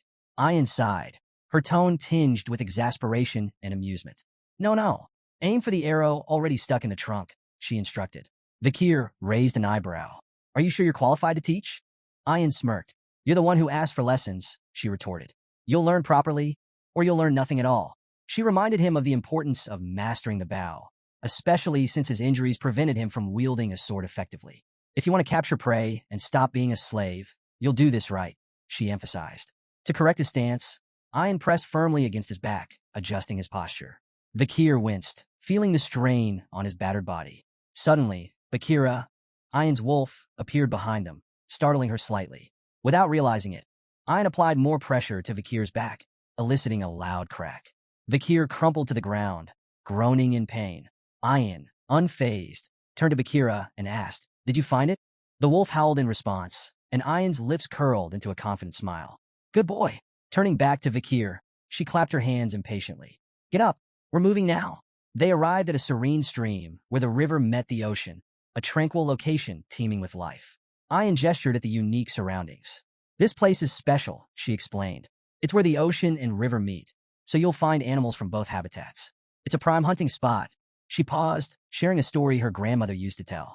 The salmon here fight their way up the waterfalls, dreaming they'll become something greater, massive, legendary beasts. Most fail, though. They fall onto sharp rocks and become food for the ox bears. Bakir's gaze shifted to the massive bear prowling nearby. Is that one of them? He asked, noting its impressive stature.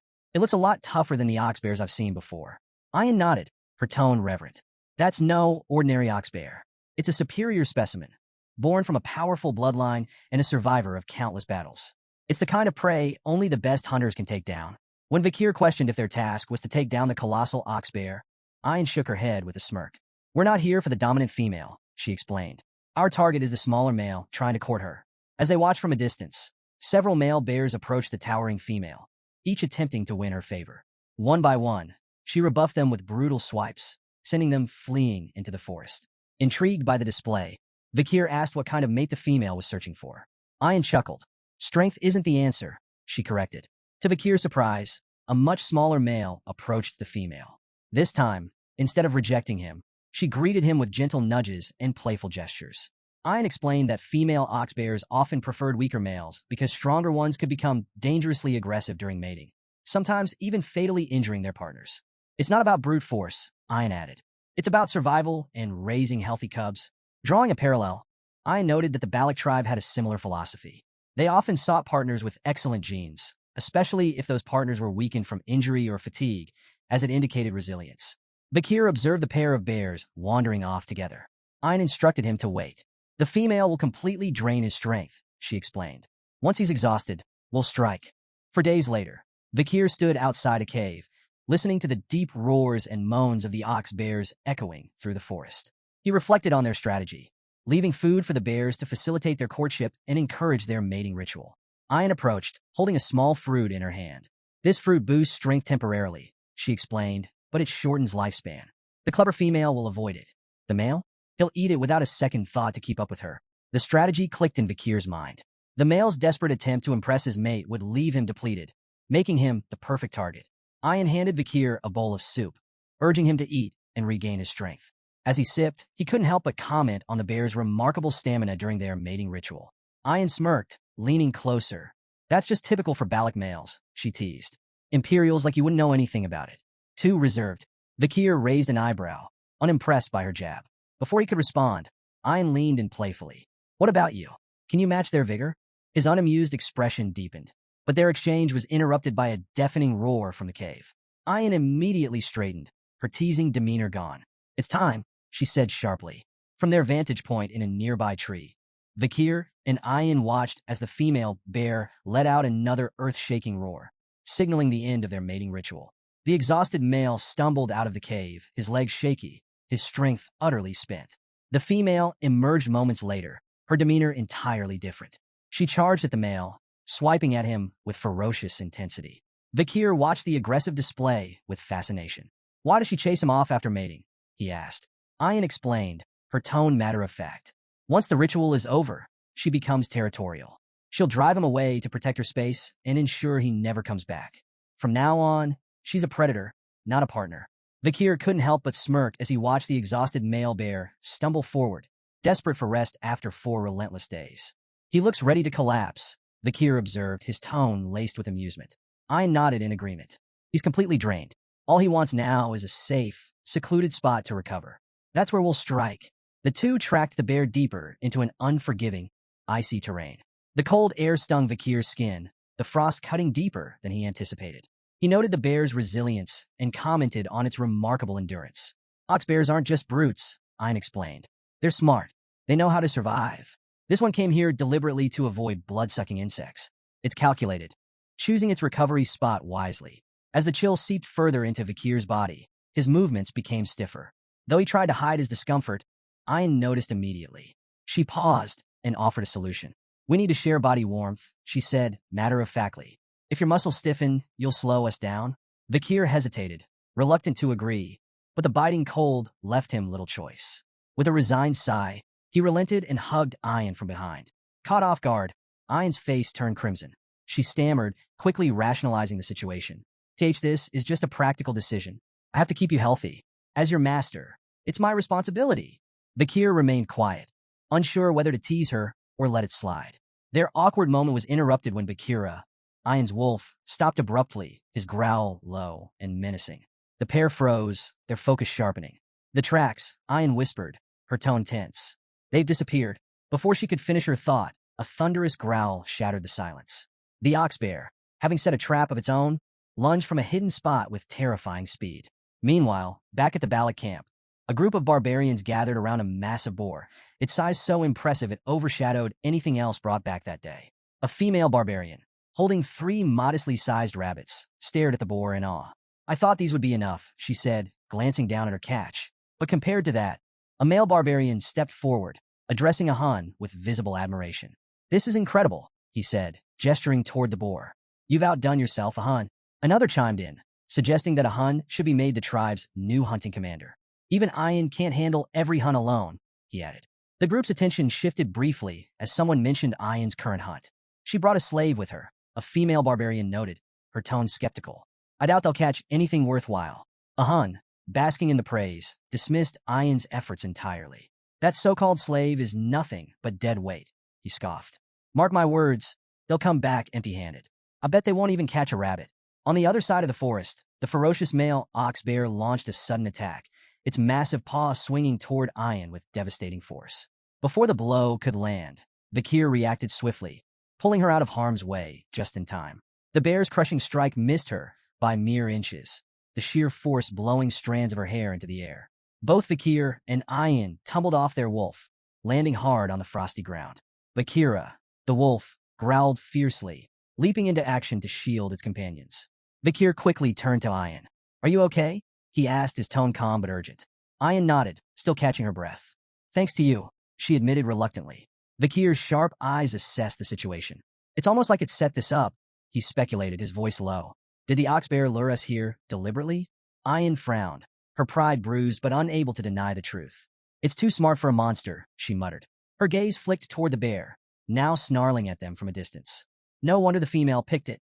Realizing there was no avoiding a direct confrontation, Ein felt a pang of inner conflict. Being rescued by her own slave, a status she had so thoroughly emphasized, pricked at her pride. But she quickly steeled herself, standing tall. Stay behind me, she commanded, her voice firm. I'll handle this. You've done enough. With a defiant glare, Ein mounted Bakira and charged at the ox bear, her bow drawn and ready. Her first arrow whistled through the air, aimed directly at the beast. You think you can act like this in front of my slave? She shouted angrily. You're going to pay for this indecency.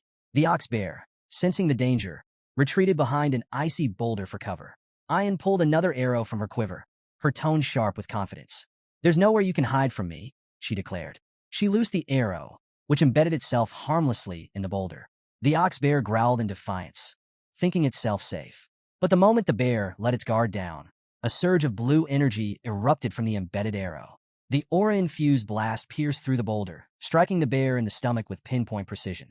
The ox bear roared in agony as blood spewed from its wound, its massive frame staggering forward. Kier, watching from the sidelines, was momentarily awestruck. Ein's archery was a masterful display of skill and precision. The way she infused aura into her arrows with such finesse left him impressed. In that moment, he thought that purely in terms of archery, Ian might even surpass Kamumorg's. The wounded ox bear emerged from behind the shattered boulder, its bloodshot eyes blazing with rage. It charged directly at Ian, undeterred by the injury. Ian's hand moved with practiced speed, another arrow nocked and ready. She fired at the bear's eye, but the beast's fury drove it onward, ignoring the projectile entirely. Undeterred, Ian prepared a final shot. Her voice rang out confidently. An arrow filled with sincerity can pierce even a castle wall, she declared, releasing the arrow with perfect form. But to her shock, the ox bear dodged with uncanny agility, evading the attack entirely. Ian's confidence wavered, her composure briefly shaken. Before she could recover, the ox bear lunged at Bakira. Its massive paw struck the wolf with brutal force, sending both Bakira and Ian flying.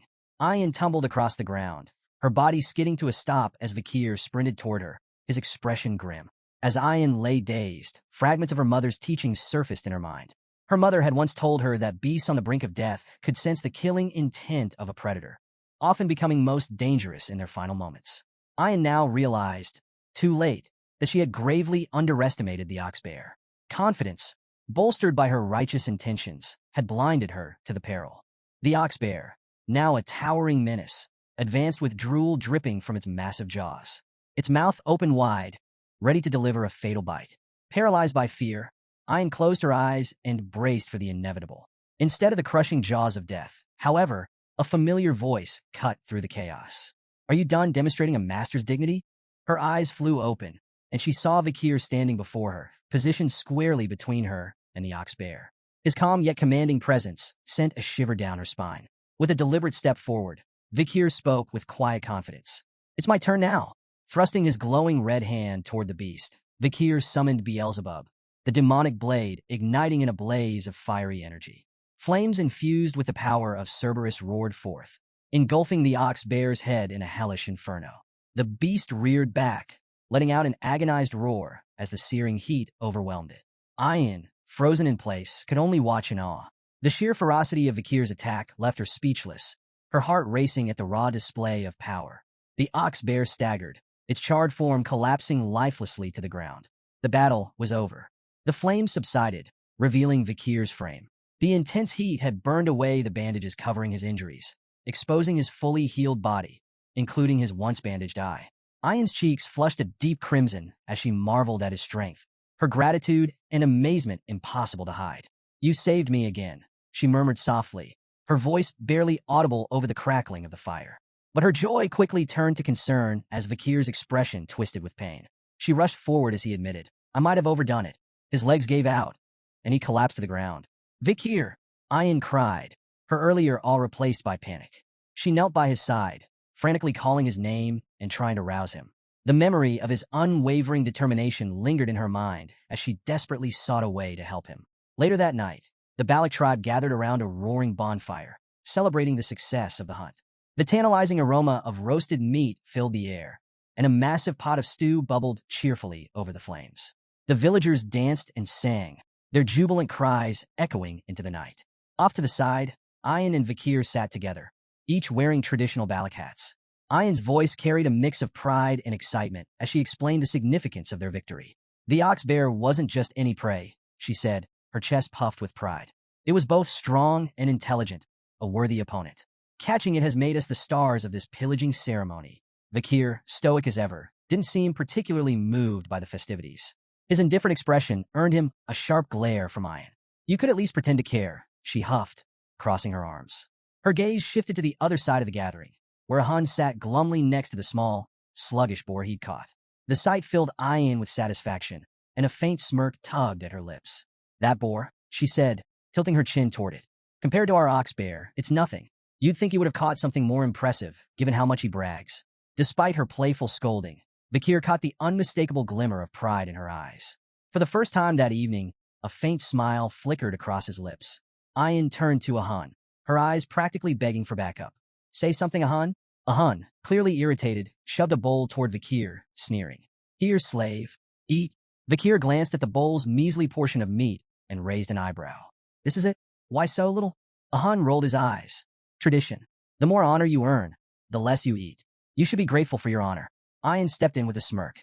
In our tribe, the greatest contributor to the hunt gets the smallest share. It's a symbol of respect and selflessness. Vakir's expression remained blank. Selflessness? Sounds like a bad trait. Meat's a lot tastier than some imaginary points on the honor board. Ian laughed, clearly entertained by a Hun's growing frustration. Vakir, however, stared at his hands, deep in thought. The 600-kilogram hammer from Beelzebub lingered in his mind. Could he actually increase his weight by 600 kilograms while holding his breath? It seemed absurd. Then again, so did most of his life lately. Taking a casual sip of his soup, Vakir reflected on his recovery. Beelzebub's absorption of the ox-bear hadn't just granted him new powers. It had patched him up like magic glue. Noticing Vakir's nearly empty bowl, Ian grabbed another, heaping with meat, and thrust it toward him. Here, eat. Vakir shook his head. I already had my share. A bit of meat, some blood, intestines, standard barbarian meal. I'm good. Ian pushed the bowl closer. You should eat more. Every part of the animal has a purpose. Weak eyes? Eat the eyes. Bad heart? Eat the heart. Weak limbs? The legs. That's how we grow stronger. Vakir squinted at the bowl, particularly at the coiled piece of meat bobbing in the broth. So, you're saying my insides need work? His tone dripped with sarcasm. Before Ian could answer, 3 barbarian girls approached, their presence as subtle as a thunderstorm. Commander, the first one huffed, glaring at Ian. Why are you bothering with him? The second chimed in. It's so obvious what you're doing. And the third? Why waste food on a slave? Vakir ignored the peanut gallery and took a bite. The meat was tougher than he expected, but he chewed through it. Ian's eyes lit up with excitement. Good. Now you'll be ready to fulfill your duty. Vakir stopped mid-bite. Duty? What now? I already played my part in the hunt. At dawn, Vakir found himself near a massive tree trunk, its top sliced clean off. He noticed faint scorch marks at the edges and recalled something Ian had mentioned last night. While standing at this very spot, he'd seen slabs of prime meat laid on the trunk. He questioned Ian about wasting such quality food, especially during a shortage. It's an offering, she had explained, her tone reverent. To Madame Eight Legs. It's how we asked for permission to live here. Ah yes, the village's 8-legged landlord. Vakir had taken a moment to digest this, realizing how deeply the Balak people respected and feared the creature. Now, staring at the offering site in the cool morning light, Vakir muttered, what an annoying monster. As Vakir approached his hut, a peculiar scene stopped him in his tracks. A line of barbarian girls, chattering like eager festival-goers. He blinked, trying to piece together the reason for the commotion. Was there a special event he hadn't been told about? One girl proudly announced she'd been in line since dawn.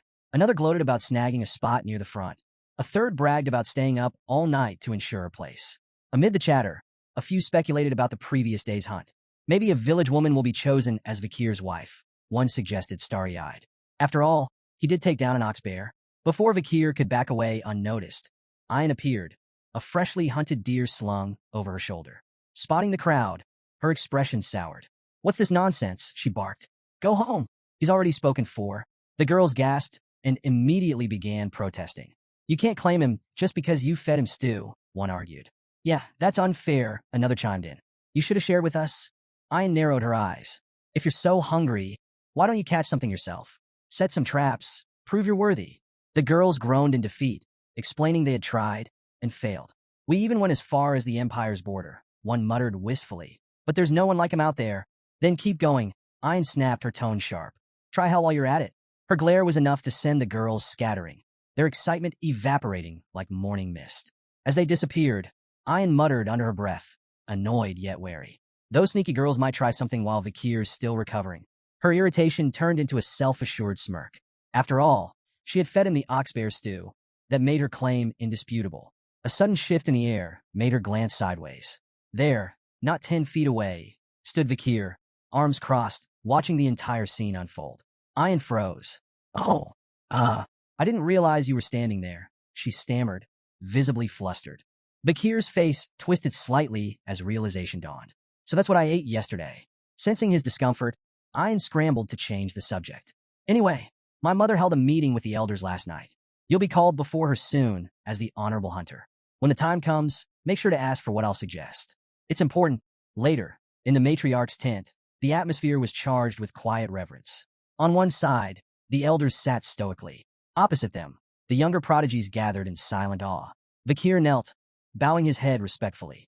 The matriarch, the famed night fox of Aquila, greeted him with a warm yet commanding nod. You've brought great honor to our village by hunting the ox-bear, she said. Because of you, we feasted well. Kier replied humbly, I only did my duty. The matriarch smiled, her gaze sharp yet kind. You've healed quickly. Proof of both your resilience and the tribe's care, she noted. As Kier observed her, he felt a flicker of respect. Despite her reputation as a fearsome archer who had once terrorized even the Empire, she carried herself with an almost maternal warmth. He couldn't help but compare her to Hugo, both commanding figures, but her demeanor was far more approachable. The matriarch rose gracefully, her voice commanding as she addressed the gathering. Kier's deeds have proven his worth. From this day forward, he is no longer a slave, but a member of the Balak family. The room buzzed with a mix of murmurs and hushed whispers. While many nodded in agreement, a few elders, notably a human, the tribe's shaman and Ian's grandfather, exchanged skeptical glances. A human cleared his throat loudly, his disapproval evident. The matriarch ignored the undercurrent of dissent, her tone steady. As a member of our family, you have earned a reward. Speak your desire. She paused, her lips curling into a teasing smile. Perhaps a maiden to share your life? I would gladly bless such a union. Or, if that's not your interest, perhaps a loyal servant instead? Ian, standing nearby, subtly gestured to Kier with discreet hand signs. Her message was clear. Stick to the plan. Kier locked eyes with her briefly, before closing his own in thought. When he reopened them, his voice was calm, yet firm as he spoke. I request to bathe in a hero's spring. A heavy silence blanketed the room. The weight of his words hung in the air like a thundercloud. The matriarch's playful demeanor vanished, replaced by a sharp, calculating expression. Her gaze bore into Kier. Do you understand what you're asking? She asked, her voice cold. Before Kier could reply, a human stood abruptly, his voice booming with anger. Such arrogance! Do you truly believe yourself worthy of the hero's spring? He turned to the matriarch, his tone seething. This place is sacred, reserved for the strongest warriors of the Balak. His request is nothing but an insult. The room erupted in murmurs as other elders chimed in. One elder slammed his fist on the ground. The hero's spring is not for outsiders.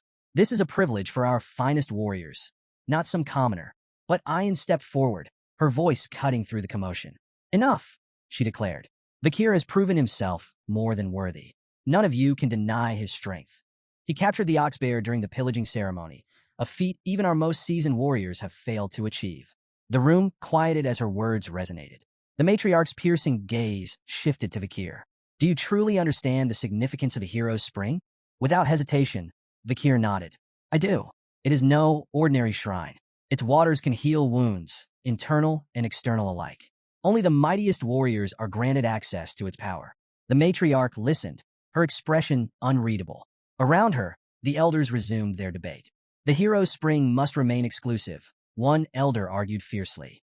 To allow an outsider to touch its waters is to insult generations of our warriors. Another elder, however, countered, stroking his beard thoughtfully. This could be a chance to inspire him further. If he holds such potential, granting him this honor might benefit the tribe. The arguments volleyed back and forth. Some elders feared tarnishing the spring's legacy, while others acknowledged Kier's feats and the value of rewarding his contributions. The matriarch's expression tightened, her frustration flickering.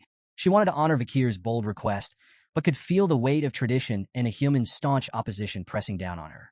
Just then, a sudden bell rang out, cutting through the tense atmosphere like a blade. Kier's eyes narrowed as his gaze darted toward the sound. What's the meaning of that bell? An attack? Ian shook her head. No, that signals a guest's arrival. Not a threat. The matriarch seized the opportunity to end the heated debate. This meeting is adjourned. Return to your duties, she commanded, rising gracefully and exiting the tent. As the elders filed out, a human lingered, his expression dark and brooding. His disapproval was palpable, the faint click of his tongue like thunder in the quiet. Watching the matriarch leave, his unease simmered beneath the surface, a storm waiting to break. Kier's attention shifted to the growing commotion outside. Is that the guest you were talking about? He asked Ian, gesturing toward the group setting up nearby. She nodded. Merchants from beyond the forest. They visit a few times a year, bringing goods we can't make ourselves. The tribe always looks forward to their arrival. Kier's sharp gaze fixed on a symbol emblazoned on one of the merchant banners. Recognition flashed in his eyes. The bourgeois family, he muttered, his voice low. Ian glanced at him. You know them? More than I'd like, he replied, his mind racing. The bourgeois family was one of the 7 most powerful merchant clans in the empire. Their presence in such a remote region was unusual, almost suspicious. The only way to reach Balak territory was through lands controlled by the Baskerville or Morge families, neither of whom would allow safe passage to outsiders. Vikir's thoughts turned dark. How did they get here? Smuggling routes? Backdoor deals? The merchants wasted no time setting up their vibrant stalls. Their leader, a round, jovial man with an air of authority, addressing the tribe in fluent Baloch. Welcome, friends. For the next 5 days, the market is open. Barter your finest goods and discover treasures from beyond the forest. Excited murmurs spread among the villagers, who surged forward to browse the offerings. The merchants displayed their wares with practiced flair. One held up a gleaming glass orb, claiming it could bring sweet dreams when placed near a bed. Another showcased perfumes, cosmetics, and sacks of grain. Vikir observed the frenzy with a critical eye. The goods on display were mundane by imperial standards, but the merchants bartered them for rare forest treasures of far greater value. The imbalance was glaring, and Vikir's jaw tightened. The bourgeois are bleeding them dry. A commotion nearby drew his attention. Ian's voice rang out, laced with frustration. A diamond for corn? Are you serious? For a brief moment, Vikir felt a flicker of relief. At least someone here recognized the absurdity of the trades. But then, to his horror, Ian's expression shifted. She grinned triumphantly, handing over a diamond for 2 ears of corn. Clutching her prize like a trophy, she beamed with pride, clearly convinced she had struck an incredible deal. Vikir pinched the bridge of his nose, exhaling sharply. Hopeless, he muttered, watching her celebrate her victory. Elsewhere in the market, 3 Baloch warriors were locked in intense negotiations with the merchant leader. I'll trade this pearl clam for 2 radishes, one of them demanded, his tone suggesting he genuinely believed it was a steal. Another inspected a cabbage with a critical eye, scrutinizing its quality before eventually bartering a prized deer antler for it. Their persistence wore down the merchant leader, who, with exaggerated reluctance, tossed in extra items to seal the deals. The warriors left with wide grins, proudly celebrating their victories. The merchant leader, meanwhile, smirked as he watched them walk away, amused by how easily they'd given up treasures worth far more than the goods they'd received. In a quieter corner of the market, a young Baloch girl timidly approached the merchant leader. Her wide eyes sparkled with hope as she pointed at one of the glowing glass orbs on display. "Excuse me, sir," she said softly. "May I trade for that orb?" The merchant leader crouched down, his smile dripping with condescension. "Well now, little one, what do you have to offer?" Beaming with pride, she reached in her pouch and pulled out a small, wriggling sun larva. It's very rare, and it's nutritious too." The merchant leader's face twisted with disgust. "Ugh, disgusting," he barked, slapping the larva from her hand. The tiny creature hit the ground with a wet thud, and the girl froze, her face crumpling as tears welled up in her eyes. Sneering, the merchant leader turned to leave, muttering under his breath, "For a primitive barbarian, she's quite pretty. She'd fetch a decent price as a slave." The girl knelt, clutching the rejected larva in trembling hands, tears streaming silently down her cheeks. Suddenly, a shadow loomed over her, and a gentle hand rested on her head. She looked up to see Vikir standing beside her. His expression was calm, but the fire in his eyes burned with quiet fury. "This trade is invalid," Vikir declared, his voice steady but sharp enough to cut through the market's noise. The merchant leader stopped mid-stride and turned back, his feigned confidence masking unease. "And what do you know about valid trades?" he asked mockingly. "Surely a savage like you wouldn't understand the intricacies of imperial customs." "Perhaps there's been a misunderstanding." Vikir's gaze locked onto the merchant with chilling precision. "A misunderstanding?" he asked, his tone colder than ice. "Do you mean your intention to sell a Baloch child as a slave?" The merchant leader flinched but quickly recovered, waving his hand dismissively. Now, no need to be dramatic. These trades are sanctioned by the Baloch shaman, a servant of the forest god, no less. It's not your place, boy, to question their sacred authority." Vikir ignored the merchant's bluster, taking a deliberate step forward. His voice, though calm, carried an undeniable weight. "I demand the cancellation of every trade conducted today. They are blatantly unfair." The merchant leader furrowed his brow in feigned confusion, his voice dripping with mockery. "Unfair, you say? And who made you the arbiter of fairness?"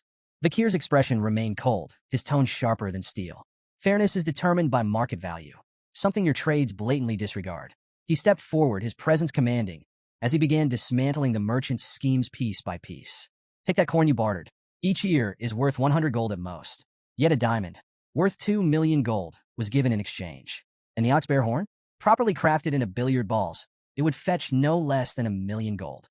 It's comparable in value to goblin bud mushrooms, banned for export due to their high medicinal demand in the empire." The crowd murmured in disbelief as the merchant leader's confident grin began to crack. Vikir's precise breakdown of values left the merchants visibly shaken. their earlier smugness now replaced with unease.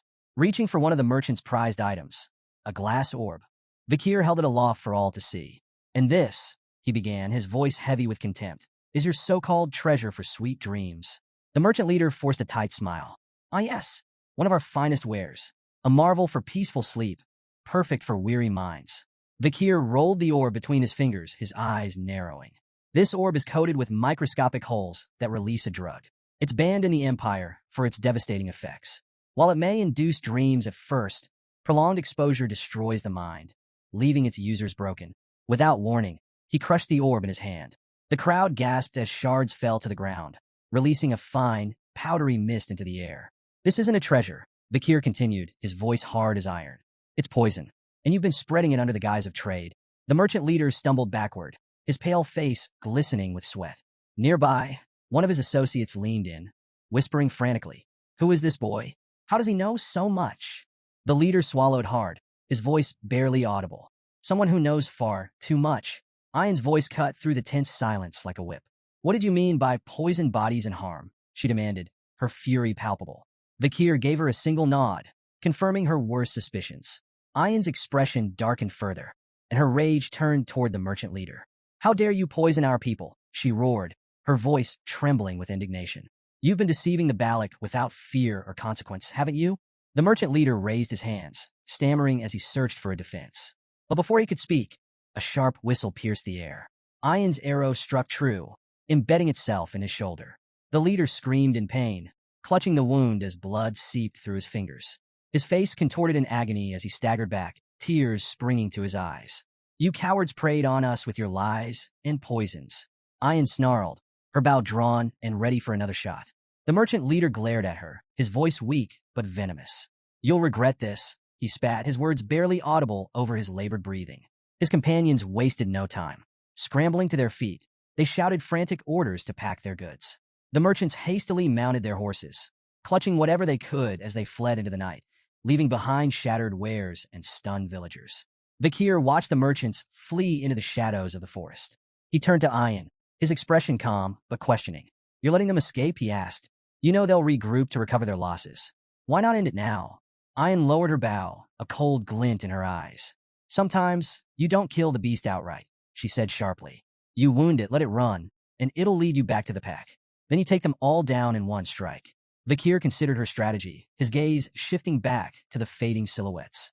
The merchant leader, still clutching his bleeding shoulder, cursed and spat promises of revenge as he stumbled deeper into the forest with his group. The merchants eventually reached a hidden mercenary camp nestled in the woods. The firelight cast flickering shadows over the assembled fighters, their sharp weapons glinting ominously. The merchant leader, now seething with a mix of pain and humiliation, wasted no time ranting. "Those savages," he roared. "They humiliated us. They stole everything." The mercenary leader leaned lazily against a tree, his piercing eyes shining in the light of the campfire. Lighting a cigarette, he smirked. "Sounds like words won't get you far with that lot," he drawled, exhaling a cloud of smoke. "You hired us to handle your dirty work, didn't you? So we'll handle it. Either we wipe them out or drag them back in chains. It's your call." The merchant leader hesitated, his earlier bravado now tempered by the reality of the Balak's strength. "You don't understand," he said, his voice wavering. "The Balaks aren't ordinary. You'll need everything you've got to defeat them." The mercenary leader chuckled, flicking ash from his cigarette. "If you're that scared, why'd you bother hiring us in the first place? You're paying for results, so let us do our job. And remember," he added, his tone darkening, "our deal still stands. We get a cut of your profits. If things go south, we'll help ourselves to the spoils." Reluctantly, the merchant leader nodded. "Fine. Just make them pay for what they did." The mercenaries began preparing for their ambush, whispering strategies under the cover of night. One passed a matchstick to his companion, who lit a cigarette, then handed it to a third man eager to do the same. "Hold up," the second man warned. "Only two to a match. You know the superstition. Third man gets bad luck." The third mercenary scoffed, lighting his cigarette anyway. "Superstitions for fools," he muttered. The words barely left his lips when an arrow whistled through the air, striking him clean through the forehead. He dropped like a stone, cigarette still smoldering between his fingers. "What the second man began, but his words were cut short as a second arrow slammed into his skull. The camp erupted in chaos, but the mercenary leader remained oblivious. He continued regaling the merchant leader with stories of past exploits, boasting about how many Baloks he had captured and sold into slavery. The merchant leader's horrified expression brought his tale to an abrupt halt. He turned just in time to see an arrow embed itself squarely into his forehead. The mercenary leader collapsed without a sound, his life ending mid-sentence. Panic spread through the camp like wildfire. The merchant leader, shaking with fear, screamed at the remaining mercenaries. "Put out the fires! Extinguish your cigarettes! They can see us!" From a hidden vantage point, Ayn lowered her bow, her expression fierce and unrelenting. "Aim for their heads," she ordered her warriors, her voice calm, yet deadly. The Balak archers obeyed with chilling precision, each shot delivering swift and silent retribution. Kier surveyed the chaos, his expression betraying a rare flicker of surprise. Turning to Ayn, he asked, "How are your warriors hitting their marks so perfectly in this light?" Ayn smirked. Balak eyes are sharp, even in the dark. The glow of their cigarettes and firelight makes them easy targets. Before Kier could respond, a Hun appeared, dragging barrels behind him. His usual smirk was firmly in place. "Still playing the obedient slave, I see," he taunted. Kier corrected him, with a cool tone. "I'm no longer a slave. I'm a commoner now." A Hun shrugged dismissively. "Doesn't change much, does it? Commoner, slave, it's all the same to me." Amidst the flaming chaos, one mercenary stood his ground, raising his shield to deflect incoming arrows. "Mages, form up! Shields, cover the front!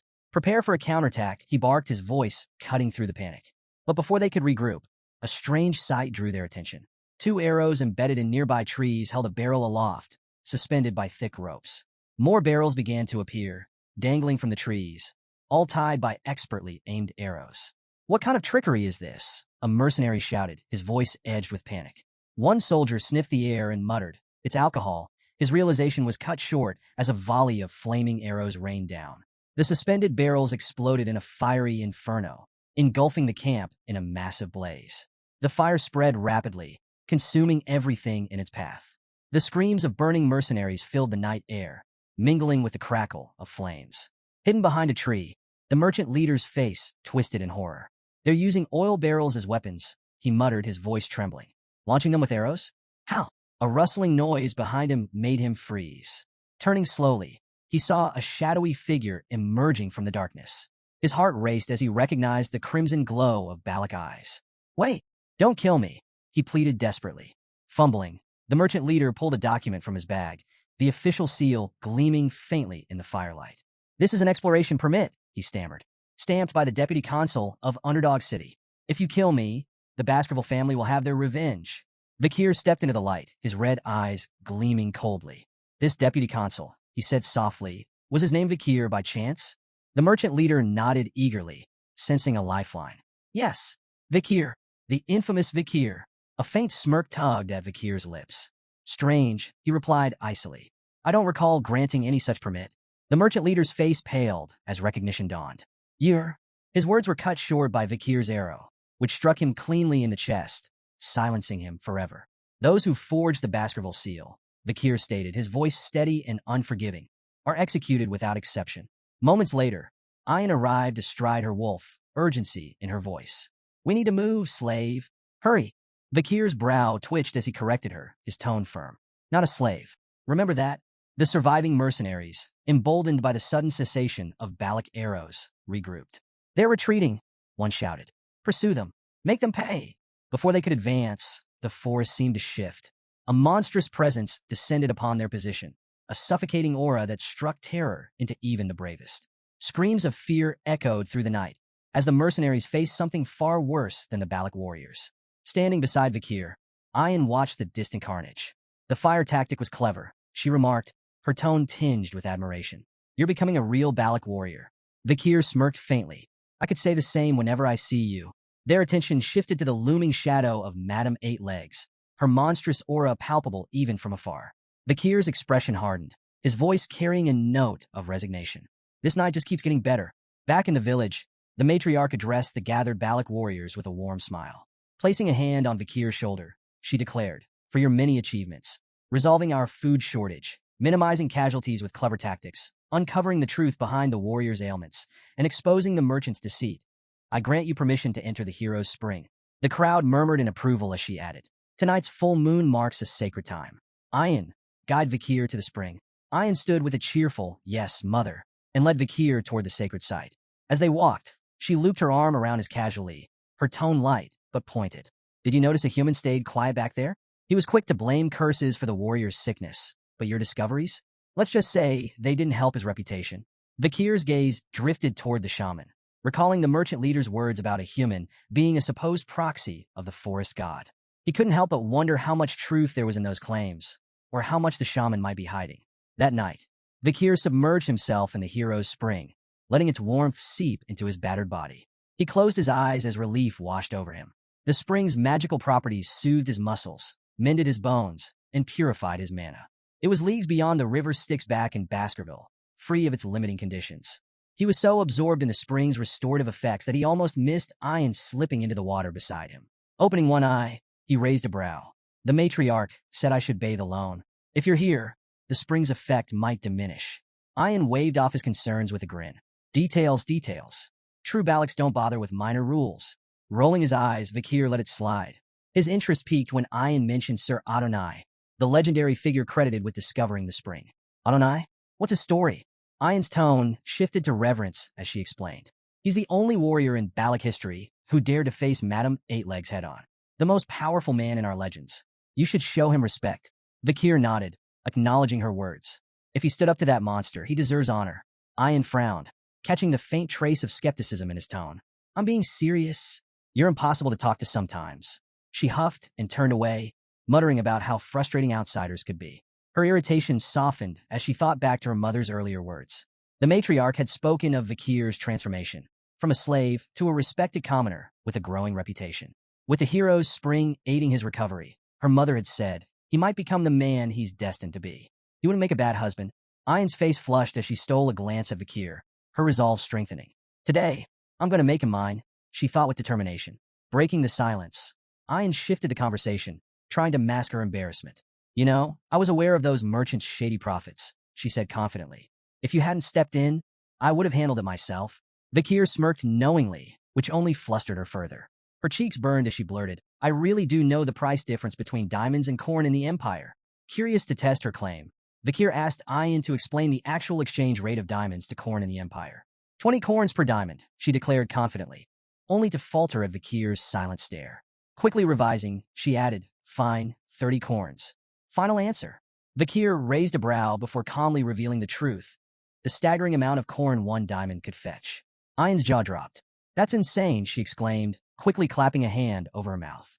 Trying to save face, she mumbled, well, the Empire's logic is just weird. What could they possibly need all those shiny rocks for anyway?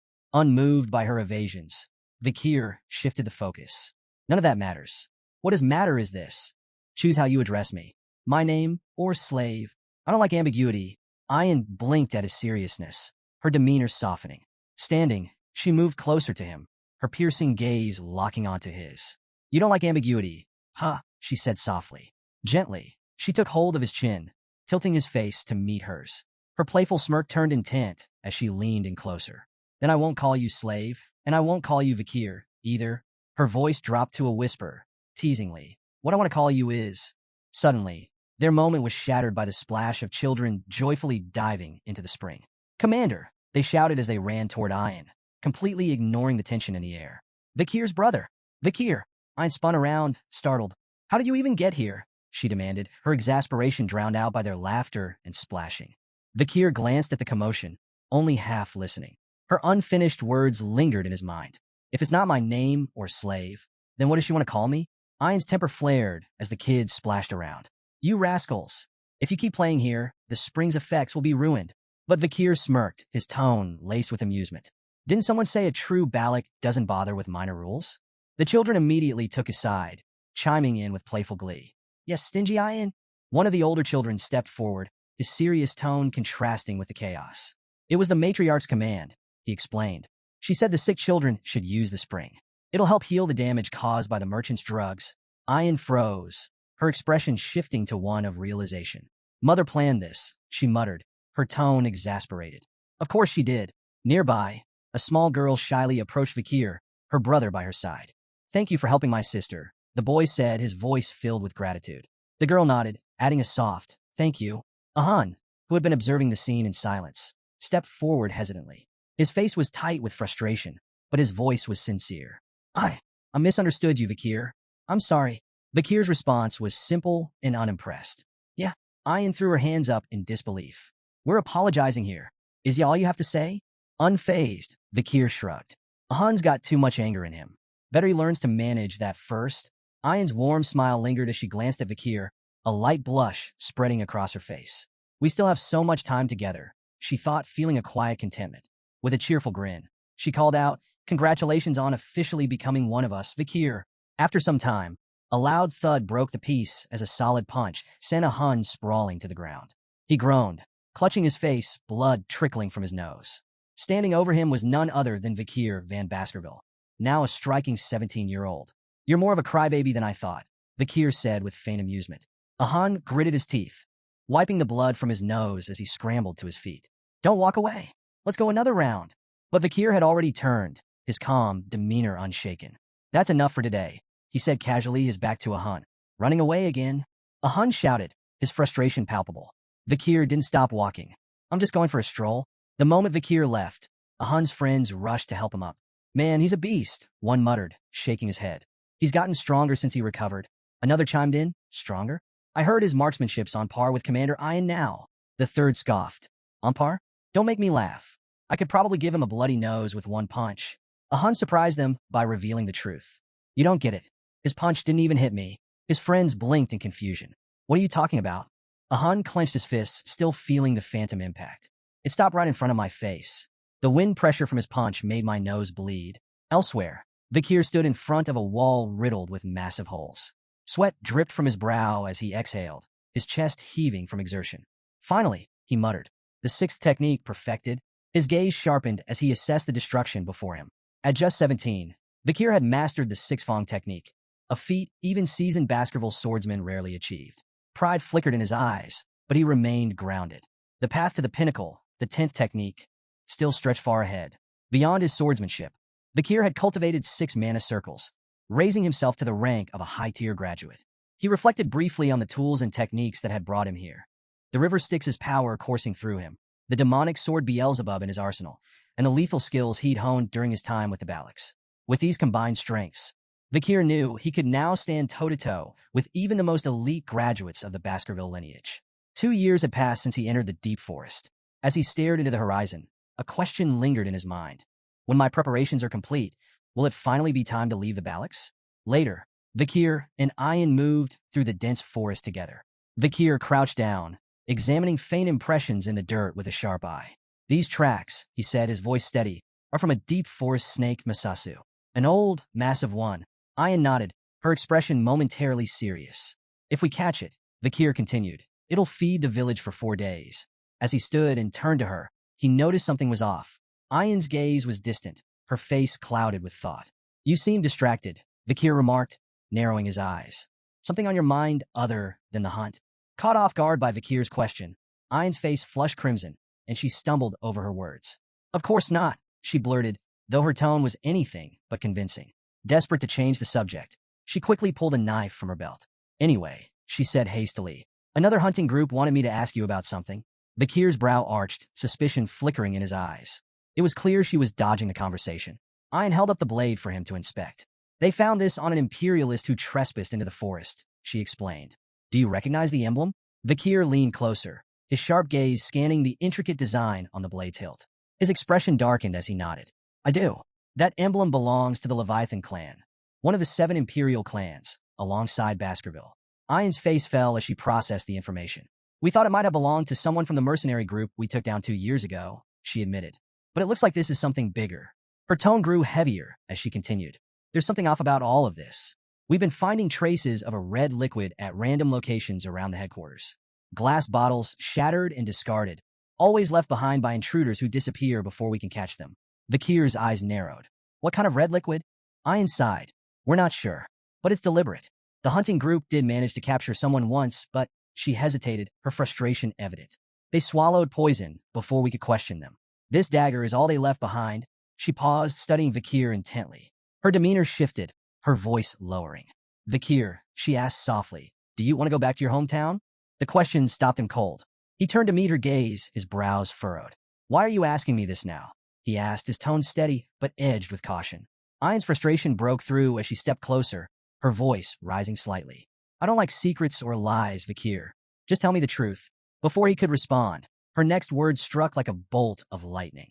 Another imperialist entered the deep forest recently, she said, her tone grave. I believe they're here for you. Kier froze, his sharp composure faltering for a fraction of a second. Ayan didn't miss the flicker of shock in his expression. She leaned in closer, her voice barely above a whisper. There's one more thing, she added. It's a red-haired girl. Her words hung in the air, thick with tension. Ayan reflected on the past 2 years, replaying the confrontation with Madame and the search party's venture into the deep forest. She suspected they were hunting for Kier. The question burning in her heart could no longer be suppressed. Would Kier leave with this girl? The thought tied her stomach in knots. What if he was furious she had kept this from him? Worse, what if he left? Could tribal laws stop him? Or would her protest be useless? Kier, ever composed, answered firmly. He wasn't going back. Ayan, though still skeptical, pushed him. Did he mean it? His resolute confirmation brought her relief. Her radiant smile lit up her face as she hugged her wolf companion, joyfully declaring that Kier was staying. Kier, however, turned his thoughts inward. He was certain the Empire still believed him dead, a deception he intended to maintain until he could mask his strength from Hugo. The mention of the girl stirred his curiosity. Was it Camus Morgue? Did she remember he had saved her? Or was this purely a political maneuver? Watching the Baskerville clan aid the Morgue's search efforts hinted at their unshaken alliance. He wondered if his death had further cemented that bond. Regardless, it reinforced his resolve to one day venture beyond the forest and uncover the truths awaiting him. Later, as Kier and Ayan stood by the river, their peace shattered when a massive lungfish erupted from the water, flopping violently onto the shore before falling still. Ayan identified it and remarked that its leap likely heralded the rainy season. Judging by the fish's size, she predicted this year's rains could be unusually long. Kier's sharp eyes caught an anomaly, an arrow embedded in the fish. Cutting it open, they were shocked to find a human skeleton clutching the arrow inside. Ayan, after a closer look, deduced it might belong to someone from the Loco tribe. Signs of resistance hinted at a struggle, even in the fish's belly. This confused her. Lungfish typically scavenged only the dead. Kier speculated the person was so weakened the fish mistook them for a corpse. Ayan questioned what could drive someone so frail to risk such dangers, and Kier suggested desperation. Perhaps the Loco tribe faced grave circumstances. This, he said, demanded deeper investigation. Their trek into the forest uncovered a chilling sight, a clearing strewn with corpses. Ayan gasped, horrified. Are all the Loco warriors dead? She whispered, her voice trembling. Struggling to process the carnage, she watched as Kier crouched to inspect the remains. His keen observation revealed grim signs: vomiting, diarrhea, and red spots on the bodies. The horrifying possibility struck him. This could be a deadly disease. The implications were staggering, and both Kier and Ayan felt the oppressive weight of a tragedy unfolding within the forest depths. As Ayan and Kier neared the Loco village, an unsettling silence loomed over them. It was well past mealtime, yet no smoke curled from cooking fires. The eerie stillness gnawed at their nerves as they pushed deeper in. Overgrown weeds choked the paths, and there wasn't a single sign of life. Ayan hesitated. Maybe they relocated, she suggested, though her voice lacked conviction. But before Kier could respond, she yanked back the curtain of a tent and immediately recoiled. A swarm of flies buzzed out, revealing a lifeless, rotting corpse inside. Kier, she shouted, alarmed. Kier, already searching, had found another body nearby. His mind churned with grim recognition. Before his regression, a deadly plague, the Red Death, had ravaged these lands. Victims suffered red blotches, violent vomiting, and agonizing pain before succumbing to a slow, excruciating demise. The disease had spread so viciously it even reached the Empire, leaving devastation in its wake. Ayan's face paled. We need to leave. This village is cursed. Kier, unfazed, corrected her. It's not a curse. It's an infectious disease. That's even worse, she snapped. He reassured her that it wasn't highly contagious, though she didn't look convinced. Hesitantly, she asked, Are you sure it's not a curse? If you're scared, leave. He replied, his tone indifferent. Ayan's expression darkened. What if you die? Kier shrugged. Then I die. She gaped at him. How can you say that so casually? Kier ignored her outrage, analyzing the scene instead. Not all the Loco people were dead. The village looked abandoned rather than exterminated. It seemed the survivors had fled, leaving behind the sick and dying. He decided to check the barracks for supplies. Find a safer spot and wait, he advised. Fuming at his cold attitude, Ayan turned to leave, only to freeze mid-step. Her eyes widened in horror, her face drained of color. Then she screamed. Vikir spun around, alarmed, and saw her on the ground, shaking violently. Ian, she pointed ahead, her voice breaking. TT the curse. Run, Vikir. Now! A small figure stood in the distance. Ian, paralyzed with fear, begged him to flee. If you run, I'll follow. I swear. Just don't go near it. But as she tried to stand, she cried out again, clutching her leg in pain. A cramp. Vikir ignored her panic and approached the figure. It was a little girl, no older than 5. She wasn't loco, that much was clear. She stood near a small pile of stones, a wilted flower resting atop them, a grave. She had been mourning someone. Kneeling, Vikir met her eyes. Who are you? The child hesitated before responding with 3 chilling words. Loco slave. Kitchen maid? Ian gasped audibly, but Vikir remained calm, studying her. She had been a servant, enslaved by the Loco tribe. What's your name, he asked. The girl hesitated again, before softly replying. Pomerian. Vikir's eyes narrowed. The name sounded imperial. Was she a kidnapped noble? Then she completed her introduction, words that sent a shock through his entire body. Pomerian Le Baskerville. Vikir froze. Within the Baskerville clan, middle names carried immense weight. The extended family bore Van, but Lum was exclusive to those of direct lineage, reserved for male heirs. In the rare case of female descendants, they too carried the name Le. That meant Pomerian was a direct descendant of Hugo Baskerville. Ian's voice cut through his spiraling thoughts. She pointed at the pendant hanging from Pomerian's neck, its etching unmistakable, the Baskerville crest. Vikir seized the pendant, startling the girl, who clutched it protectively. Ignoring her reaction, he flipped it open. His blood boiled. Inside was a portrait of Hugo. A storm of emotions surged through him. Rage, confusion, disbelief. His grip on the pendant tightened as he turned to the trembling child. Where did you get this? His voice was sharp, demanding. Pomerian flinched, holding the pendant closer to her chest. Ian quickly intervened. You're scaring her, she said, stepping between them. Try smiling. Vikir exhaled sharply. He was losing control. After a deep breath, he forced a smile. The result was so unnatural that Ian actually looked impressed. Kneeling, he spoke again, this time softer. Who are they? He asked, pointing to the images inside the pendant. Pomerian hesitated before responding. My mother, grandmother, and grandfather. Vikir's mind raced. He recalled something Butler Barrymore, the longtime Baskerville butler, had once said about Hugo's past. Before becoming the cold, ruthless tyrant of the Baskerville clan, Hugo had been a devoted husband to his first wife, Roxana, and a loving father to their only daughter, Penelope. But tragedy struck when barbarians kidnapped Penelope.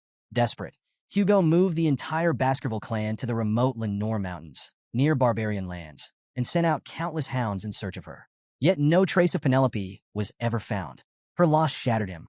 The once devoted father became the infamous executioner of the empire, a man who hated barbarians with an unquenchable fury. At the time, Vikir had dismissed the story as a tragic legend. But now, the truth stood before him. Pomerian was Penelope's daughter, which meant she was Hugo Baskerville's granddaughter. The irony was almost poetic. Hugo, the man who despised barbarians more than anything, had a half-barbarian granddaughter. Vikir smirked. He could only imagine Hugo's face when he learned the truth. But that was a problem for later. For now, he ruffled Pomerian's hair. You've been through a lot, haven't you? He said gently. The girl studied him, uncertain. Then, with quiet fascination, she whispered, Your hair and eyes, they look like my mother's. Vikir chuckled. All Baskerville hounds tend to look alike. He smirked and added, Guess that makes me your uncle. Pomerian's eyes widened. Uncle, a memory flickered in her mind. Mother told me, if I ever saw someone with red eyes, I should follow them. Vikir arched a brow. Oh, and what do you think? Pomerian hesitated. Then, with sudden determination, she clung to him. I'll go with you. And just like that, 2 stragglers of the iron-blooded sword clan crossed paths, bound by fate. The next morning, Pomerian peeked out from the tent, rubbing her sleepy eyes. Spotting Vikir preparing to leave, she immediately trotted over. Where are you going? Vikir slung his weapon over his back. A meeting. The clan's matriarch called for it. Without hesitation, Pomerian ran up to him, arms outstretched. I'm coming too. Before he could refuse, she climbed into his arms, clinging to him like a stubborn little monkey. Vikir sighed, realizing there was no point in arguing. She wasn't afraid of much, except being left behind. As he carried her on his back, his thoughts drifted to the road ahead. The Balak village wasn't a place for a child. She needed safety, civilization, a home far from Hugo's grasp. This wasn't just his fight anymore. He had someone to protect. His resolve hardened. He needed help. First, he'd see the matriarch. Then, he'd find Chihuahua and make arrangements to leave the forest for good. Inside the matriarch's tent, the atmosphere was tense. The matriarch's weary eyes scanned the gathered elders and shamans as she addressed the growing crisis. The disease is spreading, she said gravely. If the rainy season begins while it persists, the consequences will be catastrophic. The shaman scoffed. This is no disease. It's a curse. He declared that the spirits of their ancestors were furious, and the only solution was a grand ritual to appease them. Ian immediately objected. This isn't a curse. If we don't act fast, more will die. We need to move the village. The elders pushed back. Their ancestors' ashes were buried here. The land was sacred. Leaving was unthinkable. Ian's group refused to back down. The children are dying, one of them argued. What's the point of honoring the dead if we let the living perish? The shaman supporters held firm. The ancestors are punishing us. If we abandon them, we'll be cursed forever. Meanwhile, Ian's group speculated about the true cause. Tainted mushrooms, parasites, or a contagious infection. Voices rose in frustration. The debate became a battlefield of faith versus logic. Eventually, all eyes turned to the matriarch. The room fell silent, awaiting her verdict. She hesitated. This wasn't just about survival. It was about their identity. Did I in the back? Kier observed quietly, piecing together the truth. He had seen this before, the Red Death. It was as ruthless as the Black Death that had once devastated the Empire. Two figures had once played key roles in stopping its spread. Camus Morgue, who created a massive firewall to contain the infection. Dolores, the saintess of Quo Vadis, who purified the afflicted with divine power. But their aid had only extended to the Empire. The barbarians in the Lenore Mountains had been left to rot. Most perished, and the Baskerville clan had benefited greatly from their extinction. With fewer barbarians, low-tier monsters overran the region, wreaking havoc on civilians. The Empire funneled more resources into Baskerville hands to manage the threat, allowing Hugo to consolidate his power. Kier clenched his fists. This wouldn't become another stepping stone for Hugo's rise. Suddenly, he raised his hand.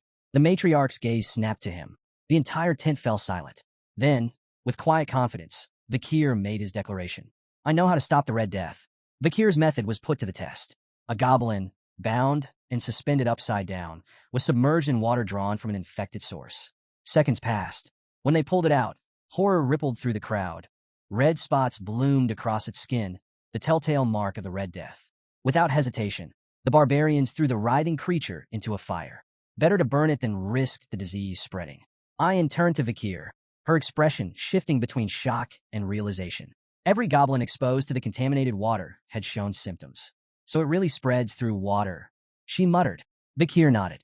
Boiling the water will neutralize it. That's our best defense. To verify his claim, they escalated the experiment. Ian suggested testing boiled water safety, so they dropped the goblin directly into the boiling pot. It died instantly. Ian winced. Well, that didn't work. Kier, unfazed, replied, let's try cooled, boiled water instead. After adjusting the test, 2 goblins were submerged in cooled, previously boiled water. This time, no red spots appeared. The gathered barbarians murmured in awe. Boiled water was safe. The matriarch, watching the results unfold, finally spoke. You've given us hope, Kier. Despite their breakthrough, Kier remained cautious. The Red Death doesn't just spread through water. It can be transmitted through breathing, eye contact, and exposure to mucous membranes. Stay vigilant, especially during the early morning fog.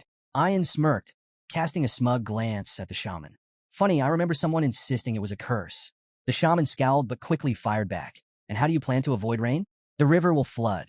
The humidity will rise. You can't fight water forever. Kier didn't argue. The shaman was right. The rainy season would spread the infection faster than ever. The Lenore River would overflow, drowning the forest in contaminated water. So he made a bold decision. We need to relocate. The elders stiffened in outrage. You already know the answer to that. One snapped. We cannot abandon the graves of our ancestors. Kier remained unfazed. Then we won't abandon them. We'll adapt. As the rainy season arrived, the Lenore River swelled, turning the deep forest into a treacherous swamp. Normally, the Balak village would have been washed away. But this time was different. Under Kier's direction, the barbarians worked tirelessly, constructing elevated platforms, rope bridges, and reinforced barriers. 2 warriors pulled massive support beams into place, securing them high in the towering trees. Others wove thick rope walkways to link their new homes above the floodwaters. When the work was done, the village no longer stood on the ground. It thrived above it. As the storm raged and rivers overflowed, the Balak remained untouched. A barbarian, staring down at the flooded forest below, whistled in admiration. Even with these rains, we haven't lost a single home. Another, beaming, clapped Kier on the back. We owe this to you.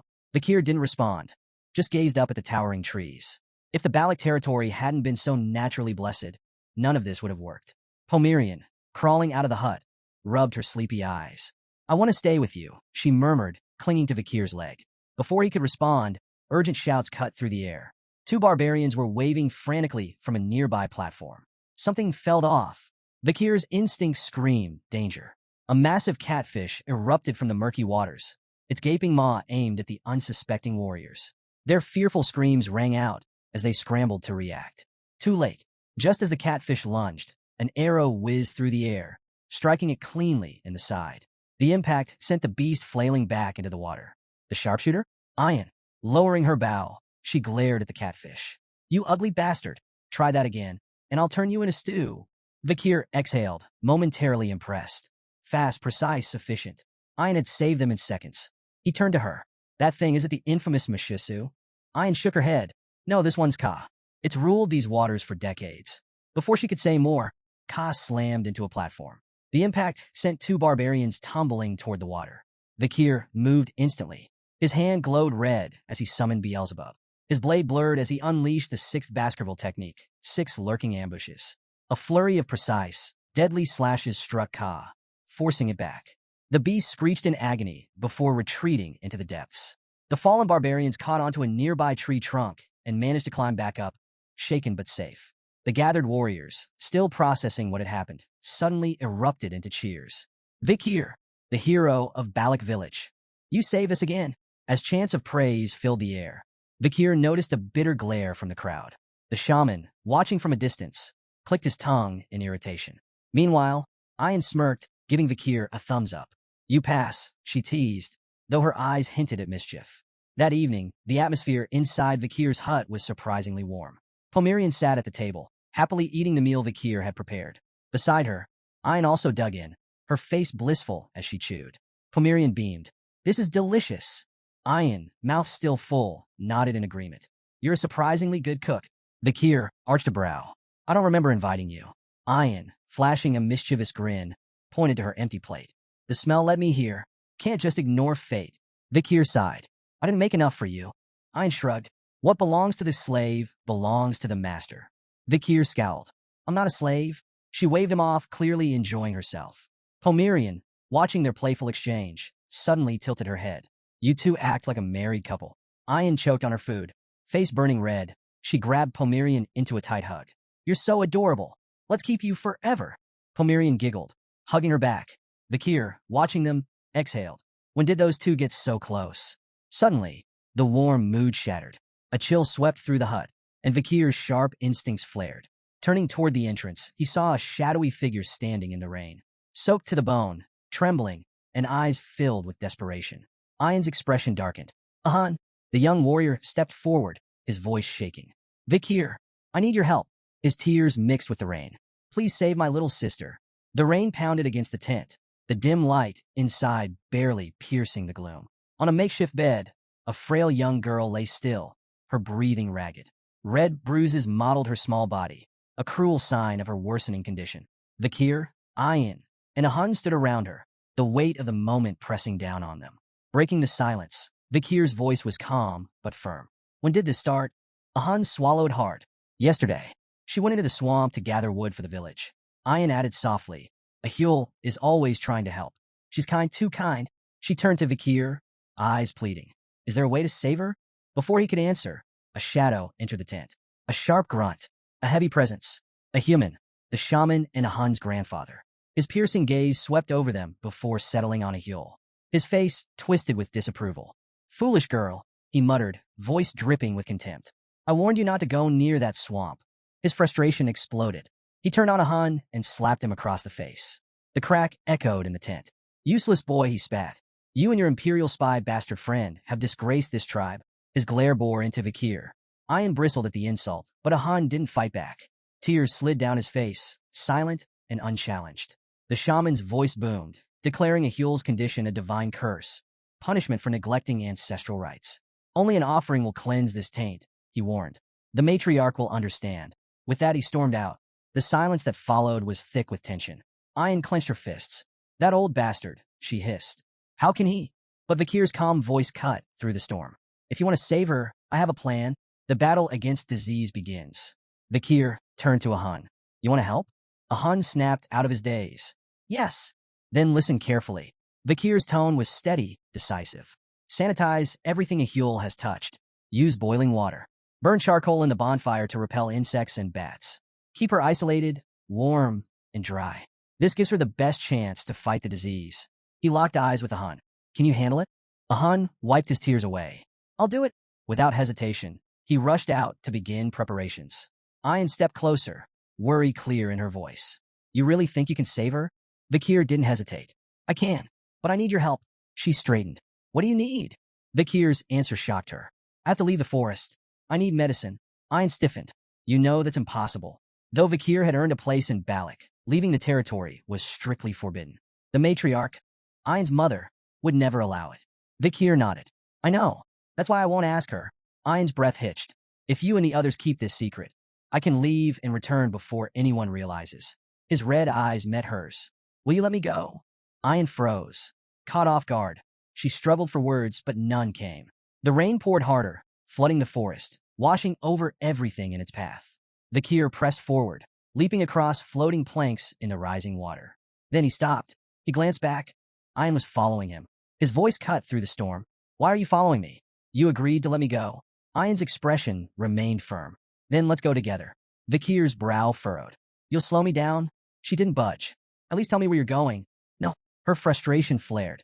Then why are you taking Pomerian? Vikir fell silent. Ayan hesitated, then spoke the truth she had buried. I've noticed things about you, Vikir. Your sword that comes from your arm. Your knowledge of the Red Death. But I never asked. She clenched her fists. I was afraid. Her voice trembled. I was afraid that if I pushed for answers, you'd disappear. She looked away. Finally, she whispered, You'll come back, right? Eyes shut. She braced herself for an answer she didn't want to hear. A moment passed. Then his calm voice reached her. I will come back. She opened her eyes. He was gone. Rain blurred her vision as she muttered softly. You'd better keep your promise. The deputy consul's office was a disaster zone of paperwork. General Secretary Chihuahua sat at his desk, drowning in documents. No matter how much he worked, the pile never shrank. He sighed, rubbing his temples. Back when the deputy consul was alive, things were just as exhausting, but at least they felt meaningful. Nostalgia settled over him. His late superior's memory weighed heavily on his heart. I miss him. Then, a face appeared outside the window. Upside down. Deadpan. Did you call for me? Chihuahua's soul nearly left his body. He stumbled back, eyes wide, sweat forming on his forehead. His mind refused to process what he was seeing. Vikir gracefully flipped down, landing at the window. A faint smirk played on his lips. How have you been, General Secretary Chihuahua? He asked, sipping tea as if nothing was amiss. Chihuahua's brain short-circuited. Vikir, the man he thought was dead, was sitting across from him, completely unfazed. His mind flooded with questions. Had Vikir fought some monstrous entity in the deep forest? Had he been gravely injured? Had he been living among barbarians? Yet, as Vikir calmly sipped his tea, completely at ease, Chihuahua's confusion only deepened. Finally, Chihuahua found his voice. You're really alive? His voice wavered between disbelief and relief. You're not some ghost haunting me, right? Vikir chuckled. You've been frozen in shock for a while now. Chihuahua swallowed hard. You little... His voice cracked before he could finish. Tears welled up in his eyes. He didn't care how or why Vikir was alive. Damn it, he muttered, wiping his face. You have no idea how relieved I am. But as his eyes landed on Pomerian, his relief turned into something else. His brows furrowed. Wait a minute. He leaned in, squinting at the child. Red eyes, dark hair, uncanny resemblance. His face paled. Vikir, is this your daughter? Clearing the misunderstanding. Vikir sighed, already expecting this. She's not my daughter, he said bluntly. We just share the same bloodline. Chihuahua exhaled in relief. Oh, thank God. I thought you'd. He stopped, realizing there was still a lot of new information to process. Still, with his emotions finally settling, he wiped his face and shifted into business mode. Vikir's expression grew serious. I need you to take care of Pomerian while I'm gone. Chihuahua's eyes widened. She's a Baskerville. I need her to receive a proper education, Vikir continued. Chihuahua straightened, taking the request seriously. It's been a while since you've given me a direct order, he mused. Don't worry, I'll handle it. However, Vikir had another concern. Can you handle the city alone? Chihuahua sighed. I won't lie. It's been hell. Vic here nodded. Then get help. Try Cindy Wendy, Mrs. Sam, or Mag Juno. Chihuahua flinched at the first name. Cindy Wendy? He grimaced. That criminal you let go 2 years ago? I don't even know where to find her. Vic here smirked. You will. He reminded Chihuahua about the flower girl Judy. I gave her 10 billion before disappearing. She had no other support, so she's likely still in the city. If Cindy Wendy stayed with her, you'll find her there. Chihuahua rubbed his temples. You're telling me to track down a crime lord through a random flower girl? If Cindy refuses to help, Vikir added, tell her I'm alive. Chihuahua's brow arched. You think that'll work? Vikir leaned back. She owes me a favor. She won't refuse. A grin spread across Chihuahua's face. I like this plan. A promise left unfulfilled. As the conversation wrapped up, Chihuahua hesitated. When will you be back? Vikir gave a faint smile. When my mission is done. He turned to the rainy city skyline, deep in thought. There was still a promise he needed to keep. And if his hunch was correct, the cure for the Red Death could be found with just a single drop of holy water from a certain clan. Pomerian stirred awake, blinking groggily. Then, spotting Chihuahua's beard, she reached out and tugged. Ow! Ow! Hey! Chihuahua yelped, flailing in surprise. Pomerian giggled, unfazed. Vikir, standing near the window, barely glanced back. His mind was already elsewhere. His next destination was set, the holy city of Quo Vadis. At the gates of St. Mecca, 2 guards stood watch, their spears crossed in vigilance. From the distance, a carriage rumbled forward. The driver, Sir Joseph, was a familiar face, the manager of the first-floor oil shop. State your cargo, 1 guard ordered. Joseph sighed dramatically, waving a document. Oil, as usual. The guards weren't convinced. One stepped forward. We need to inspect the barrels. Joseph's jaw clenched. You see me every week. Do we really need to? Orders from higher up. A bead of sweat slid down Joseph's temple. As the guards moved to open a barrel, he silently prayed. Please, not that one. Fate was cruel. The guard picked the worst possible barrel. Joseph held his breath as the lid creaked open. Oil. Nothing but thick black oil. The guard, satisfied, closed the barrel. You're clear. Joseph exhaled, barely suppressing his relief. Welcome to St. Mecca. Move along. As the carriage rolled into the city, Joseph made his way to a secluded alley. Glancing over his shoulder, he checked the barrels once more. Then, in a low whisper, he murmured, It's safe. A shadow emerges. A metallic clink rang through the silence. Joseph's heart nearly stopped. The same barrel the guards had inspected suddenly lurched. The dented lid clattered to the ground. And from inside, a figure slowly emerged. Drenched in oil, face hidden beneath a crow mask. Completely silent. Joseph swallowed hard. His voice shook. See, can I leave now? He stammered. I did what you asked. The crow-masked figure tilted its head. Then, in a voice that sent chills down Joseph's spine, Wait. Joseph froze. The figure handed him a bag. Inside were 3 tokens, ox, bear, and canine. Joseph's relief was immediate. Thank you, he stuttered. But the mysterious figure was already gone, disappearing into the alley shadows. Joseph stood there, still gripping the bag. Then, a thought crept into his mind. This man had stayed submerged in oil for 2 hours. His expression twisted into unease. Was that guy even human? Under the dim glow of the crescent moon, the masked crowman stood atop a towering spire, observing the city teeming with life below. Pulling off the mask, he revealed himself as none other than Vikir. The memory of his unorthodox infiltration lingered, immersing himself in oil for hours to mask his scent. It had been a trial, reminding him of the river Styx, though far less grim. Despite the discomfort, his plan was successful. He was now within the heart of the Quo Vadis clan stronghold. St. Mecca, the sanctum of the Quo Vadis clan, housed 160,000 devout souls. Bound by stringent religious laws, its citizens renounced material desires and maintained an eerie discipline. Even if gold littered the streets, they would pass by without a glance. This facade of harmony, rooted in rigid control, struck Vikir as oppressive.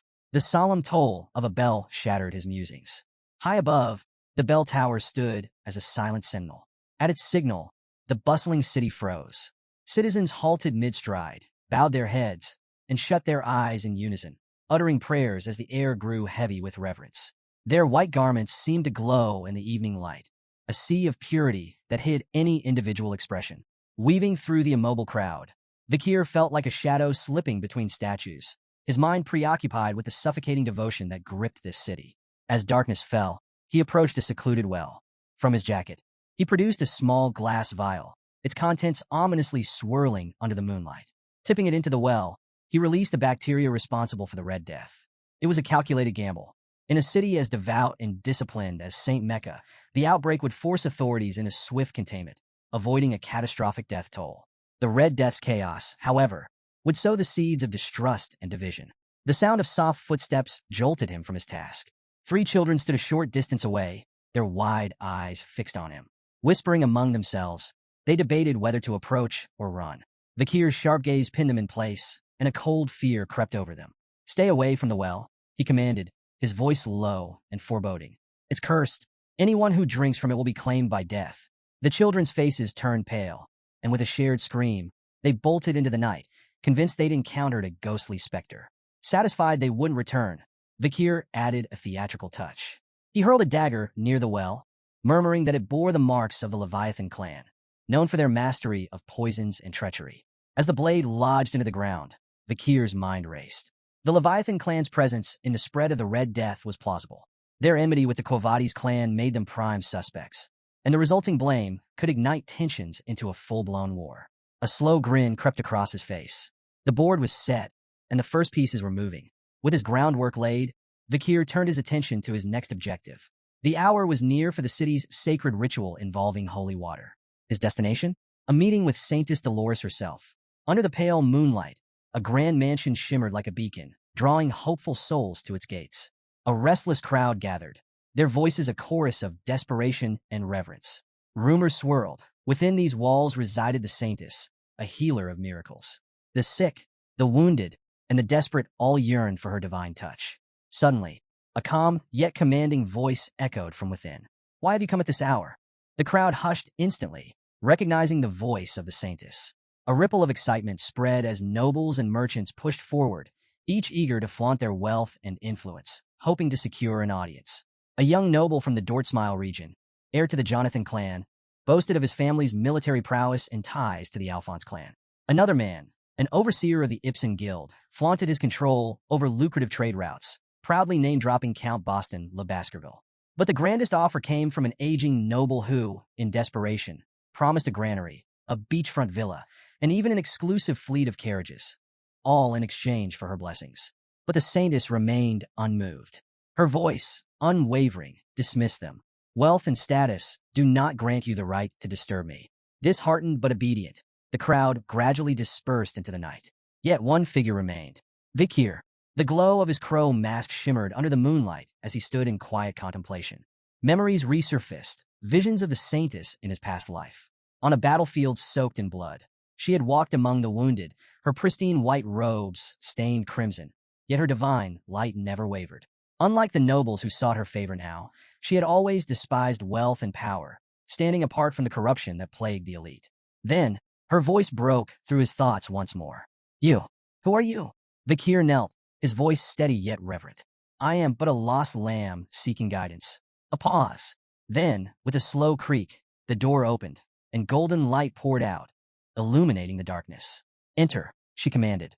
Stepping inside, Vikir was met with a breathtaking sight. The grand hall glowed with a warm, celestial radiance. At its center, an ornate fountain stood, adorned with an angelic statue, its water shimmering like liquid gold. The Saintess's voice resonated from the fountain itself. "Tell me, lost one, how did you lose your way?" For a brief moment, Vikir considered the possibility that the Saintess would refuse to meet him in person. Given his masked appearance, it wasn't an unreasonable assumption. Still, he remained composed and carefully placed a leather pouch on the fountain's edge. "The slums are plagued by an epidemic," he stated plainly. "This water, it's tainted with a dark energy." He stepped back, waiting. If the Saintess truly possessed divine power, she would sense the malevolence within. But the chamber remained eerily silent. Then her voice cut through the air like a blade. "You lie." The accusation barely settled before the chamber filled with the sound of approaching footsteps. Knights emerged from the upper level, positioning themselves like sentinels above him. The atmosphere turned heavy, their leader stepping forward with an air of cold authority. "Your words are far too bold for someone claiming to be a lost lamb," he remarked, his gaze sharp. "Who are you really?" Vikir remained silent, but recognition flickered in his eyes. Pietro Quo Vadis, an old comrade from his past life. Known for his unshakable sense of justice and ruthlessness in pursuit of it, Pietro had mastered interrogation techniques so brutal that demons might have taken notes. Vikir himself had learned a thing or two from him, enough to break the infamous 7 young masters of Underdog City. Finally, Vikir spoke. I didn't expect to see you here. Pietro's eyes narrowed, but he showed no sign of familiarity. Instead, he acknowledged the epidemic report with skepticism. And yet, here you stand, masked like a thief in the night, he countered. Remove it. Show your face. That is the proper way to meet the saintess. Kier ignored the demand and turned toward the exit. My task is done, he said, moving to leave. A blur. Something sliced past him, grazing his mask before embedding into the ground. Kier halted, his eyes flicking to Pietro, who now held an open book in his hand. His voice was calm, but firm. I can't let someone so suspicious walk away. Kier's mind raced. The attack, it wasn't just paper. Pietro had infused the scripture itself with divine energy, turning sacred verses into weapons. The ingenuity of it intrigued him. Holy pages as projectiles? Now that's creative. Before he could dwell on it further, Pietro moved. In one fluid motion, he leapt from the upper floor, landing directly in Kier's path. These pouches of tainted water, Pietro said, eyes locked onto him. You could be the one spreading the disease. Kier let out a low chuckle. If that were true, why would I report it? Pietro remained unfazed. A smokescreen, a way to lure the sanus out. Kier kept his face unreadable, but inwardly, he had to admit, Pietro wasn't wrong. Without warning, another flurry of scripture-infused pages shot toward him. Kier moved instantly, twisting through the assault with precise, calculated steps. Pages cut through the air, glowing with divine radiance, yet not a single one touched him. He landed lightly on the opposite side of the chamber, his eyes assessing Pietro. Fast, tactical, as sharp as ever. He considered activating his aura to shift the battle in his favor. But the moment he did, the truth would be undeniable. He was a Baskerville. And that wasn't a secret he was willing to reveal. Not yet. Kier saw an opening and took it. Launching off the wall, he propelled himself forward, his foot swinging in a powerful kick aimed straight at Pietro. The knight barely had time to raise his arm guard, reinforced with his holy book as a shield. The impact sent a shockwave through the floor, cracking the stone beneath him. Pietro staggered, his eyes widening in disbelief. That strength! How does he have such monstrous power in such a small frame? But Kier wasn't done. Using the rebound, he pushed off Pietro's guard and flipped backward, landing gracefully. He smirked. 600 kilogram stability. A technique he had developed 2 years ago after taking down the legendary oxbear. This was its first real test in battle, and judging by the cracked floor and Pietro's shaken stance, it worked beautifully. Not giving Pietro a chance to recover, Kier shot forward, unleashing a relentless barrage of punches. Pietro blocked with his book, deflecting the blows, but the sheer speed and force behind them made it impossible to counter. Pietro clenched his jaw. This lost lamb isn't weak at all. Then, Kier raised a hand, and with a flick of his wrist, Cerberus flame ignited. A surge of fire erupted toward Pietro, consuming his book in an instant. Flames licked at his hands, searing his skin. With a pained grunt, Pietro flung the burning tome aside and plunged his hands into the fountain, desperately trying to cool the blistering heat. Kier remained composed. Do you want to keep going? Pietro, despite his obvious pain, wasn't ready to back down. Gritting his teeth, he lunged forward. You use sorcery. You stand against the divine. Kier sighed. Then, without hesitation, he kicked the burning book straight at Pietro's face. The knight recoiled, momentarily blinded. That was the opening. Kier moved like a shadow, closing the distance instantly. His fist slammed into Pietro's chest with devastating force. A sickening crack echoed through the room as Pietro's armor shattered. The sheer impact sent him hurtling backward, crashing into the grand fountain. The angelic statue collapsed in a spray of water and stone before Pietro slammed into the far wall, blood spilling from his mouth. Silence. The knights above stared in frozen disbelief. One whispered, "Is this a dream?" Another stammered, "Pietro lost?" The fallen knight lay crumpled amidst the rubble, his breath ragged. Slowly, his comrades moved, forming a defensive formation with shields raised and swords drawn, ready to face Kier. Kier exhaled, adjusting his stance. "If you want to continue, A voice cut through the tension like a blade. "Enough!" The air in the room shifted. The knights immediately stepped aside, bowing as she entered. Kier turned his gaze to her. Saint Dolores. She took in the scene. The shattered fountain, the wounded Pietro, the knights bristling with tension. Then, her sharp eyes settled on Kier. "So," she mused, her voice laced with amusement. "You're the lost young lamb?" Kier met her gaze. "That's what I said." A small smile played on her lips. "You look more like a puppy than a lamb. A small, stubborn puppy, covered in bruises." One knight flared with anger. "He's no puppy. He's a bloodthirsty wolf." The Saintess waved off the remark with a chuckle. Be a dear and fetch some tea. What? Tea. The knight hesitated, but ultimately obeyed, clearly confused. Meanwhile, Dolores turned and began walking away. She glanced back at Vikir, her expression unreadable. Come, she said. We need to talk. Vikir sat across from the Saintess at an ornately set tea table, his posture relaxed, but his senses alert. Behind her, Pietro stood like a sentinel, his sharp gaze locked onto Vikir, ever watchful. Vikir studied Saintess Dolores Quo Vadis. Despite appearing no older than 16, her name carried immense weight. During the war against demons, she had worked tirelessly on the front lines, healing the wounded when all seemed lost. To soldiers and marshals alike, she was a beacon of hope, a symbol of compassion in an age of despair. Even Vikir, hardened by battle, had once regarded her with a degree of reverence. Then, unexpectedly, she sighed. I've been really stressed lately. Vikir blinked. That was not what he expected. The Saintess continued, seemingly unfazed by his silence. I just got back from the Imperial Academy of Colossio. I'm on break, but family matters have kept me busy. Vikir narrowed his eyes. What was she playing at? Why shift the conversation to something so mundane? She turned her gaze to the window, watching the moonlit city below. Nobles and merchants are relentless. They demand my presence at all hours, but most of their problems are self-inflicted. She swirled her tea absent-mindedly. Narcotics, personal misadventures, things they call urgent, but are really just the consequences of their own indulgence. Very few of them are actually suffering from serious illnesses. Taking a slow sip of her tea, she exhaled softly. People rarely care about justice, righteousness, or equality. They only focus on their immediate needs. Her words hung in the air, an unspoken challenge for Vikir to reflect on them. Vikir, ever composed, responded evenly. Theology is essentially the process of understanding humans, so such things are inevitable. The Saintess's eyes flickered with intrigue. Asmo's Old Testament, chapter 6, verse 9. For the first time, genuine surprise flashed across her face. I never thought I'd meet someone who still remembers that passage. Vikir said nothing, merely taking a sip of his own tea. This woman was sharper than most gave her credit for. Still, there were more pressing matters. He placed a pouch of contaminated water on the table. There's an epidemic in the slums of St. Mecca, he stated. It's spreading fast. The Saintess's demeanor shifted instantly, her light-hearted tone vanishing. Are you certain? Vikir nodded. See for yourself. She studied the pouch carefully, but did not immediately take it. Her gaze flickered back to him. Did you have anything to do with this?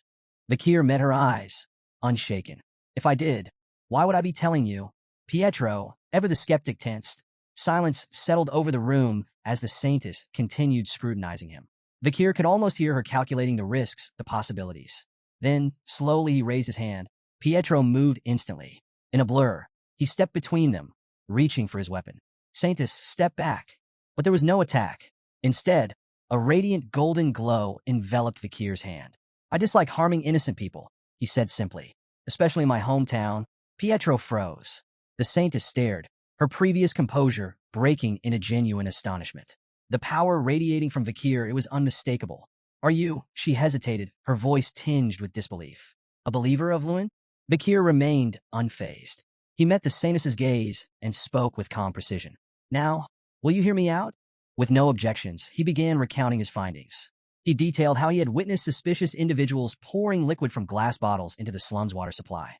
These figures, he asserted, were the real culprits behind the epidemic. The Saintess's eyes darkened. And their motive? Wordlessly, Vikir unfolded a map, laying it on the table. He pointed to two key locations, his tone measured as he explained his deductions.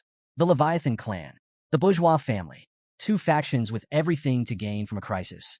The Leviathan clan thrives on poison, Vikir began. They would see this epidemic as an experiment, an opportunity to collect samples and refine their methods. If the Quo Vadis clan collapses, their influence will spread unchecked. The Saintess's lips pressed into a thin line. She knew of the Leviathan clan's long-standing enmity with her own. But Vikir wasn't finished. He tapped another point on the map. The bourgeois family. They don't need poison. They profit from disaster. His voice was sharp, cutting through the tension. When an epidemic sweeps through, the poor die first. Landowners go bankrupt. Factories shut down. Stores close. That's when the bourgeois family steps in, buying up land, seizing assets, expanding their empire. The Saintess and Pietro exchanged stunned glances. It all made too much sense. Vikir leaned back. The Leviathan clan sets the fire. The bourgeois family waits for the ashes to settle. And to mask their scheme, They blamed the native tribes of the deep forest. Silence. Pietro looked like he'd just swallowed glass. The saintess, normally composed, found herself genuinely shaken. The Kier had pieced together an insidious conspiracy with alarming clarity. Finally, she exhaled. Just who on earth are you? Kier smirked. Call me Night Bloodhound. Pietro scoffed. Blasphemous.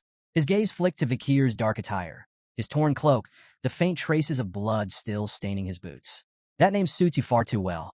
The saintess, however, remained thoughtful. Even if your name is ominous, your words hold weight. She stood. Pietro, we're going to the slums? Pietro straightened. Understood. They would investigate the epidemic firsthand and report their findings to the Quo Vadis leadership. Kier observed the saintess in silence. She acted swiftly and decisively, a rare trait among nobles. Meeting her had been fortunate. With her involved, the truth wouldn't stay buried for long. As she prepared to leave, the saintess glanced back at him. There was something about him that unsettled her. His small frame, battered from battle, seemed at odds with the sheer power he had displayed. His presence carried a storm of emotions: blood, oil, steel, violence, and fury. Yet beneath it all, there was sadness. A sadness so deep, so ancient, that she found herself wondering, who was this man before he became the Night Bloodhound? When they arrived at a small church deep in the slums, the air was thick with desperation. The moment the saintess stepped inside, the sisters rushed to her, their faces streaked with tears. Saintess, please, save them. The sight that met her eyes was devastating. Rows of infected lay writhing in agony, their bodies marked by the telltale signs of the disease. Their groans of suffering filled the sacred space, mixing with the scent of damp straw and fevered sweat. The saintess's hands trembled. Night Bloodhound was right. The epidemic was real, and it was spreading. Kier stood beside her, his expression unreadable.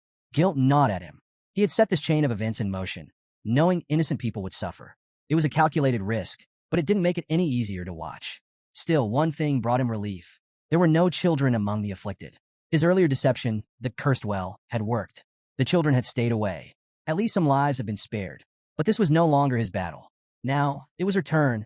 The saintess stepped forward, her presence radiating warmth and sorrow. My people, she whispered, her voice heavy with emotion. God's love is boundless. His light will heal you. She knelt, clasping her hands together, and began to pray. Her voice wavered, raw with emotion, calling upon the divine. Her life, her fire, her soul. She pleaded for the suffering to end. A single tear slipped from her cheek, striking the cold stone floor. And then, light, a golden radiance erupted from the tear, spreading like wildfire. It poured through the room, seeping through every crack, flooding the church with an ethereal glow. The windows shimmered. The wooden pews hummed with divine energy. Then, the miracle unfolded. An elderly man, once gasping for breath, suddenly stilled. His ragged breathing steadied. The red lesions on his skin faded, disappearing like a bad dream. Around the room, the same transformation took place. Fevered bodies cooled. Pain-ridden groans turned to gasps of awe. The disease was lifting. The sisters wept with joy, falling to their knees. Their prayers of desperation became prayers of gratitude. Kier watched in silence. Even after all he had seen, the wars, the bloodshed, the horrors, this was something different. The saintess truly was a miracle incarnate. And if her power could do this, it could change the fate of the deep forest. Late into the night, Saintess Dolores sat alone in her study, her face illuminated by the flickering candlelight. Before her, a map lay open, marked with precise notations. Her thoughts were razor-sharp. Her divine power had stabilized the afflicted, but it wasn't a cure. More cases would surface unless the true source of the epidemic was eradicated. Her gaze shifted to a glass tube filled with an infected patient's bodily fluids. A nightmare in liquid form. Short incubation. Slow, agonizing death. A disease designed not just to kill, but to prolong suffering. Her grip tightened. This wasn't natural. After careful deliberation, she reached a conclusion. Purifying the deepest well in the slums was the key. If she concentrated her divine power into a single, potent drop, it could neutralize the contamination at its source and put an end to the outbreak. A deep breath. A sense of renewed purpose washed over her.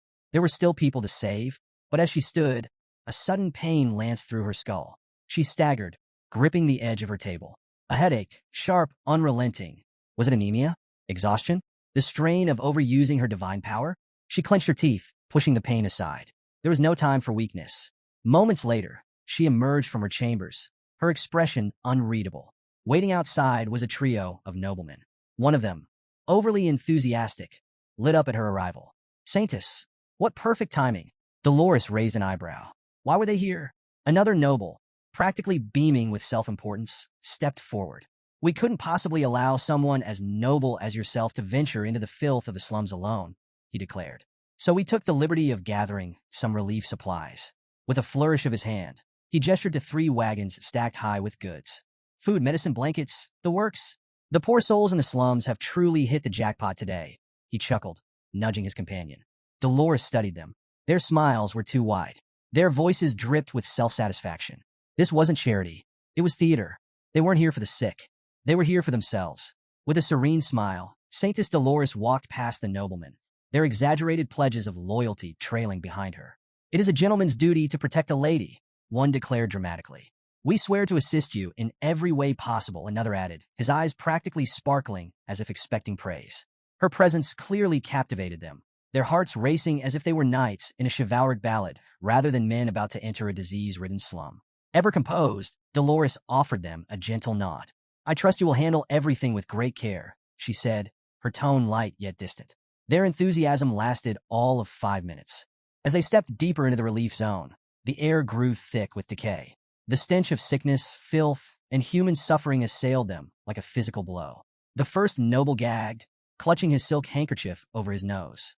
By the heavens, this stench. My limited edition shoes are going to be ruined. The second noble froze in place, eyes darting around in panic. Wait, what if we catch it? Shouldn't we be keeping a safe distance? The third, less subtle than the others, turned to a nearby priest. Clear this mess at once. And while you're at it, treat me first. Dolores watched them without surprise. Their discomfort was inevitable. Men who acted for image would always falter when faced with true suffering. True empathy wasn't about performance. It was about grace, kindness, and sacrifice, a lesson these men had yet to learn. Her thoughts were interrupted as she turned her gaze toward a nearby tent. A heavy, ominous aura lingered around it. Inside lay the most critical patients, those fighting not just the disease but despair itself. The suffering within that tent was unimaginable. Without hesitation, Dolores approached. Forgive me for not coming sooner. She pulled back the curtain and stepped inside. I am here now, she declared softly. Let me help. Inside the critical care tent, the moment she entered, she was met with urgency. A commanding voice rang out. More saline now. Dolores turned her head, expecting to see a priest or healer. But instead, her eyes landed on something shocking. A doctor, one who moved with efficiency, precision, and expertise. A priest nearby stared in disbelief. His mouth opened as if to speak, but no words came out, because he recognized something impossible. The doctor wasn't just any doctor. It was Night Bloodhound. Dolores's breath caught. Kier. For hours, he had been working tirelessly to treat patients. But what truly stunned everyone was his method. Using a small clinical knife, he made a careful incision at the infection site. Then, with just 2 fingers, he pressed against the wound, channeling divine power directly into it. The infection vanished on the spot. The priest, watching this unfold, felt his worldview shatter. Unlike the usual surface-level blessings used by the clergy, Kier's technique forced divine power directly into the source of the illness. A technique no priest had ever considered.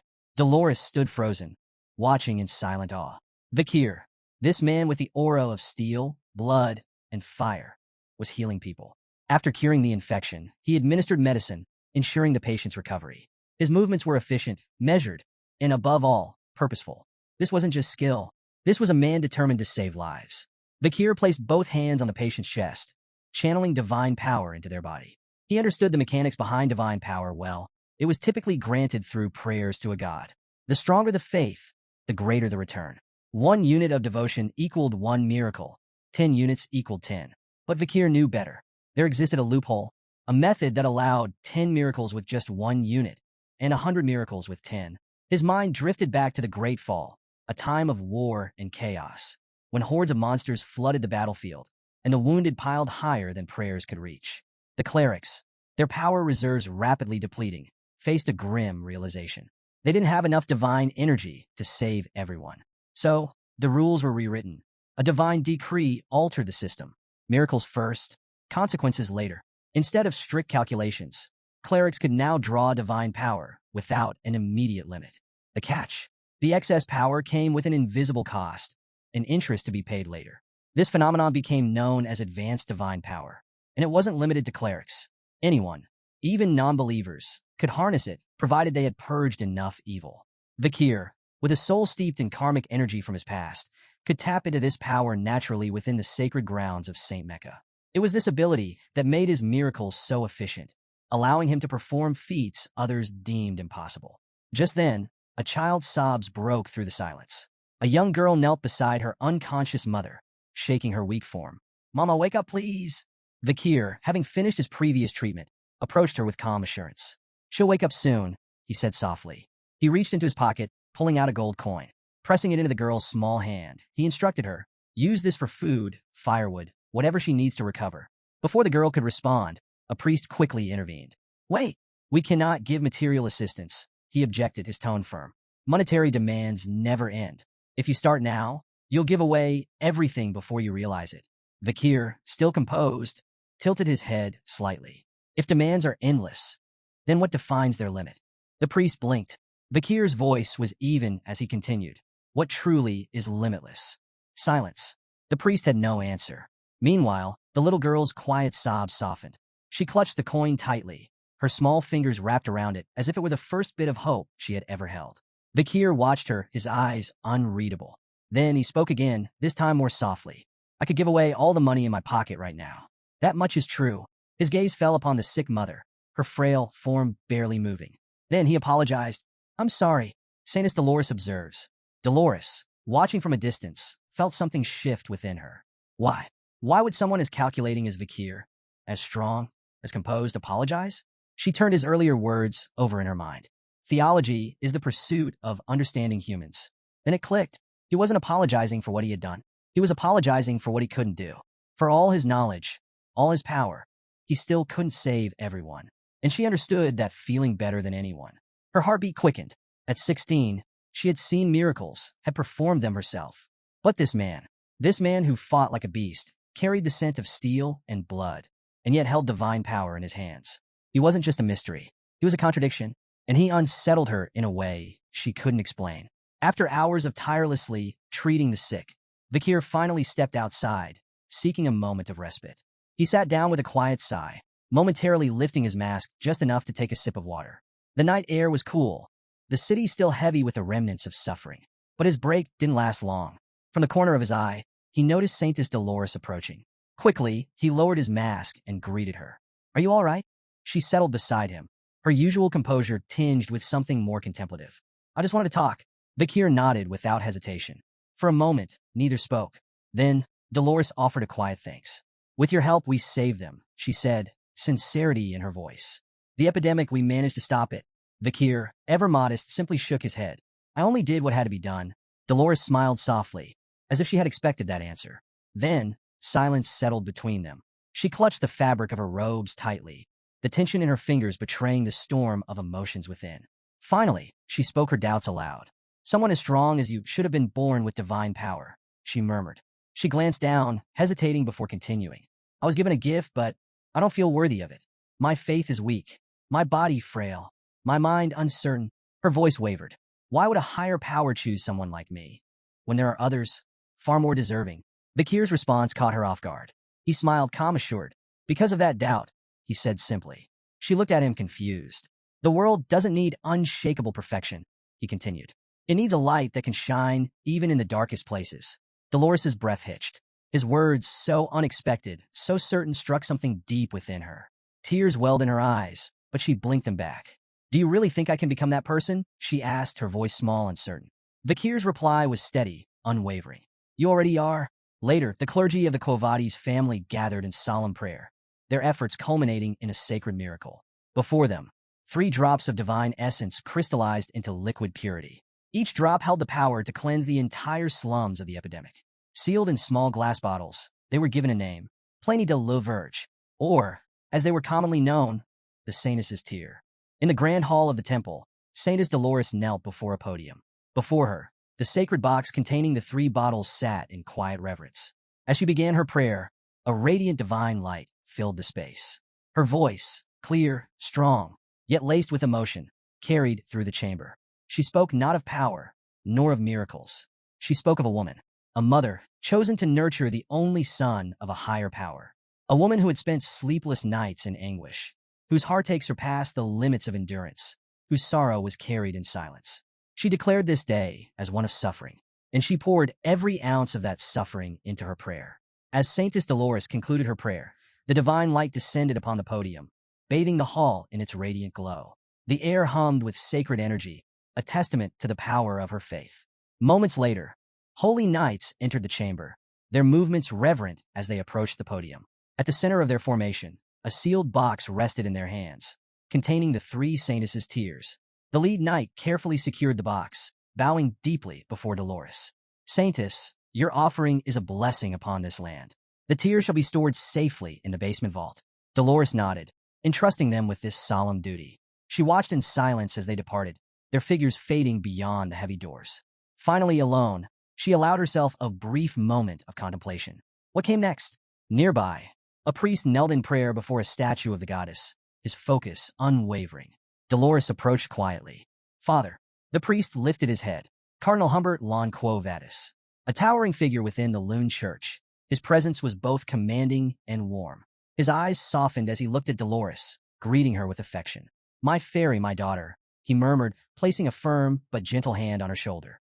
Come closer, child. She obeyed, bowing her head slightly. With a smile, the cardinal praised her efforts. The offering you have made this time is remarkable, fitting of your station. Dolores humbly accepted his praise, her tone measured. Your generosity knows no bounds, Father. The cardinal gestured for her to continue. Tell me, what have you learned of this plague? Dolores began outlining their plan. We will use the saintess's tear to purify the contaminated waters beneath St. Mecca. At this, the cardinal leaned forward, interest sharp. Have you identified the source? We have, Dolores confirmed. She explained. An unregistered well in the slums. Rumors had spread among the children, a spirit's curse. But upon investigation, they had found more than superstition. From beneath her robes, Dolores unwrapped a cloth bundle, revealing several objects placed before the cardinal. A dagger, a glass bottle, and an emblem. The cardinal's expression darkened. He picked up the emblem, his fingers tightening around it. Leviathan, bourgeois, two insignias etched into cold steel. The atmosphere shifted instantly. A surge of holy aura erupted from the cardinal, crackling with righteous fury. His voice boomed through the chamber. Blasphemy, a defilement of the sacred. These vermin dare insult divinity itself. His rage was uncontainable. With burning resolve, he declared holy war. The poison addicts and misers will answer for their sins. The cardinal's verdict. Dolores remained calm and composed, unfazed by the cardinal's outburst. Until his voice sharpened. The night hound. Dolores's breath hitched, her eyes flickering with surprise. He's a prime suspect, the cardinal continued, his tone commanding. Find him. Capture him. We will extract everything he knows. Dolores clenched her fists beneath her robes. The Kier, night bloodhound, was now a target. The cardinal's eyes widened in shock as Saintess Dolores abruptly raised her voice, her usual composure breaking for the first time. The night hound is innocent, she declared. The room fell into a stunned silence. She pressed on, her voice unwavering. He worked tirelessly to treat the sick. Without him, countless more would have died. A man who saves lives is not a man of evil. The cardinal's expression darkened. For a moment, he said nothing, studying her. Then he smiled. Not warmly, not kindly. It was the smile of a man who believed he understood something no one else did. I see what's truly happening. Dolores stiffened. His cryptic words unsettled her. Then he raised his hand toward the heavens. No matter your protests, the truth remains. His voice rang with divine authority. The night hound is to blame. Dolores clenched her fists. This was the first time she had ever openly opposed him. And to the cardinal, that defiance was proof enough. With a final gleam in his eye, he declared his verdict. I will personally interrogate the night hound, and I will uncover everything. Then, a wave of overwhelming pressure burst forth from Cardinal Humbert, rippling through the cathedral. A radiant beam of divine light shot skyward, piercing the night like a holy decree. The entire city of St. Mecca was bathed in its glow. Dolores gasped, staggering back. The intensity of his power was suffocating. The cardinal turned to her, his tone final. Your opposition is meaningless. Then came the words that made her blood run cold. The paladins have already been dispatched. At a modest inn where Kier had been staying, a group of holy knights surrounded his room. Their movements were precise, calculated. Using a series of silent hand signals, they coordinated their approach. One knight exhaled sharply, then raised his foot. Bang! The door splintered open. Night Hound, you are accused of orchestrating the Red Death. Their declaration rang through the room, but there was no response. No shadow moved. No figure stirred. The knights exchanged looks. The room was empty. The Kier was gone. The stolen Sainus's tear. Back at the cathedral, a priest rushed in, breathless. The cardinal turned, unshaken. Speak. The priest hesitated, then delivered the news. One of the Sainus's tears is missing. Dolores felt a bead of sweat trickle down her temple. Had this been the real reason for the Night Hound's presence in St. Mecca? Had he been after the tear all along? Far above the city, atop a watchtower overlooking St. Mecca, a lone figure stood beneath the moonlight. The Kier. In his gloved hand, the missing Saintus's tears shimmered under the pale glow. A faint smirk crossed his lips. Tucking the bottle securely into his pouch, he murmured a quiet, amused thanks. A generous gift. Then he vanished into the shadows. Ian stood perched on the edge of a jagged cliff, her bow drawn tight as she faced off against a monstrous Cerberus. The beast, its hide already bristling with embedded arrows, snarled menacingly. Each of its 3 heads locked onto her with unnerving precision. Nearby, a barbarian attempted to draw its attention with a thunderous shout, but the Cerberus remained fixated on Ian, forcing her into a desperate retreat. Step by step, she edged backward, the rocky ground beneath her feet crumbling precariously. Then, in an instant, the cliff betrayed her footing. She plunged downward, smashing through tree branches during her chaotic descent. The brittle limbs offered no salvation, snapping one by one as she hurtled toward the forest floor. With a bone-jarring crash, she landed, her body racked with pain. Moments later, she stirred, her consciousness returning in a haze. Faint voices reached her ears, muffled and unintelligible, as her vision slowly adjusted. 2 figures stood nearby, men who appeared to be traveling merchants. One of them regarded her injured form with indifference, while the other bore a predatory smile, his eyes betraying a dangerous curiosity. Time passed, and Ian awoke to find herself in a far grimmer scenario. Her trembling hands clutched a sword, the rough wood of a barricade pressing against her back. There was no way out. Encircling her was an unruly crowd of masked spectators, their jeering voices merging into a thunderous chorus. Their energy fed the suffocating tension in the air as her opponent stepped into the fray, a towering figure, his body marked by scars that told of countless battles. His sinister grin promised a fight that would end badly for her. With a chilling crack of his knuckles, he signaled the beginning of their brutal confrontation. The man charged at Ian with a roar, his movements fueled by overconfidence. Though fear gripped her, Ian's instincts kicked in. She dodged his initial assault with a nimble leap and struck back, the edge of her blade slicing into his shoulder. Her brief success, however, was met with indifference. Barely registering the wound, her opponent retaliated with raw, overwhelming strength. He seized her by the leg midair and hurled her like a rag doll against the unforgiving wooden wall. The impact left her gasping as a spray of blood escaped her lips, pain radiating through her battered frame. The crowd roared with delight, their masked faces lit with cruel amusement. To them, this wasn't a fight. It was a show, and Ian's suffering was the highlight of their entertainment. Her body crumpled to the cold, unforgiving ground, her tears mixing with the dirt as humiliation and despair consumed her. Her opponent's triumphant shout echoed through the arena, stoking the crowd's frenzy. But as darkness threatened to claim her spirit, a spark of resolve ignited deep within. Faint images of her family, her mother's gentle smile, the warmth of home, flickered in her mind. With sheer determination, Ian forced herself to rise. Every muscle in her body screamed in protest, but she ignored the searing pain, clawing her way back to her feet. The once indifferent crowd hushed for a moment, their murmurs swelling as they took notice of her defiance. Their masked faces turned toward her with renewed interest, curiosity flickering in their cruel eyes. What had seemed like a one-sided spectacle now carried an unexpected twist. Standing tall despite her wounds, Ian smeared a mixture of blood and dirt across her face, a silent declaration of her unbroken will. Her gaze locked onto her opponent, unwavering and resolute. The energy in the arena shifted, the spectators leaning forward, hungry for more. If they had thought she would crumble, they had been mistaken. She wasn't done yet. No matter the odds, she was ready to fight. Years later, the fire that had once burned so fiercely within Ian had dimmed to mere embers. Behind the cold steel bars of a prison cell, she sat motionless, her spirit shackled as much as her body. The defiance that had once gleamed in her eyes was now dulled by hopelessness. Even the cherished memories of her family, which had once given her strength, had faded into distant, unreachable echoes. The weight of despair pressed down on her, suffocating and unrelenting. The heavy silence of the cell was suddenly broken by an unexpected sound. Ayan's eyes snapped open, her gaze landing on a small glass tube lying before her, its remnants of elixir glistening faintly. Instinctively, she recoiled, unease creeping into her bones.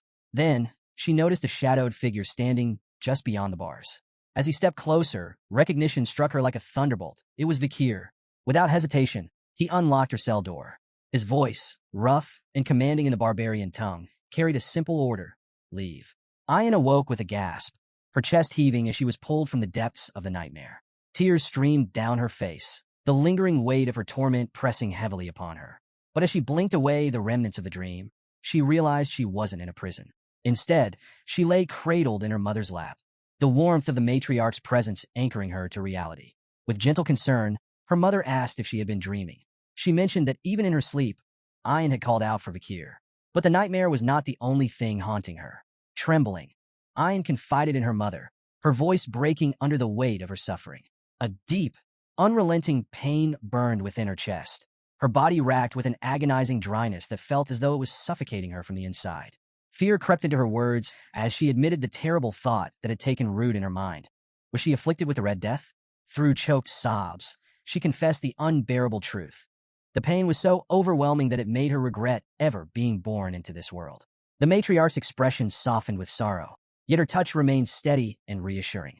Placing a comforting hand on her daughter's trembling form, she began to speak, her voice gentle and soothing, weaving a tale meant to mend the cracks in Ayan's wounded spirit. The matriarch's voice softened as she delved into a story from long ago, a memory woven with both joy and sorrow. She spoke of a time when she and Ayan's father had planted a tiny seed together. He had buried it in the soil, while she had diligently watered it each day. Before long, the seed sprouted, growing into a vibrant, beautiful flower. When the time came, they harvested the blossoms, extracting their sap and smoking it. What followed was a blissful euphoria, a fleeting moment of pure happiness.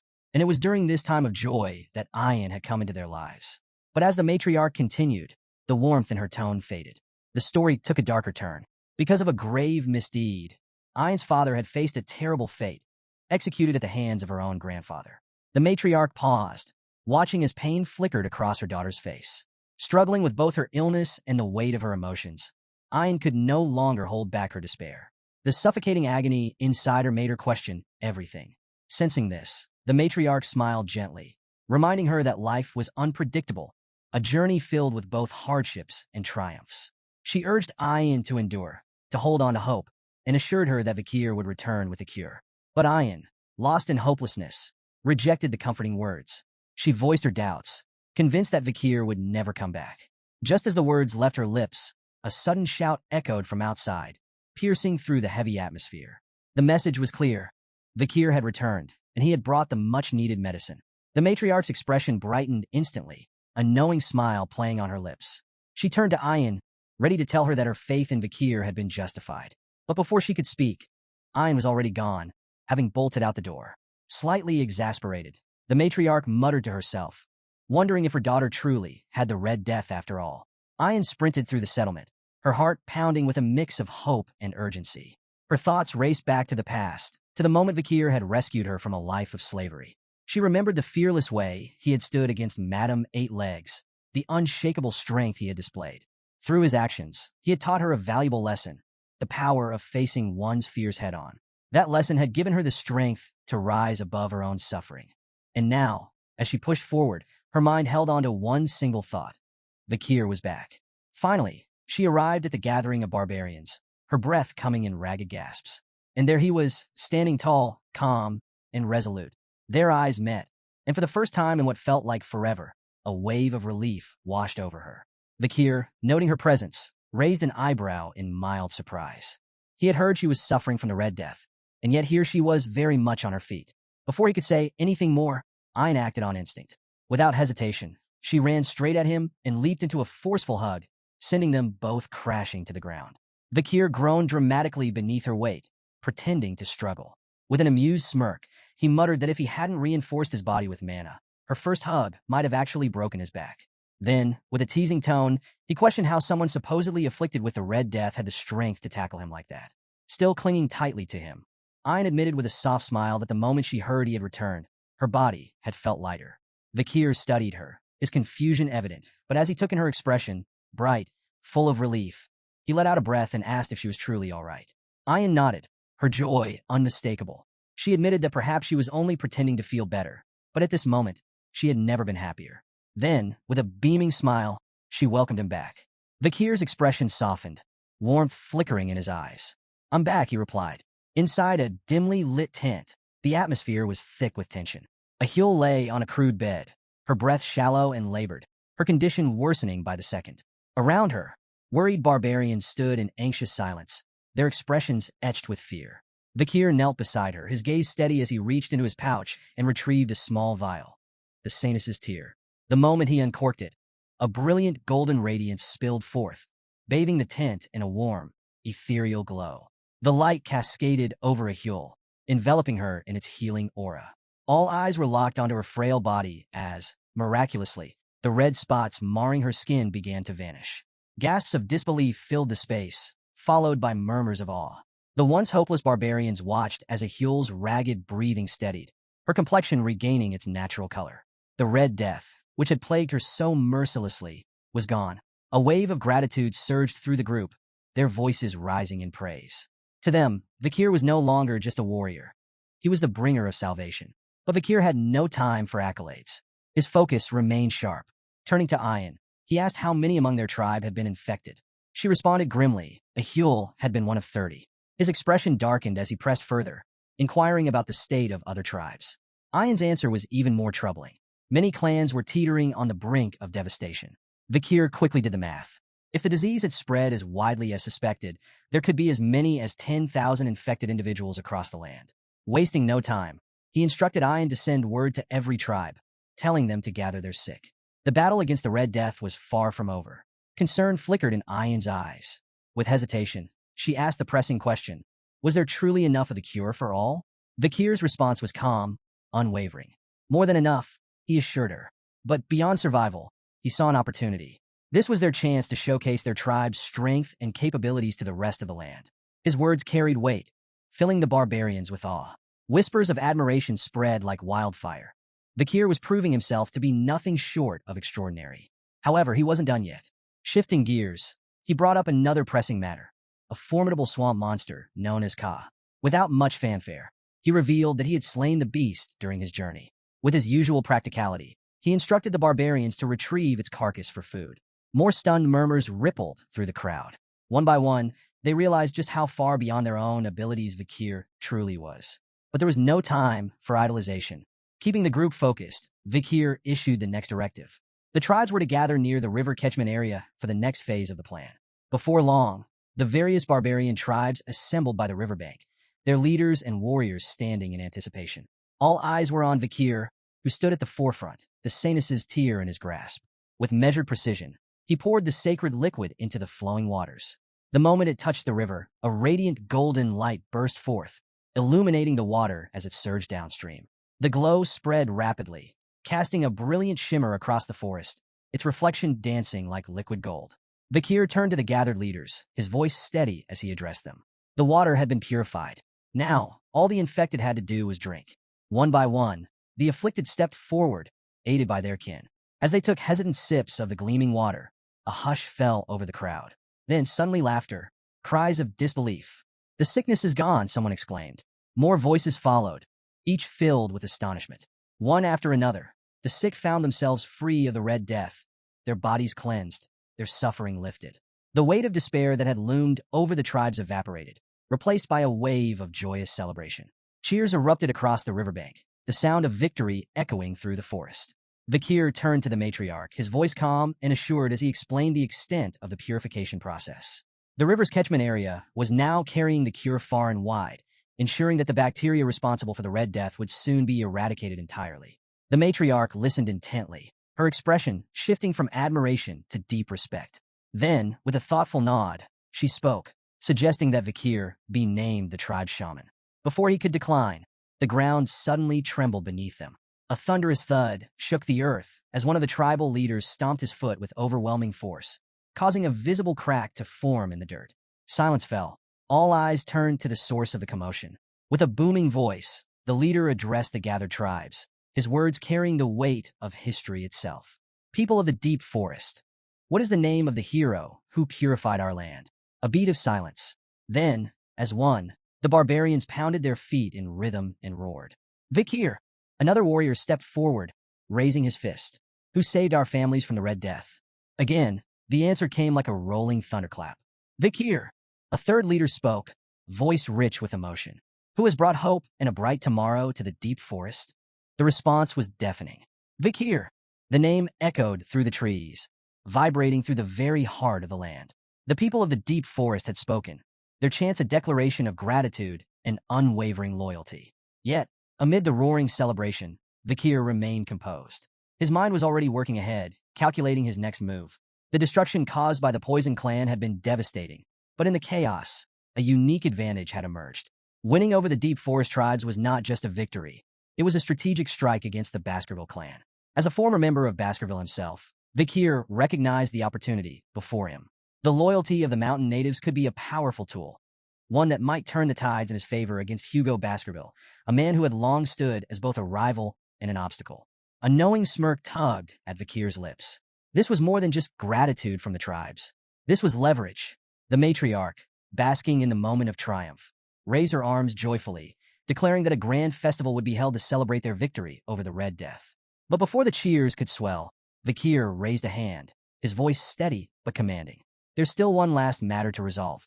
The matriarch and Ian turned toward him, their joyous expressions fading into curiosity. Kier's eyes darkened. We need to find the one responsible for poisoning the forest. Far from the revelry, deep within a shadowy cave, a man named a human sat, reveling in his own wicked brilliance. A slow, satisfied chuckle rumbled from his throat as he imagined his scheme playing out exactly as planned. By now, he believed, the people of the deep forest should have been on the verge of collapse, their bodies succumbing to the poison he had so carefully spread. His lips curled into a sneer, all because of that imperial brat. The thought of the imperial smugglers forced his expression into something twisted, a mixture of resentment and amusement. He had been forced into dealings with them, but he would turn the situation to his advantage. A human had crafted the perfect deception. He had planned to emerge at just the right moment, presenting himself as the savior of his people by conveniently providing the antidote. He had even poisoned his own granddaughter, a Huel, to sell the illusion completely. The irony was delicious. To him, this was a masterstroke. But as he stepped out of the cave, returning to the village, his confidence was met with a sight that made his stomach lurch. The village was alive. Instead of finding his people writhing in agony, their bodies weakened by the disease, he saw them moving about cheerfully, bustling with energy. His confusion deepened as his eyes darted from person to person. Just days ago, they had been gasping for air, some barely clinging to life. And then, his gaze landed on a Huel. His supposed victim, the proof of his scheme, stood by a fire, humming as she cooked food. A human stood frozen, his mind struggling to make sense of the impossible. How could this be? Just days ago, the villagers had been at death's door, and now they moved about as if the Red Death had never touched them. Desperate for answers, he stumbled toward the riverbank, his breath quickening as he reached the water's edge. What he saw made his blood run cold. The river, once contaminated and deadly, now gleamed with crystal-clear purity. The reflection of his own bewildered face stared back at him, eyes wide with disbelief. The fish, which should have perished in the poisoned waters, swam freely beneath the surface. A human's jaw clenched, despair creeping into his features as the weight of reality pressed down on him. His carefully laid plan, ruined. Before he could process his spiraling thoughts, a voice shattered his days. Clear water, isn't it? The casual remark came from behind him. A human spun around, his heart hammering in his chest. Standing there, watching him with a knowing smirk, was Kier. A sharp hiss of frustration escaped a human's lips. You imperial bastard, he spat, masking his unease with venomous words. His mind raced. When had Kier arrived? And more importantly, how much did he know? His unease only grew when he realized Kier wasn't alone. Behind him stood a group of barbarians, their expressions grim and unreadable. Their silence carried weight, their stances unwavering. Then he saw it in Kier's eyes, absolute certainty. The truth crashed down on a human like an avalanche. He knows. Memories from his past life surged through Kier's mind. In his previous existence, there had been whispered tales of an old man from the deep forest who had orchestrated a horrifying tragedy. A man who had poisoned his own people under the guise of heroism, offering them salvation with a cure he never truly had. His plan had backfired spectacularly, leading to the deaths of nearly everyone in his tribe. Now, standing face to face with a human, Kier realized the old legend was no myth. The villain of that story was right here, right now. A human, still clinging to his unraveling confidence, let out a hollow chuckle. Ah, has everyone come to greet the old shaman? His voice dripped with forced amusement, a desperate attempt to maintain control. But the barbarians weren't fooled. Their silence was deafening. Their eyes, once filled with respect for their elder, now held something far more dangerous, doubt. The weight of their scrutiny pressed down on a human, and for the first time, his mask began to crack. Kier remained calm, his presence exuding quiet menace. He didn't need to say a word. His mere existence was enough to tighten the noose around a human's neck. Then the matriarch stepped forward, her piercing gaze locked onto a human, her voice even, but laced with sharp intent. Tell me, elder a human, have you completed the ceremony to rid our land of sickness? A human straightened, forcing himself to feign confidence. Of course, the infection should begin disappearing soon. The matriarch's expression didn't waver. Instead, she continued, her words carefully chosen. Strange. Word from the Empire suggests otherwise. A human's breath hitched. She went on, her tone growing heavier. A war is brewing in the Imperial lands. The cause? The discovery that the Red Death was artificially created and intentionally spread. Her gaze sharpened. Yet, the deep forest has no ties to the Imperial clan. How then did the infection reach our isolated lands? A human hesitated for a fraction of a second, but in that moment, it was clear he had no answer. Still, he grasped at straws, his voice teetering between uncertainty and indignation. I do not know. I only came to perform the rites for our tribe's recovery. The matriarch's eyes flickered with something dangerous. Is that so? She glanced briefly at Kier, an unspoken confirmation passing between them. She had suspected a human's involvement before, but now she knew he was lying. Then her voice cut through the air like a blade. If that's the case, then tell me, elder, why were you at the catchment area instead of tending to the village? A human stiffened. Beads of sweat formed at his temples. He hadn't realized anyone had been watching him. The matriarch took another step closer, her presence suffocating. Kier mentioned something interesting before. He believed you planned to exploit the Red Death to present yourself as the tribe's savior. Her voice lowered, laced with ice. After all, if you were the only one with the cure, your influence would be absolute, wouldn't it? A human's breath hitched. Then suddenly the air shifted. A chilling aura radiated from the matriarch, her authority pressing down like an unshakable force. The barbarians around them could feel it, the storm gathering within her. A human trembled. His body betrayed him, his fingers twitching at his sides. The matriarch's voice, steady yet merciless, rang through the air. Show me the contents of your pouch. As the tense confrontation unfolded, Kier's mind drifted back to a past conversation with Ian. She had once shared fragments of a human's mysterious origins, secrets that painted the old shaman in a far darker light. A human had never been a true member of the Balak tribe. His past was shrouded in secrecy, but what little was known was enough to unsettle even the most hardened warriors. Long ago, he had arrived in the deep forest as nothing more than a slave, bound to the previous shaman. But his fate took a treacherous turn. Through manipulation and deception, a human orchestrated a coup, betraying and killing his master. And with that single act of treachery, he not only claimed the shaman's life, he stole his sorcerous powers. For his role in the rebellion, a human was elevated from the lowest of slaves to the tribe shaman.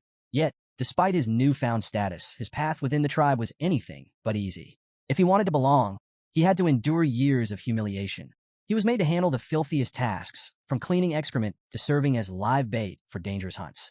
Only after enduring years of degradation and proving his worth did he finally secure the tribe's respect in his old age.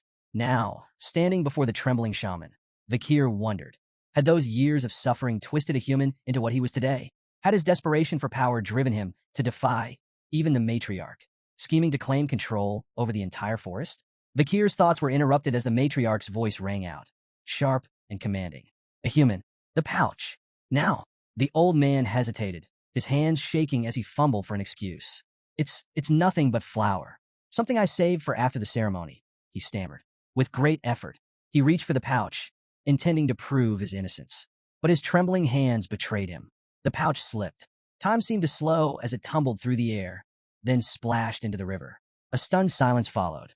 The barbarians watched, wide-eyed, as the pouch dissolved into the water, its contents washing away before anyone could examine them. A human's eyes widened in horror.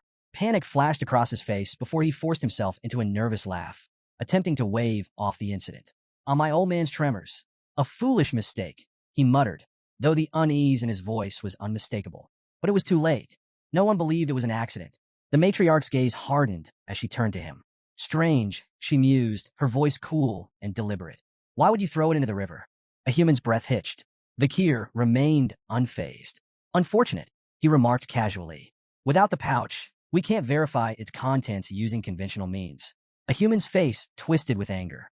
His calm facade crumbled, and in a desperate attempt to shift the blame, he pointed an accusing finger at Kier. This is a setup, he snarled. You've been scheming against me from the start. Matriarch, I demand you punish this imperial wretch for disrespecting an honorable shaman. The matriarch regarded him with an unreadable expression. Then, after a pause, she spoke, her tone eerily calm. You are right, human. Accusations without proof cannot be acted upon. A human's lips curled into a smug grin. She continued, since you are so certain of your innocence, then I will ensure your honor and pride remain intact. A human straightened, believing he had successfully turned the situation in his favor. But his confidence shattered when the matriarch uttered two simple words. Call the Iliad. A ripple of murmur spread through the gathered barbarians. A human's stomach dropped. The Iliad, a sacred ballad tradition, a trial by combat, invoked when words alone could not settle a dispute. In an Iliad might determine truth. The victor was deemed competent and righteous, while the loser was proven unworthy, either exiled in disgrace or in some cases executed for their failure. Ian, standing to the side, smirked. You always stress the importance of tradition, don't you, a human? She remarked, her voice laced with quiet mockery. Now's the perfect time to uphold it. A human clenched his fists, cursing his misfortune. He had no choice but to accept. But then an idea struck him. Time. He needed time to prepare. He cleared his throat and forced a nod. Very well, he conceded, masking his panic. Let us hold the Iliad in 4 days, on the night of the full moon. Vikir's voice cut through the air like a knife. No. A human stiffened. Vikir's lips curled into a knowing smile. Tradition states that the challenger has the right to set the date. His gaze locked onto a human, like a predator eyeing cornered prey. I choose now. The barbarians erupted in gasps and murmurs. A human paled. Vikir's plan had worked flawlessly. He had maneuvered a human into a trial he couldn't escape. And with no time to scheme, no allies to call upon, and no tricks left to play, the old shaman was trapped. Near the summit of the mountain, the Balak tribe gathered beneath the watchful gaze of their ancestors. The warriors' circle had been drawn, marking the sacred battleground where justice would be decided. At its center stood the matriarch, her presence alone enough to command absolute respect. With a solemn tone, she declared the commencement of the Iliad, reminding all present that any attempt to flee would be met with swift execution by the warriors stationed nearby. Behind her loomed the mighty warriors' mountain, where the graves of their forebears rested. She called upon the spirits of the ancestors, urging both combatants to fight with honor and prove their righteousness in battle. The crowd buzzed with anticipation, their voices swelling as they cheered for Kier. Ian, her eyes gleaming with excitement, cupped her hands around her mouth and shouted, Finish him in one strike, Kier. Her enthusiasm spread like wildfire, and soon the entire tribe echoed her sentiment, chanting his name with fervor. On the opposite side of the circle, a human clenched his jaw, resentment boiling beneath his skin. The complete lack of support stung more than he cared to admit. Gritting his teeth, he bit his finger, letting droplets of blood fall to the earth. At once, 3 skeletal warriors clawed their way out of the ground, their hollow eyes burning with eerie light. A human ordered them to cover his blind spots, ensuring he would always be aware of Vikir's movements. Armed with a bow and arrow, a human allowed himself a smug smile. To him, Vikir was still an outsider. He had only lived in the forest for 2 years, while a human had survived in its depths for a lifetime. The terrain was his ally. The moment Vikir revealed himself, he would take him down with a single, well-placed shot. But a human had made a fatal miscalculation. Vikir had no intention of playing by his rules. Hanging upside down from a high tree branch, Vikir watched a human from above, his presence undetected. His breathing was steady, his gaze calculating. The ability that made this possible, Silent Heal, was one he had acquired after defeating the master of the swamp. A technique perfected by assassins. It allowed him to move without making a single sound. Even the faintest breath of disturbed air was erased, rendering him a shadow among shadows. Below him, a human remained blissfully unaware, still lost in his own overconfidence. Then, with the precision of a striking serpent, Vikir moved. He dropped silently into the midst of the skeletal warriors, his blade already in motion before his feet even touched the ground. Red arcs of light followed his strikes, each one precise and deadly. bone shattered and splintered, the undead warriors reduced to lifeless fragments in mere seconds. A human, unaware that his summoned guards had already been obliterated, maintained his smirk, still believing Kier was hiding in fear. A deadly mistake. With ghost-like speed, Kier materialized behind him. A human barely had time to react before Beelzebub, Kier's blade, drove into his chest. The smirk vanished from a human's face. Confusion, pain, disbelief. His body shuddered as a strangled gasp escaped his lips. He had not heard anything. No footsteps, no rustling leaves, nothing. His mind struggled to process the impossible reality. He had lost before the battle had even begun. With a powerful shove, Kier sent the shaman sprawling to the ground. A human landed hard, his wide, vacant eyes staring up at the darkening sky. He writhed in agony, his fingers twitching as if reaching for something, anything, to reverse his fate. But there was nothing left to grasp. With calm precision, Kier withdrew Beelzebub, the blade gleaming in the dim light. The duel was over. Ayan rushed forward, her face alight with joy. "I knew you'd finish him in one move," she exclaimed, unable to contain her excitement. Around them, the gathered barbarians murmured in awe, still processing the sheer speed of what had just transpired. One of the elders, his voice filled with reverence, finally broke the silence. "The ancestors have spoken," he declared. A human's words were not even worthy of consideration. A human lay sprawled on the ground, his body racked with pain, the searing agony of his wound consuming every fiber of his being. His breaths came in ragged gasps as fear coiled around his heart, tightening its grip with every passing second. Was this how it would end? Desperation clawed at his mind, dragging him deep into the bitter memories of his past. The humiliation he had endured, the years spent groveling for acceptance in the Balak tribe, the injustice of it all. It crashed over him like a tidal wave. In his twisted perspective, the blame for his downfall lay with everyone but himself. Kier, the Balak tribe, Loco, all of them. They had mocked him, scorned him, forced him into this wretched existence. Now, in his final moments, resentment was all he had left. They would all pay. Kier, watching the old shaman suffering with a detached gaze, turned to Ayan. "We should end his pain," he suggested, his voice devoid of emotion. "It would be more merciful." But Ayan's expression darkened. His jaw clenched as he shook his head. "No," he declared coldly. "He doesn't deserve mercy." The weight of Ahul's near death still lingered in Ayan's heart, the thought of losing her to the Red Death fueling his anger. Even though a human was his grandfather, the man had crossed every line. A coward like him deserved to feel every ounce of his suffering. Yet, in the midst of his agony, a human wasn't done. Unnoticed by the others, he dragged his trembling fingers through his own blood, scrawling something onto the ground. The symbols took shape, an intricate pattern forming beneath him. As the final strokes were completed, an unnatural purple aura pulsed outward, thick and oppressive. Then, a deep, guttural groan echoed from the ancestral graves. The matriarch's sharp eyes snapped toward the burial grounds just as the heavy stone coffins creaked open. The sky darkened. The very air seemed to shudder. The ground beneath their feet trembled with an eerie, malevolent energy, spreading like an infection. A hushed silence fell over the gathered barbarians, their earlier triumph dissolving into sheer terror. Ayan's face drained of color, his breath quickening as realization set in. "What is he doing?" he shouted, his voice laced with panic. The once revered warrior's mountain now loomed under an ominous shadow, its sacred presence twisted into something unnatural. Kier's eyes narrowed. He had been certain, absolutely certain, that his blade had pierced a human's lungs. The old man shouldn't even be breathing, let alone moving. Yet there he was. The barbarians erupted in fury, their voices filled with outrage. "He's desecrating the graves," one roared. "He's bringing ruin upon us all." But a human, now surrounded by a pulsating, violet aura, only laughed. A chilling, hollow sound that sent a shiver through even the bravest warriors. His eyes, once dim with age, now burned with an unnatural glow. "And you call me a coward?" he sneered, his voice thick with mockery. "Do you really think I fear the ancestors?" Something was terribly wrong. Sensing the urgency, Kier didn't hesitate. He lunged forward, blade in hand, his instinct screaming that a human needed to die now. But just as his strike was about to land, boom! A violent explosion of dark energy erupted, hurling Kier backward. He landed hard, skidding across the dirt, his vision flickering from the sheer force of the blast. Had he acted too late? Ayan rushed to his side, wide-eyed, his gaze locked onto the source of the destruction. Embedded in the ground near a human was an arrow, one cloaked in pulsating, black energy. Kier's mind reeled. That attack, it hadn't come from a human. The old shaman, still writhing on the ground, let out a triumphant, rasping chuckle.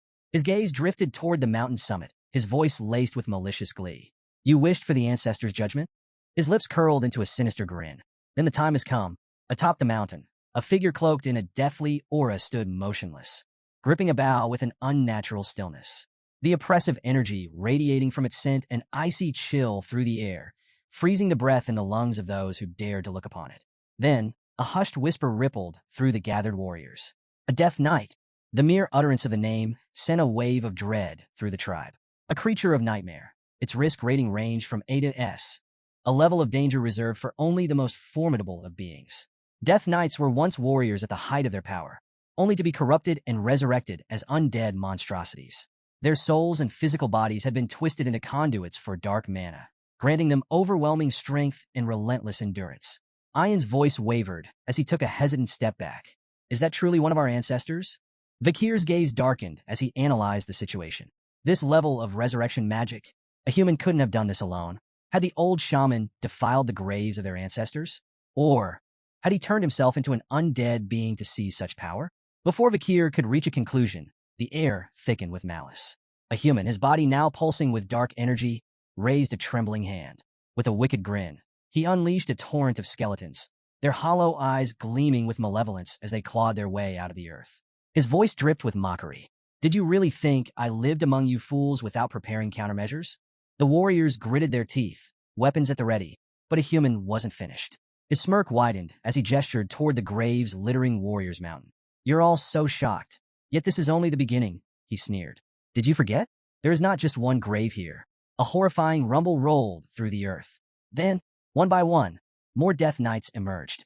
The air grew heavier with each resurrection, the sheer malice emanating from the corrupted ancestors enough to sap the will of even the bravest warriors. What had once been a sacred burial ground was now a battlefield of the undead. As chaos erupted, a human climbed into a grotesque skeletal carriage, the construct pulsing with dark mana as it formed around him. With a deranged laugh, he urged the skeletal beast, pulling it to move. Try your best to survive, he called mockingly. I'll enjoy hearing how you all beg for mercy soon enough. He cracked the reins, and the carriage lurched forward, carrying him away from the carnage. But Ian wouldn't let him escape so easily. How low can you sink? He roared, drawing his bow. With furious precision, he loosed an arrow, its trajectory honed for a direct hit. But just before it could reach a human, shatter, another arrow intercepted it mid-flight, splintering it into useless fragments.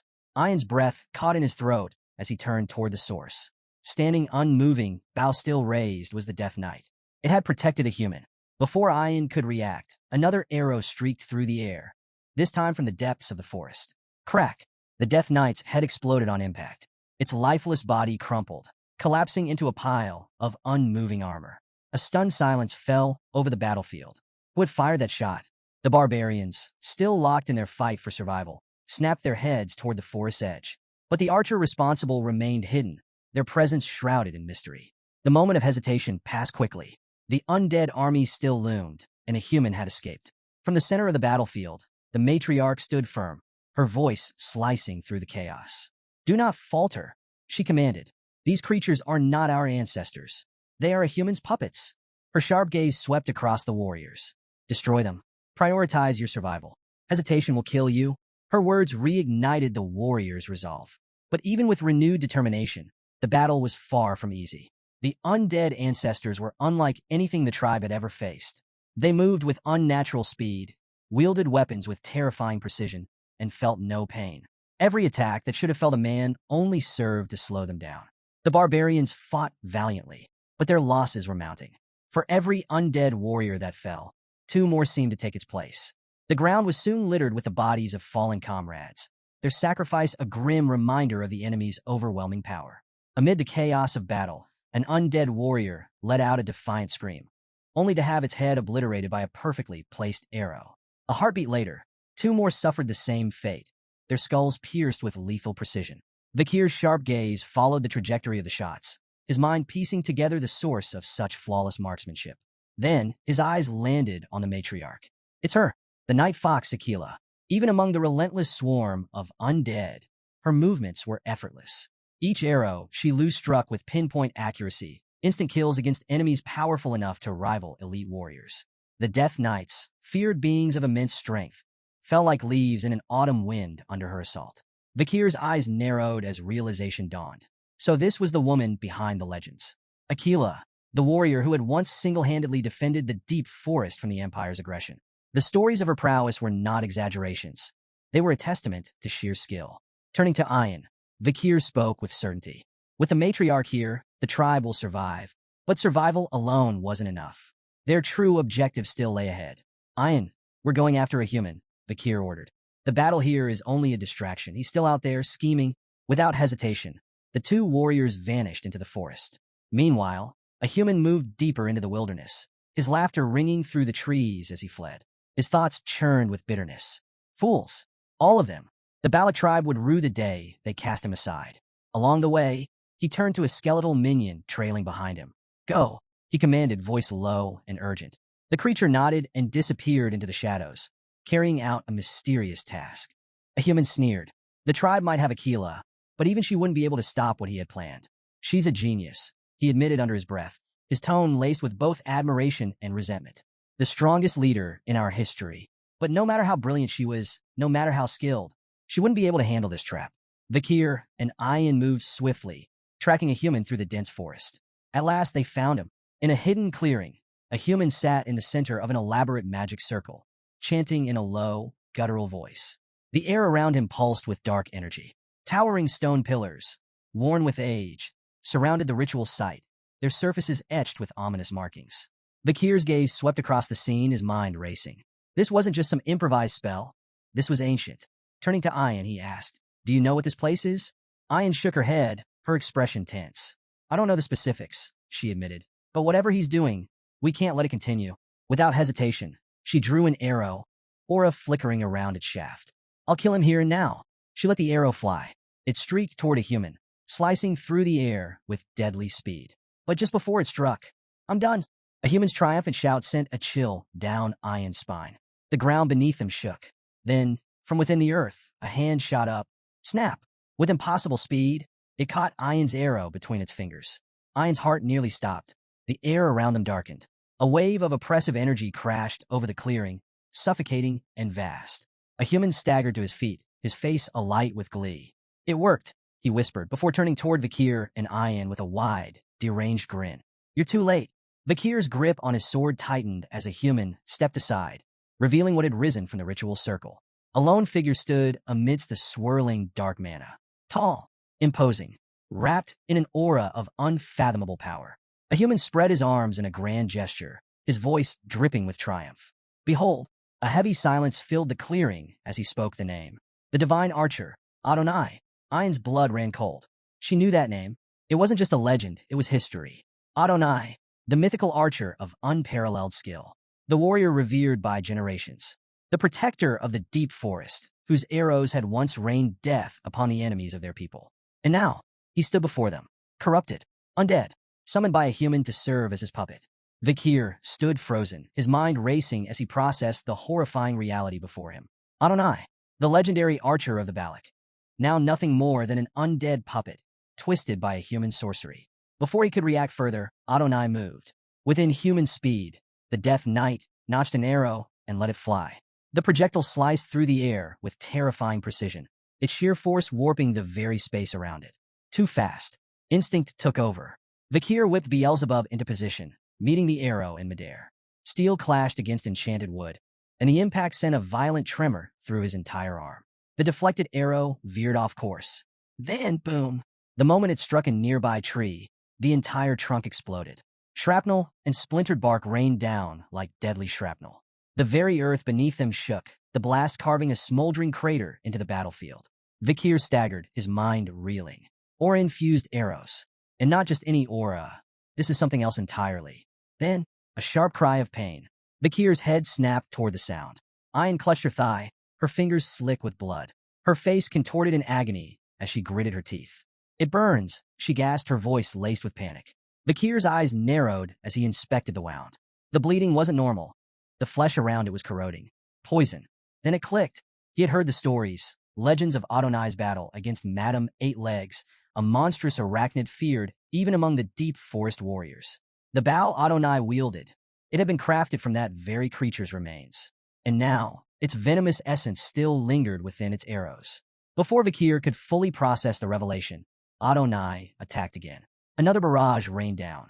Vikir moved, deflecting each shot with Beelzebub. Every impact sent bone-rattling shockwaves through his arms. The ground beneath them cracked and burned from the force of each explosion. But something was changing. Vikir's movements slowed. His breaths became more labored. His grip on Beelzebub tightened as the blade groaned under the relentless strain. Too strong. Too fast. Ian, watching him struggle, screamed, "Stop protecting me. Run away and save yourself." Vikir didn't even glance at her. His stance remained firm. There is no retreat. A human's laughter rang through the chaos, dripping with venomous glee. "Fools," he sneered. "Your resistance is meaningless." Adonai finished them. The death knight obeyed. With calculated precision, Adonai drew another arrow. This time, the aura around it darkened, twisting into something even deadlier. A single shot, brimming with the power to end everything in its path. Vikir clenched his jaw, his battered body screaming in protest as he prepared for one final deflection. But before the arrow could strike, something changed. A shadow moved. Then snap. In an instant, the deadly projectile stopped. It didn't explode. It didn't shatter. It had been caught by a single hand. A hush fell over the battlefield. Vikir, Ian, a human, even Adonai, stared in stunned silence. Then from the shadows she emerged, the matriarch Aquila. She stood between them in certain death, her grip firm around Adonai's arrow. Then without a word she crushed it. The aura-infused shaft splintered like fragile glass, crumbling into nothing. Her piercing gaze lifted, locking onto Adonai. With calm authority, her voice carried across the battlefield. "This ends now." The deadly energy around them seemed to recoil, as if even the dark forces at play recognized who she was. A human, watching from his skeletal carriage, felt an unnatural chill crawl up his spine. Then, the matriarch's gaze shifted to him. Her expression remained unreadable, but when she spoke again, her voice was laced with an icy finality that sent pure dread coursing through a human's veins. "Let's have a talk." Ian, caught between shock and overwhelming relief, called out to his mother. "Matriarch." His voice trembled as he struggled to process her sudden arrival.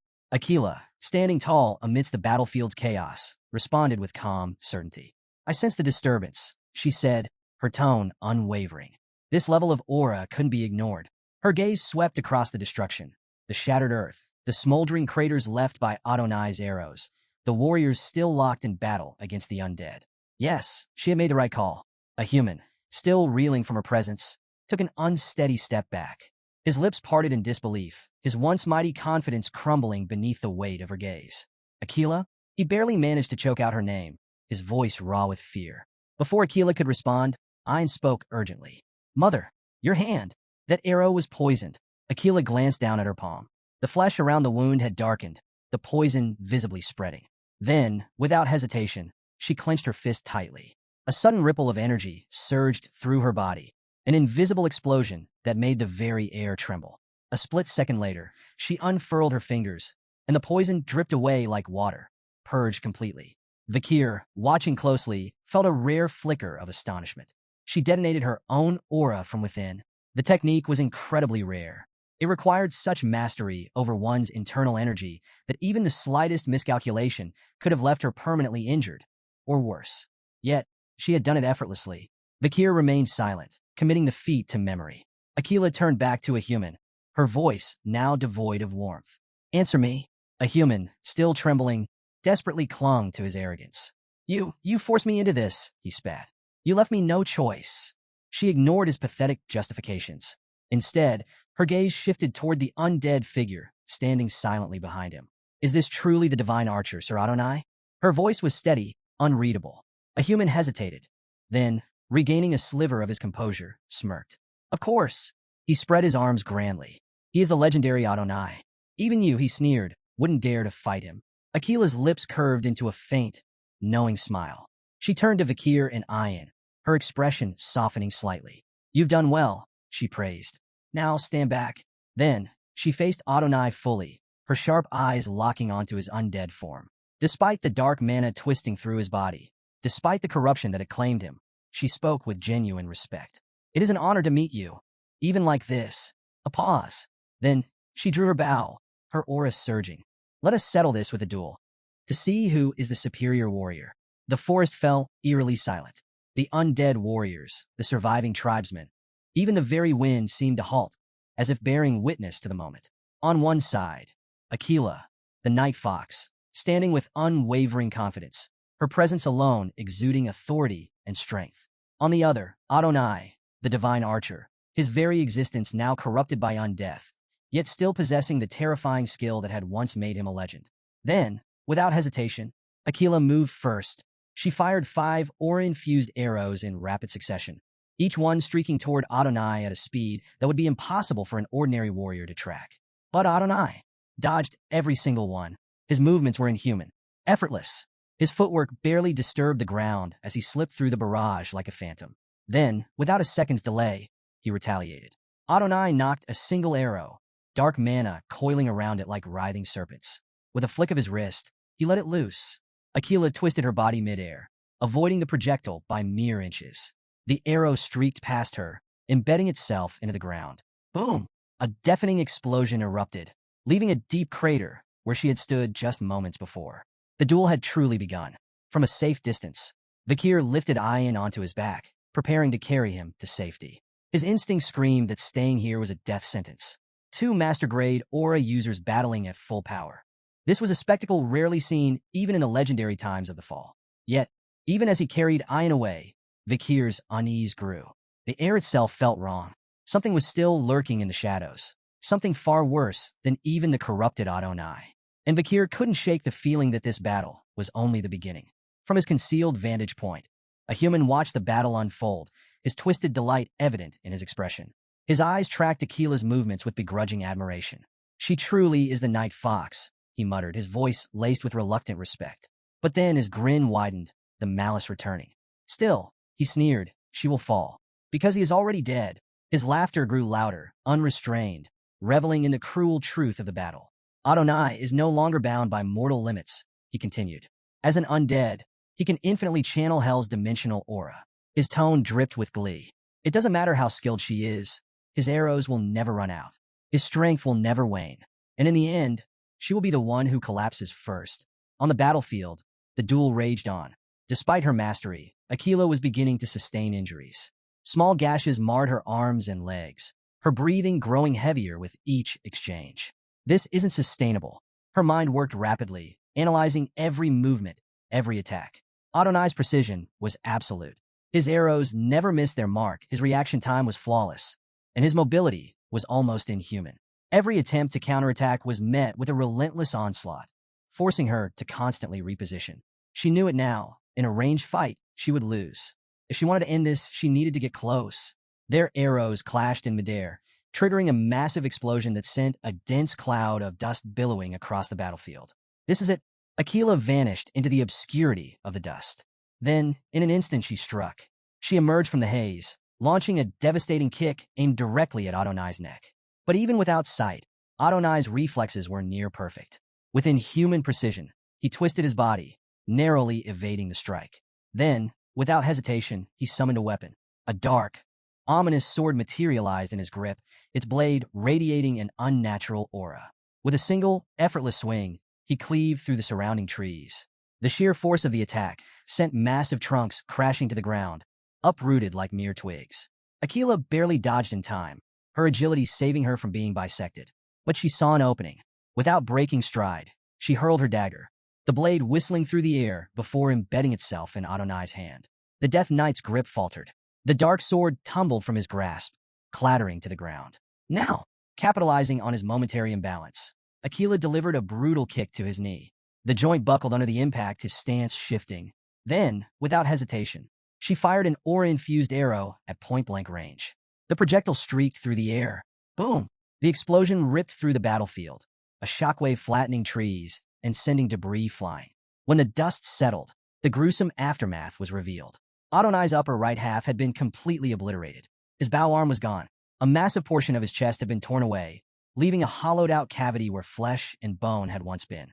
Aquila, steady despite her exhaustion, addressed him with respect. Great ancestor. Her voice was solemn. Is it your undead state that makes you hesitate? Or is it your will, buried somewhere deep inside you, that refuses to strike down your descendant? She exhaled. Regardless, I will free you from this corruption.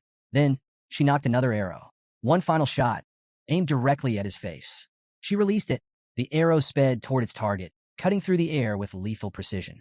But just before it could strike, a dark aura-infused arm materialized out of nowhere, catching the arrow in mid-flight. A low, guttural scream erupted from Adonai as the corrupted energy surged through his body. The dark energy began to reconstruct his missing half. His lost limbs regrew, the torn flesh stitched back together by necromantic power.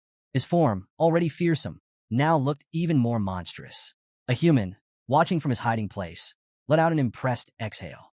Ah, legends truly are different, he muttered. For a brief moment, it seemed as though he respected Adonai's sheer willpower, his ability to resist the necromantic spell. But that admiration quickly turned to frustration. With a scowl, he scoffed, "But what's the point of resisting if you're still my puppet?" His eyes gleamed with malice. Enough of this half-hearted rebellion. Then, with a cruel smirk, he gave the command. Adonai, unleash your full power. Destroy them all. With blinding speed, the Kier closed the distance that Akila's sharp voice cut through the battlefield, her frustration clear. She knew what was happening, but Adonai, now fully engulfed in dark aura, let out a blood-curdling scream. The transformation had completed. The air around him twisted, pulsating with raw, oppressive energy. His once noble presence had vanished, replaced by something sinister, something unnatural. A human, relishing the chaos, chuckled darkly. "That thing before you," he mocked. "That's no longer Adonai." Then, a new disturbance rippled through the forest. Thunderous booms echoed across the battlefield. The ground trembled as three colossal Irank monsters emerged from the depths of the woods, drawn to the overwhelming energy of the fight. Towering and savage, their massive forms radiated raw destruction, their piercing eyes locked onto the scene before them. But they never got the chance to act. Without hesitation, Adonai moved. In the blink of an eye, 3 arrows left his bow, each infused with immeasurable power. Then, silence. The monsters froze. Their bodies shuddered for a split second. Then, all at once, they collapsed. 3 unstoppable beasts, annihilated before they could even take a step. Akila stood motionless, her breath caught in her throat. She hadn't even seen the arrows. The realization sent a chill through her. I couldn't react, not even slightly. A human's lips curled into a delighted sneer, though even he looked momentarily shaken. I knew he was strong, he muttered, half to himself. But this? Even I didn't expect him to eliminate them so easily. Then, regaining his composure, he turned back to Akila, malice dripping from his tone. Well then, he grinned. Why don't we see what he can do against you? He raised his hand. Adonai, finish her. Without hesitation, the Death Knight obeyed. A barrage of arrows streaked toward Akila, each one carrying the venomous essence of Madame Eight Legs. The sheer speed and precision of the attack made them impossible to fully dodge. Akila moved, her reflexes still extraordinary. She twisted, ducked, and weaved between the incoming projectiles, her footwork flawless. But something was wrong. A creeping numbness spread through her limbs. Her movements became ever so slightly slower, the poison from the earlier wounds taking hold. She needed to end this quickly. Making a snap decision, Akila spun and fired 2 arrows in rapid succession. The first arrow veered off course, seemingly missing its mark. The second arrow, however, shot straight for Adonai's face. Adonai reacted instantly. With an almost lazily precise motion, he obliterated the second arrow mid-flight, reducing it to useless splinters. Akila's face shifted, her eyes widening in what looked like shock. A human laughed, his voice filled with mockery. That was pathetic, he sneered. Even you misfire sometimes. Then his words died in his throat. Something was wrong. The first arrow, the one that had missed, suddenly reversed course. It curved midair, spinning at an unnatural angle before piercing straight through Adonai's throat from behind. A human's triumphant grin vanished, his expression twisting in disbelief. Akila, now smirking, exhaled steadily. That was no mistake. Her voice carried through the battlefield as she addressed Adonai with measured respect. It may look like the first arrow missed, she explained, but the second one hitting the target is just the setup. She raised her bow slightly. When an opponent blocks the second arrow, the first one, having reached maximum rotation midair, reverses and strikes from behind. Her gaze held firm. It's a technique I developed after studying your legendary duel against the Imperial Knight. Silence hung in the air. A human, still recovering from the shock, scoffed, but there was a flicker of unease in his eyes. Then, Adonai moved. With an eerie calm, the Death Knight reached up and pulled the arrow from his throat. His hand lowered. The wound was already gone. Akila's confidence flickered. The attack had done nothing. A human, now regaining his composure, erupted into laughter. "You fool," he howled. His eyes gleamed with malice as he looked down at her. "It doesn't matter how strong-willed you are, Aquila." His voice was filled with cruel amusement. "You've never fought a corpse before." His grin widened. "Sir Adonai is already dead. Nothing as trivial as an arrow to the throat can defeat him." Some distance away, Ian watched with growing anxiety as explosions echoed through the forest. Each tremor that shook the ominous landscape only deepened her concern for her mother. She wanted to rush to Aquila's aid, every instinct screaming at her to act, but she held herself back. She remembered Vikir's firm instructions: stay hidden. She clenched her fists, trusting that he would handle the situation, that he would be the one to stop a human's necromantic madness. Meanwhile, Vikir sprinted through the dense underbrush, his mind rapidly piecing together a human strategy. He's terrified of Aquila. It was obvious. A human had never planned to fight her directly. He was hiding behind Adonai, using the undead archer as a shield against her. And now, Vikir had found him. There, crouched behind a tree, was a human, his beady eyes darting nervously toward the battlefield. Coward. Vikir didn't hesitate. He charged forward, aiming to end this with a single decisive strike. But just as he closed the distance, boom! A death knight materialized before him, its massive leg already in motion. The devastating kick shattered the ground, sending debris flying like shrapnel. Vikir twisted his body, narrowly evading the blow, and retreated a few steps to assess the new threat. The commotion drew a human's attention. The shaman's face twisted in recognition before splitting into a triumphant sneer. "Vikir," he bellowed, his voice filled with venom. Cursing under his breath, a human glared at the young warrior before regaining his smirk. "I knew you'd interfere." He gestured dramatically toward the death knights surrounding him. "That's why I prepared these." A human sneer widened as he gestured toward his undead guards. These warriors were so powerful in life that they were buried in the warrior's grave. "You'll find them more than a match." On cue, the death knights surged forward, their movements terrifyingly swift and coordinated. Meanwhile, on the battlefield, Adonai's next arrow found its mark. The projectile struck Aquila's waist with unerring precision. She collapsed to her knees, a cry of pain escaping her lips. Her aura flickered, dimming as the venom of Madame Eight Legs spread through her body like wildfire. A human, watching from afar, rejoiced. He threw back his head in laughter, basking in the moment he had long dreamed of. "Look at you now, Aquila," he shouted, his voice dripping with mockery. His eyes gleamed with unhinged satisfaction. "This is my reward," he proclaimed, "for all the years of suffering, for all the scorn, for every arrogant fool who ever looked down on me." His grin turned vicious. "I'll kill every clan member who ever mocked me." But just as he reveled in his imagined triumph, the air shifted. A killing intent unlike anything before materialized behind him. A human's breath caught in his throat. Then, slash! In an instant, Vikir unleashed the Baskerville clan's sixth technique. His blade moved with deadly precision, a blur of speed and finality. The Death Knights, warriors once powerful enough to be honored in sacred burial, were erased in moments. Their undead bodies dissipated into nothingness, utterly annihilated. A human turned, his sneer vanishing as he saw the carnage. Vikir stood amidst the fading remains of the fallen Death Knights, his expression unreadable. Then he spoke. "Your plan has one flaw, a human." His voice was calm, certain. "The people of the forest aren't just obstacles." His cold, piercing gaze locked onto a human's trembling form. "They're my support system." A human's mouth fell open. His mind reeled, struggling to process what he had just witnessed. The Death Knights, warriors beyond the strength of high-ranking graduates, had been erased in mere seconds. His lips parted, his voice barely above a whisper. "Is this child stronger than a high-ranked graduate?" For the first time, a human felt fear. Not annoyance, not frustration. Genuine, suffocating fear. Then, Vikir's voice cut through the silence. "Have you truly perceived every desire?" The words sent a chill down a human's spine. They weren't a question. They were a judgment. The sheer weight of them made a human's knees buckle. He can't be human. Desperation surged through him. He needed to escape. Wild-eyed, he turned toward Adonai and screamed, "Kill him, now!" The undead archer obeyed. Adonai drew his bow. A murderous aura enveloped the arrow, its power radiating pure destruction. But before the shot could be loosed, boom! Aquila struck. Appearing behind Adonai, she delivered a devastating kick to the Death Knight's back. The force disrupted his aim, sending the arrow streaking just inches past Vikir's head. The shot missed. A human's heart plummeted. Panic consumed him. His mind screamed for a way out, a way to survive. He turned back to Adonai, shrieking once more. "Obey me. Finish them." But this time, his words never finished. Slash! The sound was silent, almost too fast to register. A human staggered. His eyes flickered downward, confusion dawning on his face. His hands, they were gone, severed at the wrists. Then, slash! A second strike. His head left his shoulders. His expression, frozen in death, was one of pure disbelief. He hadn't even processed what had happened. A lifetime of scheming, of malice, of ambition. All of it had ended in a single, merciless instant. The Balak tribe faced an uphill battle against the relentless Death Knights, their resolve waning under the overwhelming power of the undead.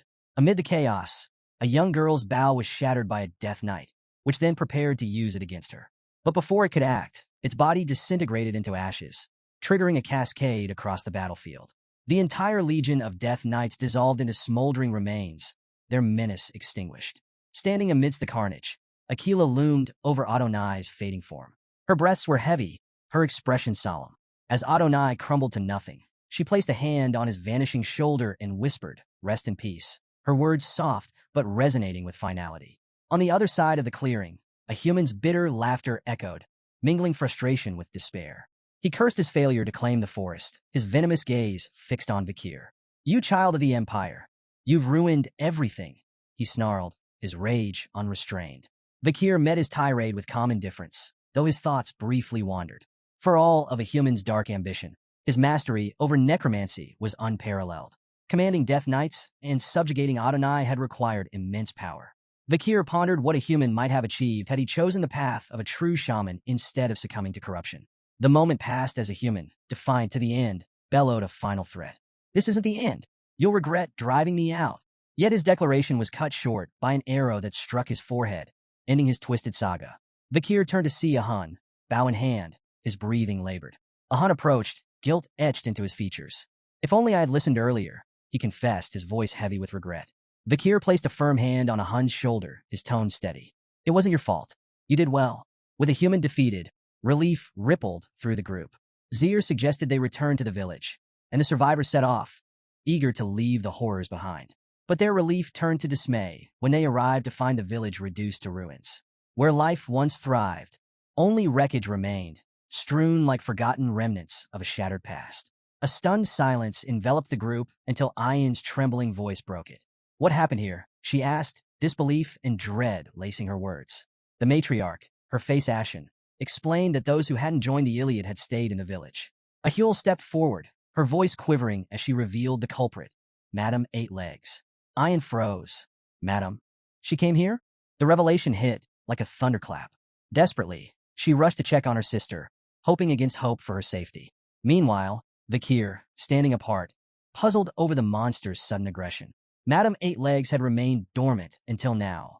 Why had she unleashed such destruction during their battle with a human? Ahul pointed toward the ceremonial tent of their grandfather, recounting how smoke had risen from it moments before the rampage. Kier followed her gaze, investigating the site. Among the charred remains, he identified a burned plant used to attract insects, an intentional act by a human to summon Madame Eight Legs.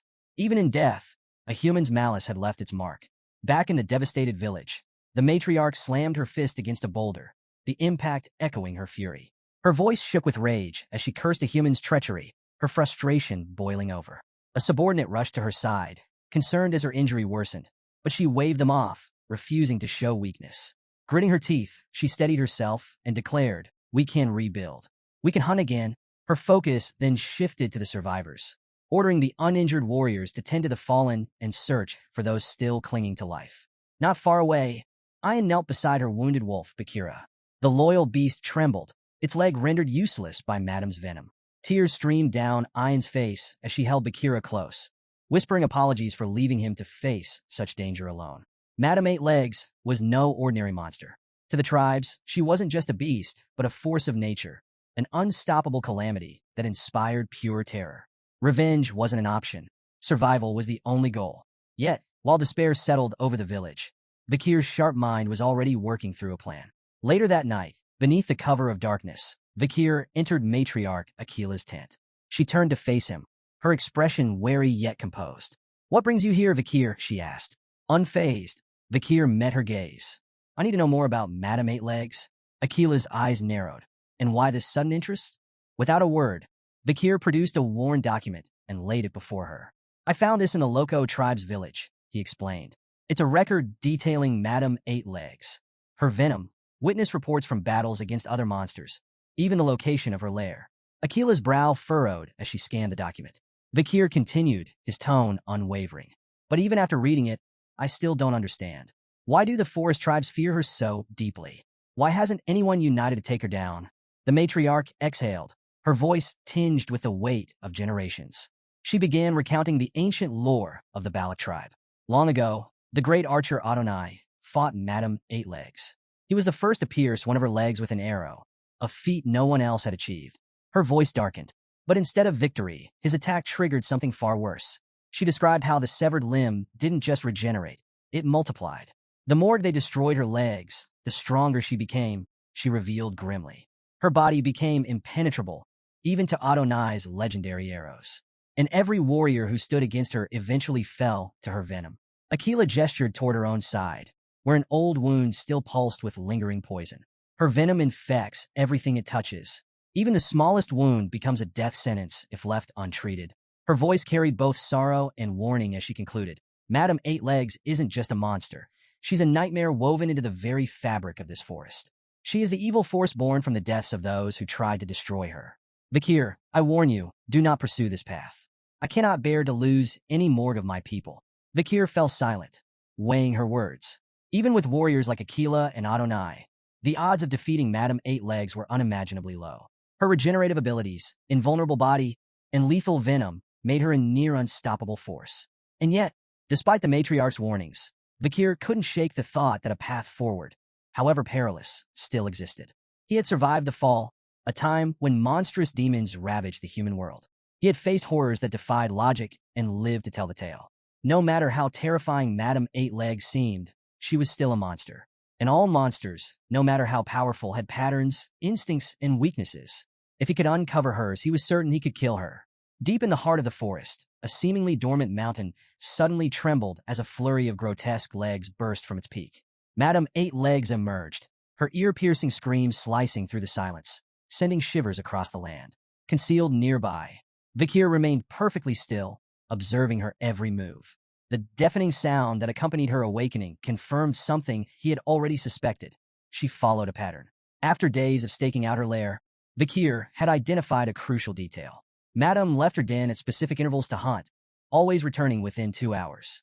With this knowledge, he waited patiently for her departure before making his move. Ascending the summit, he peered into the cavernous depths of her lair. At first glance, it appeared to be an ordinary, rugged mountain, but a closer look revealed the truth. It was hollow. The interior was an intricate labyrinth of webbing, its strands gleaming faintly in the dim light like threads of spun steel. Using Beelzebub, he sliced through a rock entangled in the webbing and examined the cross-section. The texture was rough and fibrous, unnervingly durable. Even an advanced mana user would struggle to cut through it. Recognizing its potential, he pocketed a sample, planning to use it for his descent. Moving deeper into the lair, Kier took careful note of the structure. The entrance was just large enough for Madame to squeeze through, but the space widened the further he went, perfectly suited to accommodate her immense size. Then he stumbled upon a chilling sight. Figures trapped within the webbing. The grotesque collection included both humans and monsters, their lifeless bodies suspended like grotesque trophies. Some remained eerily intact, their expressions frozen in terror, while others had decayed beyond recognition. Whether they were meant as warnings, food storage, or simply a grim display of power, Kier couldn't say. He pushed aside his unease and focused on the mission. As he ventured further, his eyes locked onto something even more disturbing, a clutch of eggs embedded in the walls. He carefully plucked one and examined its translucent shell. There was no doubt, these were Madame's eggs, the very same kind that had spawned the spider demons responsible for the world's collapse. Securing it for further analysis, he ensured not a single crack formed on its fragile surface. Then suddenly he froze. A familiar, dreadful sound echoed through the cavern. Madame had returned. Her colossal form loomed at the entrance, massive legs clinging to the walls as her many eyes scanned the lair. Kier flattened himself against layers of webbing, barely daring to breathe. Her movements were slow, deliberate, searching. Had she sensed him? Was it instinct? For what felt like an eternity, she lingered. Then, just as suddenly as she arrived, she skittered away, vanishing into the darkness. Kier exhaled silently. His Mashu skill, which muffled sound, had likely saved his life. Without it, things could have ended in disaster. He had gathered enough information. It was time to leave before her routine changed. Back in the Balak village, the rhythmic sounds of construction filled the air as the tribe worked tirelessly to rebuild their homes. Amid the activity, a curious voice rang out. "Any news about Kier?" A villager shrugged. "Last I heard, he's been holed up in that lodging he built. Hasn't stepped out in days." Another added, "Actually, I saw him heading toward another tribe at dawn. Wonder what he's up to." The question lingered, but those who knew Kier understood one thing. He always had a plan. A peculiar observation spread among the villagers. A faint scent of burning emanated from Kier's lodging. Some grew curious, whispering about what he could be working on, while others dismissed their concerns, trusting in his meticulous nature. But there was a more pressing matter at hand. Kier had yet to meet with Commander Ian. Standing outside his tent, Ian called out, her voice carrying a mix of concern and determination. She mentioned that her mother had told her about his inquiries regarding Madame Eightlegs. With teary eyes, she pleaded with him not to attempt the impossible. No warrior had ever survived a battle against the monstrous being. Then, she shared heartbreaking news. Bakira, her loyal wolf, had lost a leg. Madame's venom had made amputation the only option. Her voice trembled as she admitted, "He might never run like before. If something happens to you too, I don't think I could bear it." Before she could finish, Bakir's voice rang out from inside. "Come in." Hesitant but curious, Ian stepped into the tent and froze. The walls were covered in pinned documents, maps, and diagrams. Samples of spider web, shed skin, and even an egg were arranged meticulously on a table. "These are records," Kier explained, "collected from different tribes across the forest. They document Madame Eightlegs, her habits, her weaknesses, everything I could learn from my time inside her lair." Ian's breath caught. "You went inside her cave?" Alarm surged through her voice. "Are you planning to fight her? If so, I'll come with you." Kier shook his head and pointed at the lingering wound on her side. "You're still recovering," he said matter-of-factly. "You'd only slow me down." Then, with the same level tone, he revealed something unexpected. "I'm leaving the forest soon. I need to return to Baskerville." Ian's face fell, not in shock, but in quiet resignation. "I already knew." Her voice was barely above a whisper. But before the sorrow could settle, Kier's next words carried a quiet reassurance. "I'll come back when I'm done. This place is somewhere I want to protect. Somewhere worth returning to." His gaze returned to the board, his voice filled with conviction. "My plan to hunt Madame Eightlegs is complete. I won't let what happened to Bakira be in vain." Ian inhaled sharply. Hunt. He had called it a hunt. Not a battle, not a suicide mission, but a hunt. She thought back to all the impossible odds Bakira had faced. The poison outbreak. A human. Adonai. No matter the challenge, he had always returned with a solution. With a small, hopeful smile, she reached for his hand. "If you're calling it a hunt, then I can't help but expect great things. Is it okay for me to look forward to the outcome?"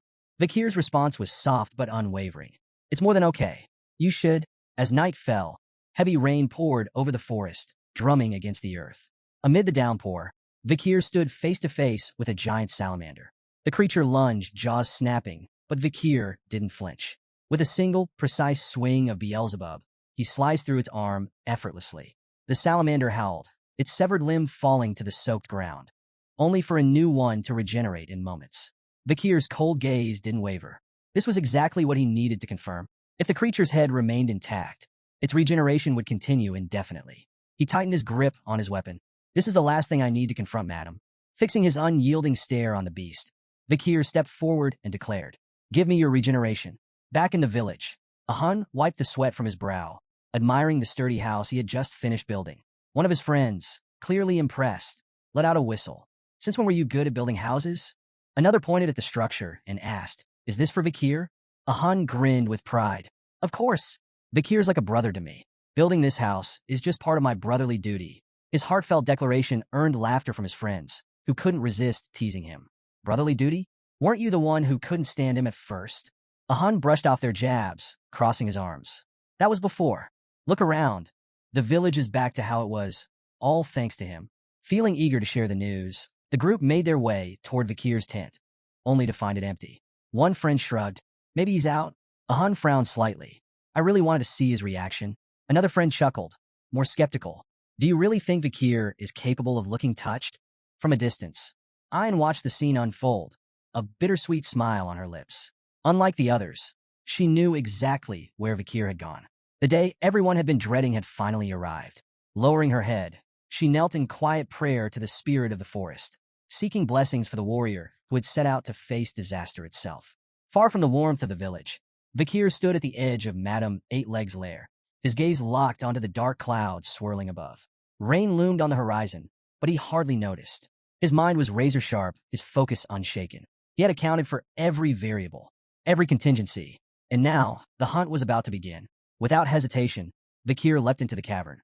His voice rang out, firm and resolute. The hunt begins. Inside, Madame Eight-Legs lay in deep slumber, her grotesque form curled in eerie stillness. The air was thick with the scent of venom, and the faint hum of her breathing reverberated through the lair. She had no idea her doom had arrived.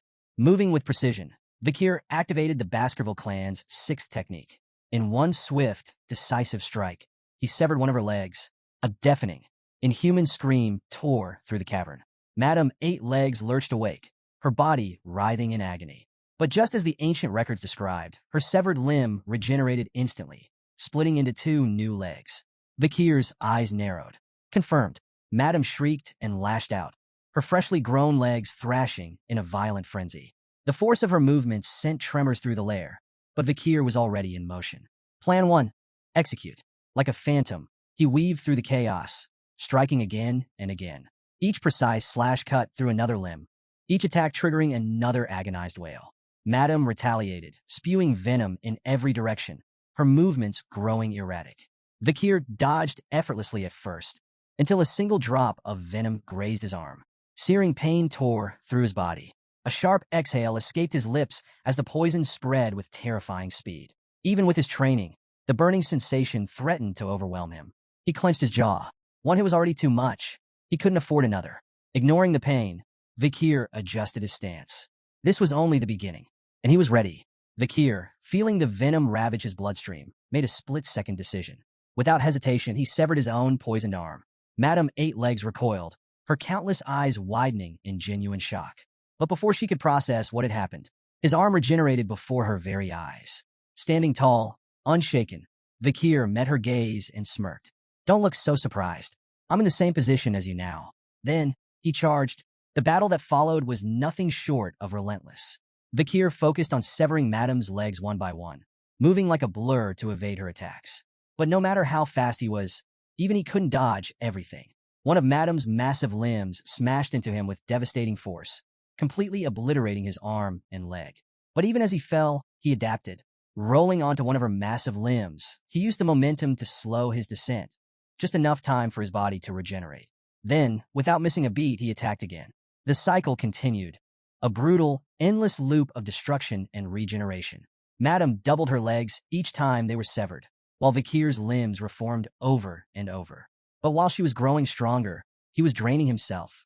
Kier had long since lost count of how many times his body had repaired itself. Each cycle took a greater toll on him. Fatigue crept into his muscles. His breathing grew heavier. But then, something changed. As the battle raged on, Madame's severed legs piled up around them. Too many legs. Too much mass. Kier, panting, suddenly grinned. With newfound determination, he lunged for the webbing above, using it to pull himself toward the top of the lair. Madame, sensing something was wrong, tried to follow. But she couldn't. Her own legs, her greatest strength, had become her downfall. She had too many limbs, too much bulk. Instead of climbing smoothly, she became tangled in her own grotesque mass. Kier looked down at her struggling form, his smirk widening. You see, he said, voice calm despite the chaos. This was my plan all along. I never intended to match your power. I wanted you to keep multiplying your legs. Madame hissed in fury, but the truth was undeniable. Kier continued, his voice cutting through the cavern. Your ability to regenerate seems godlike, doesn't it? But it's a curse if you keep duplicating the same limb. Now, you can't even move properly. Enraged, Madame Eight-Legs unleashed a web attack, massive strands flying toward him. But Kier had already anticipated it. Dodging effortlessly, he summoned Beelzebub, revealing what he had known all along. Your webs resist normal fire, he said, but they burn like dry wood when exposed to purple hellfire from the underworld. He gestured around the cavern, his eyes gleaming. In this place, he pointed to the gas-filled air, thick with the decay of corpses. It's the perfect fuel for a firestorm. Standing atop the massive corpse of a rotting bear, Kier drove Beelzebub deep into its skull. With a final chilling grin, he whispered, You've been drunk on power for too long. You've stacked up too much karma. Now it's time to pay for it. Then he ignited the hellfire. The moment the purple flames erupted, The cavern exploded into a raging inferno. The accumulated gas ignited instantly, triggering a massive chain reaction. Fire surged through the lair, devouring everything in its path. Madame Eight Legs let out a deafening, inhuman scream. Her once impenetrable domain collapsed around her, turning into an unescapable death trap. The firestorm was absolute. Days earlier, Kier sat at his study table, his mind working through the intricate puzzle of Madame Eight Legs' behavior. One memory stood out, an encounter with a Cerberus that had been driven from its territory. At the time, he had dismissed it as an isolated event. But now, as he pieced everything together, the truth became clear. The tribes hadn't just migrated to the mountain out of necessity. They had been forced there. Madame Eight Legs had been systematically expanding her territory, slowly but deliberately pushing the barbarians and the forest creatures farther away. But why? Then it clicked. She had been running from her greatest weakness, hellfire. By using the creatures of the forest as a buffer, she had cleverly ensured that no one ever got close enough to discover this fatal flaw. Kier's eyes gleamed. You almost had me fooled, but now, the game was over. Determined, he thrust Beelzebub into the bear's corpse and unleashed the hellfire. The cavern ignited instantly. Flames spread like a living beast, consuming everything in their path. As the inferno engulfed the lair, Madame Eight Legs let out a screech of agony, her monstrous form writhing as the fire began melting through her shell. Watching the chaos unfold, Kier's voice was calm, almost mocking. Time for her to take her throne back. He exited the cave, his steps unhurried, turning back to watch the explosions rip through the mountain. By exploiting her inability to climb or use her webs, he had trapped Madame inside her own domain. No matter how powerful she was still a living creature. The superheated air would burn her lungs. The hellfire would melt her exoskeleton. All he had to do now was wait. Once the flames died out, he would collect his prize, the unique abilities hidden within her body. Or so he thought. Suddenly, the ground trembled beneath his feet. A violent quake shook the mountain. Then silence. For a moment, everything was still. And then, the entire mountain erupted in a catastrophic explosion. Kier's eyes widened. From the wreckage, Madame Eight Legs emerged. She had done the unthinkable. She had destroyed the mountain itself to escape her death. Her hiss tore through the air, filled with pure pain and unrelenting fury. Then, she unleashed a torrent of poison, the venom exploding outward in all directions. Everything it touched dissolved instantly. But as Kier stood beneath her towering form, he noticed something critical. She couldn't see him. The hellfire had burned away her eyes and destroyed the sensory hairs on her body. Madame Eight Legs was blind. And more importantly, the explosion had left a crack in her once impenetrable shell. The hunt wasn't over. Seizing the opportunity, Kier sprang into action. With sharp precision, he launched himself into the air, his body aligning perfectly with a crack in Madame Eight Legs' shell. As he descended, he gripped Beelzebub tightly and unleashed the Baskerville clan's sixth technique. The impact was devastating. A guttural, pain-filled scream erupted from Madame as the force of the blow sent shockwaves through her colossal frame. Kier, thrown back by the sheer recoil, landed safely, immediately assessing the damage. The crack had deepened, but it still wasn't enough. A single strike wouldn't finish her. Undeterred, Kier steeled himself, preparing for another assault. His exhaustion was mounting, but his resolve remained unshaken. Then the unthinkable happened. Before his very eyes, Madame's charred skin peeled away, only to regenerate moments later. Her burned eyes reformed, her wounds vanished. She had restored herself, selectively. Kier barely had time to process this before one of her massive legs smashed into him, sending him hurtling through the dense forest. Crash! His body slammed into the ground, pain exploding through his limbs. His legs were completely obliterated. Breathing heavily, he tried to regenerate, but something was wrong. His healing was slowing. Fatigue clawed at him, draining what little energy he had left. Every attempt to restore himself felt sluggish, strained. Lying there, he realized his mistake. He had underestimated her. He had assumed her regeneration worked like his own, but it didn't. She wasn't just healing. She was evolving. Madame closed in, her monstrous form looming over him, her many eyes glistening with newfound malice. Kier panted, his mind racing. He needed a plan fast. Then, suddenly, a voice. Cold, sharp, ruthless. It echoed in his head, cutting through the chaos like a dagger. What are you doing here? The words dripped with contempt. Why waste your time fighting this monster? You should have already left the forest to fulfill your true goal. Then, from the depths of his mind, a figure emerged. His older self, a specter from his past life, radiating a chilling aura. The past Kier stood over him, his expression unreadable, but his eyes burned with disdain. Your only thoughts, the older Kier intoned, should be about revenge. A name surfaced. Hugo. His throat slit. His despair. His downfall. That was your purpose. The past self stepped forward, his presence suffocating. You've grown dull, weak, sluggish since entering this forest. His voice was laced with disappointment. Do you even remember the hatred that once consumed you? Or has this place softened you? Each word cut deep. The older Kier didn't stop. We were never meant to be free. We existed to complete the mission, no matter the cost. He sneered, his tone venomous. That was the only time we ever felt fulfilled. As the older Kier continued his tirade, his expression twisted. Not just with anger, but with something deeper. Despair. Regret. His voice dropped to a raw, bitter tone. When I was beheaded by Hugo, he admitted, I realized how futile and vain my life had been. My existence as a tool, a weapon, was meaningless. His ghostly form trembled with rage. Yet here you are, messing up the plan, ruining everything. You exist for one reason, to kill Hugo and destroy Baskerville. Nothing else matters. Kier, still lying on the ground, grappled with these accusations. Was it true? Had he ever truly defied Hugo's will in his past life? His mind searched through the fragments of his old memories. And then he found it. There had been one moment, one fleeting instance, long ago, when he had gazed into the forest and, for the briefest second, entertained the thought of breaking away from his team. But that moment had vanished as quickly as it came. He had remained behind his comrades, following orders like the obedient bloodhound Hugo had trained him to be. I was never free, he realized. I simply followed the path dictated by my chains. Yet now, something stirred deep within him. A spark, a defiance he had never allowed himself to feel before. His jaw tightened. His fingers clenched the dirt beneath him. No more. The words came out quietly at first, but inside, they roared like wildfire. He wouldn't be bound by Hugo's orders.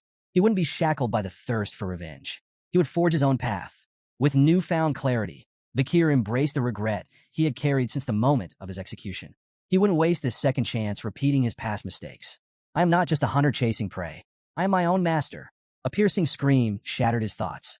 Madame Eight Legs, enraged beyond reason, lunged forward, one of her massive legs crashing down toward him.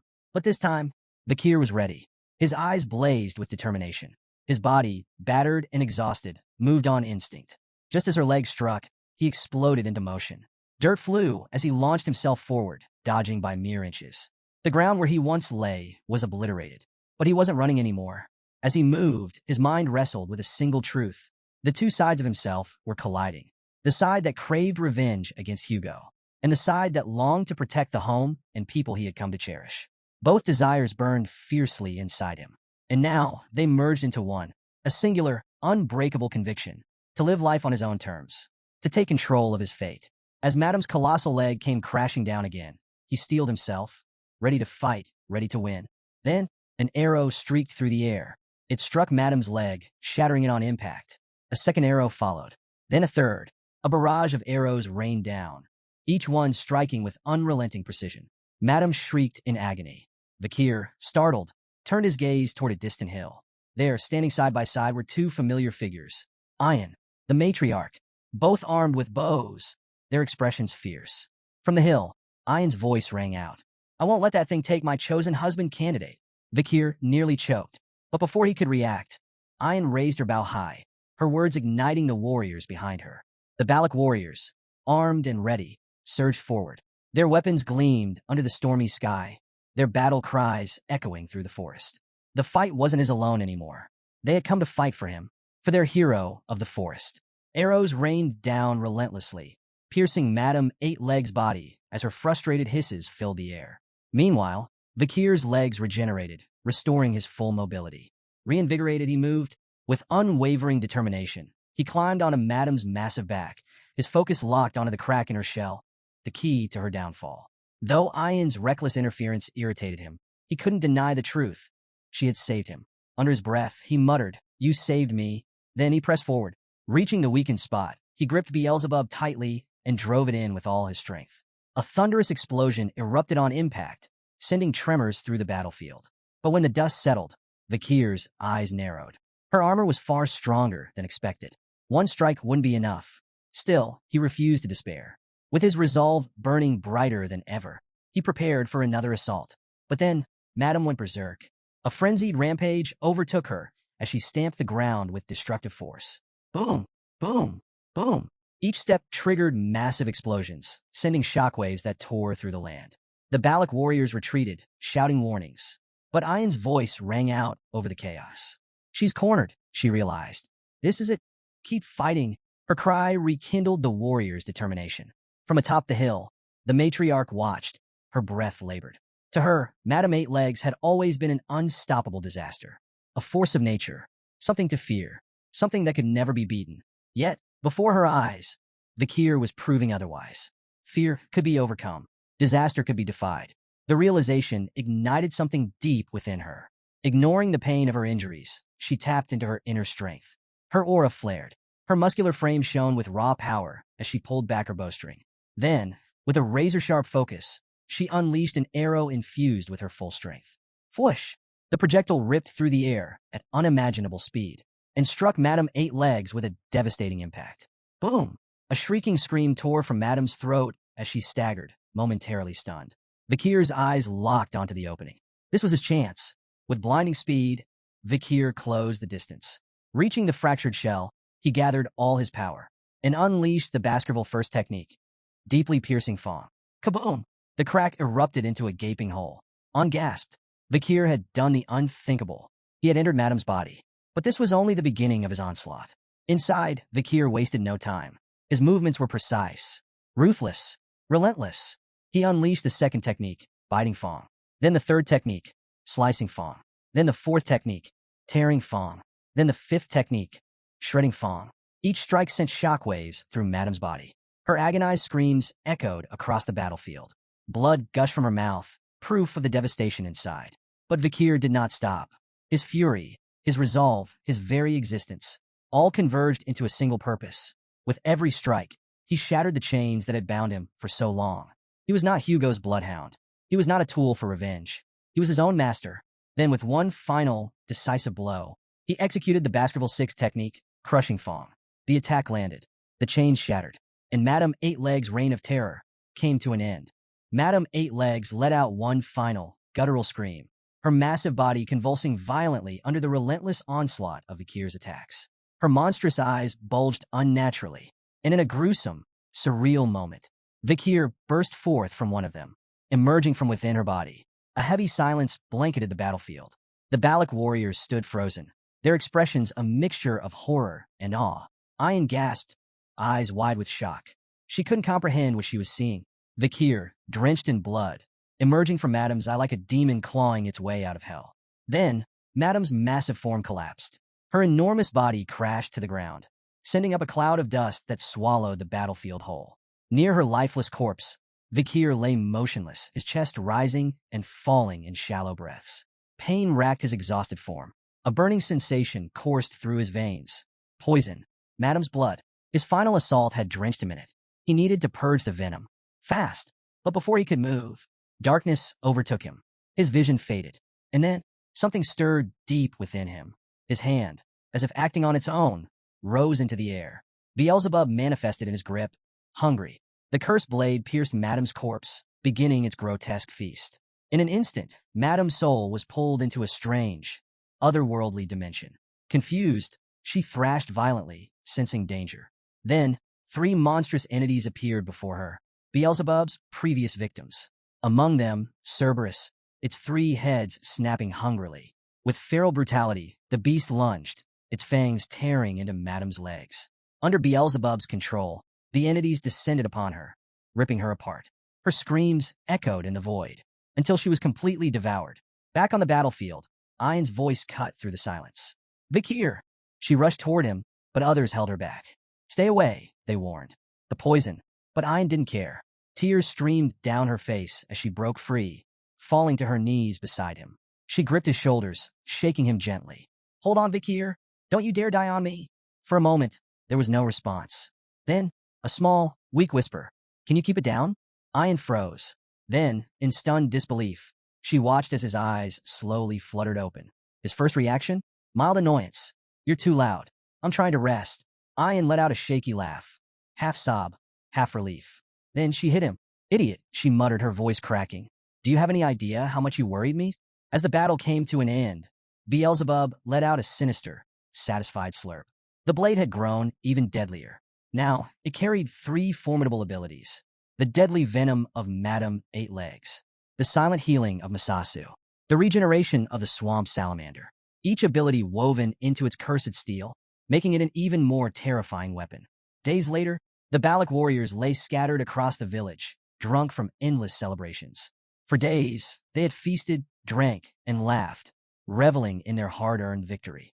At the center of it all, the matriarch and a visiting tribal chief sat atop Madame's massive, severed head, raising their cups in a celebratory toast. The Kier, watching from a distance, couldn't help but marvel. These people really knew how to party. How many days had passed since the festival began? He wasn't sure anymore. As the festivities continued, the Kier made his way toward Bakira. Despite his missing leg, the wolf greeted him with bright eyes and a wagging tail. Bakira knelt beside him, stroking his fur. "You've done well, Bakira." The wolf tilted his head, listening, overpowering another wolf. "Finding your partner despite losing a leg. That's no small feat." Pausing, Bakir met the wolf's gaze. "I've avenged you. Rest easy now. Justice has been served." Bakira let out a low, contented growl, nuzzling into Bakir's hand. A quiet moment, a warrior honoring his fallen comrade. As the celebrations raged on, Bakir found himself lost in thought. The battle had changed him. Somehow, during the fight, he had managed to wield the Baskerville 7 technique, even though he had never properly trained in it. Was it the achievement effect of killing Madame? Or had it been something else? Something deeper? A realization born from the brink of death? He wasn't sure, but what he did know was this. He was no longer the same man who had entered that battlefield. Despite his growth, Bakir remained grounded. Even after wielding the 7th technique, he knew he was still far from Hugo's level. "It's imperfect," he admitted to himself. But as he stood there, amidst the echoes of celebration and quiet triumph, one thing was certain. Bakir was no longer a bloodhound shackled by vengeance and obedience. He was forging his own path, step by step. Facing Hugo, a master swordsman, head-on was no simple feat. But Bakir had changed. He had grown, and with newfound determination, he reached for the garland around his neck. Snap! The chain broke, signaling his readiness to move forward. His time in the village had come to an end. Now it was time to return to Baskerville. A few days later, fully prepared, Bakir stood at the village gates, ready to depart. He turned to the matriarch, expressing his deepest gratitude for her support. She simply smiled and reassured him. No matter where he went, he would always be part of their family. To her, he was and always would be a Balak hunting commander. Bakir nodded at her words, accepting their bond. He glanced at the crowd gathered to see him off. But one face was missing. Ayan. She hadn't come. Perhaps she had chosen not to face his departure. And though it stung, he understood. He accepted it without resentment. The villagers surrounded him, offering words of encouragement. They pledged their support, urging him to aim high and never forget them. Ahan, eyes brimming with emotion, promised he would always be welcome. Ahul, ever practical, simply asked, "Keep in touch, will you?" Their voices followed him as he stepped away from the village, their heartfelt goodbyes carrying him forward. But then he stopped. Someone was waiting for him. Ahead, standing alone in the forest, Ayan. She held something in her hands. As he approached, she looked up. "So, you're really leaving?" Bakir said nothing. Instead, he waited. With a small breath, Ayan stepped forward and placed something in his hands. Bakir looked down, examining the item. It was a bow. Ayan hesitated before explaining. "This is Anubis. It once belonged to Adonai. She had painstakingly adjusted it for him, and that was why she had been absent these past few days." Bakir's fingers brushed over the weapon, recognizing the effort she had put into it. Before he could speak, she surprised him again. She reached up and placed something around his neck. Bakir touched the choker, puzzled. The chain was broken. Ayn met his gaze, her voice softer now. "I made this for you." She explained how, during a past collapse, he had muttered deliriously about bloodhounds. It had stuck with her. But this was not a bloodhound's collar. It was a symbol, a rejection of his past shackles. "You're not a hound," she said firmly. "You're a wolf. Strong, independent, free." The words struck deeper than he expected. For a long moment, Bakir simply stared at her. Then a warm smile broke across his face. He opened his mouth to thank her. But before he could finish, she pulled the choker's chain, and their lips met. The kiss was soft, heavy with unspoken emotion. A goodbye, a promise. When she finally pulled away, tears shimmered in her eyes. Without looking back, she turned toward the village. Her voice trembled slightly as she spoke. "You've changed so much, Bakir. You were weaker than me once. Now, you're stronger than anyone I know." She hesitated. Then, quietly, take care of yourself. And with that, she walked away. Kier, still smiling softly, exhaled. Then, with a smirk, he called after her, is this really how people in the Empire say goodbye? Ian paused. Slowly, she turned back. She wiped her tears, her lips curling into a gentle smile. See you next time? After leaving the forest behind, Kier arrived at a bustling city. From a high vantage point, he gazed out over the familiar silhouette of Red All Castle. Time hadn't touched its imposing appearance. Its towering walls stood as formidable as ever, and the Morg clan's flag fluttered proudly above the city. They were still here, likely overseeing the ruby mining operations, maintaining their long-standing alliance with the Baskerville family. As Kier took in the view, a name surfaced in his mind. Camus Morg. Was she still here? Would she still be as sharp-tongued as ever if they crossed paths? With a resigned sigh, he brushed the thought aside. He had more pressing matters to deal with. Leaping down from the city wall, he landed gracefully, his movements effortless. With the late hours setting in, he decided to search for an inn. But then, something caught his eye. A towering golden statue. Intrigued, Kier approached the massive structure. A monument of this scale, it must have required immense resources. Not just that, approval from both the Morg and Baskerville families. Would Hugo have signed off on something like this? Or was this the work of the Morg clan alone? As he pondered, a sharp voice cut through the night. Don't get too close. A nearby guard stepped forward, his stance firm. No touching. Admire it from a distance. Kier raised an eyebrow. Who's the statue of? At his question, the guard's expression shifted to one of pure disbelief. Are you a foreigner? He asked, eyes wide. You don't know? Before Kier could answer, the guard's tone turned reverent. This statue honors a hero. His voice carried admiration, pride. A warrior who had slain countless barbarians with a single sword. A man of unmatched bravery. He threw himself into danger to save the Morg family's beloved daughter. The guard continued, his passion growing. In doing so, he bought precious time for the Allied forces to escape, facing a massive monster alone. The Morg family, overwhelmed with gratitude, had built this golden monument in his honor. The guard's story built to a crescendo as he finally declared, his name is Kier van Baskerville. Kier froze. He kept his expression neutral, but a single bead of sweat slid down his brow. Did I hear that right? His name, etched into legend. But as he replayed the story in his mind, it didn't match his memories. Not entirely. Had time twisted the truth? Or had someone rewritten history? Elsewhere in the city, inside a lively bar, the air buzzed with laughter, clinking glasses, and the hum of conversation. At the center of it all, the three Morg sisters, High Sis, Mid Sis, and Low Sis, were deep in discussion, reminiscing about a certain man, Sir Kier. With the help of strong drinks, High Sis leaned in and confessed something bold. I was captivated by him the moment we met. Mid Sis and Low Sis nodded in agreement, each acknowledging the undeniable presence Kier exuded. Nearby, Morg soldiers chuckled, entertained by the sisters' shared infatuation with the famed warrior. He's got that untouchable air about him, Low Sis mused, taking another sip. But it makes him impossible to get close to. Mid Sis sighed dramatically. We had such good conversations before those Baskerville women interfered. Then, in a burst of drunken excitement, High Sis raised her cup high. Forget that golden statue. Just thinking about Kier is more refreshing than any monument. Meanwhile, in the shadows of the city, Kier sat alone, watching the bustling night unfold. The city had changed, but its energy remained the same. His mind wandered between past and present, the contrast between his memories and the exaggerated tales surrounding him growing more apparent. Had the feats credited to him been his alone? Or had Adolf Morg, or perhaps others, played a greater role? Still, his battle against Madame Eight Legs had been real. That much he couldn't deny. Listening in on the Morg sisters' conversation, he found himself gleaning valuable insights between their chatter. But as his thoughts drifted, they inevitably returned to the past. 2 years ago, his abrupt disappearance had sent Hugo Le Baskerville into a rage. The fallout had led to multiple clashes between the Baskerville and Morg families. Even though the Morgs had offered compensation, it hadn't been enough to quell Hugo's fury. Kier couldn't blame him. To Baskerville, he had been a valuable bloodhound, and the Morg's payment likely felt more like an insult than a settlement. Back in the present, the Morg sisters were still deep in their liquor-fueled banter. High Sis pouted, lamenting Kier's absence. We would have made the perfect couple, she declared dramatically. Mid Sis scoffed. Excuse me? I had the upper hand. Low Sis, playing peacemaker, offered a ridiculous compromise. Why not just share him?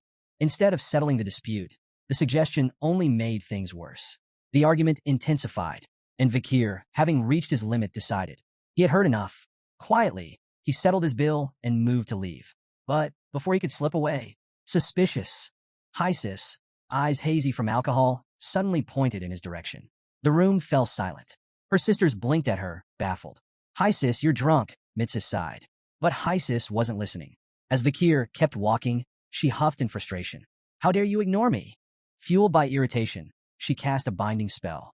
Vines erupted from the ground, snaking toward him with startling speed. But Vikir was faster. With lightning reflexes, he dodged the vines with effortless precision. The entire bar watched in stunned silence as he landed gracefully, completely unharmed. But he wasn't alone anymore. Surrounding him were armed individuals, their weapons drawn. Spells crackled in the air, and every eye in the room was fixed directly on him. A morgue mage stepped forward, his posture rigid with authority. State your identity. Remove your hood. Vikir, annoyed but unfazed, considered his options. He could walk away, but that would only cause more trouble. With a quiet sigh, he complied. Slowly, he lowered his hood. The room fell deathly silent. Then, gasps erupted. The morgue sisters' eyes widened, cheeks flushed with shock. They had spent the entire night talking about him. And now, he was right in front of them. A mage, still recovering from his own astonishment, muttered. His expression, it's nothing like the statue. His piercing red eyes, jet black hair, so unlike the golden image immortalized in the city. Then, realization clicked. The sisters breathed his name. Sir? Vikir. The next morning, as Vikir prepared to leave the city, the morgue sisters tracked him down again.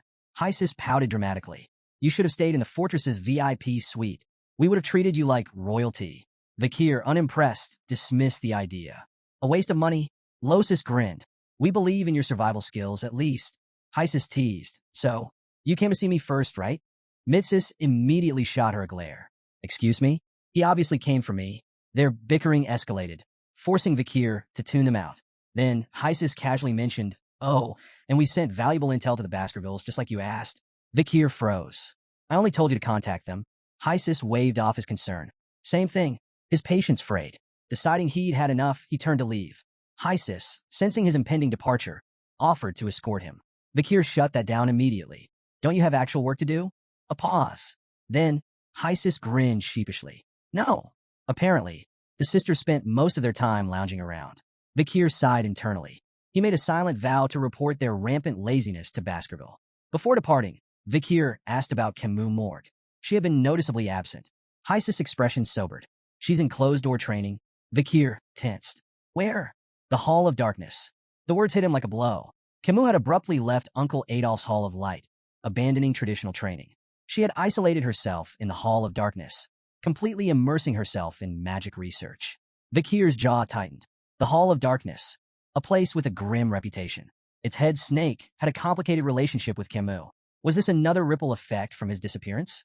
Had his actions changed her path? Before leaving, Vikir gave the sisters a direct order. Tell Camus to leave the Hall of Darkness. I want to see her. The sisters blinked.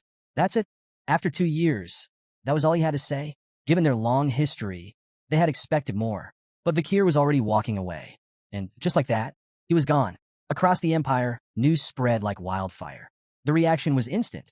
Chihuahua, upon hearing the news, burst into tears of joy. Cindy Wendy, ever composed, couldn't suppress a small smile. Adolphe Morgue remained silent, absorbing the revelation. But at the Baskerville estate, an informant stormed into the patriarch's chamber, breathless. Urgent report. Vikir van Baskerville has returned. A fiery gaze snapped up. Hugo. The air crackled with tension. His voice, low and seething, cut through the silence. Prove it. The informant gulped. The Empire was already talking. The legend, the outcast bloodhound, had come home. When Vikir arrived, Chihuahua greeted him with an unusually cheerful smile. She couldn't help but tease him about his decision to use the main door for once, a departure from his usual dramatic window entrances. Vikir brushed off the comment with a sigh and shifted the topic, asking about the noise outside. Chihuahua explained that the news of his return had spread quickly, drawing a crowd eager to welcome him back. The mere thought of facing the excited masses left Vikir visibly drained. Their conversation was interrupted when Pomerian burst into the room, her voice ringing out as she enthusiastically called him daddy. Vikir gently corrected her, reminding her that he was her uncle. Unfazed by the correction, Pomerian proudly displayed a dead mouse, her face beaming with pride over her catch. Amused by her antics, Vikir praised her effort, but took a moment to caution her about the dangers of the Black Death, even if the mouse seemed harmless. Turning back to Chihuahua, Kier shifted his focus to the state of affairs in Underdog City. Chihuahua commended Cindy Wendy's exceptional management, noting that her leadership had resolved many lingering problems. However, there was one particularly disturbing issue that even Cindy couldn't crack: a troubling string of child disappearances from the slums. Handing Kier a document, Chihuahua outlined the grim details. The case was unsettling. Children had vanished without a single clue, no ransom notes, no evidence of black market trafficking, and no signs of monster activity. Chihuahua suspected a single mastermind was responsible, but admitted to having no solid proof. As Kier read the report, his expression darkened. It reminded him of a similar case he'd once been wrongfully implicated in. The resemblance was unnerving, though the incident he recalled wouldn't occur until years after this timeline. Was there a connection? He mulled over the implications until Pomerian's gleeful voice jolted him back to reality. Pointing at the dead mouse she had proudly presented earlier, Pomerian shouted with excitement. To everyone's shock, the mouse was now alive and scurrying around the room as if nothing had happened. Kier and Chihuahua exchanged astonished glances before turning to Pomerian. Calmly but curiously, Kier asked her if she had revived the creature. Pomerian admitted she had, her tone brimming with pride. Kier's curiosity deepened. Speculating aloud, he wondered if her ability was tied to voodoo magic or perhaps mana from another dimension. He probed gently, asking when she had discovered this extraordinary skill. Pomerian, counting on her fingers, nervously explained that it had happened only a few nights ago. She added, with a hint of pride, that she'd picked it up by observing the tribe's people. Kier's mind raced. This power was no ordinary talent. It was unprecedented. Even in prestigious families like Baskerville and Morgue, children considered prodigies couldn't wield magic until at least the age of 8. Yet here was 5-year-old Pomerian, mastering what seemed to be a form of forbidden black magic. The revelation was both astonishing and deeply concerning. Kier's thoughts turned grim as he considered the possible fallout if Hugo ever discovered Pomerian's secret. He envisioned Hugo's fury and the harsh punishment her use of black magic and her barbarian lineage would provoke. The thought of Hugo ordering her execution sent a shiver down Kier's spine. Resolute, he vowed to protect Pomerian and keep her hidden from Hugo, no matter the cost. As if on cue, a pigeon swooped down to the window, dropping off a letter. Chihuahua retrieved it, his usual relaxed demeanor vanishing the moment his eyes scanned the contents. His hands trembled slightly as he stammered, "Something bad has happened." Kier's gaze sharpened. "What is it? Speak clearly." Struggling to collect himself, Chihuahua finally blurted out the alarming news. The Baskerville patriarch was on his way. A heavy silence loomed over the deputy consul's office in Underdog City. Chihuahua and head butler Rodwell stood on opposite sides of the room, while Kier faced Hugo directly. The tension was suffocating, an unspoken battle of wills hanging in the air. It was Hugo who finally broke the silence, acknowledging Kier's return. Kier met his gaze steadily, confirming his presence with an unwavering voice. At the side, Chihuahua exhaled in quiet relief. At least the initial frost had been broken. Before Hugo's arrival, Kier had taken precautions, ensuring Pomerian was safely hidden in the adjacent room. He had no intention of letting her anywhere near Hugo, knowing the risks. But Hugo wasted no time on pleasantries. His focus was sharp, immediately pressing Kier for details about his whereabouts during the past 2 years. Without hesitation, Kier explained that he had spent the time recovering with the barbarians in the forest. Playing the part of an ally, he had studied their way of life and devised a strategy to handle them. Intrigued, Hugo demanded further details. Kier laid out his plan with calculated precision. The barbarians, despite their rugged independence, had become reliant on the Empire's industrial goods. Basic commodities like glass orbs, woolen textiles, and staple foods such as grains and vegetables were invaluable treasures to them. By controlling the supply of these essentials, the Empire could tighten its grip on them without drawing a blade. Hugo, initially skeptical, scoffed at the notion. That sounds more like trade than suppression. Kier's expression darkened as he elaborated. The goal wasn't simply to trade. The goal was to erode the barbarians' strength from within. In exchange for these goods, they would be forced to undertake monster subjugations, throwing themselves into constant battle. The endless cycle of fighting would weaken their numbers, ensuring that their forces dwindled without the Empire lifting a finger. A slow, sinister smile spread across Hugo's face. He was impressed. This was strategy worthy of a true Baskerville. He praised Kier's ruthless ingenuity and, with a nod of approval, entrusted him with full authority over the plan's execution. From the sidelines, Chihuahua struggled to steady his breath, marveling at how this cold, calculated discussion could pass as a reunion between father and son. Meanwhile, head butler Barrymore observed Hugo's rare smile with both astonishment and concern. It had been 2 long years since Hugo had displayed even a hint of warmth, and even now, it was laced with that same unsettling intensity. The Kier, however, remained composed. Beneath the surface, his thoughts ran deeper than anyone in the room could suspect. While Hugo believed the barbarians would march toward their own destruction, the Kier had a different vision. From the Empire's perspective, the barbarians would appear to be dwindling as they cleared out the monsters. But in reality, they were simply retreating, regrouping in secrecy under the protection of the Madam. Hugo remained oblivious to her existence, convinced the barbarians would comply without resistance. But Vikir knew the truth. This so-called plan was more than just a means of control. It was an opportunity. A hidden game of strategy was unfolding, one that would allow the Balak people to grow stronger right under Hugo's nose. Hugo's voice suddenly cut through the room, commanding everyone's full attention. The air itself seemed to tremble under his sheer presence. All eyes shifted to his teacup, where the liquid inside had begun to boil. Not from heat, but from the sheer force of his killing intent. With a voice laced with menace, he issued an order that left no room for debate. The Loco tribe would not be traded with. They would be completely annihilated. The intensity of Hugo's fury was suffocating. Chihuahua felt as though his very soul might slip from his body under the crushing weight of it. His breathing turned shallow, his knees threatening to buckle. The Kier, however, remained unaffected, merely offering a calm nod in acknowledgement. Internally, though, he reflected on Hugo's deep-seated grudge against the Loco tribe, another glaring reason why Pomerian had to stay as far away from him as possible. After a moment, Hugo exhaled, his rage cooling just enough for reason to return. He sighed, a rare moment of reflection slipping through his usually unshakable exterior. Meeting his son after years apart, yet all he had done was speak of destruction and war. His gaze softened ever so slightly as he urged Vikir not to overextend himself on the battlefield again. He then acknowledged the unexpected diplomatic benefits Vikir's supposed death had brought. The story of his heroic sacrifice, saving Mord's daughter and then vanishing, had reached the ears of the imperial family. It had bolstered the reputation of the Baskerville Knights, solidifying their standing in the empire. But for all his calculated strategy and ruthless efficiency, Hugo's next words carried a rare vulnerability. No amount of diplomatic victories or material success, he admitted, could ever make up for the loss of a child. His tone, for once, bordered on fatherly as he advised Vikir to be cautious. Yet Vikir wasn't swayed. To him, Hugo's concern felt hollow, a well-rehearsed performance rather than genuine sentiment. His mind drifted to the night before his regression, the night everything had come crashing down. He could still feel the sting of betrayal, the sharp agony of a blade slicing through his back, the cold, pitiless gazes of the bloodhounds he had once called comrades. That night had burned an undeniable truth into his soul. He had been abandoned. Outside, lightning slashed across the stormy sky, casting fleeting shadows over the tense scene.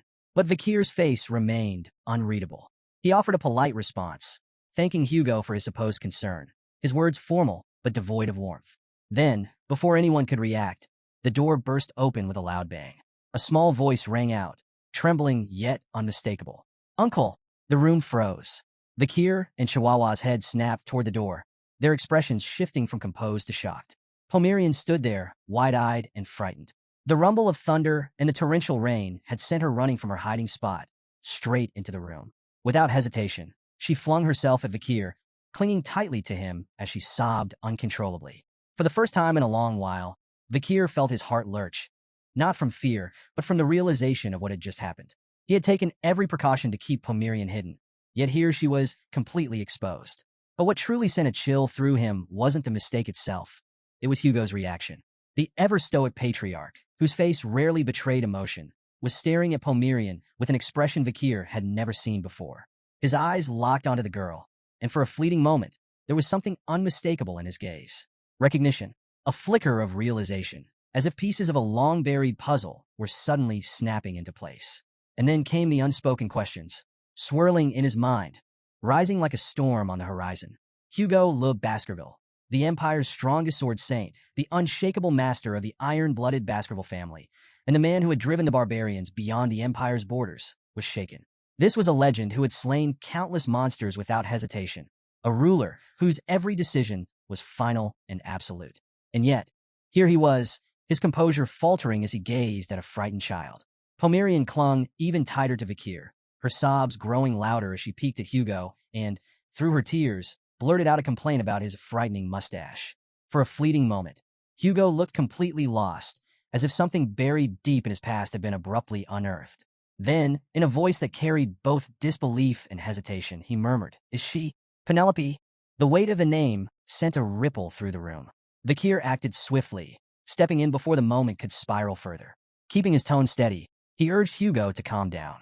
He explained that, at first, he had also mistaken Pomerian for one of their own due to her red eyes. However, after investigating further, he discovered that she was merely a child from one of the border tribes, not a member of the Baskerville lineage. Hugo listened carefully, his breathing evening out. A flicker of reason returned to his expression as he processed Vikir's words. Slowly, he exhaled, acknowledging his mistake. If Penelope were alive, she wouldn't be this young. His voice, usually sharp as steel, carried an unusual weariness as he admitted this to himself.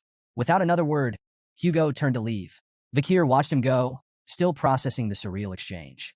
This was a man who possessed the soul of a sword master, one of the strongest warriors in existence. He didn't break easily, and yet, something about this moment had clearly rattled him. The pieces weren't adding up, and the more Kier thought about it, the more certain he became that something much larger was at play. Before stepping out entirely, Hugo paused one last time. His posture straightened, his authority returning in full force. In a commanding tone, he ordered Kier to attend the upcoming grand banquet. With that, he departed, his presence lingering long after he had vanished. The next day, Chihuahua was left utterly speechless. Kier had been invited to an exclusive dinner, a privilege reserved for only the closest blood descendants of the Baskerville family. For most, receiving such an invitation was a lifelong aspiration, a symbol of status and recognition. But Kier, ever unfazed, simply assured Chihuahua that he would be there as instructed. Still, as Hugo exited the room the day before, he had cast one last glance at Pomerian. His expression was unreadable, but the weight behind his gaze did not go unnoticed. That night, Kier lay on the floor beside his bed, staring blankly at the ceiling. He now had access to luxuries he hadn't seen in years: a hot shower, a soft mattress, a roof shielding him from the elements. And yet, sleep refused to come. His body, conditioned by 2 years of surviving alongside the Balak warriors, had long since adapted to the harshest environments. Comfort felt foreign, unnatural, but it wasn't just his body that refused to rest. His mind was restless, replaying Hugo's unexpected reaction over and over. Should he reveal Pomerian's presence to his father? Should he mention the pendant? After careful deliberation, Kier made his decision. He would wait. The grand banquet would provide the perfect opportunity to observe Hugo's state of mind. Depending on what he learned there, he would determine his next move. Pomerian, whether she realized it or not, was a crucial piece in this game, a potential trump card against Hugo. But more than that, she was a child who needed protection. And as far as Kier was concerned, shielding her from harm took priority over everything else. Just as he settled on this resolution, a sudden gust of wind slipped through the cracks of the room, causing the curtains to flutter. Then, silence. A shadow glided into the room, her movements precise and soundless. An ordinary person wouldn't have noticed. But Kier was far from ordinary. His breathing remained steady, his posture relaxed, yet his senses were razor-sharp. He lay in wait as the assassin crept closer, her blade glinting under the moonlight. Step by step, she approached his bedside, preparing to strike. And then, not even a day has passed, and word of my return has already spread. Kier's calm voice shattered the quiet, freezing the assassin in place. Before the assassin could react, Kier sprang into action. Using the bed as leverage, he launched a powerful kick toward her. She managed to dodge a fatal blow, but the impact struck her hand, sending her weapon flying across the room. Without wasting a second, Kier closed the distance, ready to end the confrontation. But just as he was about to strike, the assassin suddenly threw up her hands and hastily pleaded for him to stop, claiming it was all just a joke. Kier's cold stare locked onto her, unamused. He immediately recognized her. His voice was sharp as he warned that if she hadn't spoken up, she might not be standing right now. The assassin chuckled, unfazed by the near-death experience. She casually pointed out his peculiar habit of disguising his pillow as himself and sleeping on the floor, a survival instinct he still hadn't shaken, even after coming back from the dead. Finally, she removed her mask, revealing her identity. Cindy Wendy. Grinning, Cindy addressed him by name, noting how long it had been since they last saw each other. Kier, exasperated, sighed and told her not to make a scene, but she ignored him entirely, pressing forward with her accusations. She brought up how he had sent Secretary Chihuahua to track her down, pointing out that he must have known she would never actually take the 10 billion. Kier's response was flat and direct. He remarked on her uncanny talent for using financial planning to generate wealth for capitalists, build trust, and then recklessly squander it all. Cindy bristled at the accusation, calling him rude. She defended herself, claiming she was merely a financial planner who earned through commissions, and proudly took credit for preventing Judy from losing the 10 billion entrusted to her. Kier, unimpressed, clarified that he had already assigned bodyguards to Judy, not just to protect him, but also to ensure the funds remained untouched. Among them was a finance expert tasked with handling any potential issues. Cindy's confidence wavered. Confused, she demanded to know why the bodyguards hadn't interfered with her plans. Kier's answer was simple but devastating. He had told them not to. They had been watching, waiting, but never intervening. He had let Cindy move freely, allowing her to believe she was acting on her own terms, when in reality, she had been playing right into his hands. The realization hit Cindy like a freight train. She blinked, stunned, as it finally dawned on her. She had been dancing in the palm of his hand the entire time. Shaking off her shock, Cindy shifted gears, producing a disorganized stack of papers with a mischievous grin. She handed them to Kier, who raised an eyebrow at the chaotic state of the documents. Barely concealing his disbelief, he casually advised her to use a folder next time. True to his word, he granted her participation in the trade negotiations with the natives. Cindy, still grinning, cheekily agreed, even throwing in a playful, "I'll call you boss from now on." Kier ignored her antics and shifted his attention to the documents. He had specifically requested information regarding the upcoming grand banquet, a prestigious gathering he had been invited to due to his recent contributions. He began by skimming through the first document, which detailed Hugo Le Baskerville as the family patriarch, a marquis, and a legendary swordmaster. There was nothing new here for Kier to learn. Without much thought, he moved on to the next set of papers. The second document contained a list of notable attendees. Two unexpected names immediately caught his eye: Boston Terrier Le Baskerville and Great Dane Le Baskerville. Both were formidable commanders. Boston Terrier led the Pitbull Order, and Great Dane commanded the Mastiff Order. Additionally, they held the prestigious title of Count and were well-respected senators. As graduates of the Empire's most elite military academies, their combat prowess was unparalleled. Most importantly, however, they were Hugo's half-brothers. While the two shared a reputation for military brilliance, their personalities couldn't have been more different, and that, more than anything, piqued Kier's interest. Kier was surprised to see Boston Terrier and Great Dane Le Baskerville listed among the attendees. Neither of them typically bothered with internal family gatherings, making their sudden appearance highly suspicious. What were they after? Cindy Wendy, ever the opportunist, offered a playful theory. Perhaps they were eager to meet the so-called young legend of the Baskerville family, the one who had returned from the dead. Maybe they were even looking to recruit him into their respective orders. Kier remained silent, but he knew she had a point. Whatever their motives, one thing was certain. The grand banquet was shaping up to be far more eventful than he had anticipated. Bracing himself for the taxing day ahead, he turned to the next document. This one detailed Osiris Le Baskerville, Hugo's eldest son and first in line for succession. Osiris, a Viscount, was the spitting image of Hugo. His swordsmanship was nothing short of exceptional, rumored to rival even the 7 counts of the Empire. Cindy pointed out that Osiris was on the verge of reaching the rank of swordmaster, a feat that would solidify his standing as one of the clan's strongest warriors. Kier recalled his past observations of Osiris. The man had always been distant, aloof, and indifferent, even toward his own subordinates. He barely acknowledged his younger siblings of the direct bloodline, making him seem more like a lone wolf than a future patriarch. Cindy, unable to resist stirring the pot, grinned and casually asked Kier a loaded question. Who would win in a fight? Him or Osiris? Kier shut that down immediately. The comparison was meaningless. He had no interest in entertaining hypothetical battles.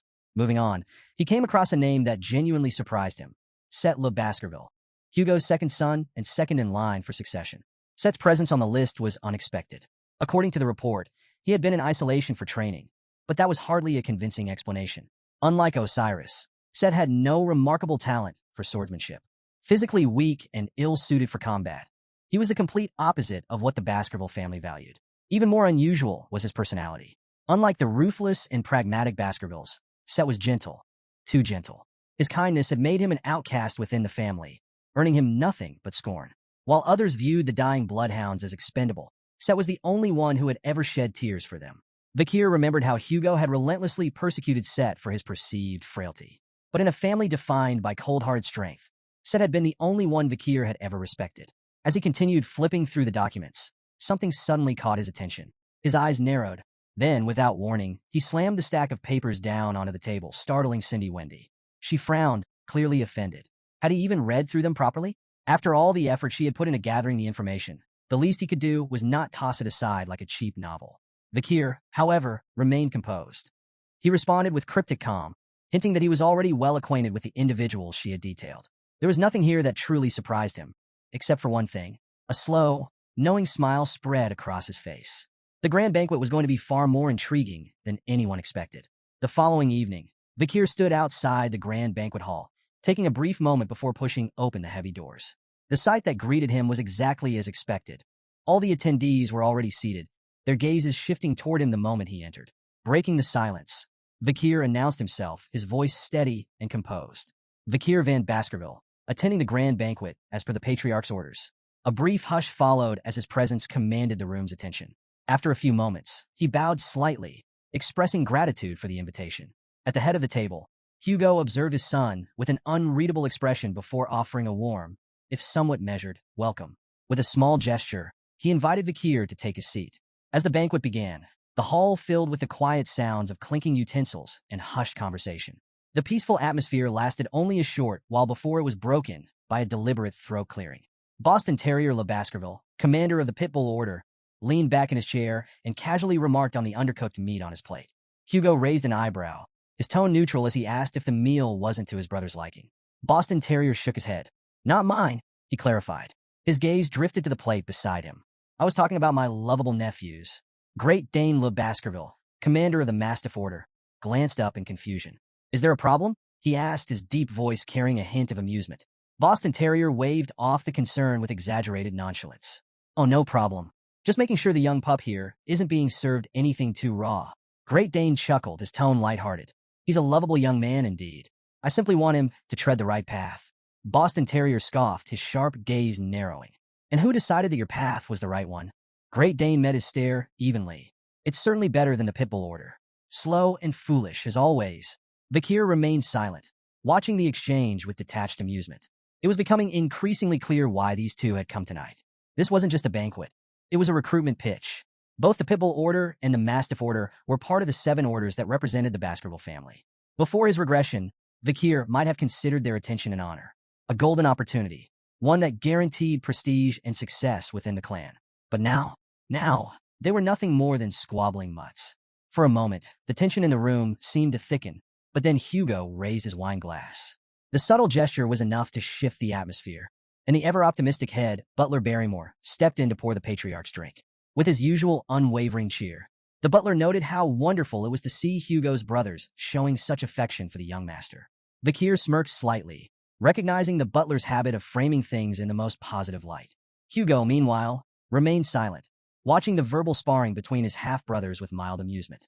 Then, without missing a beat, Boston Terrier turned back to Kier, his sharp eyes glinting with curiosity. So, 2 years out in the wild.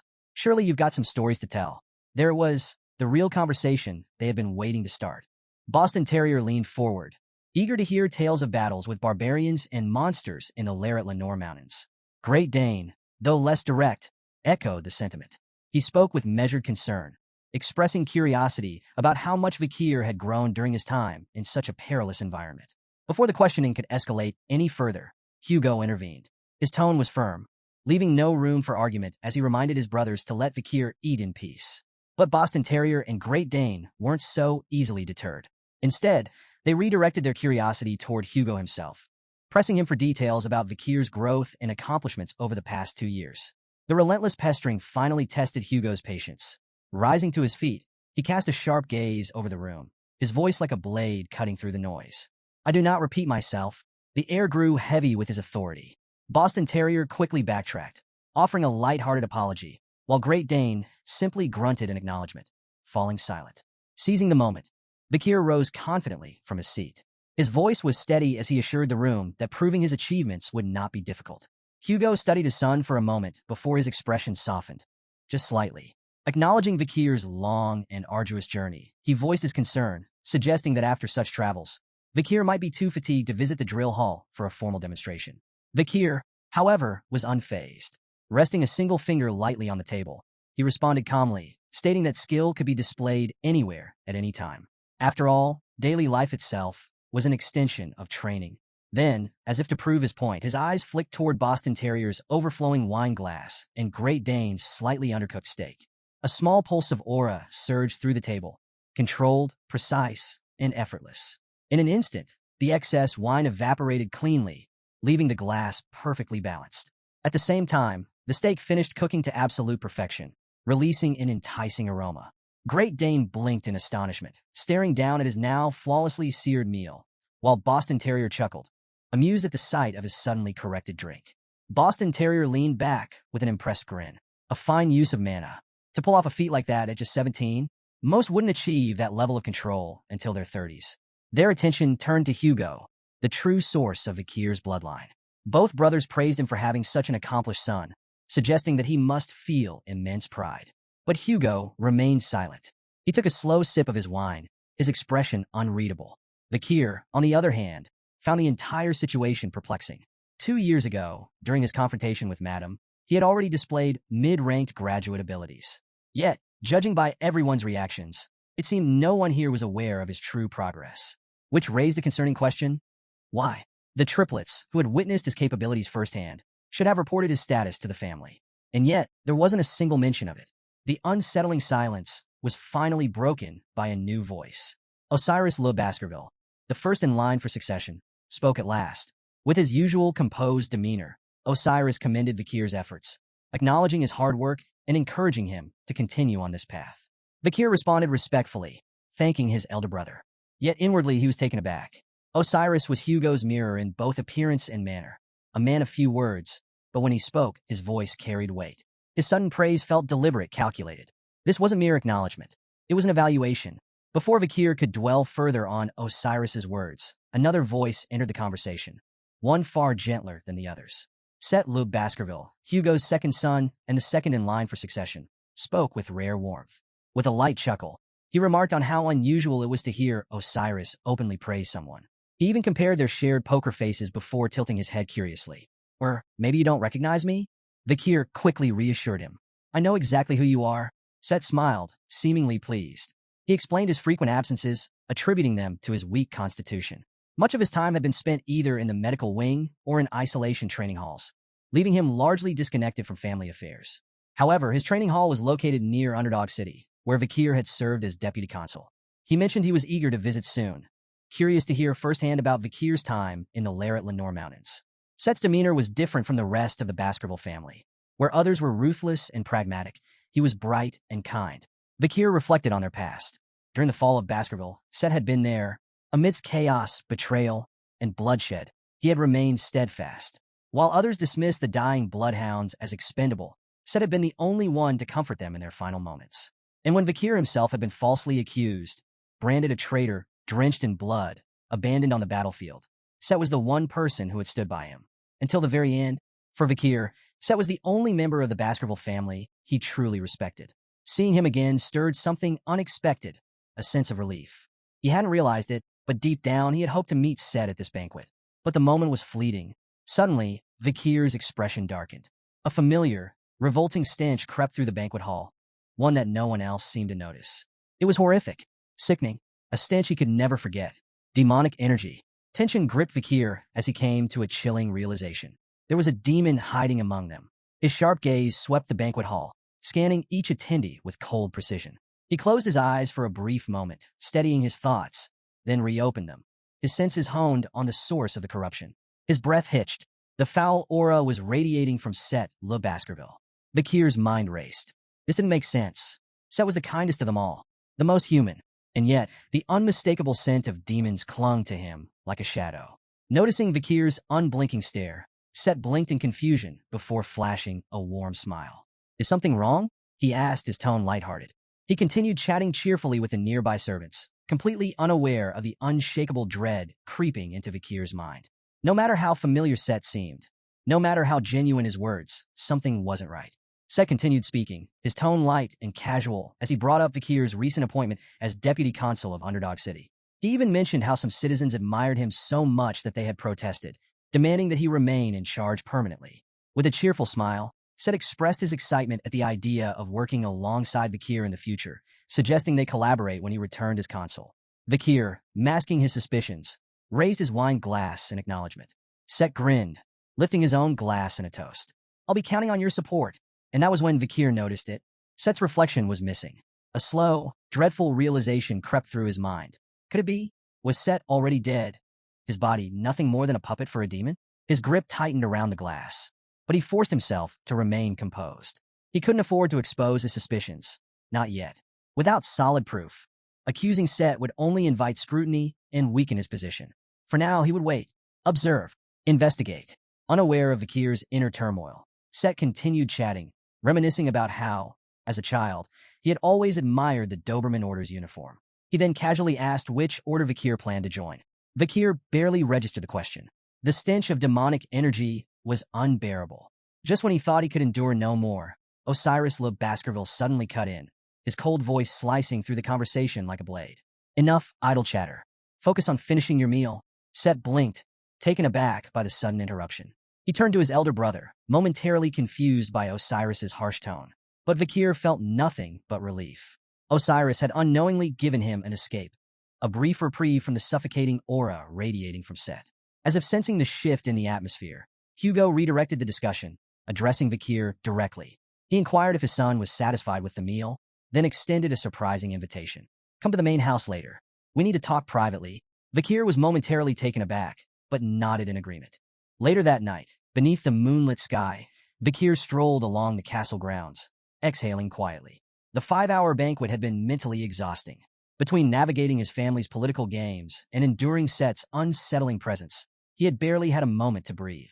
His mind drifted to Hugo's abrupt invitation. Perhaps it was related to the official papers for his academy entrance, which had recently arrived. Or was it something else entirely? Before he could speculate further, a flicker of movement caught his attention. A shadowy figure appeared atop the castle wall behind him. Then an attack.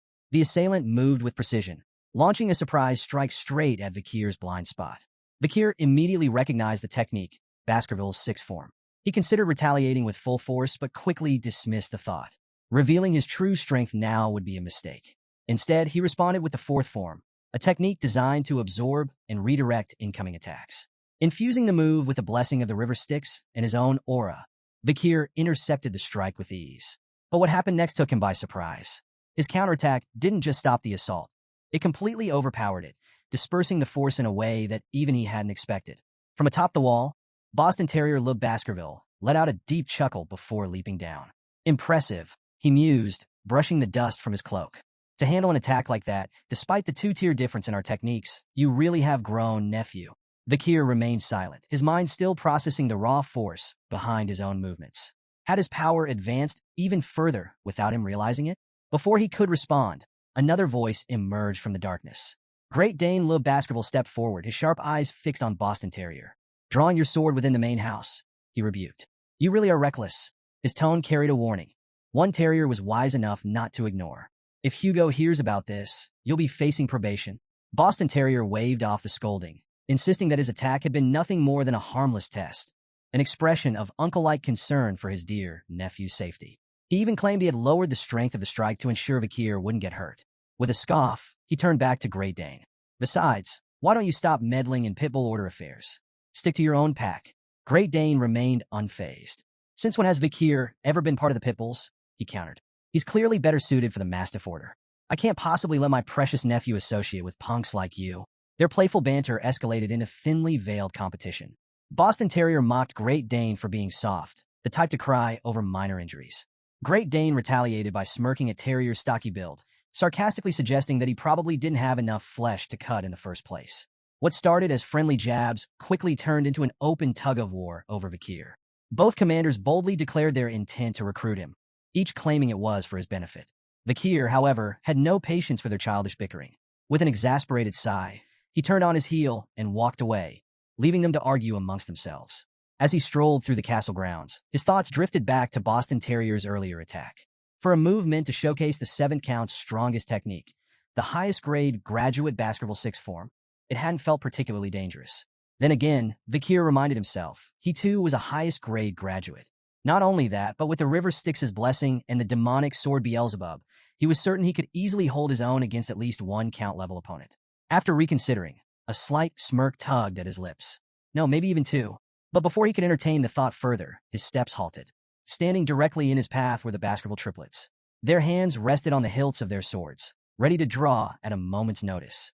A surge of irritation flared within Vikir. These three again? Did they still dare to challenge him despite knowing the vast difference in their power? A part of him was tempted to teach them a lesson. But just as his irritation was about to shift into action, the triplets did something completely unexpected. Without a word, they suddenly knelt before him, pressing the tips of their swords against their own feet. Vikir's eyes narrowed. He immediately recognized the gesture. The pledge, a symbol of absolute submission. If they so much as pressed forward, their swords would pierce their own flesh, signifying their willingness to place their very lives in his hands. For a brief moment, silence hung between them. Then, Vikir's voice broke through, sharp and demanding. Explain? The triplets spoke in unison, their voices steady. They had come to swear their loyalty. Highborough recalled how, as a child, he had feared Vikir after witnessing his terrifying strength in battle when he was only 9. Middleborough recounted the hunt for Cerberus, where Vikir's prowess had left an unforgettable impression. Lowborough admired Vikir's feat of slaying the troll, a moment that had cemented their respect for him.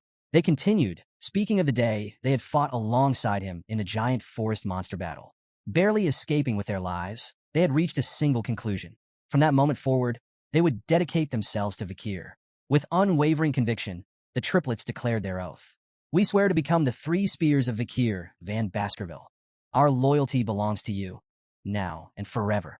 Vikir's memories of the triplets before his regression were far less flattering.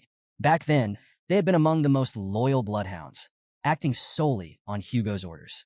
When he had fled after being framed, it was these 3 who had played a key role in hunting him down and dragging him back in chains. To Vikir, they had never been more than tools, obedient, efficient, and utterly replaceable. And yet, despite his cold pragmatism, he couldn't completely ignore the sincerity in their voices. Without breaking stride, he walked past them, his expression unreadable. I have no need for such oaths, he stated flatly. The triplets didn't move. Vikir sighed, glancing back. I'm tired. We'll postpone this discussion for another time. A mix of disappointment and hope flickered across their faces, but they remained kneeling, waiting for his next words. Secretly, Vikir resolved to exploit their newfound loyalty. If they were willing to throw themselves at his feet, he might as well put them to use. Before leaving, he issued a final command: absolute discretion. No one was to know about their allegiance or any future plans. The triplets eagerly agreed, their faces lighting up with smiles of anticipation. As Vikir walked away, his thoughts turned back to Set Le Baskerville. The idea that his body had been overtaken by a demon was a dangerous and unsettling possibility, one he hadn't anticipated. If true, this was a major variable in his plans, and he needed to act quickly. Cindy Wendy would be the perfect asset for gathering information. He would enlist her help to investigate thoroughly. But before he could set his plans in motion, a more immediate issue demanded his attention. A meeting with Hugo in the patriarch's office. Inside the office, the tension in the room was suffocating. The head butler stood frozen in place, his face drenched in cold sweat. Across the room, Hugo's voice sliced through the silence, sharp and icy. Repeat what you just said. His gaze was locked onto Vikir, his eyes burning with dangerous intensity. But Vikir remained composed. He deliberately repeated his question, making sure to invoke the names that had caused such a violent reaction. Roxana, Hugo's late first wife, and Penelope, the daughter they had together. The moment Penelope's name left Vikir's lips, Hugo's anger flared. His voice rose, a rare show of emotion, as he demanded to know how Vikir had learned of their existence. The head butler flinched, visibly terrified. But Vikir? He remained calm, unshaken. This was just the opening act in a carefully calculated plan. A step toward the truth. A step toward revenge. A few minutes earlier, Hugo had summoned Vikir to discuss his upcoming enrollment at Academy Colossio. Handing him a document, Hugo reminded Vikir of their prior agreement regarding his attendance. One glance at the notice, and Vikir confirmed what he had already suspected. Academy Colossio, the most prestigious institution in the Grand Rock Empire, was more than just a school. It was a gateway to power, a direct path to elite positions within the Imperial Palace and beyond. Before his regression, Vikir had also attended Academy Colossio, but his experience had been far from ideal. Back then, he was nothing more than a scarred and limping shadow, reduced to serving the triplets while enduring the sneers and ridicule of noble-born classmates. But that past belonged to another time, another Vikir. He was no longer shackled by those bitter memories. Hugo's voice pulled him from his thoughts, asking whether the triplets, whom he had requested to accompany him, would be sufficient or if he had others in mind. But instead of answering immediately, Vikir seized the moment to bring up something else, something that had been on his mind for years. He asked about a letter Hugo had received 2 years ago, a letter regarding his disappearance. The letter had come from the Morgue family, offering significant benefits in exchange for Vikir's safe return. Hugo confirmed its existence without hesitation, then asked what Kier wanted as his reward. Expecting a request for wealth or status, he was caught off guard when Kier asked for a story instead. A story? Hugo was puzzled. What kind of story? Without hesitation, Kier spoke the names, Miss Roxana and Miss Penelope. The air in the room shifted instantly. The head butler gasped in shock, while Hugo's hands clenched into fists.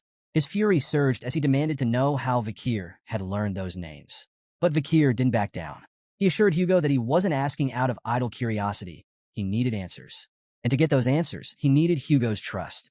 Hugo's anger simmered, but after a long silence, his hardened exterior cracked just enough for a glimpse of something deeper. Roxana was my only darling, he finally said, his voice strained. And Penelope, my most precious treasure. For the first time, Kier wavered. The word darling sounded almost foreign coming from Hugo, a man known for his iron-blooded demeanor. Then Hugo continued, his tone softening in a way few had ever heard. Roxana, he revealed, had not been part of any arranged marriage. She had been a commoner, someone with nothing to her name.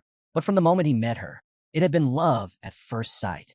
Kier listened closely, recognizing the weight behind every word.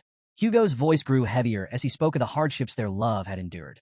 Roxana, fully aware of the gap between their worlds, had tried to push him away. But Hugo had never wavered. He had been willing to sacrifice everything, his name, his wealth, his future. For Roxana, he had given up more than just his status. He had given up his very soul. Kier acknowledged Hugo's openness with a nod, trying to shift the conversation forward. But Hugo, still lost in the depths of his memories, continued his tale. His love for Roxana had not come without struggle. When the Baskerville family rejected their union, they had sent pursuers after them, forcing Hugo to fight relentlessly to protect her. They had spent years on the run, enduring countless trials. Their love was neither accepted nor welcomed, yet their unwavering devotion had carried them through. Eventually, they overcame the resistance of the Baskerville family, securing their place together. Their marriage marked the beginning of a difficult yet fulfilling journey, one that only grew richer when Penelope was born. She was the greatest joy Hugo had ever known, a happiness he had fought hard to protect. But that joy was fleeting. Roxana's health declined rapidly after childbirth, and before long, she was gone, leaving Hugo to raise their daughter alone. Despite the loss, Penelope had blossomed into a bright and lovable child, inheriting both her father's sharp mind and her mother's warm heart. She became the pride of the Baskerville family, adored by all. But then, tragedy struck. Hugo's expression darkened as he recounted the day Penelope was taken. It had been an ordinary walk, nothing out of the ordinary. And yet, in the blink of an eye, she was gone, stolen away by the Loco tribe. To this day, Hugo could not understand how the barbarians had infiltrated the very heart of Baskerville territory to snatch his daughter away. That moment had changed him forever. His grief became the fuel for an unstoppable campaign. While the world believed Hugo's military expansion was in pursuit of the Empire's glory, his true goal had always been the same: to find Penelope and destroy the ones who had taken her. To strengthen his forces, he forged multiple marriages and fathered numerous children, building the Baskerville family into an ironclad war machine. The world saw him as ruthless and power-hungry, a man with no regard for anything but conquest. But beneath it all, his actions were driven by a grief he could never escape: the agony of losing the family he had cherished above all else. Kier listened to every word, his face unreadable. He had no sympathy for Hugo's pain. Every so-called villain had their tragic backstory, but it was the choices they made that defined them. In Kier's eyes, Hugo was a cold, calculating man who had turned his own offspring into tools for war, pawns in his never-ending crusade. And yet, even Kier couldn't ignore just how much Roxana and Penelope had meant to him. Hugo's piercing gaze locked onto Kier as he finished his story. "Now it's your turn," he said sharply. "Why did you ask about them?" Kier said nothing at first. Instead, he reached into his pocket and pulled out a small pendant, placing it on the table. "Take a look," he said, his tone calm. Hugo's eyes narrowed as he picked it up.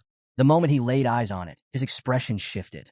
He knew this pendant. He had made it himself for Roxana and Penelope. His hands trembled as he opened the locket, revealing a picture inside. One of himself, Roxana, and Penelope. Then, Kier dropped a bombshell. If Penelope's successor was alive, what would you do? Hugo froze. His mind reeled. "What are you saying?" he demanded, his voice edged with disbelief. Kier didn't answer right away. Instead, he turned toward the door, and then he delivered the final blow. "Miss Penelope's daughter, your granddaughter, is alive." The words hit Hugo like a thunderclap. Before he could even begin to process the revelation, the door burst open. A small hand grabbed Kier's. Uncle, a bright voice called out. Hugo's breath caught in his throat. Standing before him was a child he had seen before, back in Underdog City. Silence fell over the room. Hugo's world tilted as he stared at her, realization crashing down like an avalanche. Vikir's voice remained calm, steady, but every word was chosen with intent. He admitted to Hugo that he had lied. While wandering the depths of the forest, he had stumbled upon a child within the heart of Loco tribe territory. That child had referred to the one who gave her the pendant as Mommy. Hugo, visibly shaken, looked down at the pendant in his trembling hand before turning his gaze toward Pomerian. His entire body tensed as he struggled to process the weight of those words. Kier watched him carefully, searching for the cracks in his composure, waiting for the moment confusion and despair would consume him. This child, this innocent little girl, was a living contradiction.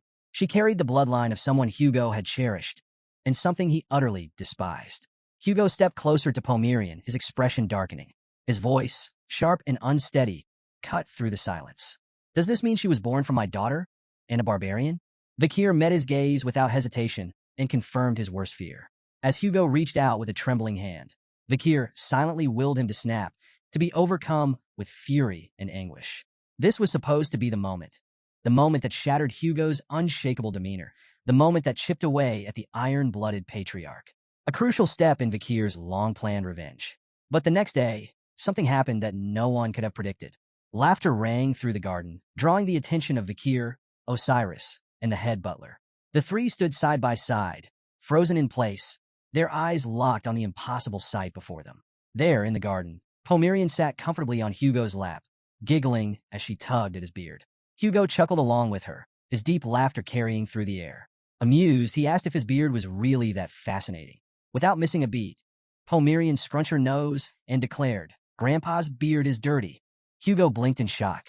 "Did you just call me Grandpa?" he asked, his voice trembling. Not with rage, but with something far softer. Something foreign. The weight of the moment settled over him, and a single tear slipped down his cheek. Osiris, watching from a distance, could hardly believe his eyes. "In all my years," he muttered, shaking his head, "this is the most unexpected thing I've ever seen." The head butler, equally stunned, nodded in agreement. Even in his long life, this was a moment unlike any other. But Kier was silent. His eyes were wide with disbelief, his mind struggling to make sense of the scene before him. The Hugo he knew, the Hugo of his memories, was a man of cold steel, a ruler forged in blood and discipline, a man who never wavered. And yet, the Hugo before him now was smiling, laughing, eyes brimming with warmth as he embraced the role of a grandfather. Kier's hands clenched into fists. His entire plan, his carefully orchestrated revenge, was unraveling before his eyes. This wasn't how it was supposed to go. Why? Why does Hugo Le Baskerville have that expression on his face? For years, Kier van Baskerville had waited for this moment. Ever since regressing at the age of 15, he had carefully plotted his path forward, every step leading to this pivotal confrontation. And yet, as he stood before Hugo now, one question gnawed at him. The same question that had haunted him for years. Could he kill Hugo? The answer was clear. Impossible. Swordmasters like Hugo weren't just physically formidable. They had minds like steel, unshakable and nearly impenetrable. Even in the most mundane moments, Hugo left no openings, making an assassination attempt little more than a fool's dream. Accepting this reality, Kier had long abandoned the idea of killing him directly. Then, fate had led him to Pomerian, Penelope's daughter, the key to Hugo's downfall. He had known the moment he found her that she was his greatest weapon, the one thing that could pierce through Hugo's ironclad defenses. If anything could crack the swordmaster's unyielding resolve, it was her. With the demonic sword Beelzebub at his side and the madam's poison in his arsenal, Kier had been certain that today would be the day everything changed, the day Hugo Le Baskerville finally fell. But now, as Hugo sat in the garden, laughing as Pomerian tugged playfully at his beard, Kier's carefully laid plans wavered. His hatred, once so sharp and absolute, collided with the unexpected sight before him. And for the first time in years, doubt crept into his mind. Why? Why was Hugo laughing like he was happy? Kier had expected rage, confusion, even sorrow, but not this. His mind reeled back to the previous day. He had expected Hugo to react with shock, maybe even denial, when he revealed Pomerian's identity. Instead, Hugo had stepped forward hesitantly, reaching out with a trembling hand. His voice, usually so commanding, had barely been a whisper. "Are you really Penelope's child?" Pomerian had looked up at him, her small fingers curling around his outstretched hand. Mommy's name was Penelope, she had said, her voice innocent and pure. She always missed her daddy. She kept looking at her necklace. Then, with wide eyes, she had asked, "Are you my grandpa?" And in that moment, Hugo had shattered. The weight of memories crashed down on him. Penelope's laughter, her warmth, her love. Overwhelmed, he had collapsed to his knees, his grief erupting in a raw, anguished cry as tears poured down his face. Now, standing in the present, Kier felt the weight of those emotions lingering in the air. The head butler, who had been watching silently, turned to Kier with an expression of deep gratitude. "Thank you," he said, his voice thick with emotion. Kier frowned. "For what?" The butler smiled faintly. For giving him this moment. His gaze drifted toward Hugo, who was now wiping away tears of laughter as Pomerian continued to chatter beside him. "I never thought I'd live to see the day the patriarch smiled like that. But now it's finally happened. Thanks to you." Kier said nothing. He just stared at Hugo, at the warmth in his eyes, the openness in his expression. For the first time, Hugo looked vulnerable. And yet, despite the countless openings in his defenses, Kier found himself unable to move. Later that night, Kier lay awake, staring at the ceiling. Sleep refused to come. His mind kept dragging him back. To the past, to the moment that had sealed his hatred forever. He remembered kneeling before Hugo, his body battered, his voice desperate. "Why won't you listen?" he had pleaded. "Are you really going to blame me for Baskerville's sins?" But Hugo's eyes had been cold, devoid of mercy. His voice, sharp as a blade, delivered his sentence. "You consorted with demons in secret.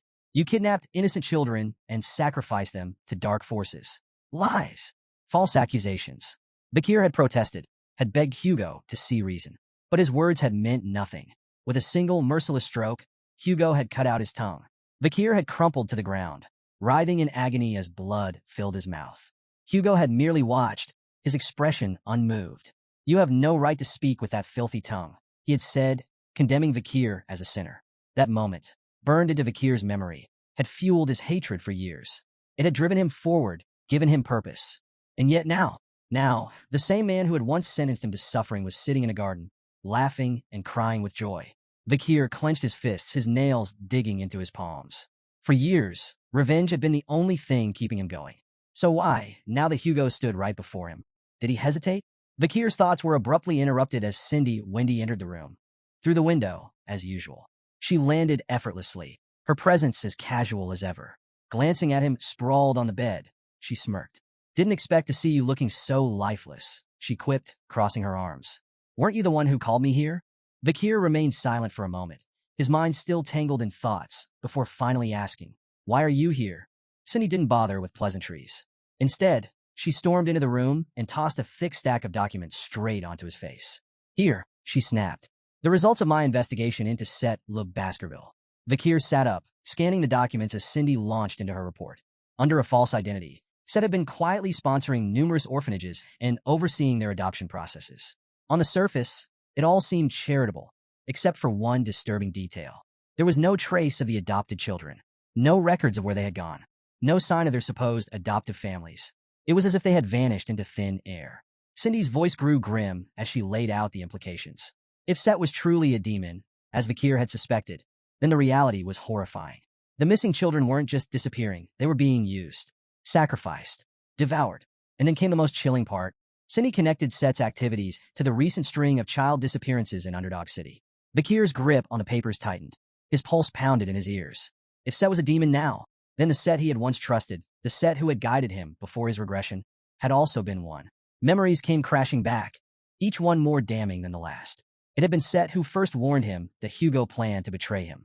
Set who had whispered in his ear, feeding him just enough doubt to believe it. Set who had visited him in prison, wearing a mask of concern, pretending to sympathize while pulling the strings behind the scenes. All of it, every betrayal, every moment of suffering. It had all been orchestrated. Kier's body shook with rage. The man he had once trusted, his supposed ally, had been nothing more than a demon's puppet. No, not a puppet, the puppet master himself. And Kier had been the fool who danced to his tune. Meanwhile, in the depths of a dark forest, another cruel game was unfolding. A man carrying a lantern led a small, confused child along a winding path. The boy glanced up, his tiny voice hesitant. "Where are we going?" The man's response was vague. "Your new home," the child faltered. That wasn't what the headmaster had promised. He had been told he was going to a loving family, a warm house, a place where he would finally belong. But instead, they stood before a cold, empty cave. Fear crept into the child's voice. "This isn't a home," The man Set turned to face him, an eerie smile stretching across his lips. There seems to be a misunderstanding, and then his body began to twist. His flesh warped, his bones cracked, his human form peeling away to reveal something far worse. Set was no man. He was Andromalius, one of the 10 elite core, a demon in its purest, most horrifying form. The cave wasn't the child's new home. It was his grave. The boy's breath hitched. He turned to run, to scream, to beg for his mother. But his cries never reached anyone. In a single, merciless motion, Set devoured him whole. Licking his lips, a sickening grin spread across his face. Children really are the tastiest. Deep within the dimly lit cave, Andromalius, Set's true demonic form, sat upon a makeshift throne, bathed in the pale glow of moonlight seeping through cracks in the ceiling. A crow perched on a nearby table, its dark eyes gleaming as it watched Set mull over his thoughts. He spoke aloud, lamenting the dwindling supply of humans and pondering the possibility of cultivating them like livestock. A controlled system, he mused, could ensure a sustainable food source for demons. The crow, addressed as 8, was another member of the 10 elite core, and he was far from impressed with Set's reckless ideas. With a sharp tone, he voiced his concerns. If humans uncover our existence, he warned, everything we've built will come crashing down. He also criticized Set's unhealthy fixation on consuming children, emphasizing the need to cover their tracks carefully. The last thing they needed was for Baskerville's infamous hounds to catch wind of their operations. Set, unfazed, dismissed 8's concerns with a lazy wave of his hand. Traps had been set, he assured him. There would be no unwelcome visitors. However, he admitted that at their current pace, it would still take another 12.5 years of consuming human blood to gather enough magic power to open the gate to the demonic realm. Shifting the conversation, 8 inquired about the state of affairs within Baskerville. Set reassured him that everything was proceeding smoothly and reminded him to oversee the Mord family's matters. Confident in his own influence, 8 assured Set that he would handle it, reiterating that the 10 elite core needed to stay focused on their ultimate goal, bridging the human and demonic realms. Once 8 departed, the cave fell silent. Set remained seated, brooding. His thoughts turned back to Baskerville, but there was one truth he had left unspoken. Hugo, once the ruthless, iron-blooded patriarch, had changed. That man, who had once discarded emotions like useless burdens, was now reduced to an affectionate fool for his granddaughter. Set scowled. This was dangerous. Their entire plan depended on Baskerville remaining a machine of discipline and brutality. As long as Hugo continued treating the young Baskervilles as expendable, they could be taken without raising suspicion. But with Pomerian in the picture, everything had become fragile. Set's eyes burned with malice as his thoughts settled on a single name. Kier van Baskerville. Kier had been nothing but a thorn in his side, a problem that refused to be erased. Seething with frustration, Set replayed the countless ways Kier had defied expectations. The venomous snake attack in his childhood should have killed him. Instead, he had survived. When Set had assumed him dead after vanishing into the forest, he had returned, dragging Hugo's granddaughter back with him. Kier was a walking disruption to carefully laid plans, a nuisance that needed to be eliminated. Set's jaw tightened. If he wanted to see this plan through, if he wanted to crush Hugo completely, there was no other option. Kier had to die. And soon. The following morning, Kier walked beside Hugo through a quiet hallway. His mind buzzed with suspicion. Hugo had summoned him without explanation, and now, after nearly 5 minutes of silence, Kier was beginning to wonder why. The tension in the air was subtle, but undeniable. He studied Hugo carefully. Something was different. There were openings in his posture, an extremely rare occurrence. For the briefest moment, a thought crossed Kier's mind. This would be the perfect moment to kill him. But the idea vanished just as quickly as it came. No, killing Hugo still wasn't an option. Not yet. Just then, Hugo broke the silence. I know you hate me. Kier stiffened. Had Hugo somehow sensed the murderous intent buried within him? But Hugo's voice remained solemn as he continued. He acknowledged the way he had treated his sons, raising them as nothing more than bloodhounds, throwing them into relentless battles, testing their survival at every turn. I've always assumed they despised me for it, he admitted. Then he turned to Kier. Despite his exceptional abilities, Kier had endured even harsher treatment than the rest. Hugo finally explained why. It wasn't Kier himself that Hugo had despised. It was his own hatred, festering unchecked. His loathing for the barbarians had twisted his judgment, and Kier had been caught in the crossfire. Kier's suspicion deepened. Why was Hugo speaking so openly? Was this some kind of test? But then, something happened that shattered all expectations. Hugo bowed. The formidable, iron-blooded patriarch of the Baskerville family lowered his head. He apologized, and he thanked Kier, Pomerian told me that Penelope was happy until the end, he said. Knowing that his daughter had not spent her last days in misery lifted a weight he hadn't even realized he was carrying. He admitted that, in a way, the Kier had saved him. This gratitude wasn't a soldier's reward. It was genuine. For the first time in his life, the Kier was at a loss for words. His mind raced, torn between the past and the present. Memories surfaced, moments when Hugo had shown unexpected trust, brief glimpses of a man who wasn't just a cold ruler. Had something changed? Was this truly the same Hugo who had condemned him to death? For the first time in 17 years, something stirred within Kier, a feeling he had thought long dead. Forgiveness. But he crushed the thought before it could take root. No matter what had changed, one truth remained. It was still Hugo who had ordered his execution. The man who had called him a sinner, who had severed his tongue, who had stood unmoved as Kier bled on the floor. His revenge wasn't over yet. Pushing his emotions aside, Kier urged Hugo to lift his head and confirmed that he could ask for anything. Hugo agreed without hesitation. Kier, silent, made a decision. He would deal with Hugo's fate once his objectives were achieved. In a serene garden, laughter filled the air. Pomerian sat comfortably as a man gently tied her hair, chatting with him as she did. She marveled at how wonderful Baskerville was, surrounded by Uncle Kier, Grandpa Hugo, and Uncle Osiris.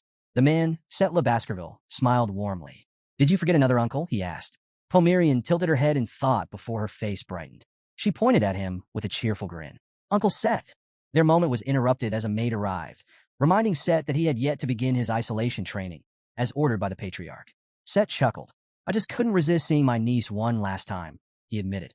Then, in a playful tone, he asked the maid to keep his visit a secret. Pomerian eagerly agreed to do the same. As he finished tying her hair, Set's expression softened. "You look just like your mother," he remarked. The maid froze. That wasn't possible. Set shouldn't have known what Penelope looked like. He hadn't even been born when she was alive. The realization struck like lightning, but before she could react, Set's body shifted. His head twisted unnaturally, his features contorting into something monstrous. The warmth in his eyes vanished, replaced by something cold and predatory. Leaning in, he whispered to the maid, "Hugo is looking for you." His tone was gentle, almost reassuring. But the weight behind those words sent terror surging through her veins. Her body refused to move. Her breath caught in her throat. Tears welled in her eyes as she trembled, paralyzed with fear. Nearby, Pomerian blinked, noticing the maid's absence. She glanced up at Set, confused. "Where did Grandma go?" Set straightened, his expression slipping effortlessly back into his usual charming facade. With a light chuckle, he waved off her concern. "She had something urgent to do," he said smoothly. Then, he leaned closer, his voice carrying an eerie warmth. "Do you like Grandpa, Hugo?" Pomerian beamed. "Yes, I love Grandpa." Set's smile widened. "Grandpa likes you very much, too," he said softly. His voice was dripping with something unreadable, something wrong. You remind him of his wife and his daughter. His hand reached out, claws slowly extending. He could already taste the devastation this would bring Hugo, and he intended to savor every moment of it. Before Set could act, a sharp voice cut through the garden. Osiris Le Baskerville had arrived. His gaze was firm as he questioned Set's presence and the whereabouts of the maid. Set's jaw tightened in annoyance. His perfect opportunity ruined. With no choice but to retreat, he forced a polite smile and withdrew, his sinister intent momentarily thwarted. Pomerian, oblivious to the tension, turned with a bright grin. "Uncle Osi," she chirped. Set maintained his usual calm demeanor as he explained himself. The nanny hadn't been present when he arrived, he claimed, so he had simply stayed to watch over Pomerian.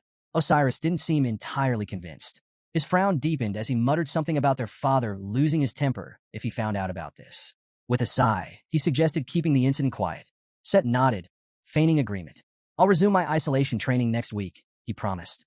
But inside, his thoughts burned with resentment. "One day, Osiris. I'll make you pay."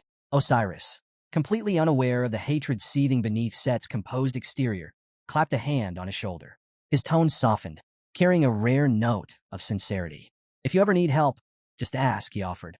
For a fleeting moment, Set froze. Was Osiris worried about me? The thought was almost laughable.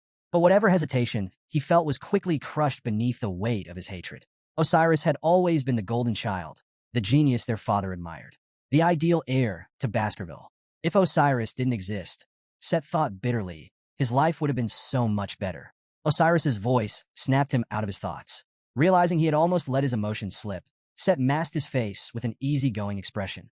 He excused himself, claiming that Osiris's presence meant his own was no longer necessary. As Set disappeared into the distance, Osiris sighed deeply. For the first time in his life, he had openly admitted that he was worried about his brother. For years, as the vice-patriarch, he had worked tirelessly to mirror Hugo's cold demeanor. That was how he had been taught, to bury emotions, to lead with unwavering discipline. But now, watching Hugo change, watching him embrace his granddaughter so openly, it made him wonder, could I ever do the same?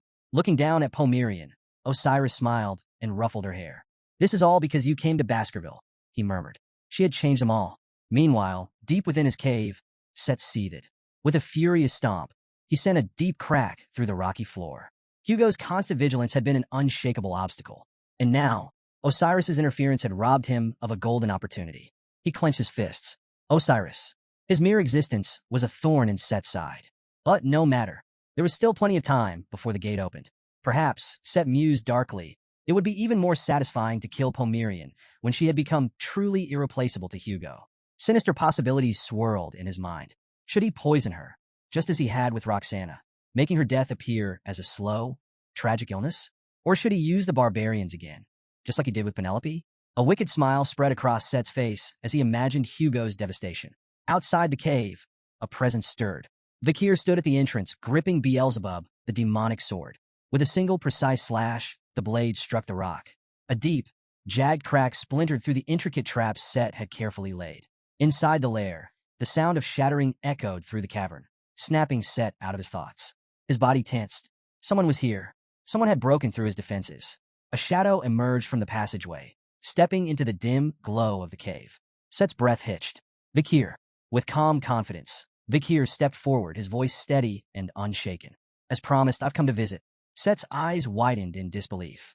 How did you get here? His voice held an edge of forced composure, but the unease was clear. Kier's lips curled into a faint smirk. I followed you, he said simply. You were too lost in thought to notice. Set's mind raced. How had a mere mid-grade graduate cracked the traps? And worse, did he know the truth? Kier's gaze swept across the cave, taking in the scattered bones littering the ground. His expression darkened. With mocking amusement, he asked, what exactly have you been doing in a place like this, Set? Looks to me like you're the demon behind the missing children in Underdog City. For a brief moment, Set hesitated. Then, he let out a sharp, sinister laugh. So, you knew from the start, he sneered. Tell me, how did you figure it out? Kier didn't answer. He simply met Set's gaze with an unwavering, icy stare. It was clear Set had no intention of hiding anymore. With a twisted grin, Set stepped forward, drawing his blade. The act was no longer a deception. The facade was gone. There's no need to pretend now, he declared, laughter echoing through the cave. You walked in here alone and empty-handed? How foolish. Without another word, Set lunged, his blade slicing through the air with deadly precision. He could already picture the outcome. Kier's severed limbs, his body collapsing in a pool of blood. But then something was wrong. Kier's calm voice cut through the tension. Why are you laughing? Set's smirk faltered. Confusion flickered in his eyes. Then he looked down. His breath caught in his throat. His hand, his sword, gone. Horror gripped him as he realized his severed arm lay on the cave floor, fingers still twitching beside the fallen blade. Pain slammed into him like a wave. A guttural scream tore from his throat as he clutched the stump where his arm had been, his body trembling violently. When did Kier even move? Through the haze of agony, Set's gaze darted toward the blade in Kier's hand. A black, twisted sword. One that pulsed with a hunger far beyond mortal comprehension. Beelzebub, the sword of gluttony. Set's face contorted in terror. How do you have that? He choked out. That's the relic of the Grand King of Flies. The holy constellation of the ancient devil. Kier's smirk deepened, cold and merciless. You demons seem to know yourselves well, he said, his voice like ice. Then he tilted his head, eyes burning with cruel amusement. But tell me, should I call you Set Le Baskerville? He took a step closer. Or should I refer to you as one of the 10 elite corpses sent to this world to open the gate to the demon realms? Set's entire body went rigid. He knows. Kier knows everything. Panic surged through him, drowning out the pain. How do you know about that? Set shouted, voice cracking. But before he could process the implications, something else hit him. A scent. Something familiar. Something horrifying. His eyes locked onto Kier, and suddenly, the world around him felt small. What is your soul? Set stammered, his voice laced with pure, unfiltered fear. Why does it reek of our kind's blood? Have you been to hell before? Kier didn't answer. He didn't need to. The rage in his eyes said everything. Piece by piece, the truth had come together. Set, this wretched, deceitful demon, had orchestrated everything. He had framed Kier, condemned him, watched him suffer, and led him to his execution with a smile. And now, after all this time, Kier was finally standing before him, the balance of power reversed. A slow, sinister smile crept onto Kier's lips. His voice, dripping with malice, sent a chill through the cavern. "Wake up, demon." Beelzebub pulsed hungrily in his grip. "I won't let you die comfortably." Memories of the fall surged through Kier's mind. Before his regression, the world had been thrown into chaos when the gate, a portal linking the demon realm to the human world, appeared in the sky. And from that abyss, the demons poured through. It was the beginning of the apocalypse. The gate had been opened by the 10 elite corpses, high-ranking demons who had descended first, paving the way for a war unlike any other. What followed was a desperate, bloody struggle for survival. Kier remembered it all. One battle in particular stood out. When he had faced one of these monstrous beings, the result had been catastrophic. Of the 671 warriors who stood against the demon, 666 perished. Only 5 remained, and of those, 4 lay unconscious. The demons had spared Kier. Not out of mercy, never mercy. They had left him alive for one reason only, to make the number of casualties match their cursed, symbolic 666. The power of the elite corpses was beyond comprehension. They weren't just warriors. They were living calamities.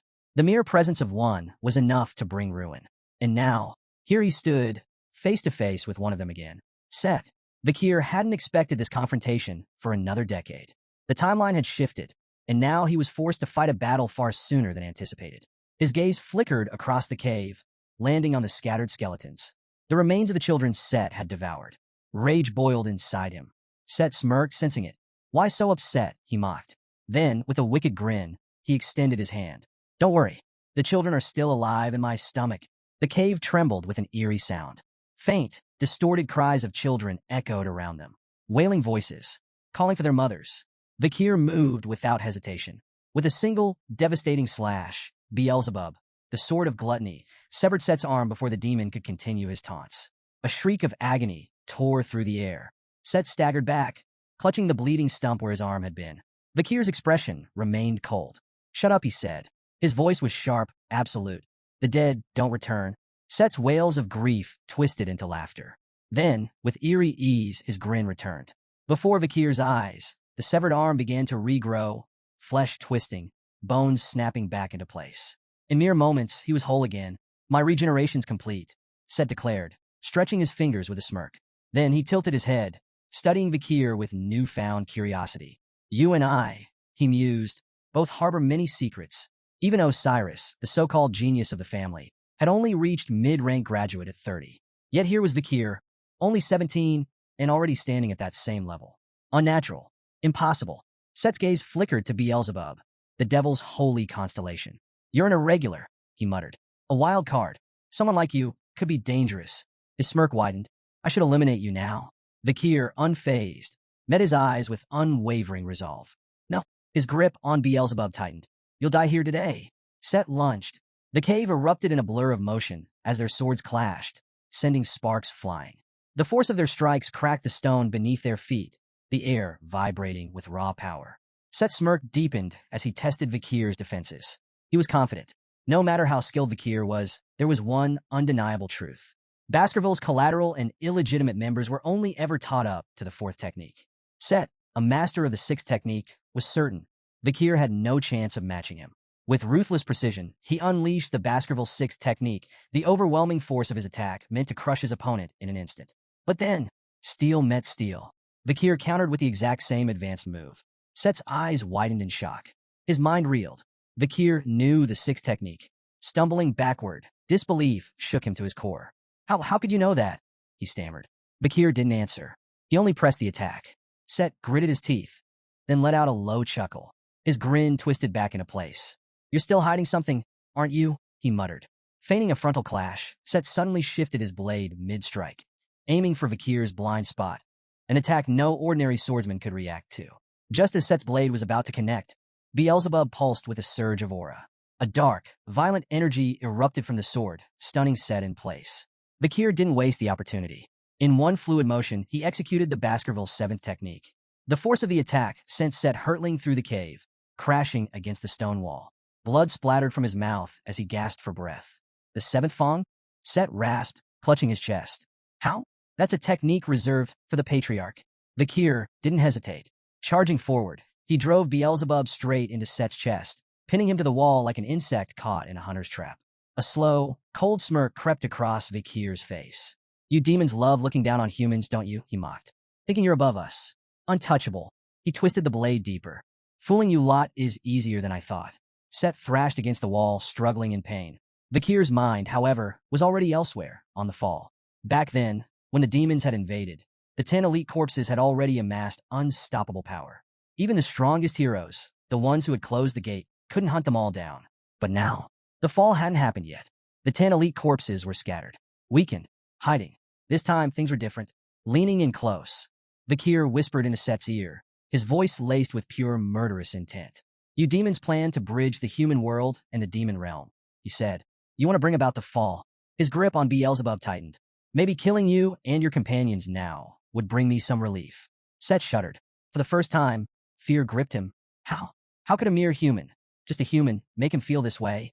Grinding his teeth, Set let out a furious roar, his voice trembling with rage. Damn you, human, he spat. Vikir's instincts flared. Danger was coming. He leaped backward just in time to see Set's body change. A red, thorny substance twisted over his flesh, pulsing unnaturally. Vikir's eyes narrowed as he took in the sight. Were those bloodthorns? Then Set spoke. No, Andromalius spoke. I am Andromalius, he declared, his voice dripping with malice. Acknowledging Vikir's unexpected strength, the demon's tone shifted. This fight, he decided, had gone on long enough. Raising his hand, Andromalius unleashed a swarm of serpents. The cave erupted in movement as the creatures surged forward, their fangs bared, their eyes gleaming with hunger. Vikir moved swiftly, slicing through the advancing swarm, his blade flashing through the darkness. Laughter rang through the cavern. Andromalius taunted him. Keep slicing, he sneered. Vikir cut down serpent after serpent, but then a single one slipped behind him. Fangs sank into his shoulder. With a sharp motion, Vikir severed the serpent's head, tossing its remains aside. Andromalius grinned. You're finished? Vikir barely spared him a glance. A snake bite? That's all. The demon's confidence didn't waver. He lifted his hand and activated his endless blood absorption ability. Vikir stiffened. The wound on his shoulder burst open. Blood, pulled by an unseen force, began to stream from his body, straight into the demon's outstretched palm. This is my power, Andromalius declared, his voice thick with pride. I control blood. Against any living creature, my ability is undefeated. Your blood will drain until there's nothing left. You'll wither away, slowly, painfully. The demon reveled in his dominance, confident in his near immortality. No warrior had ever survived once their blood fell into his grasp. But then, a chuckle, low, quiet, amused. Andromalius's expression darkened. Are you insane? He growled. What's so funny? Vikir lifted his gaze, his smirk laced with cold amusement. It's just entertaining, he mused, watching a demon so delighted while unknowingly sealing his own fate. Before Andromalius could react, his body lurched. His smirk twisted into a grimace. His throat tightened. A sharp pain shot through his gut. Blood, his own blood, erupted from his mouth. He collapsed. His hands trembled as he clutched his stomach. Confusion flickered in his eyes. This wasn't possible. Well, what is this? He choked out. Vikir stepped forward, his tone calm but edged with malice. Would you like to see something impressive? With a deliberate motion, he sliced his own wrist. Blood dripped onto the ground. Andromalius watched, his eyes widening in horror. The moment the droplets touched the floor, realization crashed down on him. This blood, he gasped, his voice trembling. It's poisoned. Vikir's smirk deepened. Not just poison, he corrected. He held up his wrist, and the wound vanished. Instant regeneration. Flawless. Andromalius's disbelief grew. How? A human possessing such an advanced healing factor? And the poison, it wasn't just ordinary venom. No, it was something far worse. Andromalius knew this kind of toxin. It was as deadly as the venom from the cunning spider of Lenore Mountain, as fatal as the bite of the 9-headed snake from the land of Titans, as suffocating as the sting of the massive jellyfish lurking in the Black Sea. These poisons were legendary, impossible for humans to wield, and yet this human had it. More blood dripped onto him. A searing, unbearable pain exploded through his body. Andromalius howled. Vikir watched him passively. The madam's poison works well, even against the 10 elite corpses, he remarked. In his hand, Beelzebub pulsed. A subtle vibration, a whisper only Vikir could hear. Even the madam must have been furious that her poison alone hadn't killed this wretched creature outright. Kier understood. The message was clear. Even the strongest demons can be slain. Seizing the moment, Kier slashed. Beelzebub's dark steel carved through Andromalius's flesh, drawing a fresh torrent of blood. The demon reeled, coughing violently, his entire body trembling. Impossible. This wasn't just skill. This wasn't just power. This was monstrous. A mere human shouldn't be able to do this. How had Kier grown so strong? But Andromalius had no time to dwell on the question. His instincts screamed at him. Escape. He had to flee. He had to warn the other elite corpses. Desperate, Andromalius dispersed the barrier protecting the cave. Kier's sharp gaze caught the shift immediately. The air grew thick with power. Andromalius raised his hand. The water in the cave, pools, droplets, moisture in the air trembled. Then it began to rise, swirling, twisting, turning blood red. Kier's eyes narrowed. This ability, he muttered. He recognized it. Andromalius could transform water into blood. Even weakened, even incomplete, this was the power of a high-ranking elite corpse. The battle was far from over, but Kier remained unshaken. Even if Andromalius could create an ocean of blood, it wouldn't matter. The demon couldn't absorb it, or so he thought. Andromalius sneered. You misunderstand, he said, his voice dripping with malice. This isn't for absorption. With a single command, Andromalius summoned his blood knights. From the pools of blood on the cave floor, armored figures began to rise, each one exuding a dark, menacing aura. Within moments, the entire cavern was filled with them, their gleaming swords drawn as they encircled Kier. These blood knights, Andromalius declared, can wield the Baskerville 6 technique. The very same technique I've mastered. His grin widened. Even if you know the 7th technique, you won't stand a chance against all of them. Then his voice turned cold.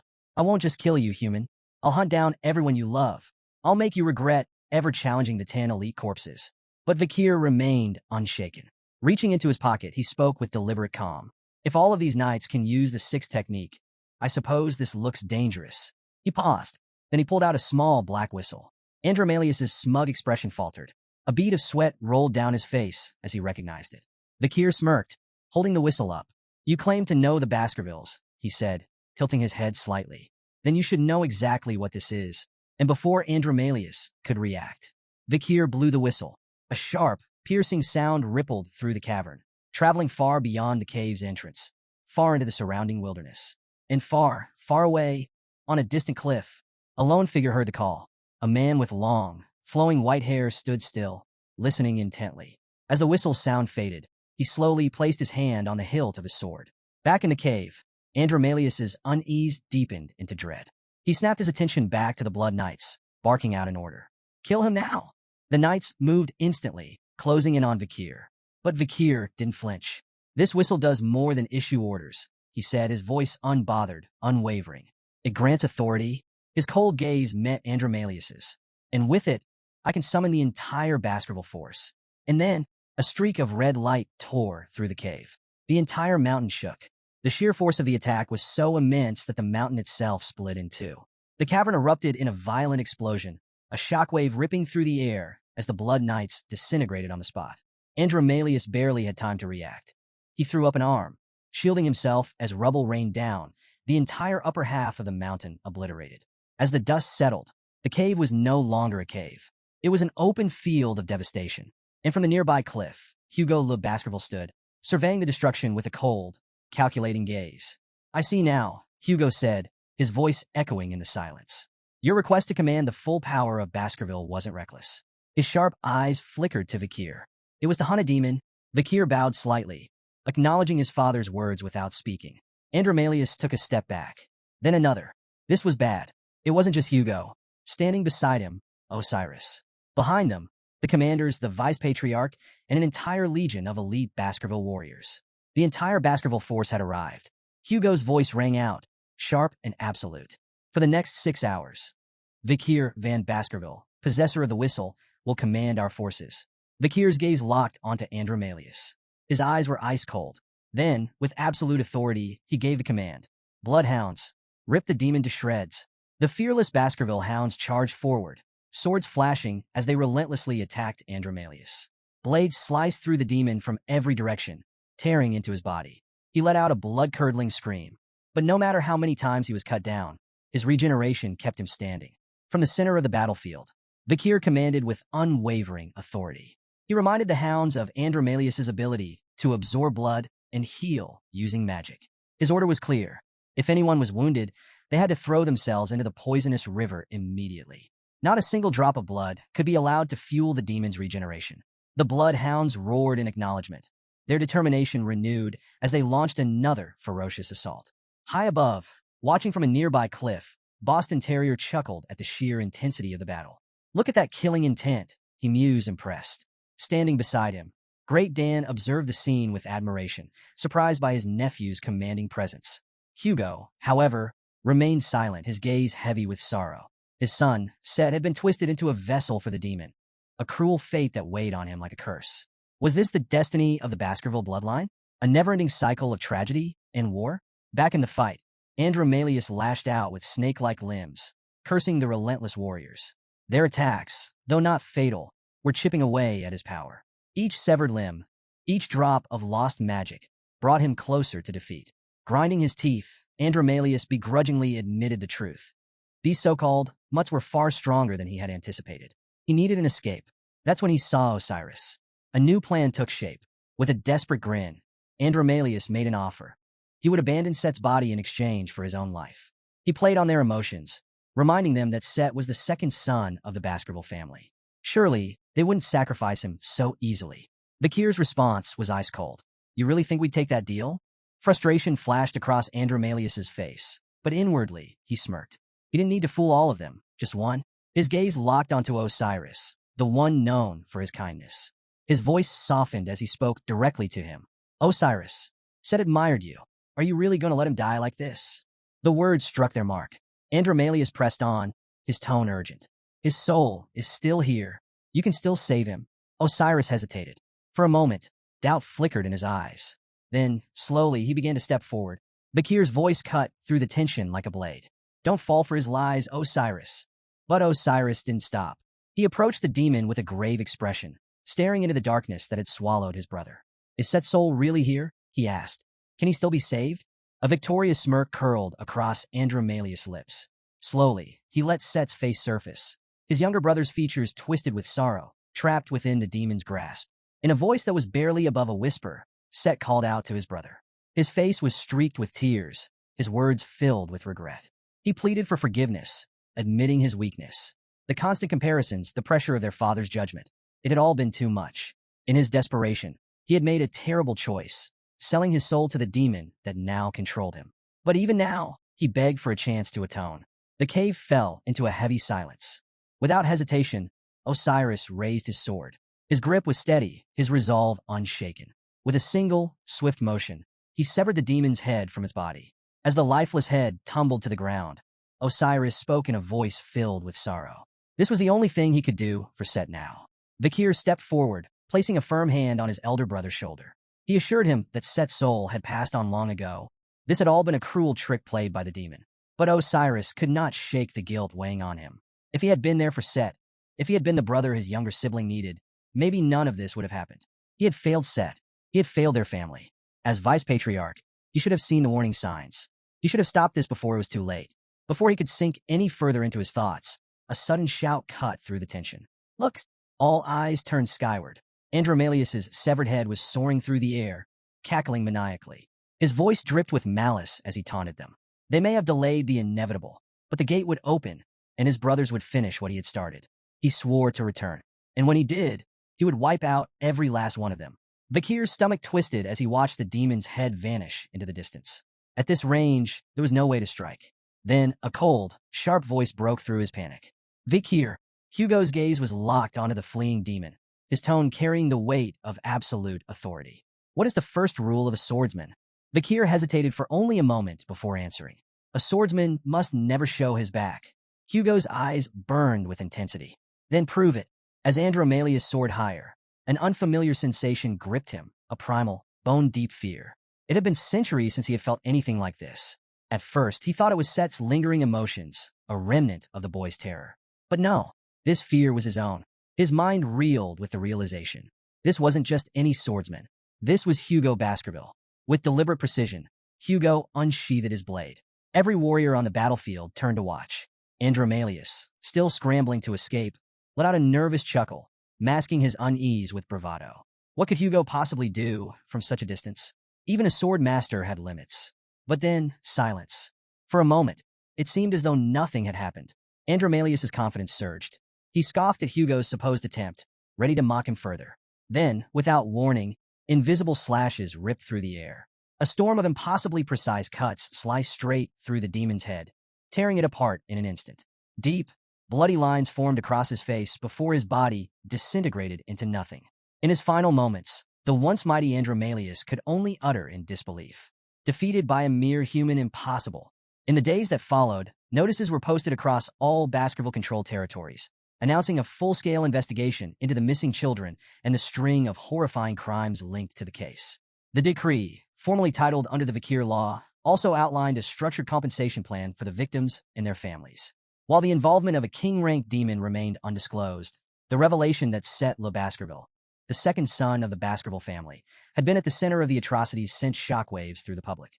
His mother was swiftly brought to trial, facing an overwhelming list of charges, including the poisoning of children, an attempt on the first wife's life, the kidnapping of the patriarch's eldest daughter, and aiding in Set's abductions. The verdict was swift, 1,642 convictions, with an immediate execution order. But the most chilling part? She hadn't been brainwashed by the demon. Until her final breath, she wept, begging for one last chance to see her son. Following her execution, Set's remaining henchmen were systematically eliminated.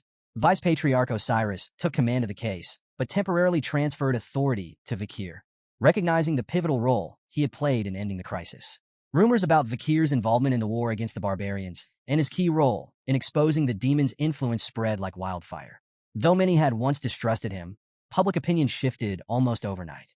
In just a few days, Kier's reputation soared, and whispers of his growing power echoed throughout the territory. The execution of a high-ranking Baskerville family member left many citizens stunned, but it also sent a clear message.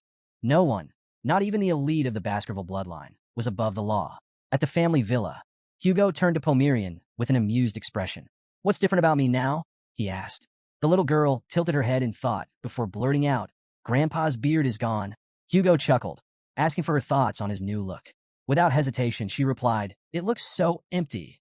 Kier watched the playful exchange, and for a brief moment, it felt as if the recent chaos had never happened. With everything and everyone connected to Set now purged, the last remnants of the demon's presence had vanished from Baskerville territory.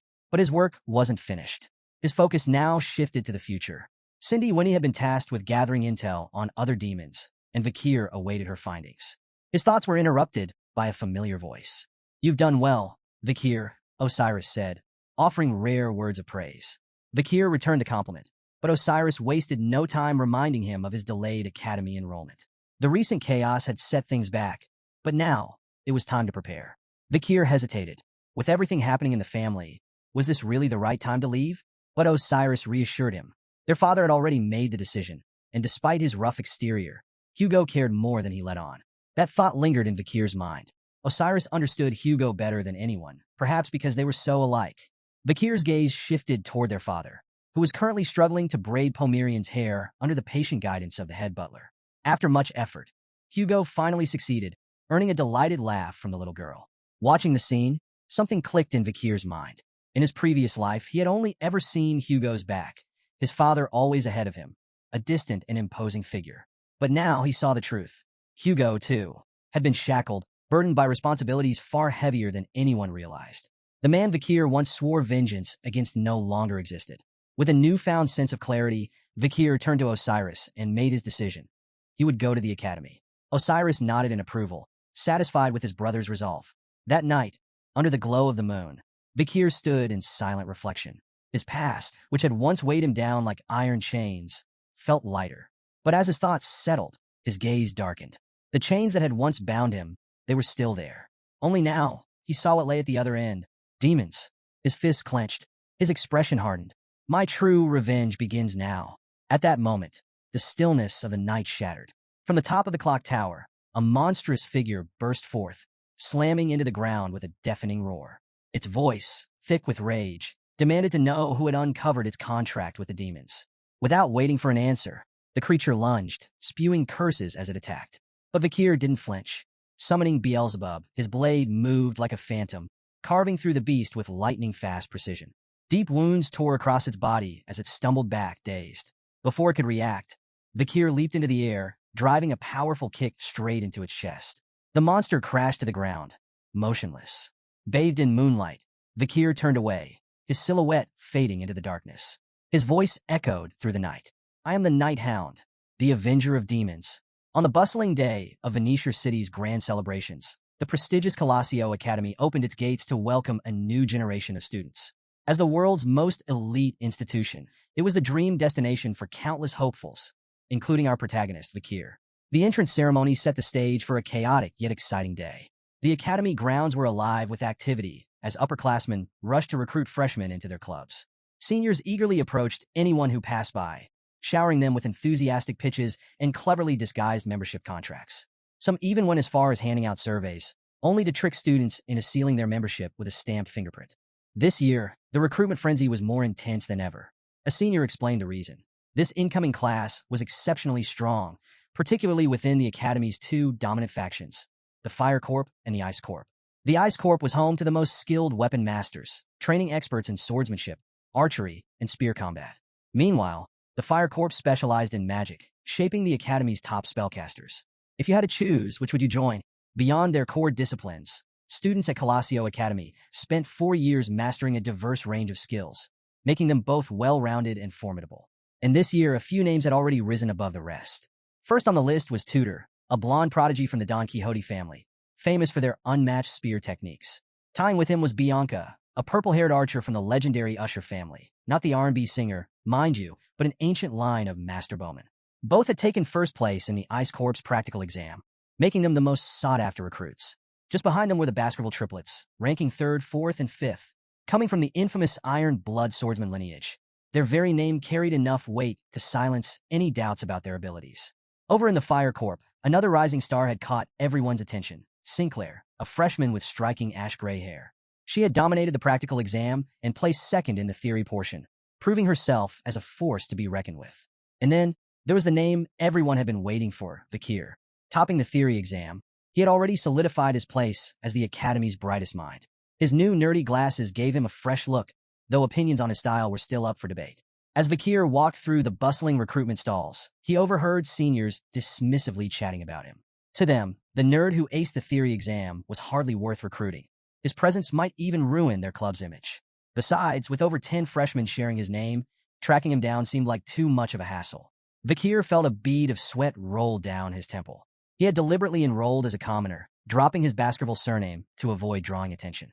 Yet here he was, still the subject of whispers and scrutiny. Clearly, blending into the background at Colossio Academy was going to be harder than he thought.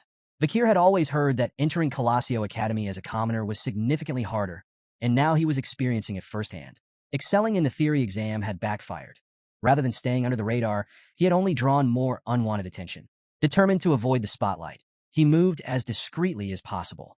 Unfortunately, subtlety was difficult with the Baskerville triplets, his ever-loyal hounds trailing closely behind. Their presence alone was enough to draw stares, as they remained ready to guard their master at all costs. As Kier navigated through the bustling club stalls, a sudden commotion caught his attention. Students were shouting excitedly, their voices clamoring for someone's notice. At the center of the crowd stood a familiar blonde-haired figure. The students around her were in awe, calling themselves her fans. Some even admitted they had joined the academy just for a chance to meet her. They spoke as if she were some divine being, unable to believe she was real. It was none other than Dolores Luinquovadis. Kier immediately recognized the priestess he had once crossed paths with during his days as an assassin.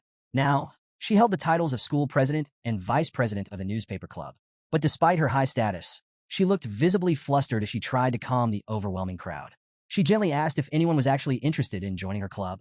The students, however, made it clear they weren't there for the club. They were there for her. Watching from the back of the crowd, Kier groaned internally. He had hoped to avoid her altogether. Someone like Dolores was dangerous, not in a literal sense, but because she had the kind of presence that drew people in, and that was exactly what he wanted to avoid. But just as he was about to slip away, Dolores's sharp gaze flickered in his direction. Somehow, she had sensed him. Their eyes met for the briefest moment before Kier turned and disappeared into the crowd. Later, at the academy dorms, Kier found himself standing in front of his assigned room.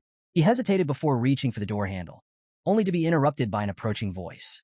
A boy with a bold haircut and boundless energy rushed up to him, his face beaming with excitement. "Are you my new roommate?" he asked eagerly. Kier blinked in surprise. It was PG. The realization hit him immediately. He knew this boy from his previous life. Back then, PG had been one of the few genuinely kind-hearted people he had encountered. He had always gone out of his way to help, even when he had little to offer. But Kier also remembered how things had ended for him. In that past life, PG had suffered greatly under the hands of a cruel roommate. What started as minor bullying had escalated into a chain of tragedies, ones that Kier had been powerless to stop back then. But this time would be different. As they stepped inside the dorm, PG's enthusiasm remained unwavering. He told Kier he could pick any bunk he wanted, then immediately launched into talk about the freshman welcome party happening after dinner. While it wasn't mandatory, nearly every freshman would be attending. He stressed the importance of networking with peers and seniors.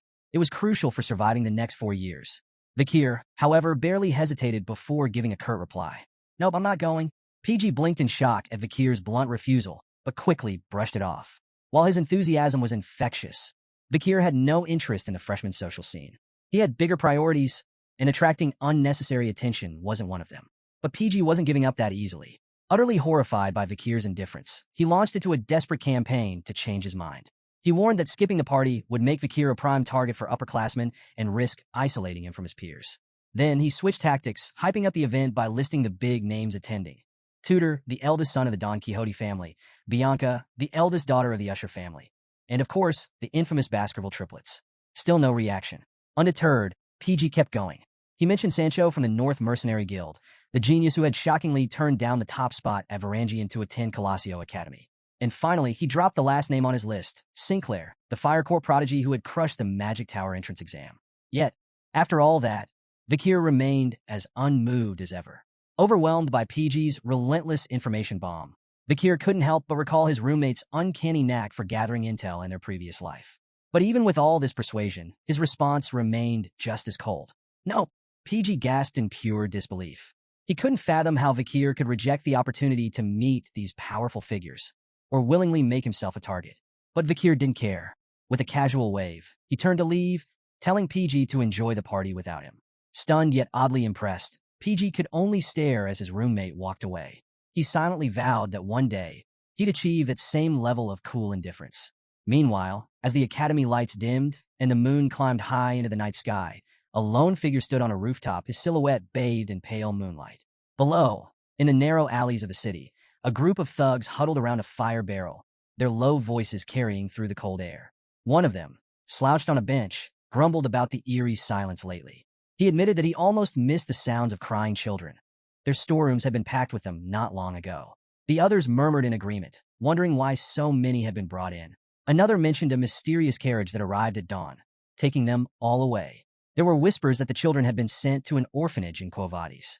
But before anyone could question it further, the thug on the bench silenced them with a warning. Curiosity kills the cat. Their uneasy chatter came to an abrupt halt as a menacing presence approached. A man with jagged scars slashing across his eyes and a cruel sneer stepped forward, twin blades strapped to his back. His voice was sharp and commanding as he barked at the thugs, ordering them to stop their pointless gossip and focus on their job, unless they wanted to lose their pathetic excuse for a paycheck. This was Ron Battison, better known as the Flesh Grinder. The mere sound of his name was enough to send a shiver down the spines of the gathered thugs. They scrambled to attention as he walked past, his sharp tongue cutting through their egos like a blade. To Ron, these low-rank mercenaries were worthless. They lacked mana, skill, and, most importantly, the will to fight. As he stalked through the alley, he muttered under his breath, lamenting one simple truth. There was no one here strong enough to test his blades against. Battison's thoughts were suddenly interrupted by a voice from the shadows. "Are you Ron Battison?" The words were calm, almost casual, but they carried a weight that sent a chill down his spine. Instinctively, Ron's hand flew to his sword. Some fool was daring to speak his name? He was ready to cut them down where they stood, but as he turned, his breath caught in his throat. The 3 thugs he had just berated were now slumped unconscious around the fire barrel, completely silent, their bodies motionless. He hadn't heard a single sound. Then the voice spoke again. This time, it didn't just say his name, it revealed his full identity, Ron Humbert Battison. However, this was knew more than just his name. The unseen figure began recounting Ron's past, peeling away his darkest secrets like layers of rotting flesh. For years ago, Ron had slaughtered a neighboring family, sacrificing them to forge a contract with the demon. Ron's fingers twitched over his sword hilt, his pulse quickening. But the voice didn't stop. With chilling precision, it exposed every crime he had worked so hard to bury. His time with the Northern Guild Association, passing intelligence to his demonic master. His betrayal of the mankind allied forces. How? With nothing more than a simple hand mirror, he had signaled enemy forces and led an entire platoon to their deaths. A rare sensation crept into Ron's heart, fear. How did this person know everything? Gritting his teeth, he forced himself to stay composed. Dismissing the accusations as meaningless drivel, he barked out a demand. Enough with the shadows. Show yourself. The voice obliged. Kier stepped into view, clad in his Assassin's Creed outfit, appearing behind Ron like a phantom. His voice was cold, unyielding. The allied platoon was slaughtered. Because of you. Ron's eyes widened. Someone was behind him? Instinct took over. He spun, swinging both of his swords with all his might, determined to cut down his attacker. For a brief moment, he thought he had struck something, then the truth hit him. It had been too easy. A sudden, searing pain shot through his body. Confusion turned to horror as he realized why. Both of his arms had been severed cleanly at the shoulders. Ron let out a blood-curdling scream, collapsing onto the cold ground as his lifeblood spilled into the dirt. Behind him, Kier stood motionless, his blade already sheathed as if the fight had never happened. Ignoring Ron's desperate cries for mercy, Kier grabbed him by the hair, forcing him to meet his gaze. Ron whimpered, babbling excuses, claiming he knew nothing about the mankind allied forces. Kier's response was ice cold. You don't know, because it hasn't happened yet. Ron barely had time to process those words before something horrifying began to happen. His face twisted unnaturally. His skin bulged and contorted. His head exploded. Blood and viscera splattered across the alleyway. Kier sighed, watching the lifeless corpse collapse. Another one. Another demon worshipper whose head had detonated before revealing anything useful. Reaching into his coat, he pulled out a worn notebook. Its pages were filled with names, some crossed out in thick black strokes, others smeared with blood. He flipped to the latest entry. With a steady hand, he struck through Ron's name. The third one in a row. This notebook, the blacklist, was something Kier had created using his memories from his previous life, alongside intelligence gathered by Cindy Wendy. It documented every known demon worshipper who had betrayed mankind before the fall.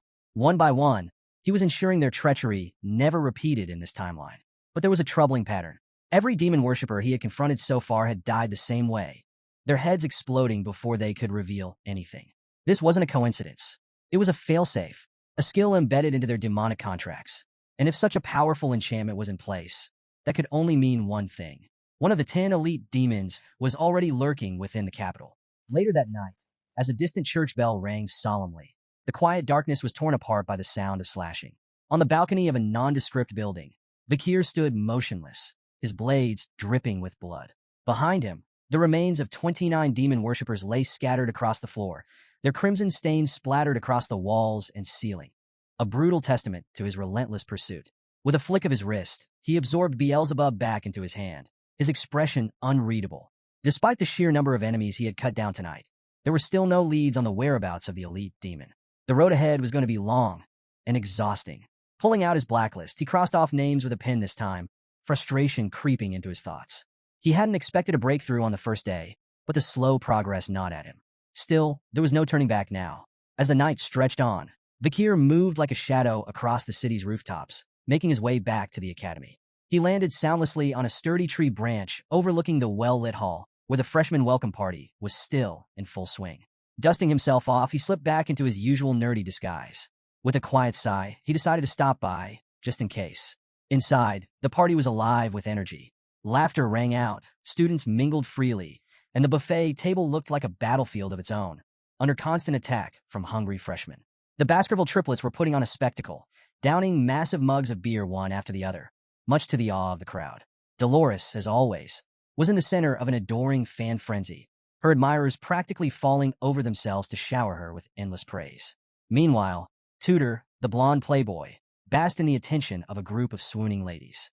On the other side of the room, Bianca maintained her usual air of grace, pouring wine for her seniors with practiced elegance. Standing in the shadows, Kier quietly observed the scene. Among the crowd, his gaze settled on Tudor and Bianca, two figures he hadn't expected to see here. In his previous life, they had been among the great heroes who led humanity to victory during the fall. Tudor, a prodigy from the renowned Azure Spearman family, had commanded the front lines with unmatched skill and bravery. Bianca, a legendary markswoman from the mystical Archer family, had taken down countless demons with unerring precision. Yet here they were, carefree, unburdened, completely unaware of the fates that awaited them. Scanning the room further, Kier spotted other familiar faces from the battlefield. A small, almost wistful smile played at his lips. It was surreal, seeing these future legends in such an ordinary setting. He couldn't help but wonder, was another key figure, Camus Morgue, somewhere among them as well? While Kier observed the lively scene, an uneasy situation was brewing across the room. His roommate, PG, stood trembling as a group of seniors surrounded him, pressuring him to sing. The timid freshmen tried to refuse, but they weren't willing to take no for an answer. A female senior approached with an enormous jug of alcohol in hand, a sneer curling her lips. If PG didn't want to sing, she declared, he'd have to drink the entire jug in one go. Tears welled up in PG's eyes as he stared at the daunting challenge before him. He pleaded, asking how he was supposed to finish such an absurd amount. But his protests were met with cruel laughter. The seniors showed no sympathy, shoving the jug into his hands and demanding he comply. With no way out, PG hesitantly lifted the jug and began drinking. The seniors erupted into laughter, mocking him as he struggled to keep up. Their taunts grew sharper, their jeers louder, but PG did his best until his body betrayed him. Halfway through, he lost control and vomited all over the floor. Instead of concern, the seniors howled with laughter, pointing at him in amusement. In an instant, they branded him with a cruel new nickname, the Vomit Pig. Humiliated and defeated, PG could only stand there, tears streaming down his face as he gasped for breath. Then, from the shadows, a figure stepped forward. Kier moved with quiet composure, his cape sweeping across the floor as he covered the mess, shielding PG from further humiliation. The room fell into stunned silence. The seniors exchanged confused glances. "Who is this guy?" one of them muttered. Kier didn't answer. He simply stood tall, his unshaken presence carrying an authority that made even the jeering crowd hesitate. For PG, it was like a lifeline had been thrown his way. His hero had arrived. As Kier glanced at him, old memories surfaced. Memories of a previous life where PG had suffered in silence. The relentless bullying had driven him to drop out of the academy, forcing him into a hard life as a low-ranking government official while taking care of his parents. Yet when the fall began, PG had been one of the first to step forward, fighting on the front lines. His brilliant strategies and sharp mind had saved countless lives, including Kier's. This little man had been one of the few people Kier had truly respected. Seeing him suffer now lit a fire inside him. There was no way he was going to stand by and do nothing. Kier quietly told PG to return to the dorm, assuring him he'd take care of things here. But before PG could move, one of the seniors placed a hand on Kier's shoulder, sneering at his interference. Then, without warning, the senior slapped him across the face. Once, twice, again, and again, until his cheek was red from the repeated blows. The senior laughed, mocking Kier for stepping in so confidently. The air in the room shifted. At that moment, the Baskerville triplets arrived, their bloodhound-like gazes locking onto the scene before them. Their master was being struck. A dangerous aura crackled around them as their rage filled the room, ready to explode. But before they could act, Kier's icy stare cut through the tension. He adjusted his glasses, his own bloodhound eyes flickering with cold fire. The triplets instantly froze, remembering his warning. If his true identity was exposed at the academy, they would all pay the price with their lives. Sensing the shift, a female senior decided to step in. Smirking, she told her friend to ease up on the freshman. Instead, she offered a more fair solution. Giggling, she suggested a challenge. If Kier could drink an entire jug of alcohol, they would let both him and PG go. PG immediately protested, not wanting Kier to get dragged into his mess. But Kier ignored him, grabbing the massive jug without hesitation. To the shock of everyone in the room, he tilted it back and began drinking, gulping down the potent mix of vodka and rum as if it were nothing more than water. The female senior smirked at first, fully confident that no ordinary freshman could handle such a concoction. But as Kier continued to chug without pause, her expression twisted from amusement to disbelief. The other seniors watched in stunned silence, their confidence draining with every gulp he took. Finally, with a sharp exhale, Kier slammed the now-empty jug onto a nearby table. He wiped his mouth, then casually grabbed PG by the arm. Without sparing the frozen crowd a second glance, he spoke a single word. "Bye." The two turned to leave, but the same senior who had slapped Kier earlier made the mistake of grabbing his shoulder once more. Instantly, the atmosphere changed. A suffocating wave of pressure filled the air, cold, crushing, undeniable. Every person in the room felt it, but none more than the senior who had dared to lay a hand on him. Tudor and Bianca, who were nearby, felt their instincts flare in alarm. Their knees nearly buckled under the sheer weight of the chilling aura, their bodies screaming at them to back away. Kier turned, his gaze glowing with quiet menace. His voice was sharp, almost casual, yet it sliced through the silence like a blade.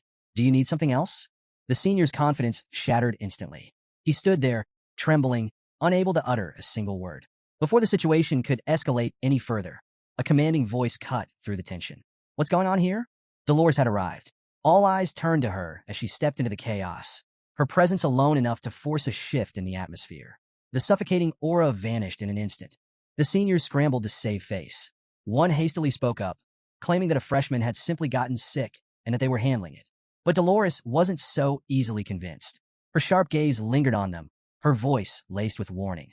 Freshmen were to be treated with respect. The academy's reputation was at stake. With Dolores taking control of the situation, Kier wasted no time. Without a word, he hurried out of the party, carrying PG with him and leaving the stunned crowd behind. The Baskerville triplets, still watching from the sidelines, exchanged glances. Then, as if reading each other's minds, they all gave Kier a thumbs up in unison, their voices filled with admiration. "Cool." Meanwhile, Tudor and Bianca remained where they stood, their minds racing. That suffocating aura they had felt. Was it real, or had they imagined it? Before they could dwell on it further, another figure appeared between them. Sinclair. Her striking white hair shimmered under the lights, her bright eyes sparkling with intrigue. Her flushed cheeks betrayed her thoughts as she watched Kier leave with PG. A soft smile played at her lips. She had just found someone interesting. The next day, life at the academy settled back into its usual rhythm. Students from both the Ice and Fire Corps attended their shared classes, fueling an ever-present rivalry that pushed them to excel. This structured competition was a key pillar of the academy's philosophy. Only the best could rise to the top. In one such class, a man stood at the front, wrapping up his lecture. This was Vinci Morgue, the academy's combat theory professor and a member of the prestigious Morgue family. With a sharp thud, he closed his book, signaling the end of his discussion on the culture of the barbarian tribes. The room fell into tense silence as Professor Morgue's piercing gaze swept across the students. Then, he posed a question, one that sent a ripple of discomfort through the class. He asked about the hypothesized location of the barbarian stronghold. No one wanted to answer. Even Tudor, the Ice Corps' top scorer in the practical exams, hesitated. Flipping through his notes, he recalled the Empire's clashes with the barbarians in the South region's Highland One back in 1875. But narrowing down a specific stronghold location?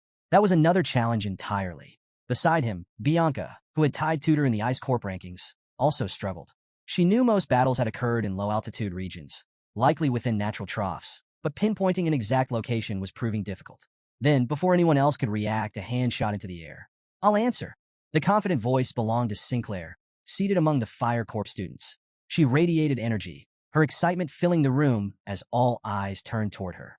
Professor Morgue, recognizing her as the Fire Corps' top practical scorer and second-rank theory student, allowed her to proceed. With her signature enthusiasm, Sinclair delivered a detailed response. She explained that military records showed key battles against the barbarian tribes had taken place in Highlands 1, 4, 5, 7, 8, 30, 75, and 207. Then, she pointed out a crucial detail. Aside from Highland 8, which sat atop a mountain peak, every other battle site had been located in a trough. Using this pattern, she confidently deduced that the barbarian stronghold must also be hidden in a low-altitude region. The class fell silent, absorbing the depth of her answer. Even Tudor and Bianca had to admit her reasoning was solid.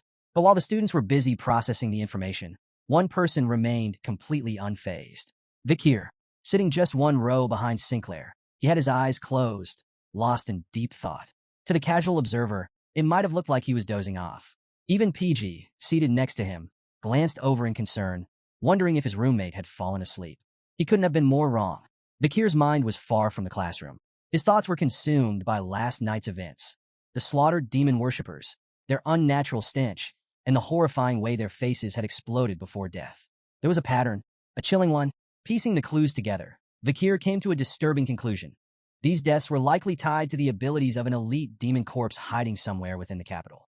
And if his theory was correct, there was only one place where this demon could be lurking. He needed to confirm it. Fast. A plan formed in his mind. He would reach out to Cindy Wendy for help investigating the area. But before he could dwell on it further, a light tap on his shoulder pulled him back to reality. PG whispered his name cautiously. Kier opened his eyes. The entire class was staring at him. At the front of the room, Professor Morg's expression darkened. His sharp gaze locked onto Kier, radiating pure irritation. Kier, it was clear. His lack of attention hadn't gone unnoticed. Professor Morg's voice dripped with disdain as he addressed the class. He declared that the Ice Corp was clearly inferior to the Fire Corp, arguing that no respectable student would dare sleep during the very first lecture of the semester. The insult hung in the air. But before anyone could react, Kier calmly adjusted his glasses and replied, "I wasn't sleeping." The unexpected response sent a ripple through the room. PG nearly choked on his breath, while the professor's irritation flared visibly. "What's your name?" Morg demanded, frustration creeping into his tone. After learning it, the professor pressed further. "Everyone here saw your eyes were closed." Unfazed, Kier responded in the same, even tone. "My eyes were closed, but that doesn't mean I was sleeping." Silence. The sheer audacity of the remark left the entire class speechless. Even the professor, though clearly fuming, was forced to acknowledge that he had, technically, been wrong. Kier gave a slight nod, casually adding, "It's understandable."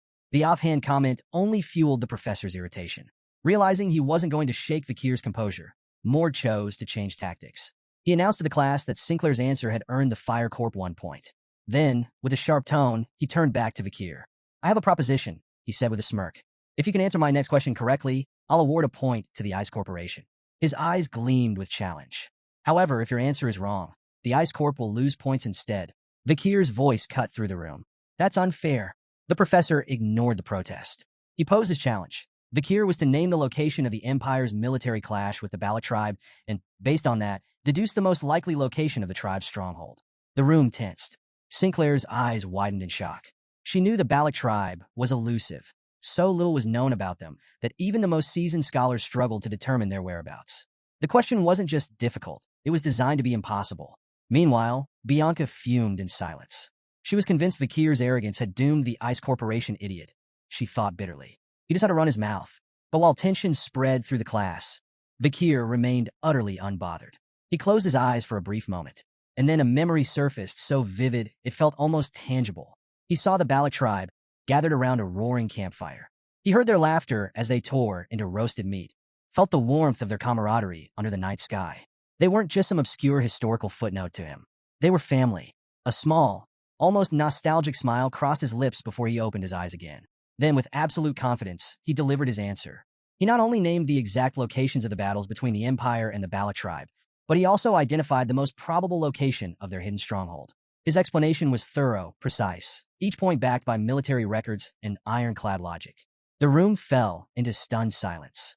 Students exchanged bewildered glances, struggling to process what they had just witnessed. Even PG sat frozen, his jaw practically on the floor.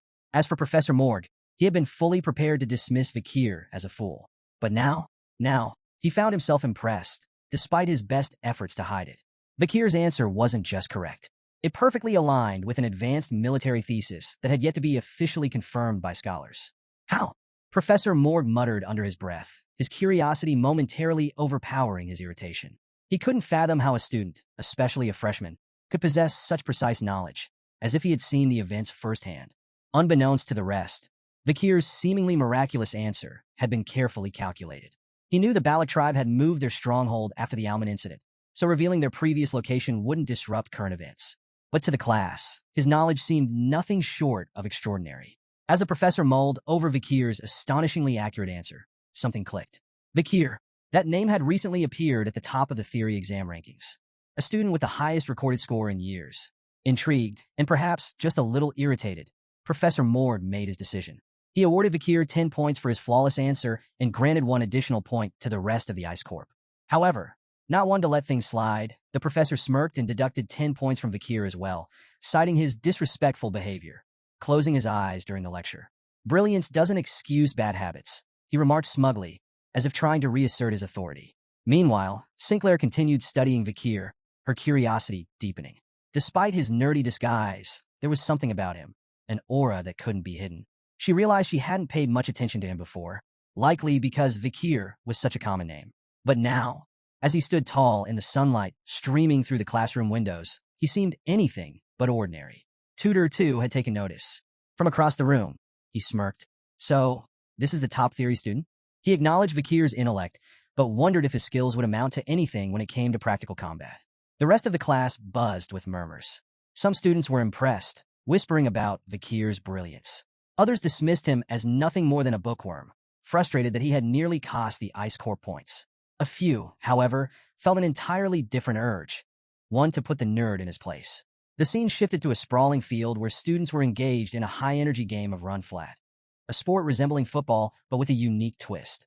Using specialized gloves and a reinforced ball, the game pitted two teams of 20 players each against one another, their goal being to get the ball into the opposing team's goal area. Mana and weapons were strictly prohibited, but everything else? Fair game. As the match began, Tudor wasted no time stealing the spotlight. With an earth-shaking stomp, he blasted through the opposing team's defense like a freight train, effortlessly carrying the ball forward. His sheer explosive strength left the crowd in awe. "I'm the best at run flat," he declared loudly, relishing the attention. The girls in the stand swooned. "He's so strong and so hot," they squealed. Meanwhile, Bianca sat nearby, arms crossed, watching with an unimpressed expression. "Barbaric," she muttered under her breath. Just as Tudor neared the goalpost, three familiar figures stepped in his way. The Baskerville triplets, the infamous troublemakers from the Iron Blood Swordsman family, stood shoulder to shoulder, daring him to break through. "Arrogant bastard," one of them taunted, their confidence evident. To their surprise, Tudor didn't seem bothered. In fact, he looked excited. Instead of charging straight into them, he weaved effortlessly past the first two, his movements swift and unpredictable. The triplets barely had time to react before he was already past them, leaving them stunned. But just as he reached the goal, the last triplet stepped in, blocking his path. Arms crossed, eyes locked on Tudor, he demanded the ball. Tudor didn't bother with words. Instead, a smirk crept onto his face as he activated his left hand, summoning a radiant blue light that pulsed with raw power. In a flash, he drove his glowing fist straight into the triplet's stomach. The impact was brutal. The triplet was launched through the air, landing in a crumpled heap on the ground. "Face you head on? I'd lose it all," Tudor muttered under his breath, barely acknowledging the encounter as he sprinted toward the goal. The students on the sidelines were left speechless. Not only had Tudor effortlessly dismantled the triplet's defense, but he had done it without using mana or weapons. Whispers spread like wildfire. His sheer dominance in run flat was exactly what one would expect from the Ice Corps' rising star. Charging toward victory, Tudor's thoughts drifted. To him, theory and memorization were useless. A true fighter only needed strength to win. But just as he neared the goal, his momentum was interrupted. A lone figure stood in his way. Kier. The field fell silent. The crowd held their breath. Tudor narrowed his eyes. "You've got to be kidding me," he muttered, a mix of irritation and amusement flashing across his face. Yet, something about Kier's calm, unwavering stance made him pause. This wasn't just some bookworm standing in his way. Earlier that morning, Tudor had watched this same nerd boldly talk back to Professor Morg.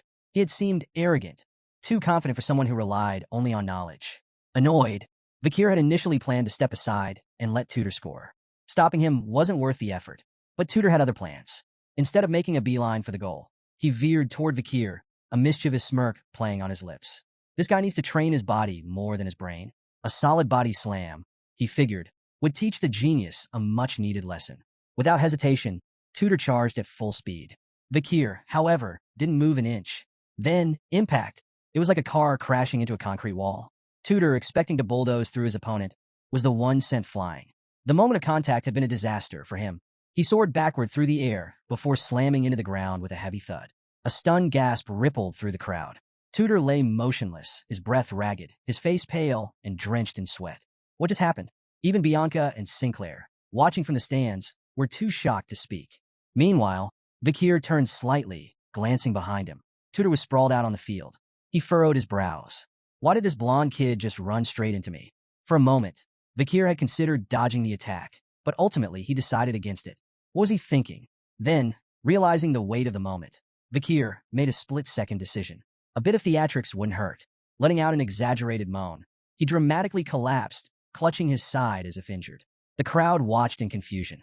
There he was pretending to be hurt, while Tudor lay completely unconscious. Moments later, Tudor's eyes snapped open. A circle of concerned teammates hovered over him, their voices overlapping in a blur of worry. But their words barely registered. His mind was still spinning, trying to piece together what had just happened. He remembered charging at Kier during the match, but after that, nothing. A complete blank. Sitting up, Tudor's gaze immediately locked onto Kier. There he was, calmly dusting himself off, looking as unbothered as ever. Not a single scratch. Tutor, on the other hand, had been knocked out cold. How? How could a so-called nerd like Kier knock him? Tutor Don Quixote, the run-flat prodigy, straight into unconsciousness. There was only one way to find out. Tutor clenched his fists. He needed to test this again. Round 2, the game resumed. And as if fate had decided to humor him, the ball once again found its way into Tutor's hands. This time he didn't care about scoring. This time, he had one goal. Kier. The Baskerville triplets immediately recognized the shift in Tutor's focus. They rushed into position, forming a protective wall in front of their master. Meanwhile, Kier remained at the back of the field, his expression unreadable as he quietly observed the game. From the stands, Bianca and Sinclair furrowed their brows. Why is he running straight at Kier again? Ignoring the frantic shouts of his teammates, Tutor barreled forward, undeterred. The triplets, eager to prove themselves, stood their ground. "You're not getting past us this time, Tutor," they shouted, bracing for impact. But Tutor was ready. With seamless footwork, he weaved past 2 of them, leaving them stunned in his wake. Now, only Kier remained. The crowd held its breath. Was history about to repeat itself? Tutor's eyes burned with determination. This wasn't just a game anymore. This was personal. He activated his family's secret run-flat technique, Saint Spear Tackle. An ethereal knight materialized behind him, gleaming lance in hand, radiating pure, unstoppable power. Tutor's body pulsed with energy, his eyes glowing a piercing blue. The entire field seemed to vibrate under the sheer force of the technique. The spectators could feel the overwhelming pressure aimed directly at Kier. Yet, Kier remained still. His glasses caught the sunlight, his expression calm. He didn't flinch. He didn't move. He simply watched. And then, impact!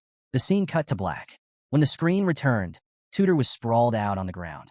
Again, same position, same lifeless T-pose. Hovering over him, shaking his head in disbelief, was a familiar scar-faced, gray-haired student. "Awake again?" the student asked dryly. Tutor jolted upright, his confusion evident. "What just happened? Did I faint again?" Beside him, a muscular student, Sancho Barataria, crossed his arms and sighed. "You used your family's killer technique, slammed into Kier at full speed." He paused, and got bounced off. Again, the field was dead silent. The students watching struggled to process what they had just witnessed. Tutor's strongest move, completely ineffective against Kier. No mana, no tricks, just pure, overwhelming stability. Among the stunned onlookers, Sancho Barataria tightened his headband, his eyes narrowing with newfound determination. "I get it now," he muttered. "This guy Kier, he's hiding something, and I can't just sit back while a friend gets knocked out twice in a row." Sancho wasn't just any student. A transfer from the Norse Mercenary Guild Association. He was infamous for his raw, monstrous strength. Back home, he was so physically overwhelming that he wasn't even allowed to compete in his age group. This run-flat match? It was supposed to be beneath him, but after witnessing Kier casually shut down Tutor's attacks, he couldn't resist joining the fray. The northern powerhouse steps in. With the sun shining dramatically on his broad shoulders, Sancho strode onto the field, gripping the ball effortlessly with one hand. His deep voice carried across the arena as if narrating his own legend. In the frozen lands of the north, even newborns and the elderly fight for survival. It's in our blood. We're all warriors. The words sent a shiver through the Baskerville triplets. They exchanged nervous glances. For the 3rd time, they stood guard, ready to protect their master. This time, they were determined not to fail. 3rd time's the charm, they muttered to each other, bracing themselves. But Sancho had no intention of dodging. Instead, he charged straight at them like an unstoppable freight train. Total domination. With one sweeping motion, Sancho extended his massive arm in a devastating clothesline. Boom! All 3 triplets were sent soaring through the air like ragdolls. As they flew past Kier, their voices rang out in despair. "Master, we're sorry. Please don't kill us." Tears streamed down their faces as they tumbled through the sky. Kier's expression darkened. His glasses glinted ominously as his eyes glowed red. A quiet but deadly whisper escaped his lips. "Do you want to die?" The triplets could only sob harder as they crashed into the ground with a loud thud. Sancho versus Kier, the final clash. But Sancho wasn't done. Having cleared the field, he locked onto his true target. Kier. His muscles tensed, his heart pounded, and his mind focused on a single goal, uncovering the secret that Kier was hiding. The crowd held its breath. Sancho charged at full speed, his massive frame closing in like a raging bull. The tension in the air was suffocating. The students could barely blink. Was this finally it? Would Kier finally be knocked off balance? As Sancho lunged forward, he raised his hand high, announcing his intent to unleash his full power. With a thunderous strike, He slammed his fist directly into Vikir's stomach. Boom! The impact echoed across the field. The ground trembled. The moment hung in the air until Sancho's expression changed. Confusion, shock, panic. Because instead of sending Vikir flying, Sancho was the one who stopped moving. His entire arm trembled. It felt like he had punched a mountain. Vikir didn't budge an inch. No matter how much strength Sancho poured into his strike, it was useless. For the first time in his life, the unstoppable force had met the immovable object. Unfazed, Vikir decided to play along. If this was what the crowd wanted, he might as well give them a show. With deliberate effort, he leaped backward, dragging his feet across the ground to create dramatic skid marks before crashing to the earth. Just as the Baskerville triplets had before. The field erupted in gasps and cheers. To the crowd, it looked like Sancho had just sent Vikir flying. Some marveled at Sancho's apparent raw strength, while others whispered in concern, wondering if Vikir was even still alive after such a devastating hit. But Sancho knew the truth. His hand continued to shake as he stared at it, still trying to process what had just happened. What is he? He muttered under his breath, questioning if Vikir was even human. Game over. Class B wins. Still reeling from the impact, Sancho failed to notice one of the Baskerville triplets sneaking up behind him. In a swift, well-practiced move, the triplet snatched the ball and bolted toward the goalpost. The crowd erupted in cheers as the referee's whistle blew loudly. Class B had won. The team celebrated wildly, showering the triplets with praise for their clever maneuver. Meanwhile, on the sidelines, Vikir slowly sat up, casually dusting himself off from his overly theatrical fall. Then, a cold splash of water hit his face. He looked up. Sancho stood over him, holding an empty water bottle, grinning. "You're the real reason Class B won," he said, acknowledging Vikir's silent contribution. Even Tudor approached, an uncharacteristic look of humility on his face. I was jealous," he admitted reluctantly. "I thought I could teach you a lesson in the practicals, but now I see how petty that was. I'm sorry for my actions earlier." The question on everyone's mind. Still intrigued, Sancho didn't hold back. "What's your secret?" he asked outright. "What kind of training do you do to build a body like that?" Or, he hesitated, narrowing his eyes. "Were you using mana during the match?" Vikir casually removed his headgear, shaking his head. "I'm just a commoner," he replied. "I don't have an ounce of mana." Tudor's expression fell slightly, a hint of disappointment flashing in his eyes. "What a shame," he sighed. "With proper training and mana, combined with your physique, you could have been an expert like me." The three exchanged a few more words, the tension between them easing. The beginning of camaraderie. Then, right on cue, Tudor's cheerleading squad arrived. They swarmed around him, waving towels, offering water, and showering him with admiration. Tudor, of course, basked in their attention, a self-proclaimed ladies' man in his element. Meanwhile, Sancho tossed Vikir a towel of his own. These two, Tudor and Sancho, future heroes who would one day hunt demons and fight for humanity during the fall, had no idea just how intertwined their fates would become with Vikir's. As Vikir wiped the water from his face, he instinctively removed his glasses to clean them. And in that instant, time seemed to stop. The sunlight caught his features at the perfect angle. Every single gaze in the crowd, guys and girls alike, was drawn to him. Even Sinclair and Bianca, watching from the stands, felt an unfamiliar warmth creeping up their faces. The nerd they had dismissed earlier was gone. In his place stood a striking figure. The light accentuated his lean, toned frame, his every movement effortless and sharp. And for the first time, his face, free of glasses, radiated an intensity and charisma that left the entire audience stunned. Vikir, oblivious to the growing commotion around him, simply smiled to himself. Seeing Tudor and Sancho like this, before their rise as legendary heroes, felt strange, almost nostalgic. But he had no idea. From this moment on, his quiet days at the academy were over. Things were about to get far more troublesome. The scene shifted to the dead of night. A grand yet eerily silent mansion stood beneath the moonlight. Inside, chaos. The once opulent halls were now a slaughterhouse. Blood pooled across the floor, the mangled remains of guards and accomplices scattered like grotesque confetti. And at the center of it all, a trembling figure. Lloyd Doxeller, a man with a distinct purple goatee, his face now etched with pure terror. Standing before him, clad in his Assassin's Creed uniform, was Vikir. His voice was low, cold, and cutting. Lloyd Doxeller, 52 years old, leader of the information house, headmaster of the orphanage. The word sent an icy chill down Lloyd's spine. His sins had caught up to him. Vikir's piercing gaze locked onto the cowering man, trapping him in place. "You conspired with a demon. You sold children from high-ranking families. Did you really think your crimes would go unnoticed?" The accusations hung in the air like a death sentence. The dim light gleamed off Beelzebub, the ominous weapon Vikir held, its presence alone enough to suffocate the room. Lloyd's breath hitched. His body trembled uncontrollably. Then, through chattering teeth, he stammered, "Why your aura? It's solid. You're a sword master?" Kier tilted his head slightly, amused. "Almost," he murmured, his voice laced with quiet menace. His aura was indeed nearing a solid state, though it remained at the very edge, a mark of someone standing at the pinnacle of a graduate's power. An offer before death. But instead of striking Lloyd down, Kier offered something unexpected. A chance at redemption. His voice was steady, unwavering. "Work with me. Help me catch the demon you've been aiding. If you do, I'll compensate you accordingly." Even with death looming over him, Lloyd hesitated. Sweat dripped down his face as he struggled to make a decision. Then, boom, the demon appears. A deafening sound split the air.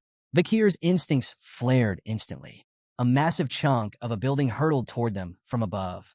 Without hesitation, Kier leaped away, dodging the attack by mere inches. Crash! The rubble obliterated the room they had been standing in. Dust and debris filled the air, but Kier's sharp eyes had already locked onto something. Or rather someone. A shadowy figure stood atop the ruins, silhouetted by the moonlight. The air around them twisted and churned with a sickly green aura. Thick, heavy, poisonous. The moment Kier felt it, he knew. The unmistakable presence of a demon. The figure's grotesque mask glowed under the night sky. In his hands, he wielded a massive hammer. A hammer forged from human faces, their expressions frozen in eternal agony. Kier remained calm, his voice like a sharpened blade. "Are you the elite corpse?" The air grew even heavier. The city slept peacefully, unaware. But under the cold light of the moon, a battle was about to begin. The hunt was far from over. A heavy silence filled the air as the mysterious figure ignored Kier's question. Instead, it leapt gracefully from the collapsing building, moving with unnatural precision.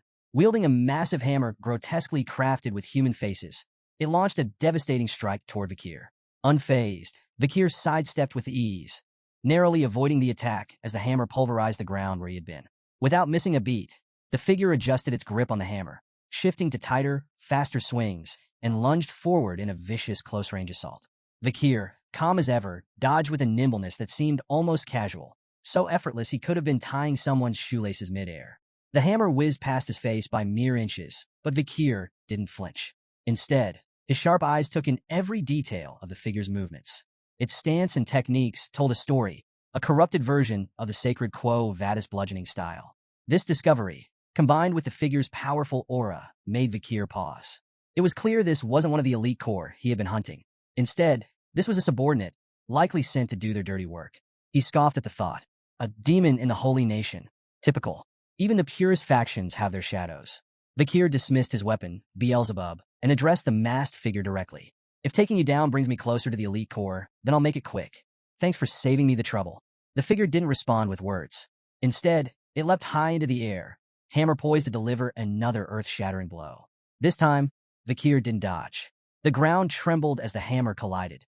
Not with his blade, but with his leg.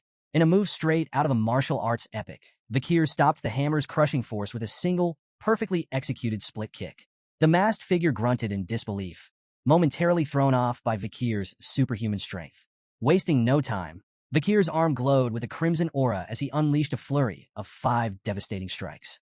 Each attack sent rippling shockwaves through the figure's torso, and he capped off the combo with a thunderous right hook, hurling his opponent into a crumbling building. But Kier wasn't about to let up. As the figure struggled to regain control, trying to ready its hammer again, Kier was already there. With surgical precision, he snapped the figure's left arm, forcing it to drop the weapon. Before it could react, Kier teleported behind it and unleashed a brutal series of strikes, shattering its other arm. With both limbs rendered useless, the figure collapsed. Kier's ruthless assault continued. He grabbed the figure by its shirt and flung it across the room with terrifying force. The throw ended with a sickening crunch as the figure's back was impaled on a jagged iron pipe jutting from the wall. Pinned and helpless, the figure could only grunt in pain. Kier approached slowly, his gaze cold and calculating. Scars marked the figure's chest, and one stood out, a crude carving of the word Ephibo. "So, that's your name," Kier muttered, piecing together the puzzle. Realizing Ephibo couldn't escape, Kier's tone grew even sharper. "Who made you this way? Who's pulling your strings?" Ephibo could only groan, bound by whatever curse or restriction its master had placed.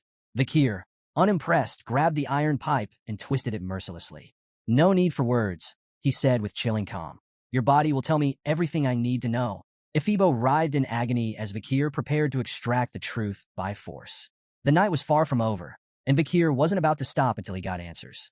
Vikir continued his ruthless interrogation, his cold gaze fixed on the impaled figure before him. Who is your master? He demanded. Who turned you into this thing? Ephibo's mangled body twitched, as if trying to respond, but no words came, only painful, guttural noises. Vikir's sharp instincts immediately picked up on the problem. Someone had placed restrictions on Ephibo, preventing him from speaking freely. Unbothered, Vikir tightened his grip on the metal rod, pinning Ephibo to the wall, and twisted it ever so slowly. Agonized grunts filled the air, but Vikir remained calm, almost clinical in his approach. Words aren't necessary, he murmured. Your blood, your mana flow, even the way your bones break. Everything about you will tell me what I need to know. With a chilling air of finality, he leaned in. Your interrogation starts now.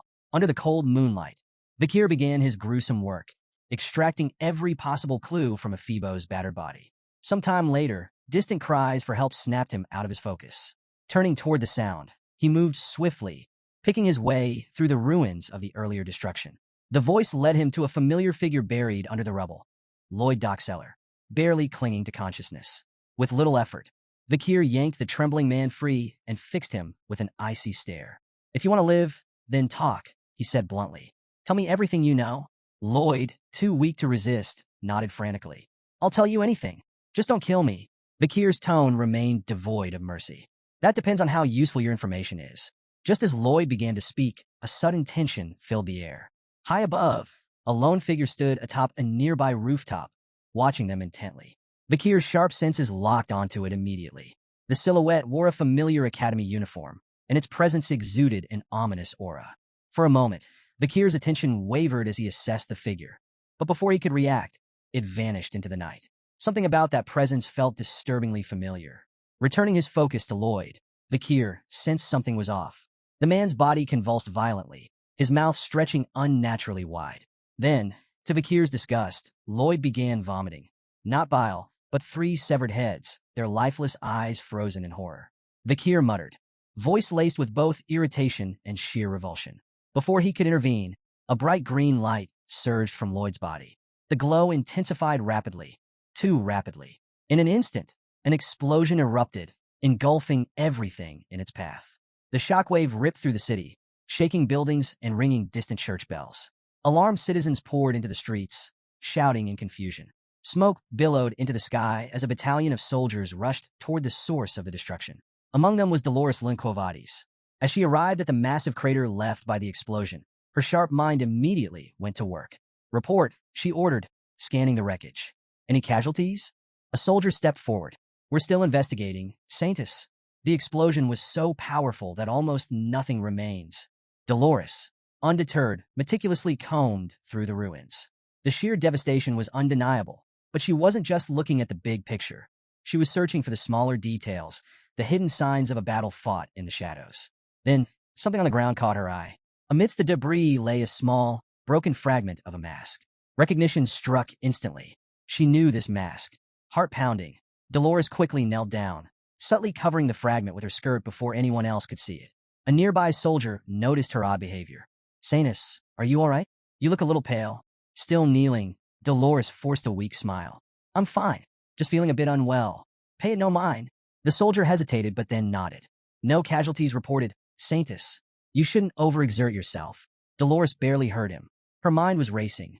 That masked fragment, it belonged to the night bloodhound. There was no doubt about it.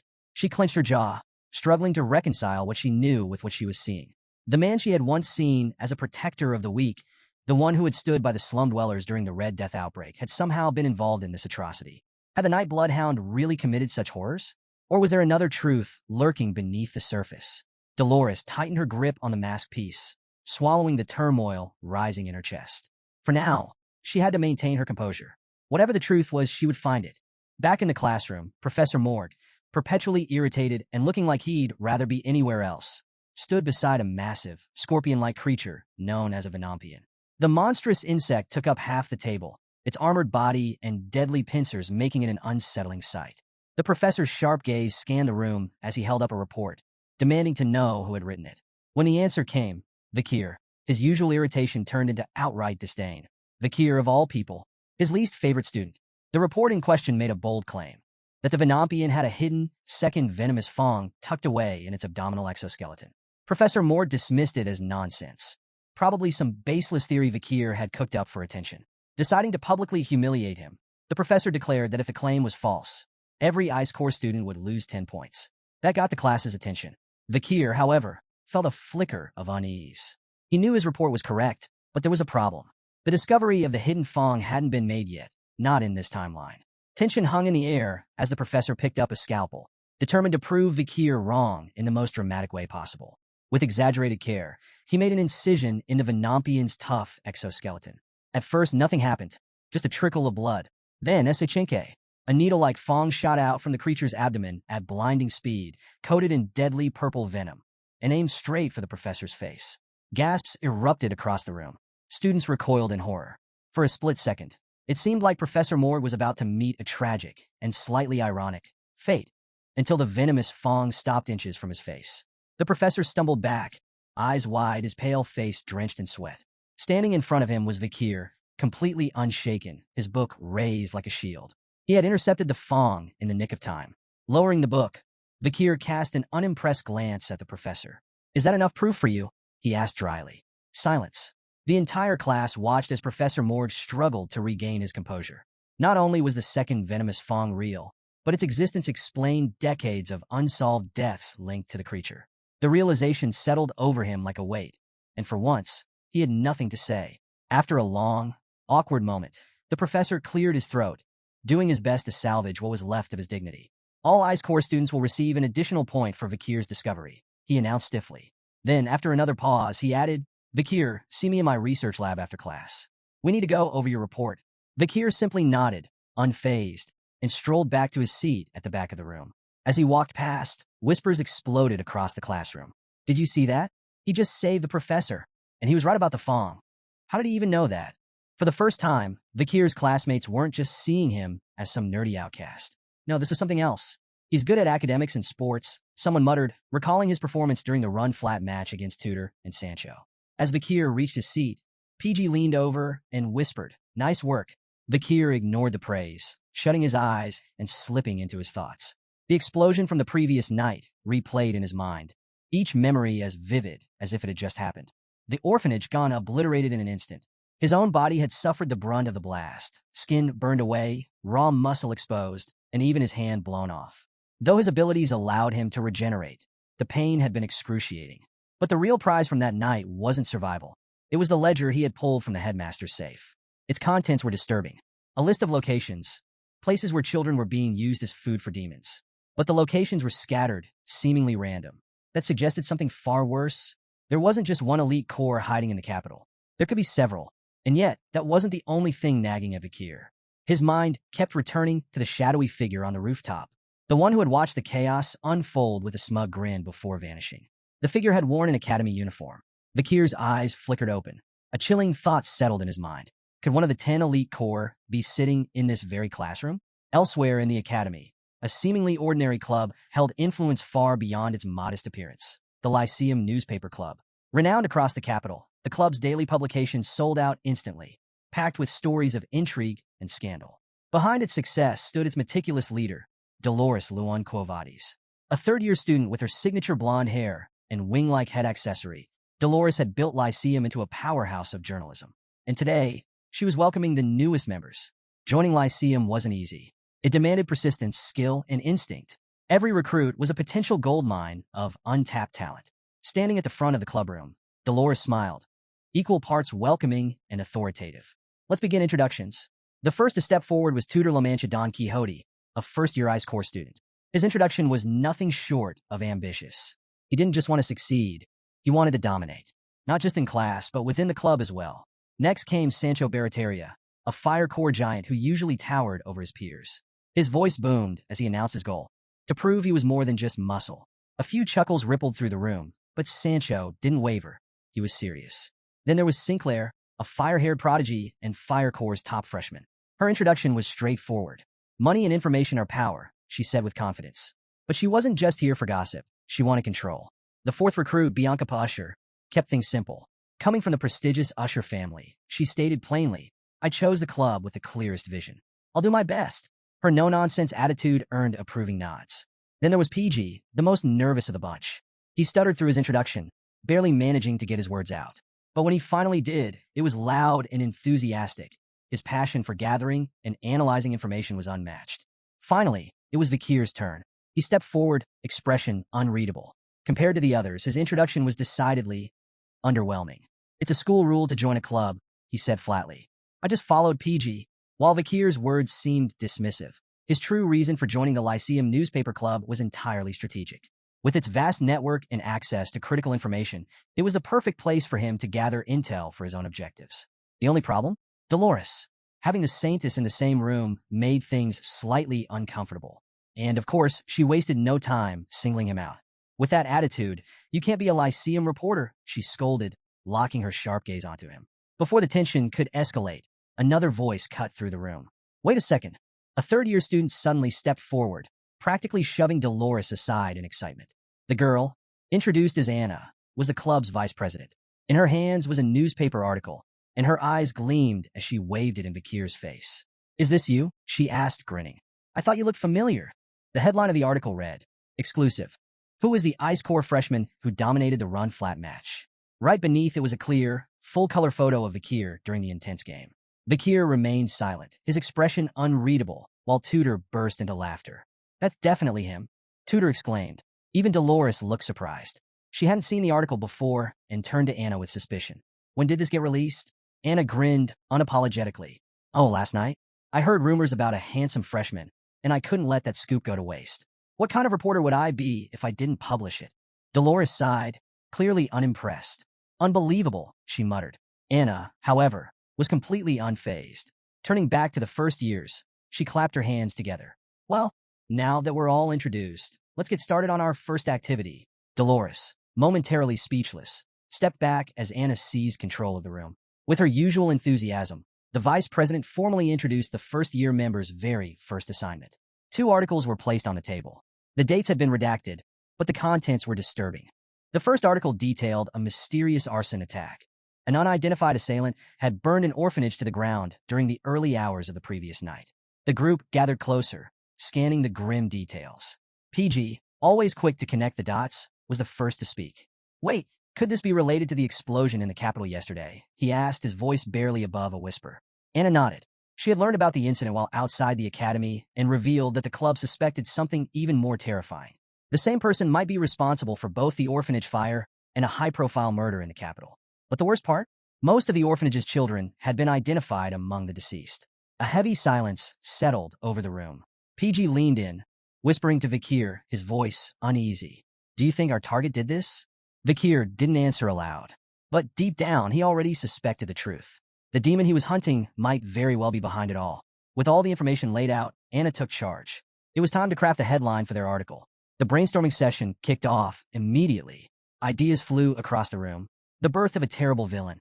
The appearance of a monster outside the academy. What are the Imperial Guards doing? But despite the flurry of suggestions, none of them felt powerful enough. Bianca voiced her frustration, agreeing with Tudor, who speculated that the lack of a name for the villain was the real problem. He pointed out that infamous criminals like Jack the Ripper and Bluebeard had left lasting impressions because of their memorable titles. Anna nodded. It made sense. Giving the culprit a nickname could make the story more striking. That's all Tudor needed to hear. Excited, he blurted out his first idea. Death-side Shadow Master. Anna shut it down immediately. Tudor collapsed dramatically, spiraling into self-pity. The group kept throwing out names. The explosion demon that brings misfortune, too long. The orphanage killer, too direct. Mr. Terrorist, which sparked a heated debate. Meanwhile, Dolores remained eerily silent, simply watching the discussion unfold. Then she spoke. Her voice barely above a whisper, she murmured a name. The Nightblood Hound. The room went dead silent. All eyes turned to her. Dolores hesitated for a moment before explaining. The name had come to her after recalling a mask she had picked up at the crime scene. A mask that undoubtedly belonged to the elusive figure. And that wasn't all. She had seen this mysterious individual before. A shadowy figure who had once helped the poor in the slums, even risking exposure to the Red Death to treat the sick. She had believed this person's motives were noble. But now, their presence at the crime scene changed everything. Had the same person really killed the orphanage's children? Had they become a cold-blooded murderer? Before Dolores could fully process her own thoughts, Anna pounced on the name. The group was captivated. The raw, barbaric tone of the night bloodhound resonated instantly. Dark, violent, intimidating. Even as Dolores instinctively covered her mouth, embarrassed by her slip, it was too late. The name had already stuck.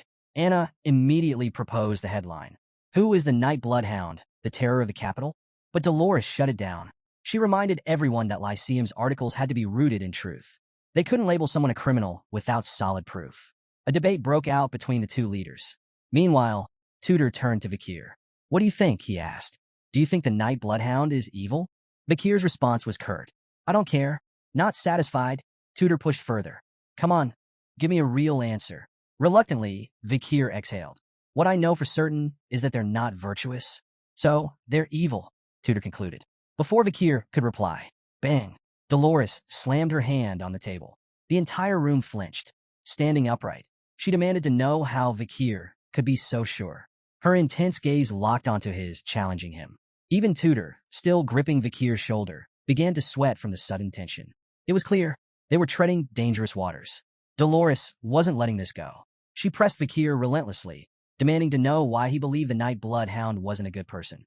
Her sharp, almost cross-shaped gaze bore into him, her intensity making everyone on Kier's side visibly uncomfortable.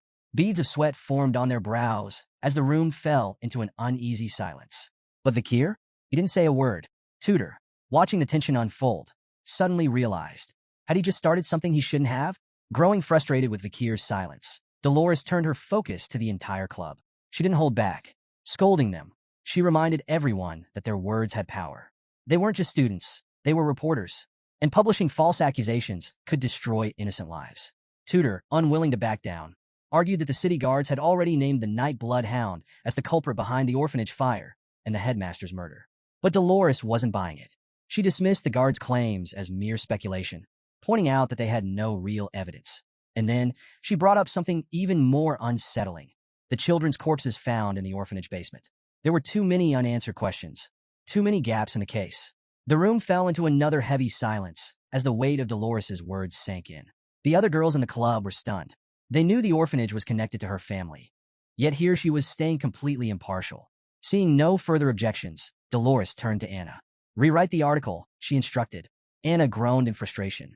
A rewrite like that would gut the entire story. Then what's left for us to even report, she complained. But Dolores didn't budge. She remained firm. They could still write a critical report, but they couldn't label the night bloodhound as a villain without proof. Then her voice softened, and a flicker of sadness passed through her eyes. If he truly turns out to be evil, she murmured, then we can condemn him openly and justifiably. Kier, hearing her words, glanced at Dolores through his thick glasses. There was something about her unwavering commitment to the truth, something that resonated with the entire room. Before anyone could reflect further, a club member burst into the room, interrupting the discussion. They had urgent news. The club advisor had requested to see Dolores immediately. And his message? Edit the report. Label the night bloodhound as a villain. The demand visibly stressed Dolores out, but she didn't waver. Instead, she sighed in frustration. That man and his obsession with sensational headlines. Fine, I'll handle it myself. With that, she turned and left, heading off to confront the advisor directly. As she exited, Tudor, clearly impressed, let out an approving remark. She's such a girl boss. To everyone's surprise, Kier unexpectedly chimed in. She's always been that way. Tudor blinked, confused. What did that even mean? But in Kier's mind, he wasn't talking about this timeline. His thoughts drifted to a version of Dolores from his past life. He remembered her on the battlefield, leading the Holy Knights during the fall. Clad in mighty armor, she radiated an almost divine brilliance. She commanded troops with unshakable confidence, blessing warriors with holy light as she urged them forward into battle. And even then, she was just as strict as she was now. She scolded soldiers for lacking faith, never tolerated laziness, and always reminded them of her generation's unwavering resolve. To her, fighting demons wasn't a choice. It was an expectation. Lost in his memories, Kier found himself smiling. He had expected Dolores to judge his actions harshly, to label them as wicked without hesitation. But instead, she was fighting to uncover the truth. And for some reason, that felt comforting. For the first time in a long while, someone was actively searching for the truth about him. Silently, Kier thanked the saintess. Meanwhile, the argument between Dolores and the club advisor escalated. The advisor, Professor Vinci, as it turned out, was adamant about his demand to label the night bloodhound as a villain. But before the debate could reach its conclusion, the morning light broke through the academy windows. A loud siren blared across the academy grounds, marking the start of the new day. Over in the dorms, PG groggily woke up, rubbing his eyes as he sat up. Still half asleep, he muttered a lazy good morning, only to see Kier already dressed in his exercise uniform, casually stretching. Of course, at this academy, 6 a.m. sharp meant mandatory morning training. Like clockwork, students shuffled out of their dorms, heading toward the training grounds where they began their daily light jog under an instructor's watchful eye. Afterward, everyone split into their own routines. Some went straight back to bed, others took a refreshing bath, and a few hurried off to the cafeteria for an early meal. PG, however, hated mornings with a passion. "This is torture," he groaned, his body already aching from the workout. He turned to Kier, complaining that skipping exercise and sleeping would make him smarter. Kier, ever logical, shut that down immediately. "Physical activity activates the brain," he stated matter-of-factly. PG scoffed, not because he had a counterargument, but because being proven wrong first thing in the morning wasn't exactly his favorite way to start the day. That's when Tutor joined the conversation, grinning. "Kier, you're too logical," he teased. "You should try a more empathetic approach. Maybe start with PG." PG, alarmed, immediately rejected the idea. "No, not happening. I refuse to be your practice target." Switching gears, Tutor had a new idea. "Let's take a trip to the city this weekend." PG instantly perked up. "There's a book I need to buy." Even Sancho chimed in, his usual booming voice filled with excitement. "I heard about a restaurant in the city that I've been dying to try." With everyone on board, Tutor turned to Kier. "Well, what do you think?" Kier paused for a moment before shaking his head. "I have volunteering duties that weekend." The group stared at him. PG, having heard this excuse before, quickly explained. Kier has too many deductions, so he has to make up for it with volunteer work. Tutor immediately put 2 and 2 together. "Professor Vinci?" he guessed. PG nodded. Everyone knew Vinci had it out for Kier, handing out unfair punishments even when he wasn't at fault. Kier, however, didn't dwell on it. He simply excused himself, telling them to enjoy their trip without him. But as he walked away, his friends exchanged glances. PG called after him first. "Then we'll all join you." Sancho grinned. "The more, the merrier." Just like that, the group followed after Kier, their weekend plans suddenly shifting from a city trip to volunteer work. Kier didn't protest. He simply kept walking. That's when Tutor nudged Sancho, whispering, "Hey, have you noticed something about Kier?" Sancho tilted his head. Tutor smirked. "Doesn't he kind of feel like an older brother?" Sancho paused, then nodded firmly. "You're right. He's got that quiet charisma." Then, with a grin, he added, "Sigma Riz." As they walked, Sancho continued his train of thought. During his time as a mercenary, he had encountered many natural leaders, people who, without trying, just seemed to command respect. And, to him, Kier fit that mold perfectly. Even PG couldn't help but smile. He had to admit, there was just something about Kier that made him extraordinary. Kier always seemed to attract remarkable people. Tutor, from the prestigious Don Quixote family, was born with both status and talent. Sancho, a skilled fighter from the Northern Mercenary Guild, had sought Kier out early on. And then there was PG, who deeply admired Kier for reasons beyond his intelligence and strength. Kier had been the one to help him through a tough time at the entrance party. And beyond that, he was practically flawless in both academics and combat. PG couldn't shake the feeling that, as long as Kier was by his side, anything was possible. But then, something changed. As they moved through the academy corridors, a chilling aura seeped into the air. Kier's bloodlust, the unmistakable presence of a hunter, leaked out. His eyes gleamed a menacing red. His very existence pulsed with murderous intent. Right beside him, PG froze. His body went rigid, heart pounding as he sensed a shift in Kier's demeanor. But Kier ignored the tension in his group, because he smelled it, the stench of demons. His gaze locked onto a group of 3 students walking ahead, one boy flanked by 2 girls. As they moved further away, Kier turned to PG, knowing his friend's encyclopedic knowledge of their peers might hold the answer. "Do you know that guy?" Kier asked, his voice low. PG, still rattled, jolted at the sudden question, but quickly scanned the group. "Oh, him? That's sophomore Bane Kaudzak." Then, as if stating an undeniable fact, PG added, "He's the most handsome guy in school." Kier's jaw clenched. His teeth gritted. He couldn't believe it. Right there, walking through the academy like any other student, was a member of the infamous 10 elite corpses. A demon, blending into society far too easily. His instincts screamed at him to act now, to strike him down where he stood. But there were too many students around. The collateral damage would be too great. And more importantly, he wouldn't risk his friends. They were future heroes, ones who had yet to realize their full potential. Seeing the tension in Kier's face, Tutor and the others grew concerned. "You okay, Kier?" Tutor asked. Kier quickly masked his thoughts. I'm not feeling well, he lied. I need to rest. He had already made his decision. Instead of acting recklessly, he would gather more information first.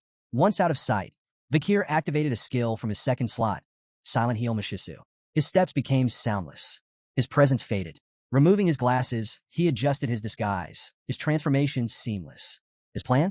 Shadow sophomore. Uncover his movements. Find proof. But then, bam! Kier collided headfirst into someone descending the nearby staircase. A loud scream echoed through the hallway. The entire corridor snapped to attention as Dolores hit the ground hard. She winced, waving her hand in pain while Kier stood there, momentarily stunned. Tutor and the others rushed over. Tutor, ever dramatic, immediately demanded an apology. Without hesitation, Kier bowed deeply. My apologies, he said. To everyone's surprise, Dolores brushed it off. It's fine. I was careless too, she admitted. As Sancho helped her up, she couldn't shake a strange feeling. Kier felt like a solid wall when she bumped into him. And something else? As he adjusted his glasses, Dolores's curiosity deepened. Not only was he ridiculously strong, but she couldn't sense his presence at all. It was as if, at any moment, he could vanish into thin air. Her mind raced. Who exactly was Kier? With too many eyes on him, Kier made a choice. For now, he would delay his plans to trail sophomore. But one thing was certain. Bane Kaudzak was no ordinary student. He was one of the 10 elite corpses. And eventually, Kier would have to confront him. Back in the Lyceum newspaper club room, Kier's focus was razor-sharp. Amid the chatter of his peers, his attention was locked on a task. Across the room, Anna's voice carried an edge of exasperation as she addressed the first-year recruits. The topic? A series of troubling incidents plaguing the town and the academy. She and Dolores had compiled a summary of these unsettling events, but their limited manpower left them overwhelmed. Anna made it clear first years needed to step up and take responsibility for investigating these mysteries. Nearby, Bianca and Tutor sifted through a pile of reports, their expressions tight with worry. Even the ever-composed Dolores appeared unsettled as she reviewed the collected information. The tension in the room was palpable. Anna handed out instructions, urging the new recruits to select a case from the table, gather the facts, and draft an article for the club. Among the first years, PG looked especially nervous. The thought of writing his very first article had him on edge. Meanwhile, Bianca, flipping through report after report, couldn't help but feel overwhelmed by the sheer volume of strange cases. What in the capital was causing such chaos? The reports detailed a wide range of bizarre and disturbing incidents. The terrorist forewarning. A chilling claim that the river in Venetia, the capital of rock, would soon be poisoned. Missing handsome theater actor. The mysterious disappearance of Mr. B, a celebrated actor, rumored to have fallen victim to an obsessive fan. A mysterious murder case. A prominent family head vanished under unexplained circumstances. The murder that shall not be named. A person set for execution insisted their face had been altered, pleading their innocence in a string of violent street attacks. A rapid increase in missing people. A surge in disappearances plagued Venetia, with whispers of the elusive night blood hound being responsible. Kier sat silently, scanning the reports. Finally, he picked one. His choice? A missing person case within the academy. 3 students, often seen together, had vanished without a trace. Witnesses speculated it was a romantic elopement. But as Kier read the details, his expression darkened. A wave of oppressive tension filled the room, his bloodhound aura bleeding out. His eyes blazed with fury as he stared at one name in the report. He recognized it. This missing student wasn't just anyone. They were someone Kier had been tracking the previous day. A suspected member of the 10 elite corpses. The scene shifted to a quiet, unassuming home in the dead of night. A husband and wife lay in bed, but only one of them was asleep. The wife's breathing was steady, lost in slumber, while the husband sat wide awake.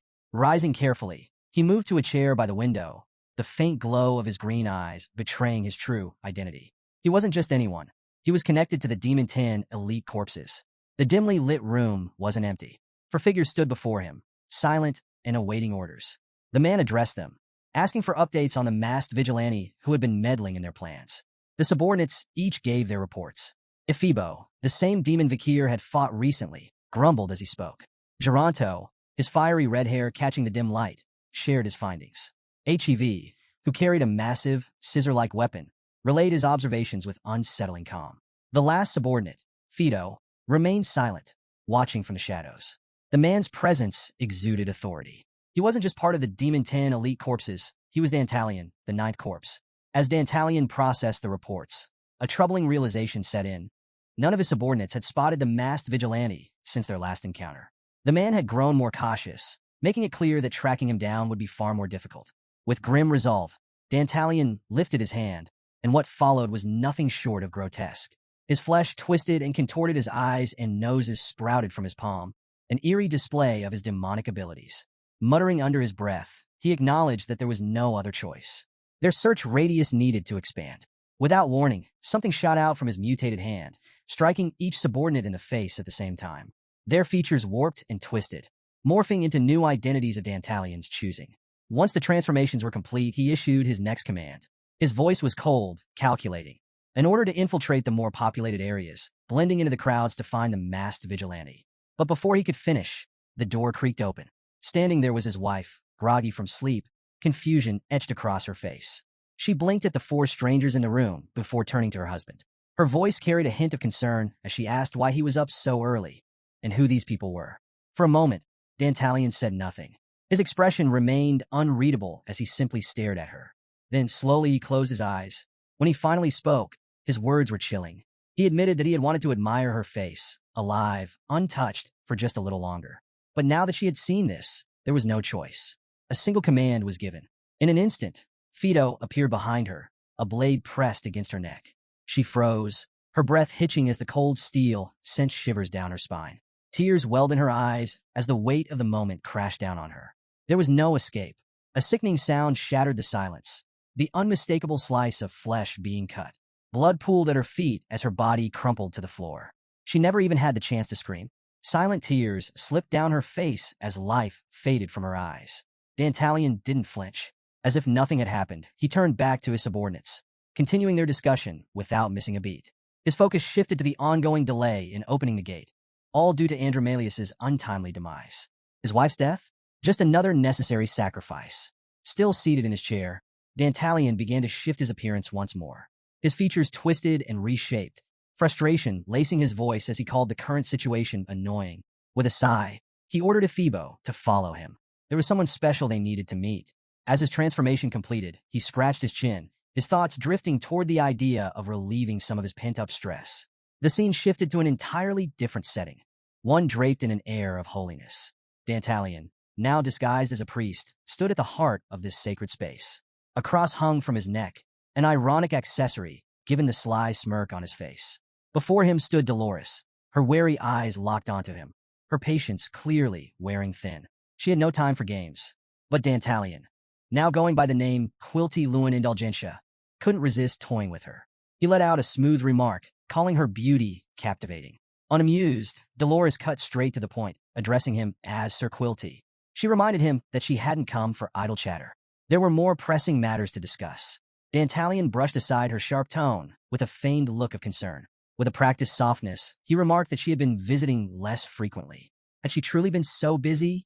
He had been worried. Dolores didn't buy the act. She explained that recent murders and disappearances had kept her occupied.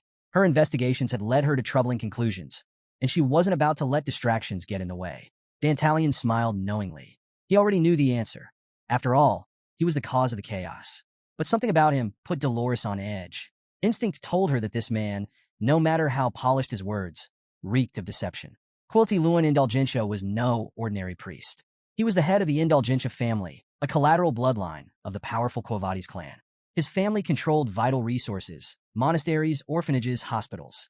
But perhaps most controversially, they oversaw the exemption system, a process that allowed the wealthy to wipe their sins clean through hefty donations.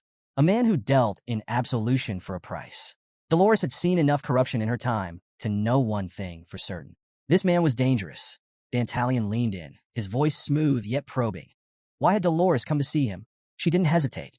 Her purpose was clear. The exemption system had to be abolished. Allowing sins to be pardoned with wealth alone was unjust, a stain on morality. Dantalion, ever the manipulator, countered her argument with a practiced smile. The system, he claimed, was an integral part of the church's doctrine. In his view, donating vast sums of money was already a severe punishment, one that ensured the church thrived. But Dolores stood firm. True repentance, she argued, required sinners to expose their crimes and face genuine consequences. Her conviction was undeniable, strengthened by the holy light casting a glow behind her. Then came the words that struck deep. The people affected by the exemption system cannot be saved. For the first time, Dantalion faltered. His mouth opened slightly as if to respond, but no words came. The silence stretched. Then, just as quickly as the moment arrived, he regained his composure. With a dismissive turn, he suggested she take her concerns to her father, the church's cardinal, if she truly wanted change. And then, with a knowing smirk, he reminded her that students from the academy were volunteering here today. A public dispute within the Quo Vadis family? That wouldn't be wise. Dolores clenched her fists but relented. She promised she would return to finish this discussion another time. As she left, Dantalion's mask of civility began to crack. His transformation bled through, his face twisting, eyes multiplying in grotesque clusters. A wicked grin stretched across his skin, his teeth clenching so hard that blood seeped between them. He fought the overwhelming urge to collect her face. To him, Dolores, the saintess, was the most exquisite masterpiece he had ever laid eyes on. But he wouldn't take her yet. No, he would wait.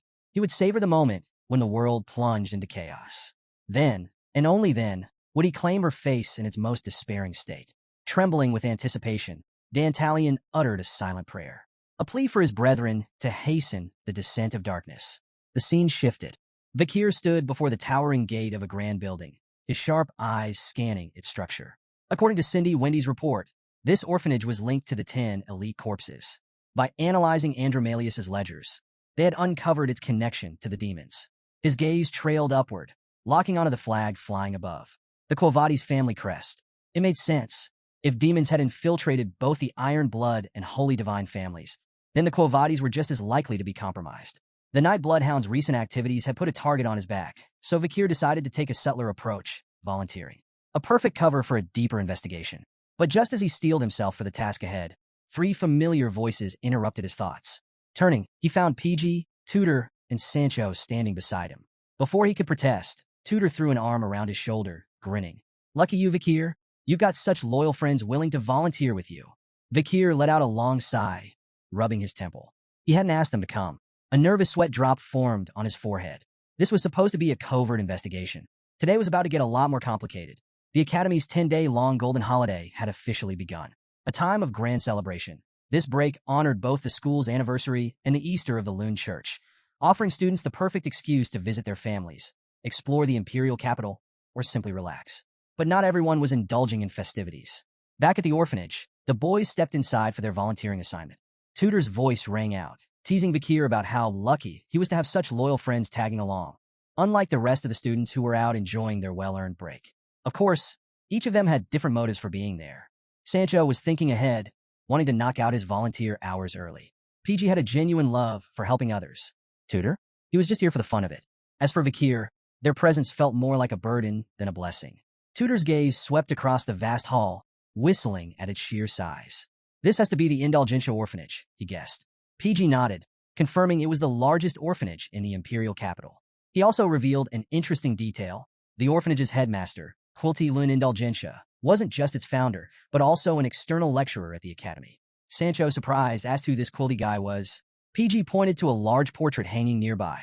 The painting depicted Quilty Lun Indulgentia, a man from the maternal side of the Quo Vadis family, making him an influential figure within the Loon Church. But then, PG mentioned something even more intriguing. There was notable tension between Quilty and the saintess, Dolores, due to their opposing religious beliefs. Tudor groaned at the thought. The last thing he wanted was to get dragged into some high-profile family feud. Meanwhile, Kier remained silent, standing at the back, deep in thought. The mention of the popular headmaster piqued his curiosity. He made a mental note to keep a close eye on Quilty during their stay. Before long, the group stood before the church staff. A nun greeted them warmly, young children peeking out nervously from behind her. With a gentle smile, she welcomed the student volunteers and explained their task. For the next 10 days, during the golden holiday, they would serve as teachers for the children. The nun encouraged them to care for the orphans with the heart of a parent, reminding them that their kindness could leave a lasting impact on these young lives.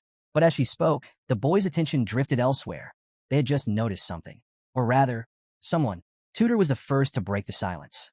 Wait, why are Bianca and Sinclair here? The 2 girls approached, and Bianca immediately took offense at his tone. She let out an annoyed grunt before snapping back, saying they were here to volunteer, just like them. Then, flipping the question, she asked why they were even there. Unfazed, Tudor smirked. A hero doesn't need a reason to do good deeds. Bianca visibly cringed at his words. She absolutely hated his so-called hero complex. a classic trait of the Don Quixote family. As they bickered, Kier and PG were focused on someone else. Sinclair. The gray-haired girl stood in front of them, radiating warmth. Her smile was bright, her energy unmistakable. Clearly thrilled to see Kier, she nervously stepped forward.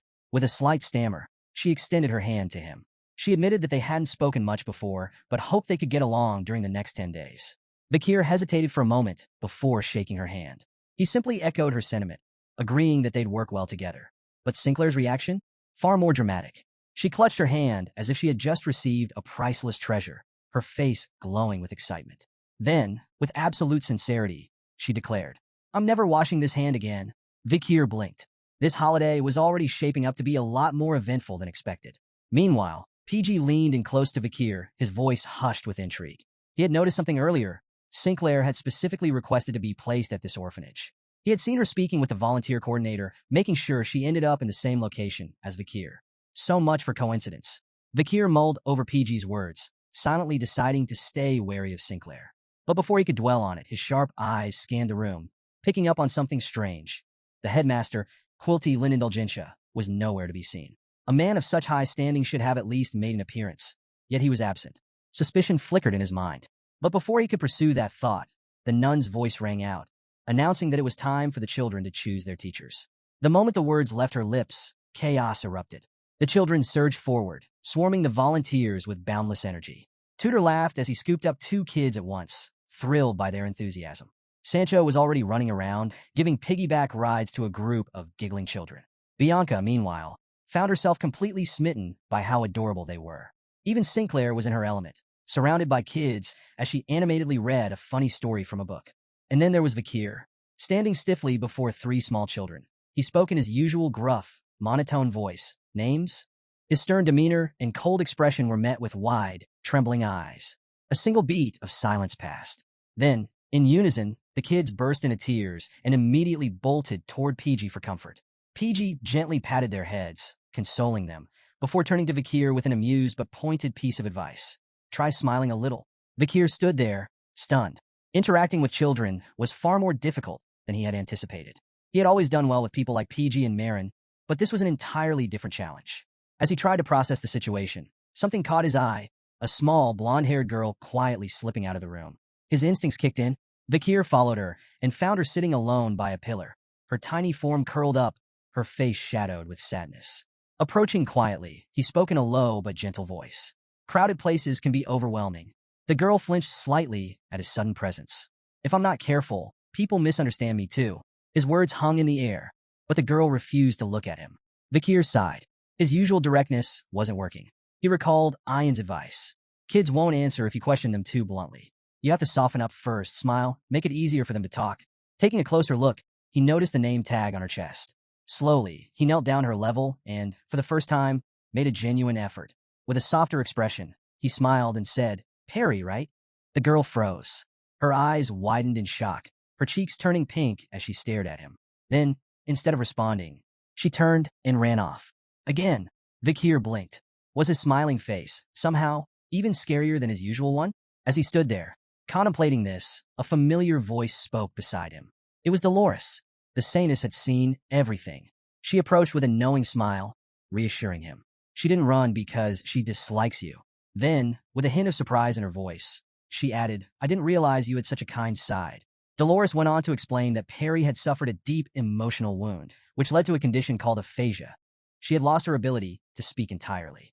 Curious, Kier asked what had happened to her. Dolores sighed. She didn't know all the details. Perry had been born in this orphanage and spent all 13 years of her life here. Over time, countless volunteers had come and gone. At first, they would approach her with kindness, but as life pulled them in different directions, they always left. Eventually, Perry stopped forming attachments. She shut her heart off entirely. As Kier reflected on Perry's heartbreaking story, a sudden shiver ran down his spine. His instincts flared to life. Something was wrong. His body tensed, a cold sweat forming on his skin. From the shadows, an unseen presence emerged, setting every fiber of his being on high alert. Before Dolores could continue speaking, Kier moved swiftly. In an instant, he covered her mouth, silencing her completely. Without hesitation, the two vanished from the hallway, slipping into the darkness. Just as 2 men entered the scene. One of them, a man dressed in green, spoke in an exaggerated tone, loudly complaining about how long it had been since he had last met with Quilty Lun Indulgentia. Quilty, ever composed, simply offered a polite excuse. He had been preoccupied with the overwhelming number of face-to-face confessions that required his attention. Standing beside him was Fido, a silent, imposing figure, exuding an aura of menace without uttering a single word. But the man in green wasn't here for mere conversation. He had a purpose. With an air of entitlement, he declared that he had come to purchase an exemption. Quilty, unfazed, asked the standard question. How much time do you need pardoned? The man didn't hesitate. 1 billion gold's worth. A deadly silence filled the space. Then, the man revealed his crime. He had purchased a barbarian slave, and, while attempting to discipline them, accidentally killed them. Quilty's interest was piqued. For a wealthy noble, spending such an exorbitant sum to erase the death of a single slave seemed excessive. But the man continued, revealing the true depth of his sins. Blinded by rage after the killing, he had burned down an entire village of slash-and-burn farmers on his way home. From the darkness, Kier and Dolores remained hidden. Kier's hand was still firmly over Dolores's mouth, his bloodhound instincts sharpening as he took in every word. But it wasn't just the conversation that held his attention. It was the scent, a familiar scent, one that he had encountered before back at the academy. His mind worked fast, piecing together the fragments of the puzzle. Meanwhile, the man in green continued speaking in a casual, almost bored tone, discussing his massacre as if it were nothing more than a business transaction. 500 million gold, he explained, was simply to justify his actions. The other half? A gift to the god who would cleanse him of his sins. Kier's eyes narrowed. This was no mere corruption. This was pure rot, festering in the heart of the institution. Then his focus shifted to Quilty. The stench of an elite corpse was unmistakable, clinging to Quilty like a second skin. Kier's suspicions were confirmed. Quilty Lun Indulgentia, one of the most powerful figures in the church, was also one of the 10 elite corpses. With an unshaken expression, Quilty reassured the noble. As long as you make generous offerings, God will forgive your wrongdoings. His tone was one of calm conviction, but to Kier his words reeked of manipulation and deception. Meanwhile, Dolores was growing increasingly frustrated with Kier's actions. She struggled against his grip, determined to break free. Kier, however, silently pleaded with her to stop. They were too close to the enemy. Any noise could be fatal. But Dolores wasn't the type to sit idly by. With a swift shift of her weight, she pushed back against him, her annoyance evident. In a sharp whisper, she demanded that he release her. That one small movement was all it took. A faint commotion, small but enough to draw attention. A shadow loomed over them. Then suddenly he was there. Ephibo, the silent, menacing subordinate at Quilty's side. He stood before them, his expression deadly serious. Kier and Dolores froze. Ephibo had found them. There was no escaping this. Kier's mind raced, assessing the situation. But then he noticed something. A familiar scent clung to Ephibo. It was unmistakable, the stench of an elite corpse. Before he could react further, Quilty stepped out from the shadows, his usual composed smile in place.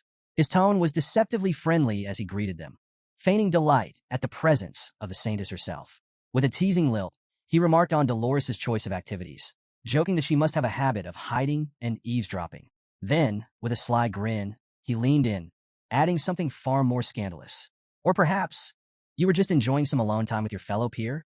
Dolores stiffened, her expression shifting from shock to outrage.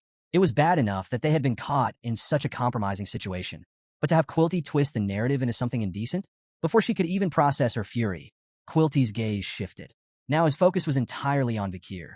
Taking in the academy uniform, Quilty deduced that Kier was one of the student volunteers. But something caught his attention, something he hadn't expected. His demonic eyes, glowing a sickly green, studied the young man carefully. At first, Kier's glasses obscured his face. But when Quilty leaned in, he finally saw it, a face of striking handsomeness. A perfect specimen. Inside his twisted mind, the elite corpse's thoughts spiraled. He coveted Kier's face. He needed it. It would fit beautifully into his prize collection.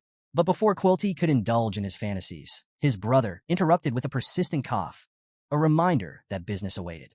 Quilty blinked, momentarily snapping back to reality. With his usual unsettling smile, he bid Dolores and Kier farewell before leaving with his group. As they departed, Kier remained silent, his sharp gaze lingering on Ephibo. Dolores, however, was fuming. Her emotions boiled over as she replayed everything that had just happened. She had just witnessed Quilty and his brother openly discussing the sale of exemptions, laughing about buying their way out of sin. She had listened as they mocked the god she had devoted her life to. And worst of all, she had been powerless to stop it. That was unforgivable. Finally, she snapped. Turning on Kier, she demanded answers. Why did you pull me behind that pillar? Do you have any idea what that looked like? You made it seem like we were spying. But as she raged, she suddenly paused. Something about Kier's demeanor caught her off guard. Despite everything, he was unnervingly calm. Then, in a voice softer than she expected, Kier spoke. I'm sorry for acting so suddenly. Dolores froze. An apology? From Kier? His words were calm, sincere, so different from his usual rough, unbothered attitude. He assured her that he would be more careful next time, his tone steady and composed. Dolores was left speechless. She had prepared herself for a fight, for him to brush her off or argue back. But this was unexpected. Kier turned to leave. He simply stated that he had wasted enough time here and needed to return to his volunteer duties. But Dolores didn't move. She just stood there, stunned, because for the first time, she had seen something in Kier's eyes. Something deeply buried. A flash of anger. And for the first time, she realized that Kier was not as emotionless as he seemed. Through meticulous research and careful observation, Kier had pieced together crucial details about Quilty Luan Indulgentia. Every day, Quilty spent exactly 2 hours at the orphanage. In that short window, he conducted his grim business, selling exemptions to nobles and merchants, exchanging gold for absolution. Occasionally, he would send investment reports and ledgers of sold exemptions to the Quo Vadis family, addressed to none other than Cardinal Humbert Luan Quo Vadis, Dolores' father. But Kier's most chilling discovery was about Quilty's personal escort.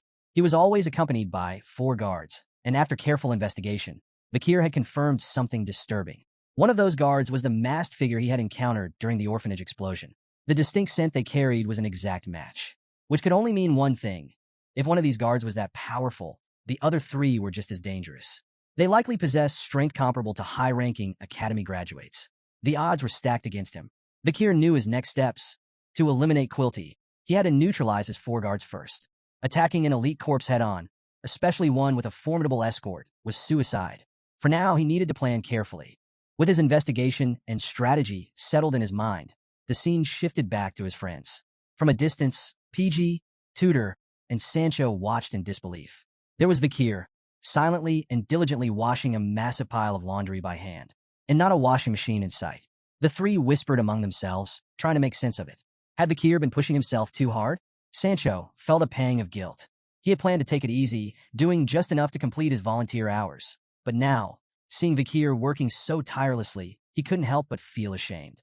Tudor, on the other hand, was inspired. Watching Kier's selflessness stirred something deep within him. His fist clenched as he made a vow. I need to work harder if I want to be a true hero, just like Kier. Before long, all 3 of them raised their fists in unison, shouting, Everyone, follow Kier. Their enthusiasm was contagious. Meanwhile, Kier wiped sweat from his brow, momentarily pulled from his deep thoughts. He had been so focused on his plans that he barely noticed what was happening around him. Since it was difficult for him to move freely during the day, he resolved to make the most of his time by throwing himself fully into the orphanage's tasks. A few hours later, the orphanage courtyard was filled with laughter and energy as the children played a game of run flat. While most of the kids cheered and raced around, one girl sat alone, watching from afar. Perry. As always, she kept to herself, avoiding the other children. But then, her gaze shifted. A soft thump echoed beside her. A black ball bounced gently on the ground, rolling to a stop next to her feet. And sitting nearby, watching her with a faint smile, was Kier. He playfully spun the black ball in his hand, knowing it would spark her curiosity. After all, no matter how reserved a child was, there was always something magical about a bouncing ball. But this wasn't just any ball. It was the Madame's egg still unhatched. As Kier toyed with it, he chuckled quietly to himself. The egg's texture felt oddly pleasant in his grip, yet its mystery remained. For a brief moment, Perry's eyes lit up, her attention completely locked onto Kier and his black ball. Kier had kept the Madame's egg for emergencies, but he hadn't expected to use it like this. As he bounced the mysterious black orb, he watched as Perry became entranced. Her usual guarded expression melted away, replaced by something rare, genuine excitement. Before long, Perry was playing with the egg, a bright smile spreading across her face. Kier silently celebrated. His plan had worked perfectly. Just as he watched Perry's joy unfold, a familiar voice broke the moment. You're really kind, you know? Kier turned to see Sinclair approaching from behind, smiling as she watched him. Her words weren't just an observation. They carried a clear intention. She stepped closer, her gray eyes twinkling. At first, she admitted she had thought Kier was just a stoic, no-nonsense guy, someone unapproachable. But now, she wanted to get closer to him. Despite being a year younger, she asked if it would be okay to speak more casually with him. Kier gave her the bombastic side-eye, but after a moment of silence, he relented. "Do as you wish." Sinclair beamed, her excitement barely contained. Immediately, she enthusiastically declared that she would start calling him brother. Kier shut that down instantly. "No." Sinclair giggled, completely unfazed. She promised to come up with a better nickname the next time they met.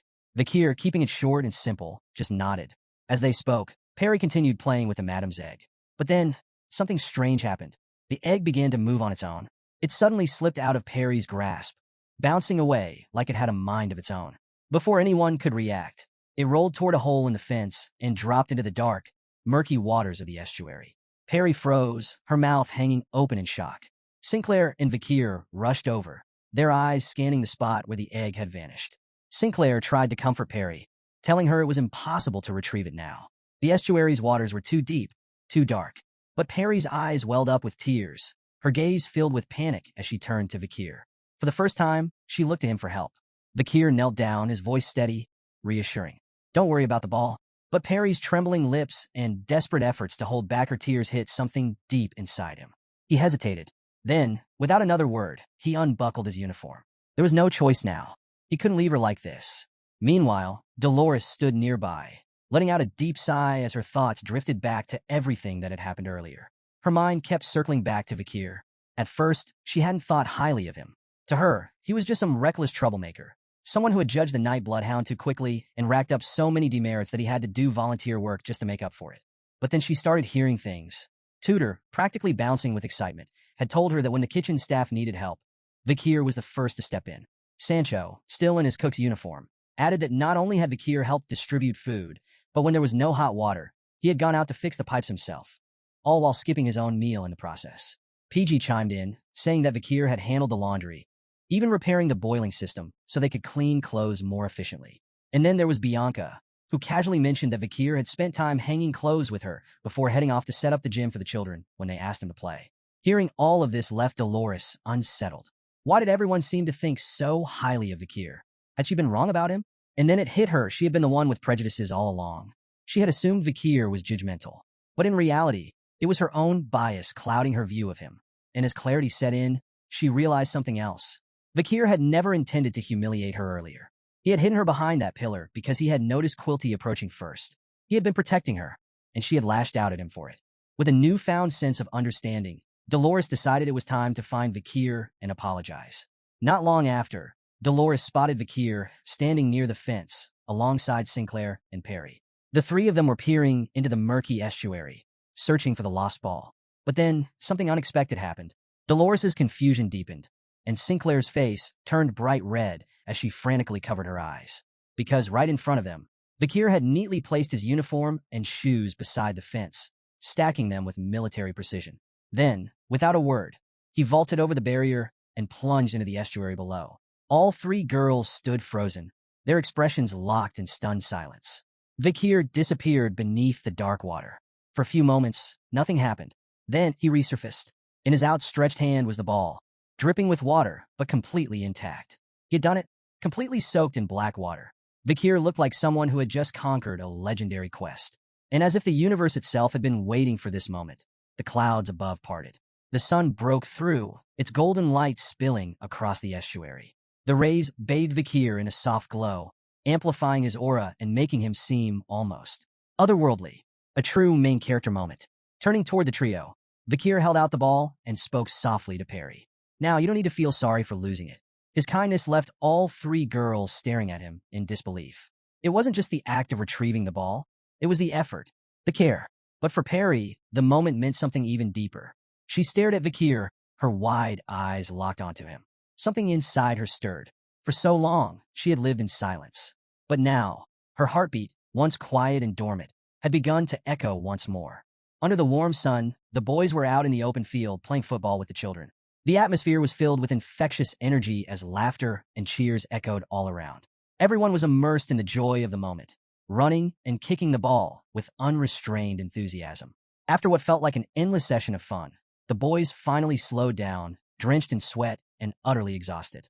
Tudor wiped his forehead, a grin spreading across his face as he marveled at the fact that this was their final day of volunteering. Sancho agreed with a nod, commenting on how quickly time had flown by. The realization hit them hard. This was their last chance to make memories with the kids. With a burst of renewed determination, the trio decided to go all out, promising to keep playing until they had no energy left. Fueled by their resolve, they dove back into the game, their spirits high and their hearts full. Meanwhile, under the shade of a tree, Kier sat in his usual spot, lost in his own thoughts. Beside him sat Perry, her small frame tense with nervousness. Her flushed cheeks betrayed her feelings as she clutched a delicate bouquet of flowers. Her eyes flickered between the flowers in her hands and Kier, who seemed entirely unaware of her internal struggle. Summoning her courage, Perry inched closer to him and, with a quick but purposeful motion, gently placed a handmade flower crown on his head. Kier blinked in surprise, his hand instinctively reaching up to touch the unexpected adornment. He tilted his head, trying to make sense of it, as a flicker of confusion crossed his face. Before he could say anything, Perry waved her arms frantically, her nervous energy palpable. Determined not to let her shyness stop her, she took his hand and began writing carefully on his palm.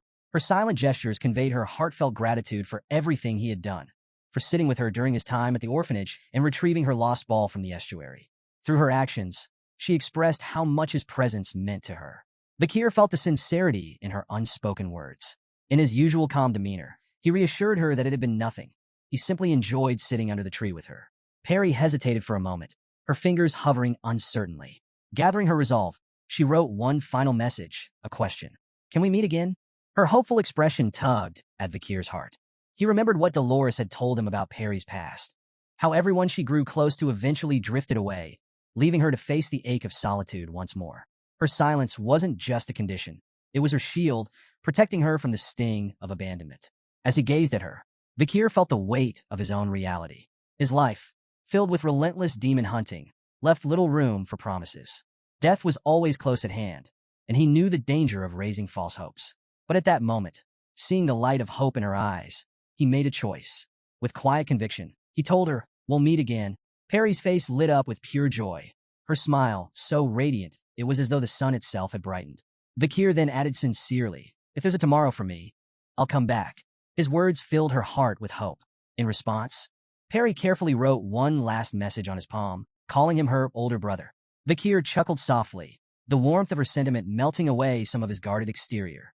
With a playful correction, he gently told her to call him uncle instead. In the grand hall of Indulgentia Orphanage, Quilty stood before the gathered crowd, his voice laced with emotion.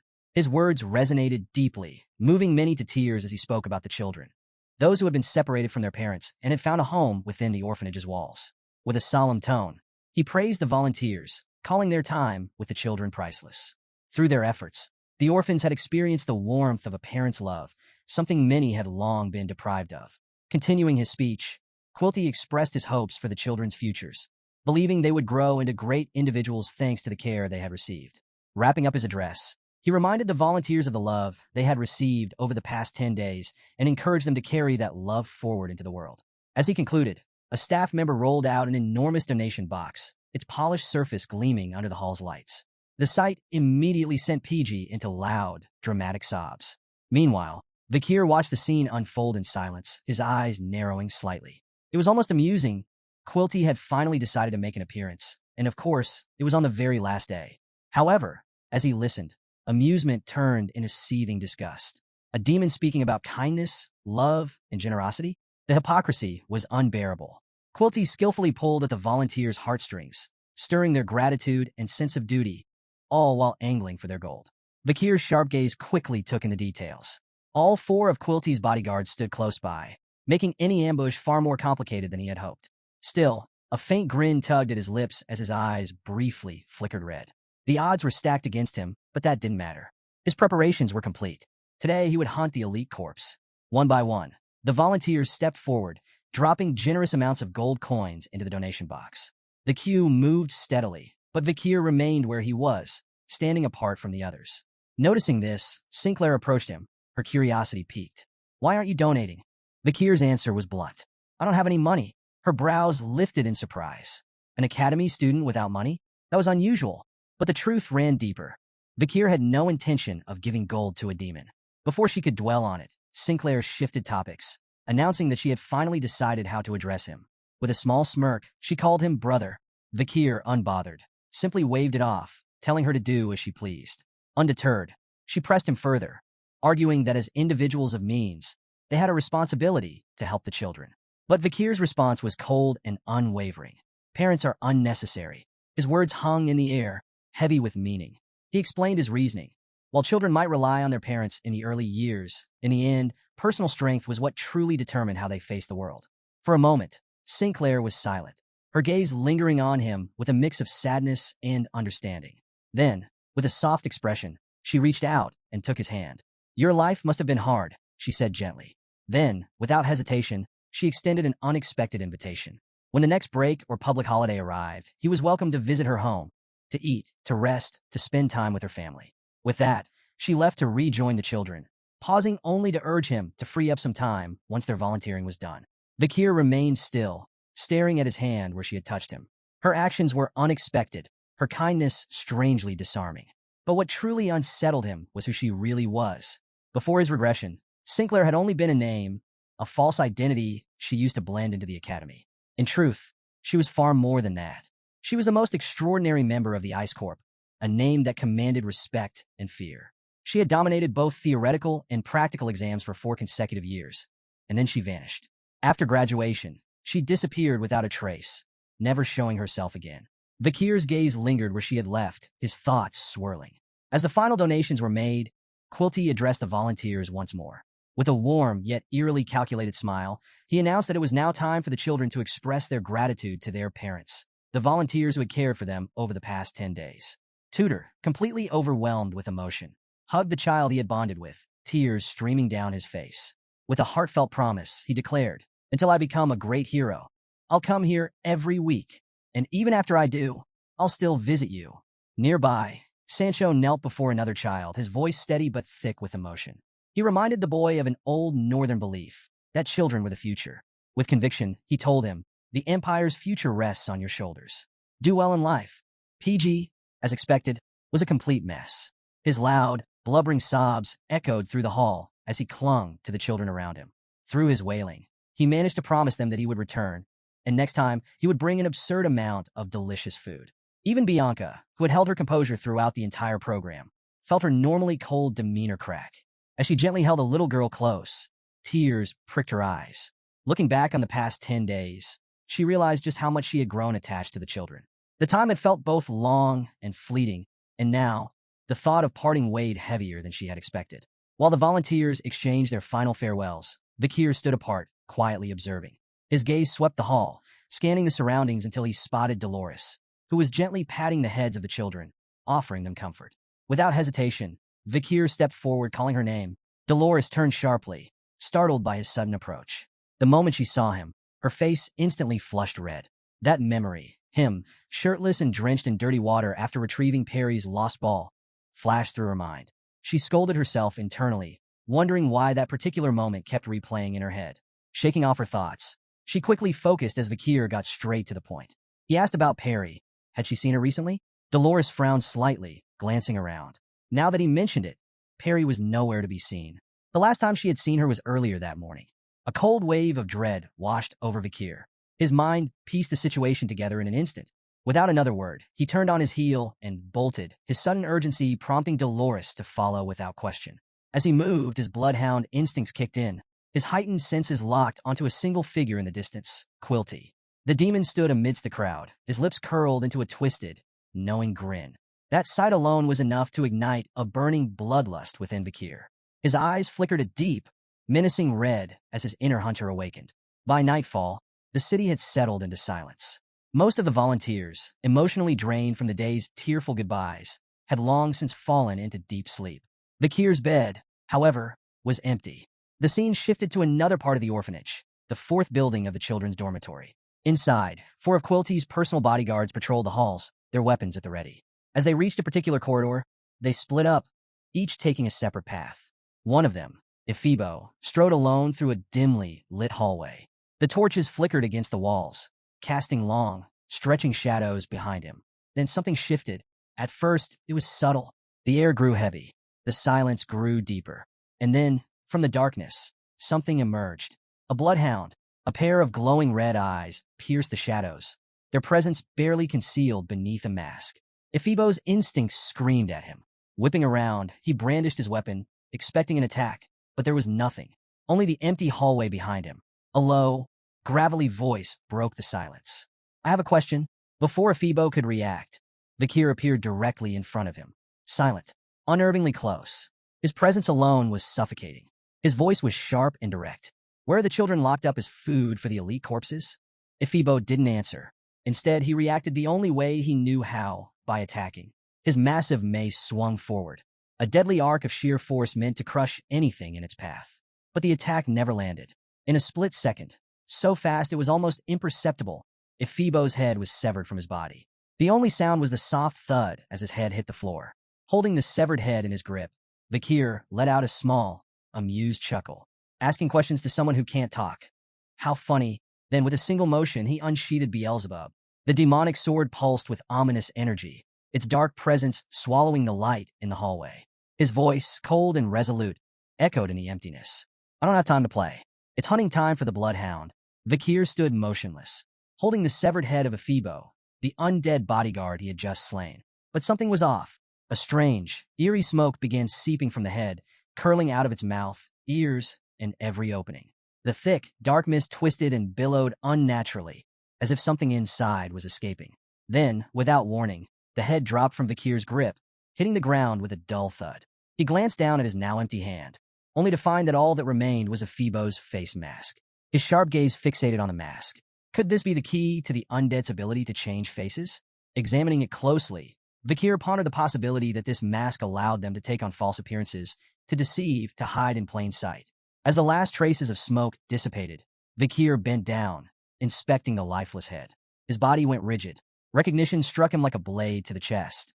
The face lying before him bore an uncanny resemblance to Pedro, the holy knight bodyguard of Dolores. A man Kier had once fought alongside in the battle against the Red Death. But something was off. A small mole near the corner of the eye. A detail that Pedro never had.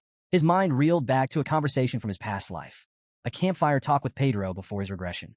Pedro had spoken of a younger brother, one who had vanished during his isolation training. Now, staring at the lifeless form before him, Kier realized the horrifying truth. Pedro's younger brother hadn't disappeared because of training. A demon had hunted him down and turned him into an undead. The revelation set fire to Kier's blood. A deep, crimson glow burned beneath his mask. His rage was palpable, suffocating. The twisted, perverse cruelty of it all. The way demons desecrated the dead, stripping them of their past, their identities, turning them into hollow weapons, made his stomach churn. These monsters had to be erased. But before he could dwell on his thoughts any further, movement flickered at the edge of his vision. Two more figures stepped out of the darkness. One had long, golden hair, the other a short, sharp cut. Both wielded dual blades, their stances sharp and unyielding. Kier's eyes narrowed. Who were they before they became this? Were they more people he once knew? He didn't have time to ask. Kier lunged forward. His demonic blade, Beelzebub, pulsed with a crimson aura, cutting through the air like a vengeful storm. But in an instant, they vanished. The undead reappeared at his sides, retaliating. Their blades sliced through the air, fast, precise. Too fast for even the average warrior to react. A sharp sting, blood splattered into the air. But Kier didn't flinch. Instead, he smiled. The battle erupted into a relentless clash of steel and death. Explosions shook the walls. Dust clouds swallowed the battlefield. And the darkness of the orphanage hall became a blur of flashing red eyes and merciless strikes. Meanwhile, in a quiet, sacred space, Dolores stood before a statue, deep in prayer. Her hands were clasped, her voice soft and reverent as she recited words of devotion. "Who art in heaven, hallowed be thy name. Thy kingdom come, thy will be done on earth as it is in heaven. Forgive us for our sins, as we forgive those who sin against us. Let us not into temptation, but deliver us from evil." But speaking of temptation, Dolores's focus wavered. Unbidden, a memory surfaced. A figure, drenched in sunlight and water. Shirtless, muscles taut as droplets trickled down his skin. The image was painfully vivid. Kier, at the estuary, her cheeks flushed. Why was she remembering this now? Flustered, she snapped out of her prayer, scolding herself. This was ridiculous. He's just a good junior, she muttered under her breath, trying to shake off the thought. And yet, why was it so hard to push away? And why, when she thought of the night bloodhound, did her mind instinctively drift back to Kier? Before she could untangle her thoughts, a distant noise shattered the silence. Her eyes flickered upward, catching movement through the lingering dust clouds outside. A figure emerged, shrouded in smoke and shadow. Her breath hitched. The mask. The pandemic mask. It was him, the Nightblood Hound. She had been searching for him for so long. And yet, seeing him here, in the orphanage, left her completely disoriented. Why was he here? And more importantly, why was he fighting against Quilty's bodyguards? The battlefield was drenched in blood and chaos, but Dolores couldn't hold back. Before she could even think, she called out his name. Her voice cut through the clashing steel and searing bloodlust, catching Vikir's attention. For a split second, he turned, his glowing red eyes locking onto her. That moment of distraction proved costly. One of the bodyguards seized the opportunity. With ruthless precision, the undead warrior drove his blade straight through Vikir's stomach. The impact was devastating. The force sent Vikir flying past Dolores, crashing hard onto the ground. His body skidded across the dirt before lying still, unmoving, unconscious. The bodyguards didn't hesitate. They moved in for the kill.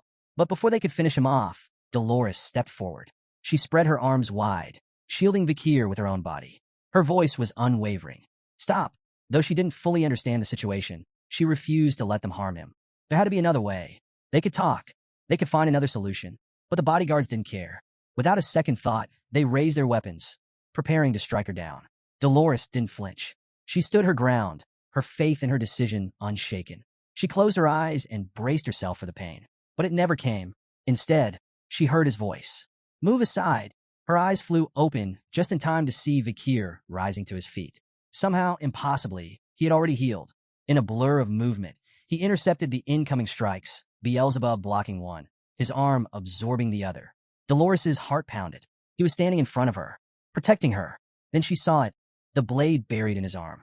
Her breath caught in her throat, but before she could react, his crimson eyes flashed beneath the mask. Killer mode.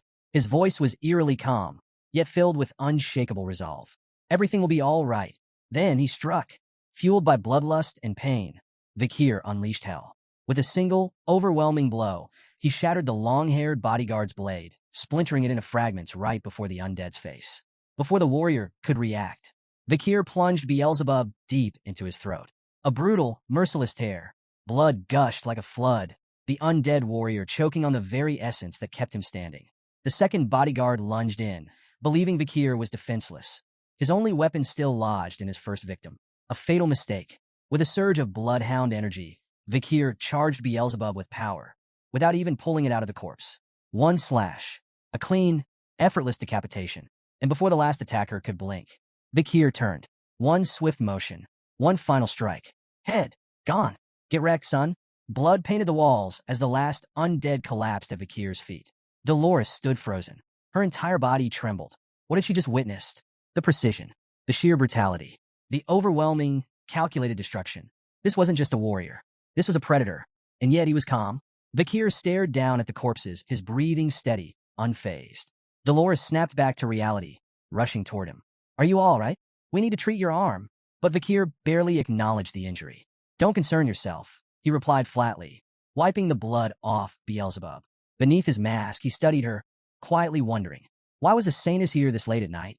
Sensing the momentary lull in the battle, Dolores took her chance. Her voice was filled with confusion. Why did the bodyguards attack me? They should know who I am. Vikir didn't answer right away. Instead, he pointed to one of the severed heads. Dolores followed his gesture. Then, her stomach lurched. The head was melting. Smoke seeped from every opening. Eyes, nose, mouth. The flesh sagged, twisted, and dissolved into something grotesque. She covered her mouth, fighting the urge to retch. Vikir's voice was cold. Quilty's bodyguards aren't who you think they are. They're undead. Their faces are stolen from others. Dolores's mind reeled. Undead. People associated with the Quavati's family. Turn into monsters? Her chest tightened. This couldn't be happening. Why is this happening?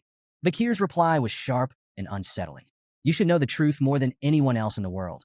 The words struck Dolores like a bolt of lightning. A sense of dread crawled up her spine as she began piecing together the horrifying truth about Quilty. The melting faces of the bodyguards warped and twisted, revealing their true, grotesque forms. And beneath the decaying flesh, their masks shifted, transforming into the same kind as Ephebos. Vikir studied the masks closely. His eyes narrowed. He recognized one of the stolen faces. It belonged to Staffordshire Baskerville, a warrior of the Pitbull order. Kier's mind raced. Staffordshire had once followed him during his visit to the Moore clan. Back then, he had been alive, human, whole. Memories flooded back. Staffordshire had disappeared during his isolation training. However, instead of being expelled, he had avoided punishment thanks to Adolf Mord's intervention. Instead, he had voluntarily continued his training, choosing to disappear deeper into isolation. And now here he was, or rather, what was left of him. Kier clenched his fists.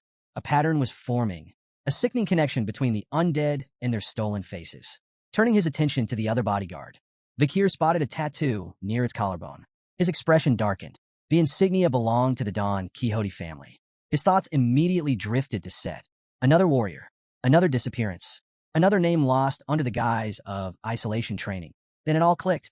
Prestigious families, elite warriors, isolation training, people vanishing, only to return as undead. It wasn't a coincidence. Kier recalled the triplets from the Moore clan. They, too, had spoken about preparing for their own isolation training. And then there was Camus. She had left isolation training as well, choosing instead to join the Hall of Darkness to devote herself to magic research. The pieces of the puzzle snapped into place. Isolation training was a lie. It was a cover, a facade hiding something far more sinister. But before Kier could fully process his theory, a presence emerged. A figure stepped forward, their wrapped hand glowing ominously with fire magic. Before he could react, a massive explosion erupted. Fire and force consumed everything in its path, roaring toward Kier and Dolores. More explosions followed, each one ripping through the orphanage grounds, reducing the area to chaos and destruction. Instinct took over. Kier grabbed his cape, shielding Dolores from the searing heat as flames surged around them. When the firestorm finally subsided enough to see, both Kier and Dolores froze. A silhouette moved through the inferno. A slow, deliberate stride. Flames parted around her, revealing a woman with fiery red hair. The last of Quilty's bodyguards had finally stepped forward, and Kier recognized her immediately. His eyes narrowed. Kemo, a name from his past. A woman who had once wanted to marry him. But now, there was no warmth in her gaze. Only cold, calculated intent. Her hand rose again, fire magic twisting violently around her fingers. The heat was so intense it distorted the very air around her. Her target was clear. Kier. The battlefield still smoldered, the crackling flames casting eerie shadows across the charred ruins. A haunting glow flickered over the undead woman's face, a face that resembled Camus'. She stood firm amidst the inferno, fire magic swirling violently in her outstretched palm, its heat distorting the air around her. Her gaze was locked onto Kier. Despite the sweltering heat, Dolores felt an entirely different kind of warmth spreading through her chest. Her heart pounded. Kier had protected her. Again, shaking herself out of her daze, she forced herself to focus. Something wasn't right. The fiery attacks weren't just aimed at Kier. They were aimed at her, too. The realization hit hard. This wasn't just a fight between Kier and the undead. There was malice in these strikes, an intention to kill her as well. Her brows furrowed. Who was this woman? Why was she attacking her? Turning to the Nightblood Hound, she asked, is she undead like the others? Kier's answer was careful but blunt. There's a chance she might be. Dolores' mind raced. The woman's resemblance to Camus was too precise to be a coincidence, but something felt off.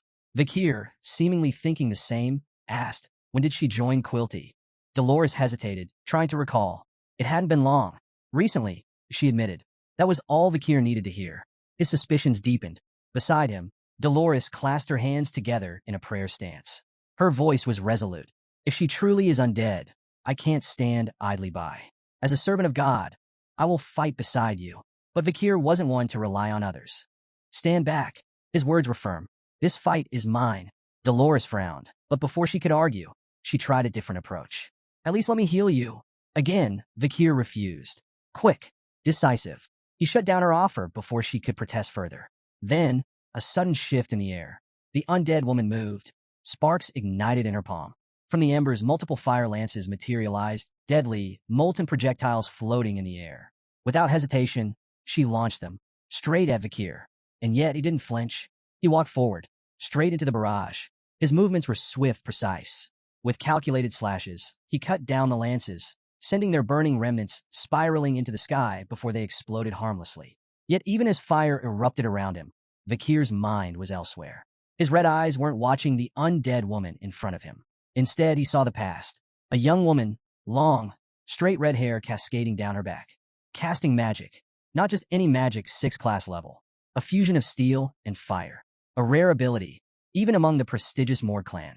The resemblance was undeniable. Could this truly be Camus? The undead woman moved again. More steel lances appeared shimmering in the firelight, razor sharp. She fired. This time, the Kier didn't dodge. He didn't cut them down. He let them hit him. A fiery explosion engulfed his figure. Dolores gasped. But when the flames cleared, the Kier was still standing, unscathed. His movements were deliberate, unyielding.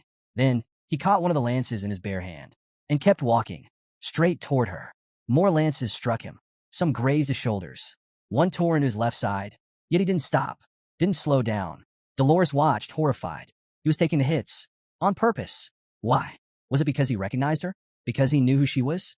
Or worse, what kind of relationship did the Night Bloodhound have with this fiery opponent? Even as flames and steel tore into him, the Kier didn't stop. The Kier's slow march continued, unfazed by the searing pain. He didn't defend himself, didn't evade the attacks, he just kept walking. But with each step forward, his mind was pulled back into the past. Memories flashed before him. Before his regression, Camus Morg had been different. She had been close with her uncle, Adolphe Morg, a rising force within her family. She wouldn't have just left the Morg family registry. She wouldn't have thrown herself into the Hall of Darkness for isolation training so easily. Yet here she was, dead, undead, changed beyond recognition. The weight of it settled heavily in his chest. He regretted it. Their conversations, their shared moments, the trust they had built. And worst of all, he regretted involving her in his plans after his regression. Camus' once bright future as a hero was gone, and that guilt clawed at him like a beast. Finally, he stopped, face to face with the undead version of Camus. His thoughts spiraled. What have I done to cause this? The undead woman moved. Sensing an opportunity in his hesitation, she began casting another spell. But Kier was faster. His hand shot out, gripping her wrist, forcing her arm down. The flames in her palm flickered and vanished before they could be unleashed. Then, without hesitation, his other hand reached for her face. He ripped the mask away. He had to know, had to confirm the truth. A sharp gasp filled the air. Dolores. Even from a distance, her mouth hung open in shock. And Kier, beneath his pandemic mask, his entire body tensed.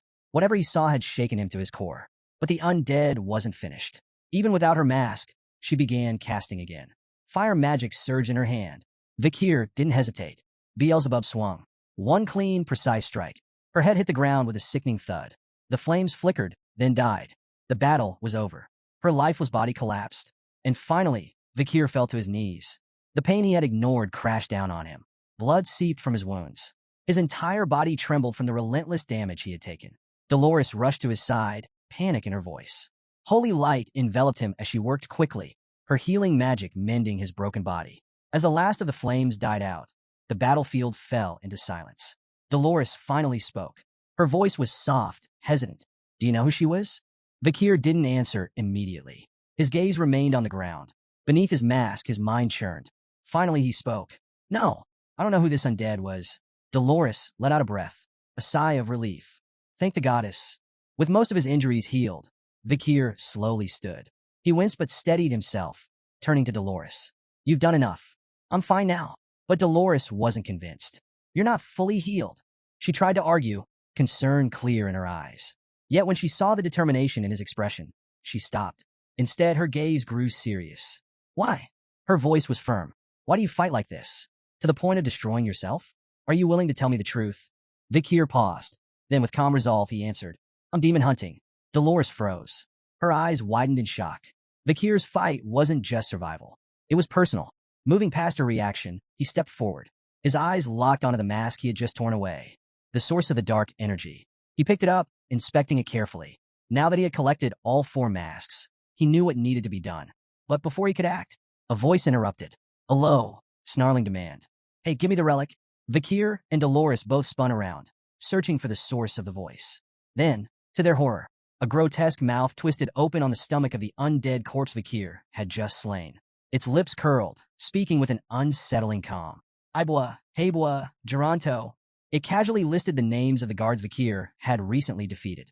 I borrowed them from a certain woman. She's probably furious now, don't you think? Dolores could barely process the horror before her. Her stomach churned at the sight of the moving, speaking wound. Meanwhile, Kier remained unfazed. The voice questioned him. Are you the one attacking the branches under my jurisdiction lately? Kier didn't flinch. His response was cold and direct. You already know the answer to that. Then, with a sharp edge to his voice, he exposed the truth. Your Quilty. A sharp gasp escaped Dolores. The pieces clicked into place. The voice, the unnatural presence, the man hiding in plain sight. Quilty Luan Indulgentia, the orphanage headmaster, was a demon. A low, amused chuckle rumbled from the grotesque mouth. Caught by the saintess herself? Quilty's tone held no fear, only mocking delight. No matter. This just makes things more exciting. Then his voice shifted colder now. Now that my cover's blown, I don't need to keep up appearances. But you, saintess, you've made yourself my next target. Dolores stiffened. A chill ran down her spine. Quilty had been hiding in plain sight, watching her, manipulating everyone. Now that she knew the truth, he had no reason to hold back. Her breath quickened, but Quilty only grinned wider. His voice dripped with dark amusement. You're trembling. I like that. But it'll be even better once I take your face from my collection. But then, the atmosphere changed. A golden aura radiated around Dolores, wrapping her in a light so fierce, so divine, it made the very air tremble. Her trembling ceased. Her fear was replaced with unyielding courage. Clasping her hands together, her voice rang out with power. The light of my life, the fire of my existence, and my sin in my soul. I will make those who are wicked feel the weight of their karma twofold. A blinding pillar of divine energy erupted from the heavens. Holy light! The radiance swallowed Quilty whole. A monstrous, guttural scream tore from the undead. His voice howled in agony as the holy power burned him away. The cries grew weaker. The light faded, and where the corpse had been, only blackened ash remained. Dolores stood tall, unwavering. Her voice rang with righteous defiance. Reflect in the afterlife. You demon. But just as those words left her lips, a shadow flickered in the distance. And from the darkness, a figure licked his lips with dark delight. Then, a sudden, violent blast of green energy tore through the air. It struck Kier directly. The impact was so powerful, so swift, even he couldn't react in time. A shockwave rippled through his body, sending him crashing to the ground. Dolores gasped. Rushing to his side, she knelt down, desperately trying to help. Then, her wide eyes snapped upward. And from the shadows, he emerged, not as a disguise, not through a grotesque mouth, but in his true demonic form. Quilty. He strolled forward casually, confidently, his grin dripping with malice. Licking his lips, he chuckled. Interrupting me with that prayer? Such bad manners, saintess. Seeing Kier injured, Dolores didn't hesitate. She moved in front of him, standing between him and Quilty, using her body as a shield. Her voice lashed out, sharp and unwavering. How dare you wear the cloak of a saint while committing such wickedness? But Quilty's grin only widened. He drank in her defiance, savoring it like a fine wine. His gaze lingered on her, twisted amusement never fading.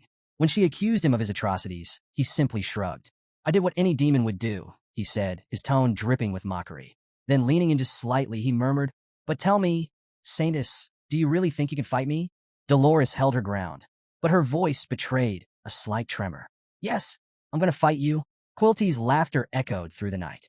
Dark, amused, completely entertained. He gestured lazily between her and Kier, his voice mocking.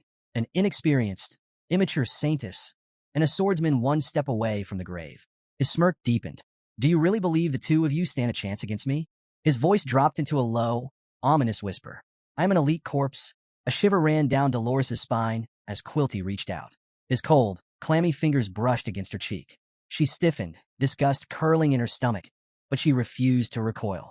Quilty studied her, savoring the fear she desperately tried to hide. You're forcing yourself to act strong, he sneered. But I can see it. The fear dripping from your expression. His mouth twisted into something even more grotesque. Saliva began to pool and drip from his lips as he revered the moment. His prize. The face he had desired for so long. His fingers trembled with twisted delight. It's right here in my hands. And then, his fantasy shattered. With a sickening crunch, a blade shot through the underside of his chin and pierced straight through his skull. Beelzebub. Dolores gasped. Quilty's expression froze. Confusion flickered in his wide, glowing eyes. A voice cut through the silence. You really thought you had me, didn't you? Kier, standing behind Quilty. His mask hid his smirk, but the amusement in his voice was unmistakable. He spoke calmly, almost bored. I've been tracking you for some time, Quilty. As Quilty trembled, Beelzebub's blade still lodged in his skull. Kier continued. You taught me a few things. He raised a hand, ticking them off one by one. First, you're a coward who sacrifices your subordinates without a second thought. Second, you never fight for yourself. And third, His voice sharpened. You wouldn't reveal your true form unless you thought your opponent was too injured to resist. Dolores's eyes widened. A setup. A trap. Kier had planned this from the start. The fatal attack that had sent him crashing to the ground? An act. He had already healed from the wound long ago, waiting for Quilty to let his guard down. Now, the blade embedded in Quilty's head glinted in the firelight, his pupils rolling back, blood dripping from the gaping wound. For a moment, silence. Then, a chuckle. Soft at first, then louder. And then, menacing. Quilty's bright green, demonic eyes snapped back into focus. His voice slithered through the air, now drenched in pure malice. Call me Dantalion. With a sudden jerk, he cast aside his former name like a discarded mask. Then, grinning wickedly, he looked straight at Kier. You damned method-acting brat. Dolores stood frozen, her wide eyes reflecting the grim reality before her. Despite having Beelzebub embedded in his skull, Dantalion, the elite corpse, continued speaking as if nothing had happened. The sheer resilience of this creature was beyond anything Kier had anticipated. Elite corpse, it seemed, was not a mere title. Holding the demon by its head, Kier couldn't hide his own surprise. Dantalion, unfazed by the blade lodged in his skull, turned his eerie, glowing green eyes toward him. Recognizing Kier, the demon smirked, mockery dripping from his words as he acknowledged the slayer of Andromalius, the elite corpse who had infiltrated the Baskerville family. With his clergyman guise battered, Dantalion revealed another horrifying trick. The flesh on his head writhed and peeled, unveiling a new face, a woman's this time. A twisted laugh accompanied the transformation as Dantalion explained his macabre power. He collected faces, along with the memories and lives of their former owners. It was the perfect cover for his deceptions. Mocking Kier further, Dantalion taunted him, revealing that Quilty Indulgentia, a supposed victim, was merely one of many faces in his collection. To truly destroy him, Kier would have to annihilate every face he had ever taken.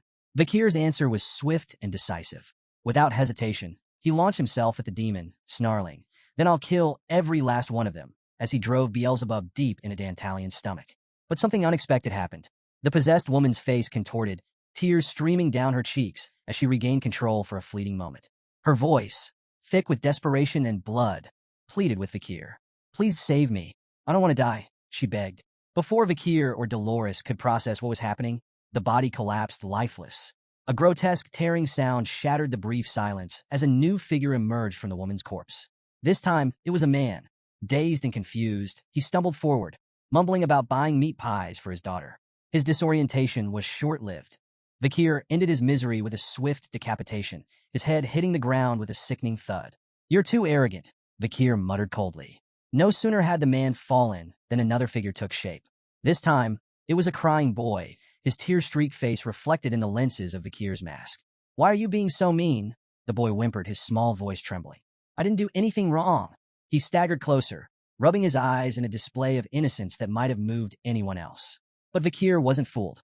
"Stop pretending," he said flatly, his tone void of mercy. Memories of Andromalius flashed in his mind, reminding him of similar tricks. He had long steeled himself against such deceit. Realizing the charade was failing, Dantalion abandoned the act and returned to his true demonic form.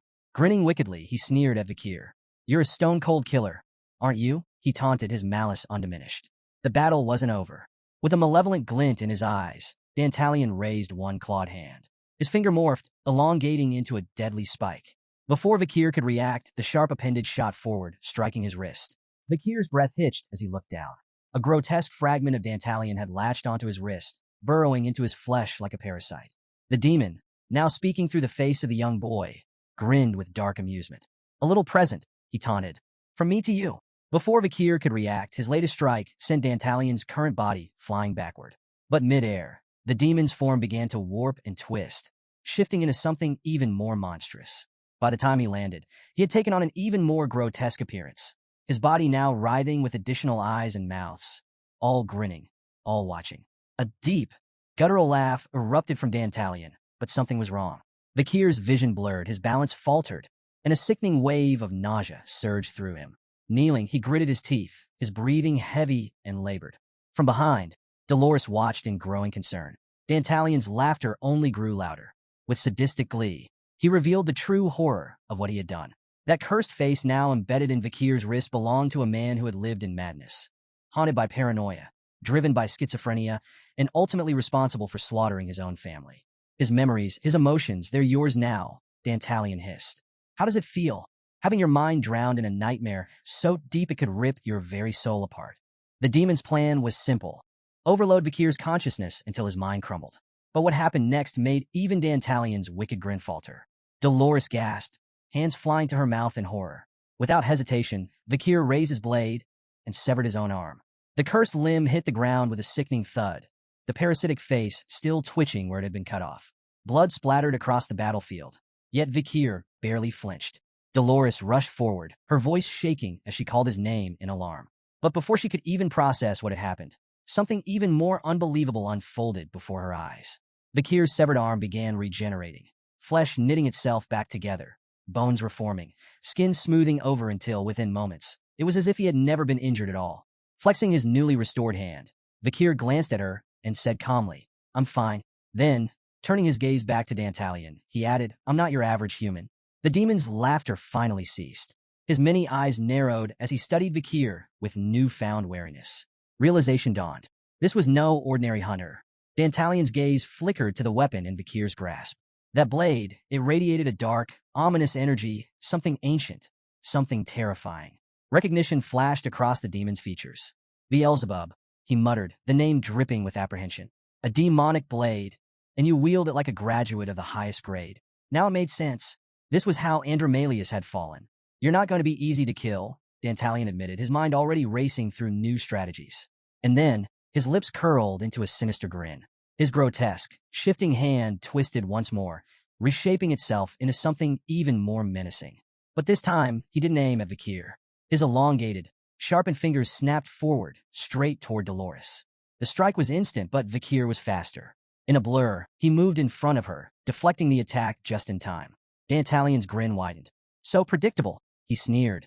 The Night Bloodhound has a weakness. Realizing the advantage he had just uncovered, Dantalion unleashed a relentless barrage of attacks, all aimed at Dolores. Each time, Vikir intercepted, blocking or redirecting the strikes. His movements were still precise, but there was a shift, a strain. Dolores saw it too. "Don't worry about me. Focus on the fight," she pleaded. But Vikir didn't waver. His voice was steady, unwavering. "I can't let anything happen to you." To Vikir, Dolores wasn't just a comrade. She was a pillar of the resistance, a force holding the battle against the demons together. Losing her wasn't an option. But as she watched Vikir fight alone, something inside her twisted painfully. He had always fought this way, carrying the weight of every battle, every responsibility, both in his past life and the one yet to come. Would he always bear this burden without anyone by his side? Her hands trembled as fear clawed at her, but she knew she couldn't afford to hesitate. She had to stand with him, not just as an observer, but as his ally. Summoning her courage, Dolores began to cast holy light once more, the sacred energy illuminating the battlefield. But just as the spell was forming, something landed in front of her with a sickening squelch. A grotesque mass of flesh, writhing with eyes and mouths, lay before her. And then it spoke. "Sister." The voice was unmistakable. It was Quilty's. Dolores' breath caught in her throat. In an instant, the horrifying image of his face consumed her mind, unraveling the fragile resolve she had just built. Her body locked up, her courage crumbling into pure, paralyzing fear. The spell in her hands flickered and died, and she could do nothing but stare. Dantalion's laughter echoed through the battlefield, his amusement growing as his form twisted again. His arms morphed into massive, slithering tentacles, each covered in ghostly, wailing faces. His grin widened. "Transplanting a single soul into another body is already agonizing," he sneered. "But what do you think happens when hundreds of souls are forced into one?" The mass of tortured faces surged toward Vikir, an unending tide of suffering. But Vikir stood firm, gripping Beelzebub tightly. His voice was cold, unwavering. "Then I'll cut down every single one of them." And that's exactly what he did. His blade moved like a storm, slashing through the grotesque tentacles without pause. Each strike severed another wailing face, each movement precise and relentless. The battlefield became a whirlwind of carnage, yet Vikir didn't stop. Not for a second. Dantalion watched, impressed but still mocking. "How long can you keep this up, Night Bloodhound?" he taunted. "Thousands of faces. Will you slice them all?" But Vikir paid no attention. His focus was absolute, until he saw her. In the middle of the swarm, a face emerged. A face he knew. A rush of memories crashed into him. Days spent volunteering at the orphanage. A shy, gentle smile. A small hand reaching out to hold his. "Perry." The face he had just cut down belonged to Perry. A rare, sharp fear struck the Kier, his mind reeling. His blade hesitated for just a fraction of a second, and that was all Dantalion needed. In an instant, the swarm overwhelmed him. The grotesque faces piled onto him, consuming him in a suffocating wave. The night bloodhound was buried beneath the weight of Dantalion's countless victims. The Kier, overwhelmed yet undeterred, found himself trapped in a grim, alien world forged from Dantalion's malevolent power. The air was heavy, the darkness oppressive, and the surroundings reeked of despair. Yet, the Kier's resolve was unyielding. No matter where this place was, no matter the horrors it contained, he swore the demon's demise would be by his hand. The sight before him was unsettling. Endless rows of figures sat motionless, their heads bowed and their identities hidden. The dim, cavernous space resembled a vast sewage system, with murky, dark water flowing endlessly between the lines of silent souls. Despite the eerie setting, the figures showed no sign of movement or discomfort, as if resigned to their fate. Kier quickly realized where he was. The oppressive energy, the warped reality, it could only mean one thing. He was trapped within Dantalion's twisted skill, a realm born from the demon's vile magic. This wasn't a battlefield anymore. It was a prison for the souls Dantalion had consumed. As Kier scanned the endless rows, a bead of sweat trickled down his face. These weren't just random figures. They were victims, remnants of those devoured by the demon. Their silence was deafening, their stillness haunting. But before he could take another step, a sharp, excruciating pain tore through his body. His veins throbbed, swelling unnaturally as a sickly purple mist began to rise from the water. The mist clung to his legs, crawling upward and enveloping him in a suffocating grip. The waters below churned violently, mirroring the chaos now coursing through his body. The sensation was all too familiar.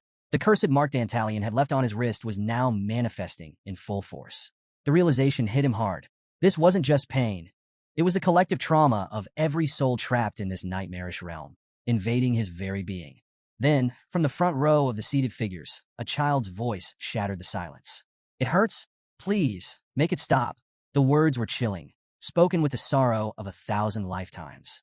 The boy's face was a hollow void, a gaping nothingness that made his anguish even more profound. Kier knelt before the boy, placing a firm yet gentle hand on his head. Despite the searing agony coursing through him, he remained steady. His determination was a beacon in this sea of despair.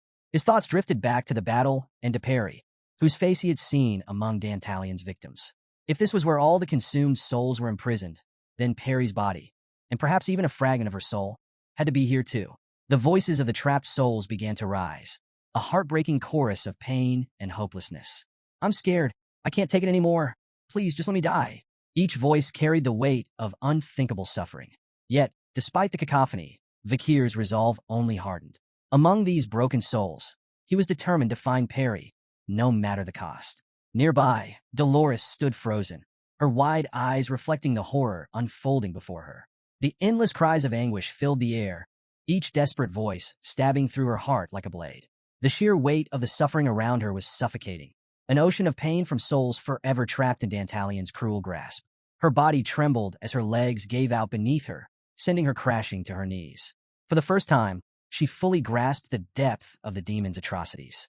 This wasn't just a fight for survival or vengeance. It was a battle to free countless innocent souls condemned to an eternal nightmare.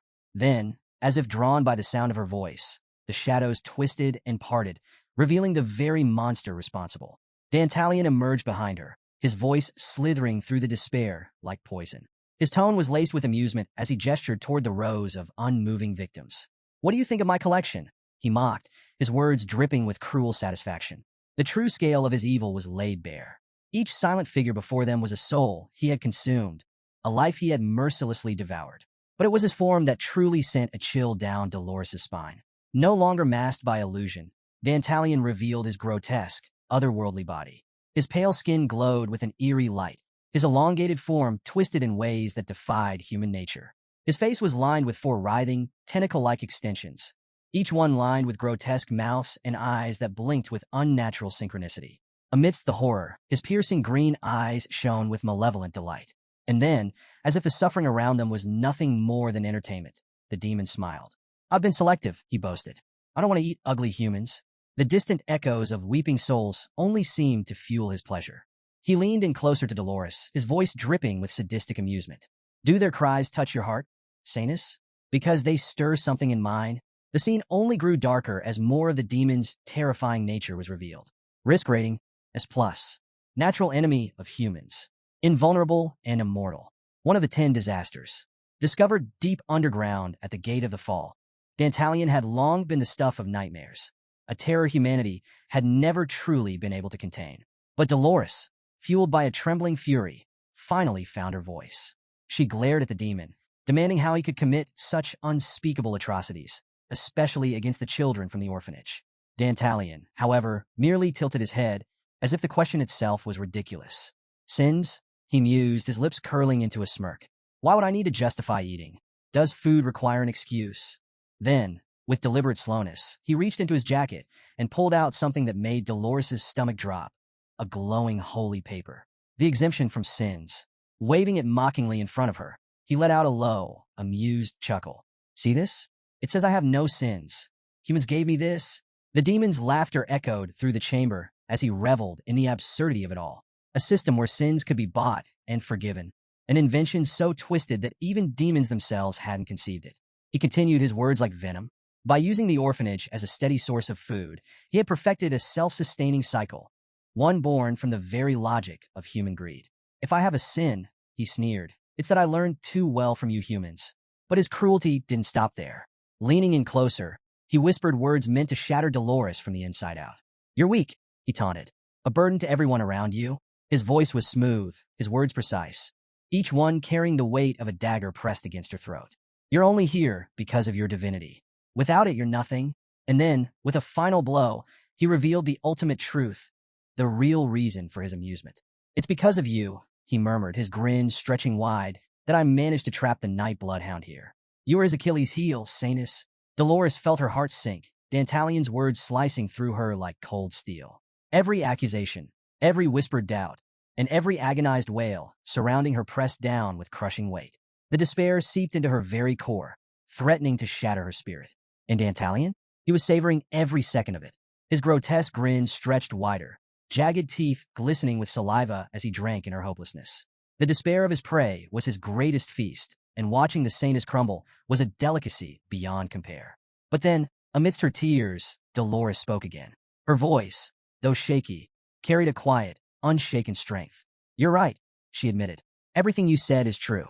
The way humans trade sins for money, the harm we cause in our selfishness, even my own weaknesses.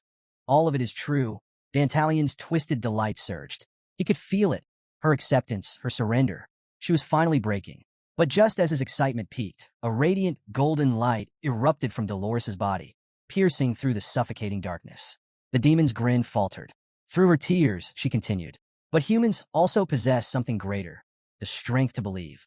Even in despair, we can still choose to walk toward the light. The glow around her intensified, illuminating the endless abyss Dantalion had woven. His grotesque form tensed, his previously smug expression now one of disbelief. This wasn't how it was supposed to go. She was supposed to collapse. She was supposed to be consumed. Yet, she stood. And then, a memory surfaced, a moment long ago, when she and Kier had sat side by side on a weathered wooden fence. She had asked him once, in a moment of weakness, why a higher power would choose someone as fragile as her to be the saintess. Kier's response had been simple, yet unshakable. You were chosen because you carry sorrow. His voice had been steady, certain. The person this world needs shines brightest when they reach the lowest and fiercest places. The memory burned in her mind like a guiding star.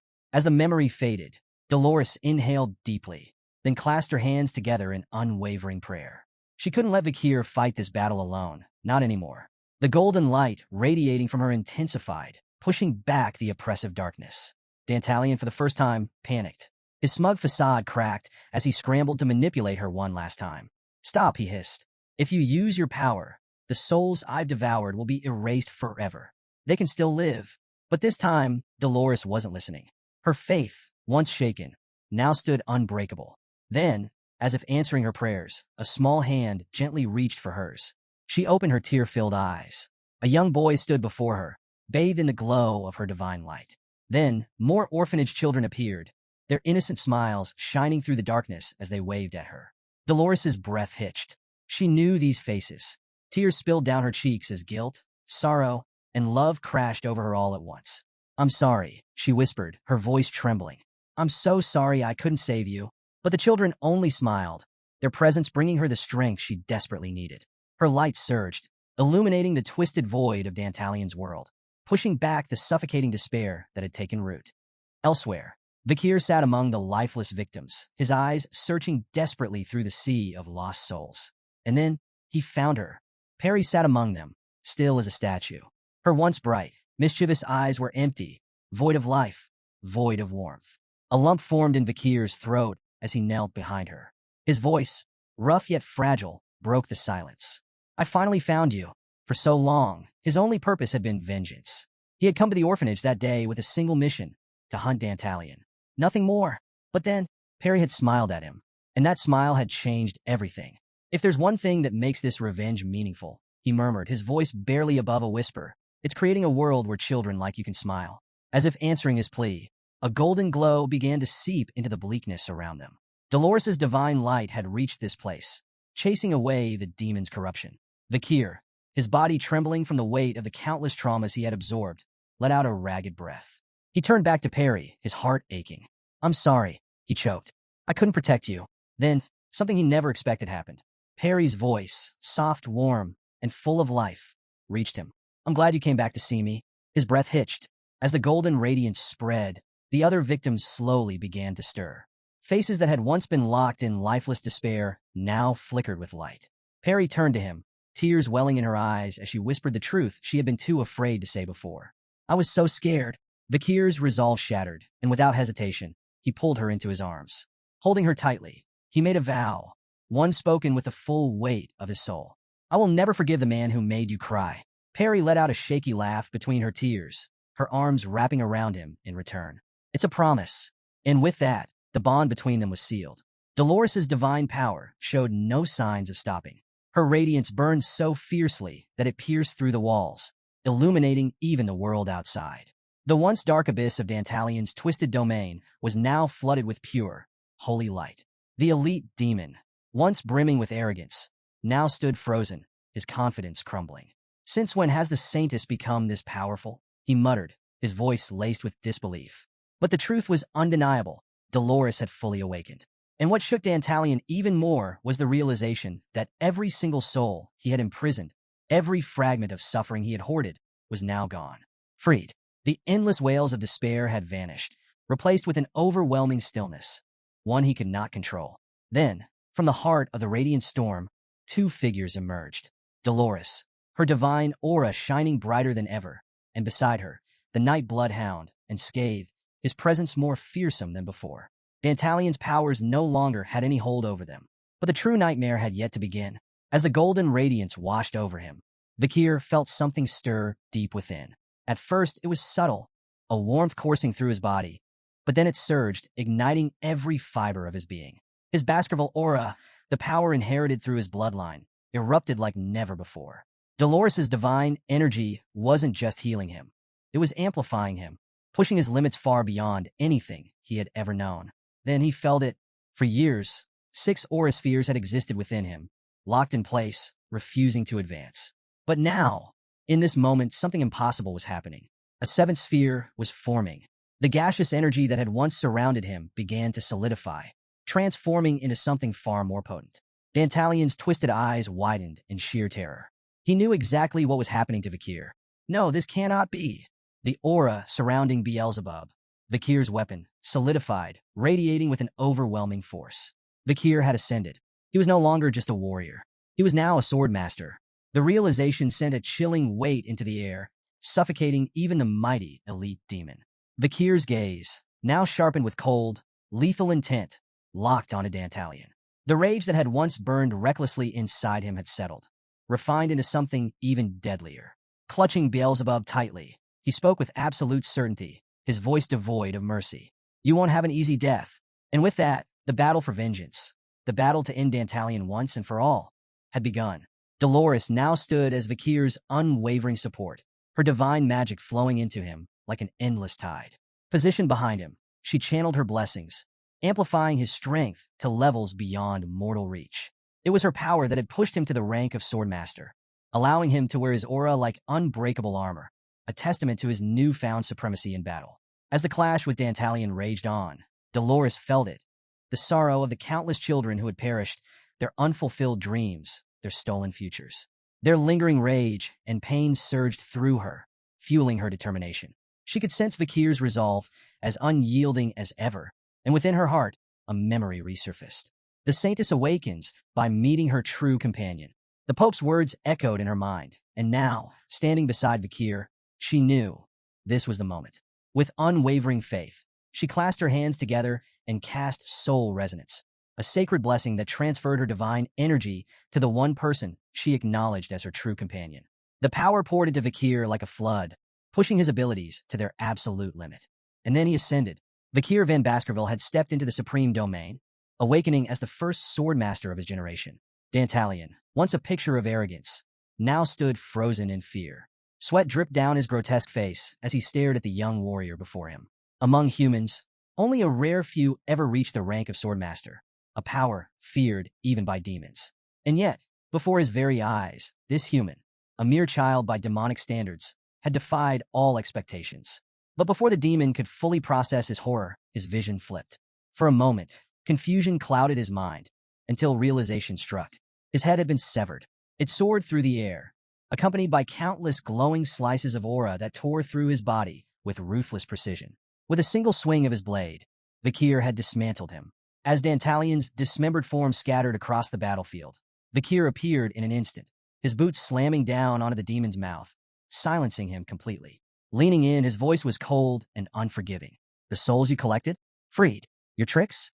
Gone. You're nothing but a faceless monster now. And for the first time, Dantalion felt what he had inflicted on so many others, fear. Real, paralyzing fear. The demon's mind raced. He had been tasked with saving enough mana to open the gate to the demon realm, a mission that would have secured his race's dominance over the human world. He had believed himself unstoppable.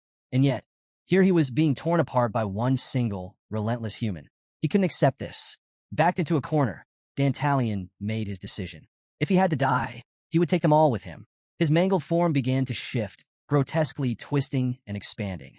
His body ballooned to an enormous size, his face warping into something monstrous. A deep, chilling laughter erupted from his new form, shaking the very ground beneath them. I still have one more face left to play. With a sinister grin, Dantalion announced his final move. He would self-destruct, and in doing so, he would take Vikir, Dolores, and everyone in the orphanage down with him. The air grew thick with dark energy, so suffocating that even Dolores, standing at a distance, could feel it piercing her skin like 1,000 needles. Panic seized her chest. This was no bluff. Dantalion was truly prepared to annihilate everything. Vikir, she called out, desperation in her voice. You have to stop him now. But Vikir, unfazed, simply turned his gaze to her. His grip tightened around Beelzebub, his expression unreadable. And then, with absolute certainty, he said, Relax. I got this. Vikir's confidence wasn't unfounded. This was the moment he had dreamed of since before his regression. He recalled the legendary sword strike Hugo had once demonstrated, a swing so powerful it could tear the sky in half. Now, standing at the very peak of his strength, Vikir knew this was his chance to reach that level. Dantalion's massive form pulsed with unstable energy, his final act of defiance ready to obliterate everything in sight. With a bellowing roar, he sent a desperate message to his fellow demons, urging them to finish what he started, the fall of the human world. But before that devastation could take shape, everything shifted. In one swift, unstoppable motion, Vikir swung his blade. A crimson arc of light blazed through the darkness, cutting through Dantalion's massive body, and the impending explosion with a single stroke. The force of the strike didn't end there. The sheer power surged skyward, splitting the air itself. The clouds above ruptured, torn apart like fragile paper, revealing the endless expanse of the night sky. Stars that had been hidden moments before now glittered in full view. The tremors from the attack shook the entire orphanage. Back in their lodging, PG woke with a start, rubbing his groggy eyes. Ugh, did we just have an earthquake? He mumbled, confused. Across the room, Sinclair stood frozen, her gaze locked onto the sky beyond the window. She had no words. The once clouded heavens had been forcibly parted, exposing a breathtaking view of the starry night sky. She couldn't understand how or why, only that something utterly incomprehensible had just happened. As the dust settled, Dolores slowly opened her eyes, bracing herself for destruction. But what she saw left her speechless. Instead of ruin, The sky stretched wide and clear above her. The heavy darkness that had once swallowed the orphanage was gone, banished by Vikir's blade. Overwhelmed, her legs gave out, and she collapsed to the ground. He had done it. Vikir van Baskerville had achieved the impossible. He had followed in Hugo's footsteps and surpassed even his own limits. The incident at Indulgentia Orphanage sent shockwaves through the imperial capital. Whispers of another terror attack spread like wildfire, this time striking a Quo Vadis family orphanage. The city buzzed with fear and speculation, and just as before, the night bloodhound was blamed. Crowds gathered, confusion gripping the citizens. Watching from the sidelines, Bianca couldn't believe it. The night bloodhound was right here, where we were staying. Beside her, Sinclair, still shaken, clutched her arms. It's terrifying. And we were here the entire time? PG let out an exhausted sigh. Of all times, we were just about to leave, and now this happens. But Tudor, arms crossed and scowling, saw things differently. TCH. I missed my chance. He clicked his tongue, annoyed. If I had caught the night bloodhound, I could have proven myself as a true hero. Sancho, however, raised an eyebrow at the situation. Wait, isn't it weird? No casualties? If this was a terrorist attack, why weren't there any victims? PG frowned, thinking back. Well, the headmaster, Sir Quilty, and all his guards have been missing since yesterday. Maybe the night bloodhound got to them first. The group continued theorizing, unaware of the real truth. As Dolores walked past them, her expression unreadable, the student volunteers assumed she was grieving the disaster. But beside her, Pietro walked in silence, his mind spinning from everything he had just learned. Because the truth? Sir Quilty hadn't just been a cruel, eccentric man. He had been a demon in disguise.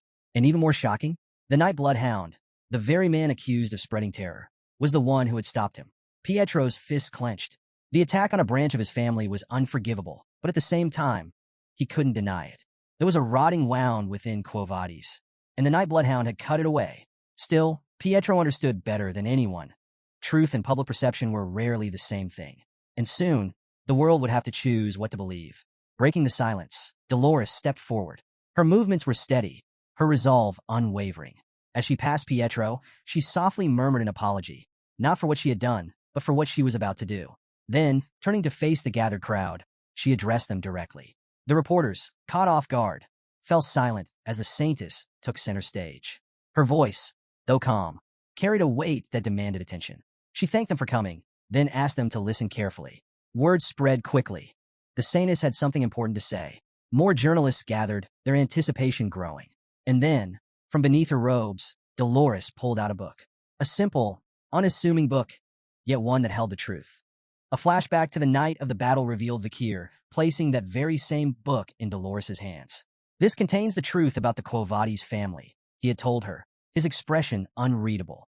What you do with it is up to you. Back in the present, Dolores took a deep breath and opened the book. Her voice rang out clearly as she began to read. The sales log of exemptions and indulgences, addressed by Quilty Lun Indulgentia and countersigned by Cardinal Humbert Lewin Quo Vadis. A hush fell over the crowd. Then, she listed the sins and their prices of forgiveness. Viscount Vecoin murdered his own parents to seize their fortune. Forgiven after paying 1.5 billion gold. Baron Legiso took a maid's life after committing unspeakable acts, burying her in the sewers. Forgiven after paying 200 million gold. Sir Feeney Gig eliminated his business partner to monopolize their wealth. Forgiven after paying 800 million gold. Gasps rippled through the gathered spectators. Faces twisted in horror. People exchanged glances, unable to fathom the depth of corruption laid bare before them.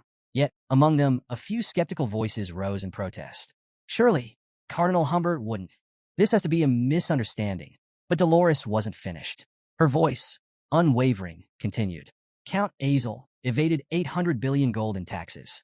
Forgiven after paying only 300 million gold. The weight of the evidence crushed the remaining doubts. With every revelation, the saintess's voice grew stronger. Then, with a conviction that shook the very foundation of the Quo Vadis name, she declared, This practice of selling sins for gold is a blasphemy against God. Tears welled in her eyes, but they did not dull her resolve.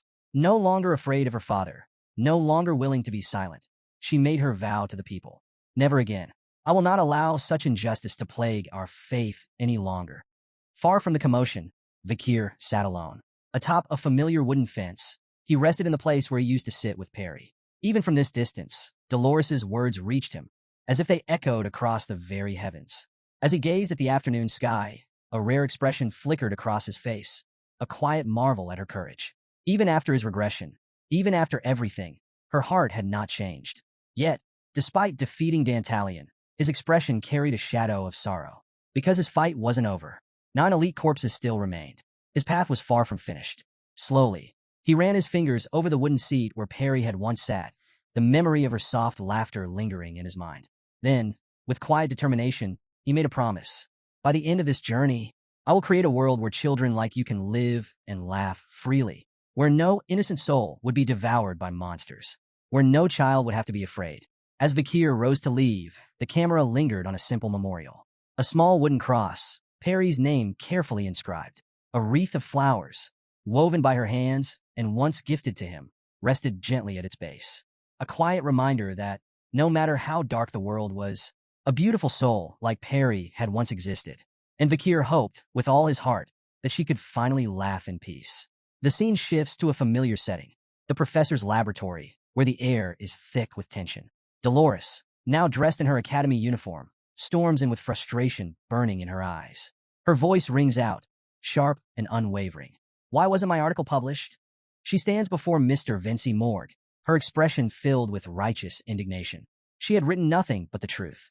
So why had the Academy's newspaper chosen to print a hit piece against the Night Bloodhound instead? Across the desk, the professor remains cool, barely reacting to her outburst. Instead, he calmly picks up a stack of papers and slides one forward.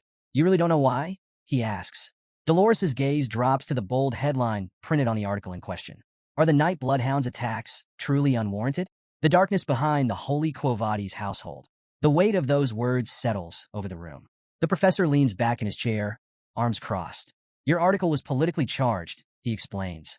It directly criticizes one of the most powerful organizations in the Empire. That goes against the Academy's stance of neutrality. But Dolores refuses to back down. Everything I wrote is based on facts. The professor exhales through his nose, shaking his head. Facts? As far as the public is concerned, your father has already denied all allegations. And the leaders named in your article? They've dismissed your claims as slander. A chill creeps up Dolores's spine, but she pushes through. I have proof. The records of exemptions. The list the Night Bloodhound gave me. But the professor remains unimpressed. To you, maybe, he says. To the world, it's an unverified list. Nothing more.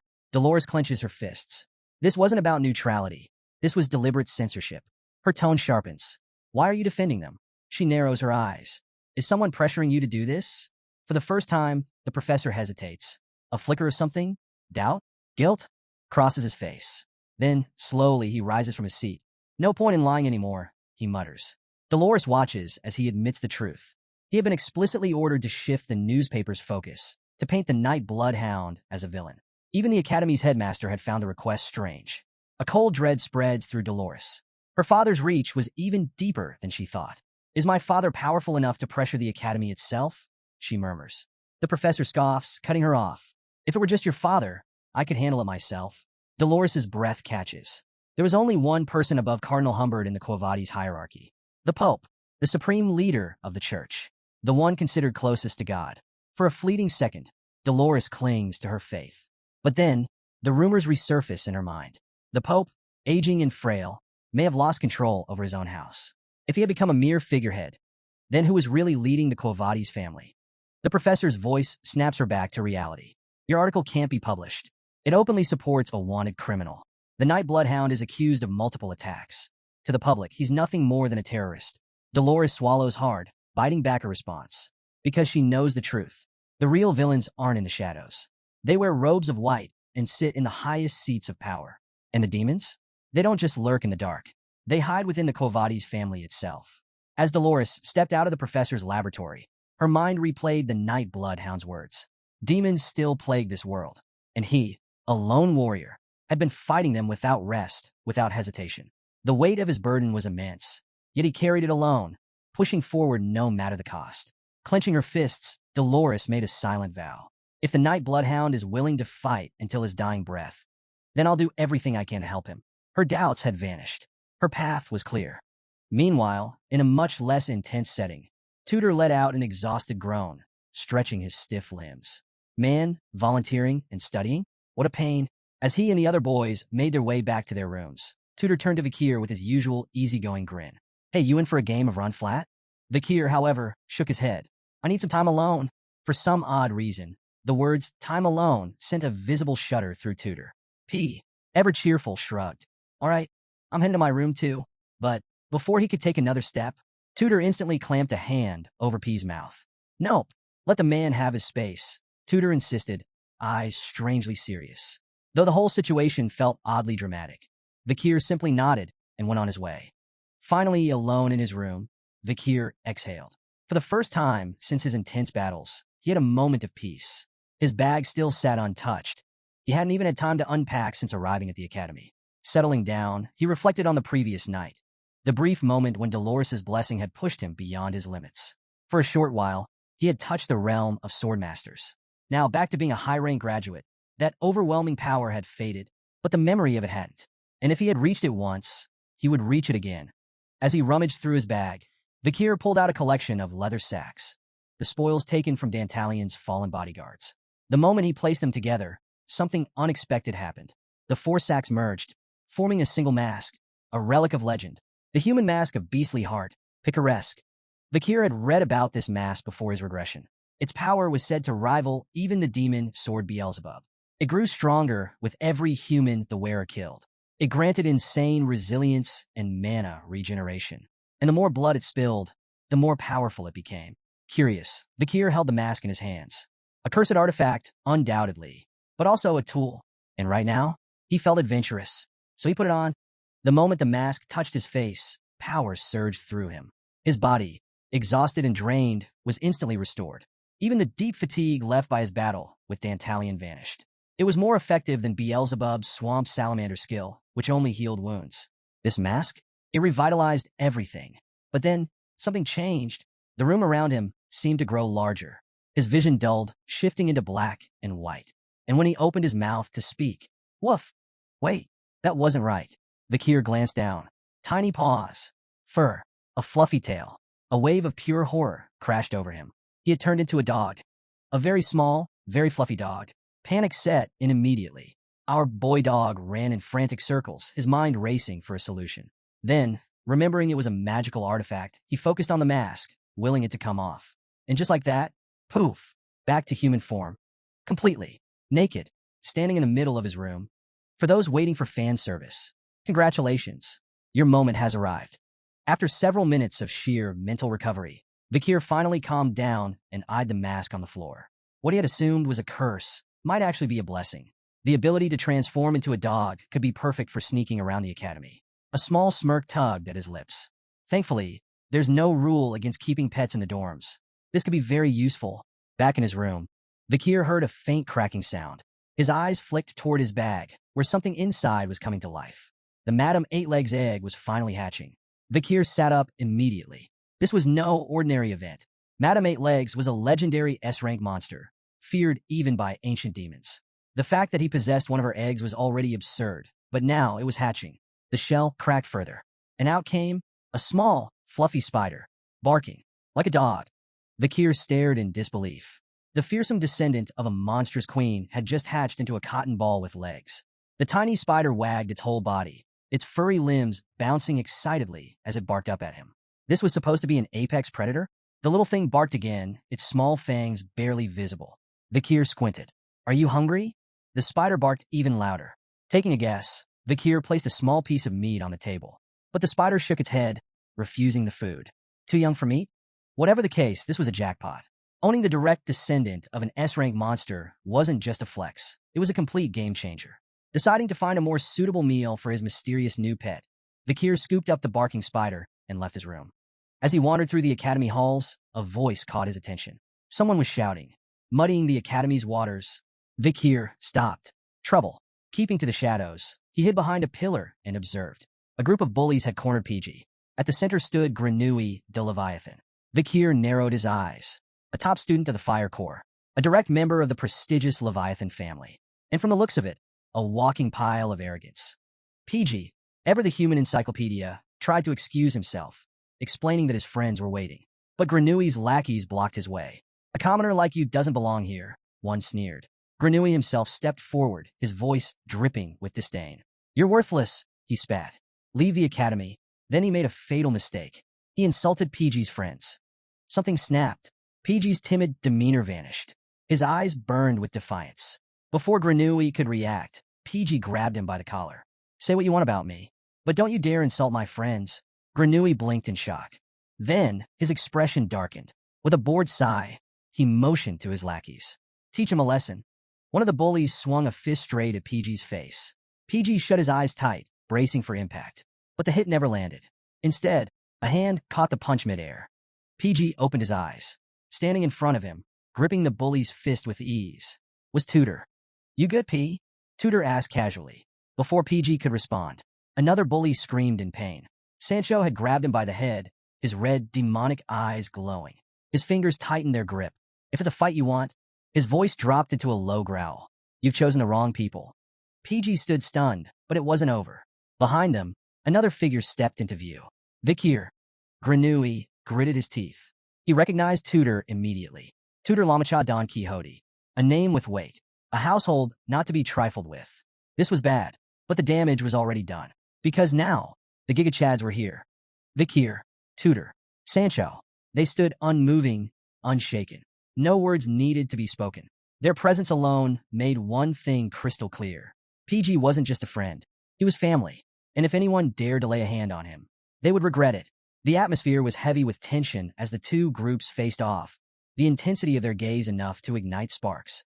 On one side stood Kier, Tutor, and Sancho, exuding the unmistakable aura of main characters.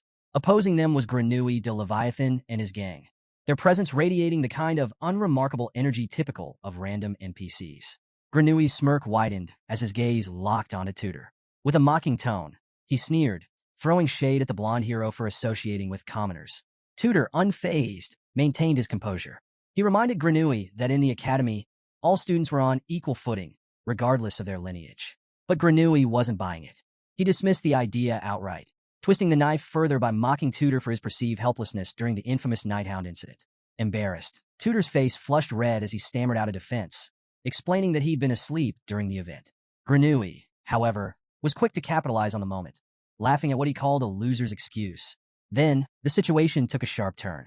Grenouille began emitting a toxic gas, a menacing fog that spread outwards as his gang donned gas masks with practiced ease.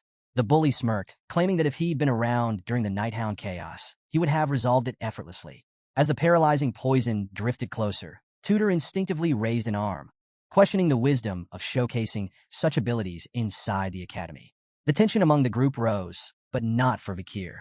Calm and collected, he took a moment to analyze the situation, sniffing the air to evaluate the poison's potency. Even Madame Eight-Legs' tiny descendant, nestled with Kier, seemed intrigued. The fluffy little spider began sniffing the air before doing something completely unexpected. She opened her mouth and inhaled the toxic fog like a miniature vacuum. In seconds, the danger had vanished entirely. Kier, startled by the spider's peculiar appetite, quickly cupped his hands over her to keep her out of sight. Meanwhile, Tutor looked around in bewilderment, unaware of what had just transpired. He assumed Grenouille had stopped his attack, while Grenouille's gang muttered among themselves, equally confused. Grenouille, however, stared hard at Kier. For a split second, he could have sworn the fog had been drawn toward him. Shaking off the thought as a trick of the light, he smirked arrogantly. Consider yourselves lucky. I've shown you generosity far beyond what you deserve. As Grenouille basked in his self-importance, Tutor decided it was time to shift the power dynamic. He stepped forward with a determined aura, declaring it was high time to settle the score. The blonde hero challenged Grenouille to a wager on the upcoming midterm team event. The stakes? The losing team would have to run laps around the academy, stark naked. Grenouille's eyes lit up with twisted delight. He relished the idea of publicly humiliating his rivals. Turning on his heel with a smug grin, he accepted the bet without hesitation, already imagining his victory. This will be entertaining, he muttered to himself, confident in his team's superiority. But Grenouille had no idea what was coming. After the encounter, PG turned to Tutor, guilt evident on his face. Apologizing profusely, he blamed himself for dragging everyone into the conflict. Tutor, however, brushed off the apology with a reassuring grin. Don't worry about it, he said, his confidence shining through. He was more than ready for a chance to bring Grenouille down a peg. Despite Tutor's reassurance, PG couldn't shake his insecurities. With tears welling up, he muttered that he was nothing more than a low-ranking expert. Tutor placed a firm hand on his shoulder and smiled. Don't underestimate yourself, he said. You're sharp, and your observational skills are second to none. That's exactly what we need. As the group strolled along, Tutor wasted no time laying out their strategy for the midterm team event. The test required a 4-person squad, and their roles were clear. Sancho and Tutor would take the front lines, PG would hold the fort at the Spirit Tower, and Kier, their master archer, would dominate the vanguard. With this lineup, Tutor was certain they'd steamroll the competition and finally erase Granui's smug grin. Fired up by the plan, PG clenched his fists and declared he was all in. But just as the group's morale hit its peak, Kier casually raised his hand. Guys, I already have a team. Silence. Tutor, PG, and Sancho froze mid-step, their expressions locked in pure disbelief. What? Kier, as oblivious as ever, simply repeated himself. He'd already formed a team with someone else, and backing out wasn't an option. A promise was a promise. The boys stared at him, internally screaming for him to read the room. But Kier remained unmoved, utterly indifferent to their emotional devastation. The scene shifted to the Academy Arena, a massive battleground packed with students from every branch. The crowd erupted into cheers as one team took center stage, Dolores' team. A living legend among the students, Dolores was practically royalty. Shouts of admiration filled the air, with students hailing her as the capital's pride. Clad in battle-ready armor, she paid no mind to the noise. Her focus was razor-sharp. Now here's how the midterms worked. The test was a defense challenge where teams had to withstand waves of dummy monsters, earth golems created by hologram magic. Each team had to survive 3 rounds, each lasting 20 minutes. If they held out for the full hour, they'd earn full marks. Every student was protected by a shield spell, represented by a glowing blue symbol. Every hit from a monster chipped away at their HP, and if anyone's HP hit 0, they were eliminated. The final scores were determined by contribution and endurance. Dolores' team was a powerhouse, tearing through waves of monsters like seasoned warriors. The crowd watched in awe as they nearly shattered the Academy's record, lasting a staggering 58 minutes before finally falling. Though they didn't hit the full hour, they still secured the best score among the third years. Up in the stands, PG furiously jotted down notes. Since the fourth years aren't competing, Miss Dolores' team just set the standard for the midterms. He explained that most third years barely made it to the third round, while second years typically crumbled in the second. If their team could just hold out for 20 minutes, they'd secure the top spot for their year. But Tutor wasn't here to scrape by. If we're going to crush Granui's ego, he declared, we need to last at least halfway through the second round. Right on cue, a new voice cut in. Oh, don't worry. We'll get there. The group turned to see Bianca, their newly assigned archer, standing with a confident smirk. She had officially joined their team. Folding her arms, she eyed them up and down before issuing her own challenge. Make sure you tank properly, she said. Keep those monsters off me, and I'll handle the rest. You can thank me later. With their team locked in, the stage was set. The midterms loomed ahead. Would they live up to Tutor's big talk, or was Granui about to have the last laugh? The tension between teammates was already thick. Tutor narrowed his eyes at Bianca, not entirely thrilled with her attitude. Listen, he said, arms crossed. This is a team event, not a 1 princess and 3 servant situation. My dignity is on the line here, so I need you to act accordingly. Bianca barely held back a laugh, rolling her eyes. Relax, she shot back. Trust me, the last thing I want is to see you running around naked. My eyes would rot. The bickering between Tutor and Bianca only escalated until Sancho, ever the voice of reason, threw himself between them. Hey, save the fighting for the monsters in the arena, not each other. Both of them huffed and backed off, but the tension still lingered. Watching from the sidelines, PG sighed. At this rate, these two were never going to get along. His gaze drifted to the sky as a different thought crossed his mind. Why had Kier chosen to team up with someone else? Cut to Kier, standing tall with the air of a commander addressing his troops. I don't like being the center of attention, he declared. So, I need you all to go absolutely crazy out there, so I don't have to do anything. In perfect unison, 3 voices responded with unwavering devotion.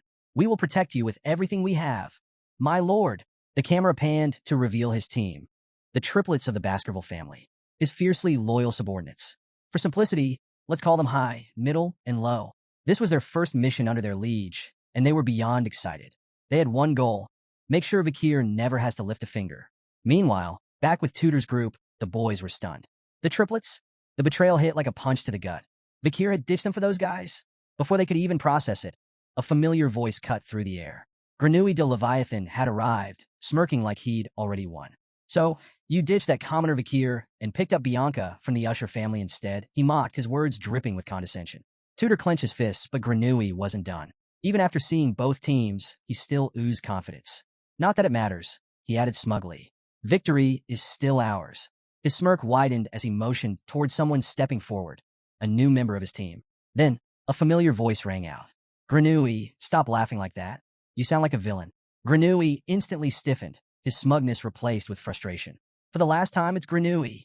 How many times do I have to tell you? The newcomer stepped into view Sinclair, the Kier's admirer. Grenouille, still fuming, tried to recover his air of superiority. You should be grateful, commoner, that you've been accepted into my group. But Sinclair barely acknowledged his arrogance, instead nodding politely. I'll do my best for our team. Then, with perfect timing, she butchered his name again. Grenouille's eye twitched. This is going to be a long test. Still, he brushed off the annoyance, standing tall as he made a bold declaration. Group 69 is going to take the #1 spot. And with that, the first-year midterms officially began. Group 108, the Kier and Team Baskerville, the triplets. Group 109, Tudor, Sancho, PG, and Bianca. Group 69, Grenouille's team, now joined by Sinclair. Tudor was fired up. Bianca was determined to prove herself. And Vikir, well, he had a different plan entirely. The battle was about to begin. The crowd erupted into cheers, their excitement shaking the arena. At the center stood a towering platform, shielded by a glowing blue barrier, the battleground for the midterms. Among the many teams preparing for battle, Team Baskerville stood in quiet observation. The triplets were hyped, brimming with anticipation, while Vikir, well, he just looked puzzled. His memories of his past life contained no recollection of this exam. He had assumed it was just a test of combat skills, beat up some monsters, get a passing grade. But this was something entirely different. His confusion didn't go unnoticed. You don't know how the exam works, do you? Hai, one of the triplets, asked, raising a brow. Vikir didn't bother denying it, but Hai didn't wait for an answer anyway. Instead, he launched into an explanation. The exam used virtual reality magic. Once students stepped onto the arena platform, the space would morph into a dungeon, where waves of monsters would attack them. The test only ended when a student's HP, a magical measurement of their endurance, dropped to 0. But there was a catch. The monsters excreted poison. While weaker than the real thing, prolonged exposure could gradually drain HP, making the challenge even tougher. Injuries weren't physically real, but the poison could still be overwhelming. Vikir's curiosity piqued. So, is the poison actually dangerous? Hai reassured him with a shrug. If anything got too serious, the instructors had the power to shut down the magic shields and intervene. The triplets, ever the overachievers, took the chance to boast about their intense training back at House Baskerville. They had been preparing for moments like this their entire lives. Vikir, realizing he could fully rely on them, gave his command. All right, go crazy, so I don't have to move a muscle. The three brothers practically saluted in unison, their eyes burning with excitement. We will protect you with everything we have, my lord. Their over-the-top enthusiasm was almost contagious. Almost. Meanwhile, across the platform, Tudor, Sancho, and PG made their way over. Tudor, wasting no time, zeroed in on Vikir. You ready for this? He asked. But then, lowering his voice, his expression turned serious. You're not in danger, are you? Those triplets, they're not bullying you into teaming up with them, right? Vikir, slightly amused, shook his head. No, we planned this weeks ago. They just really wanted me on their team. Tudor wasn't convinced. His face clearly said, Are you sure, though? Before the conversation could continue, the announcer's voice boomed across the arena. Group 68 has finished. Up next, Group 69. All eyes turned to Grenouille de Leviathan and his team. The smug grin on Grenouille's face said it all. He was ready to put on a show. Striding confidently onto the platform, he turned to his team, his two lackeys and Sinclair trailing behind. It's time to go wild, he declared.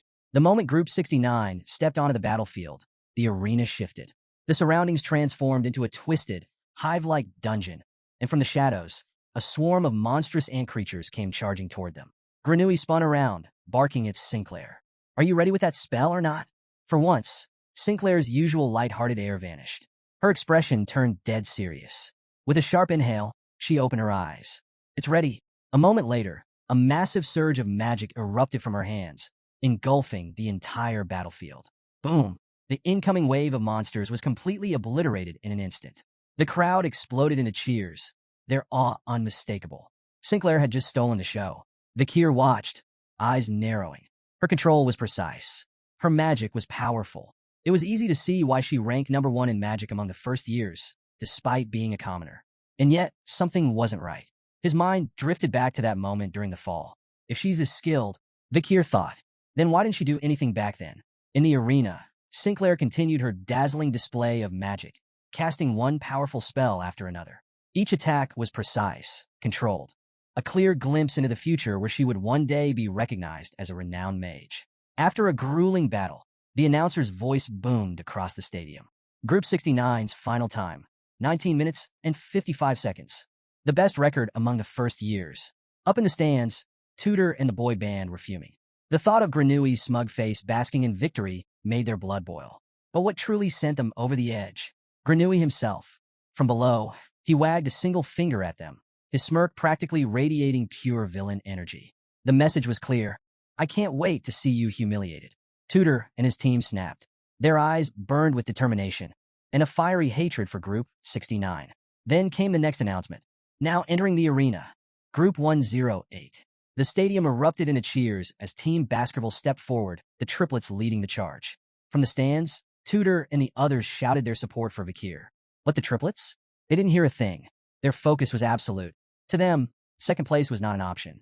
Their liege had ordered them to go wild, so wild, in fact, that he wouldn't have to lift a single finger. Meanwhile, Bianca and PG watched from the stands. A thought crossed Bianca's mind. Can Kier even use a bow? PG, ever the information vault, nodded. He's the Ice Core's ace with a bow and arrow. His skill is legit. Intrigued, Bianca leaned forward. She had to see this for herself.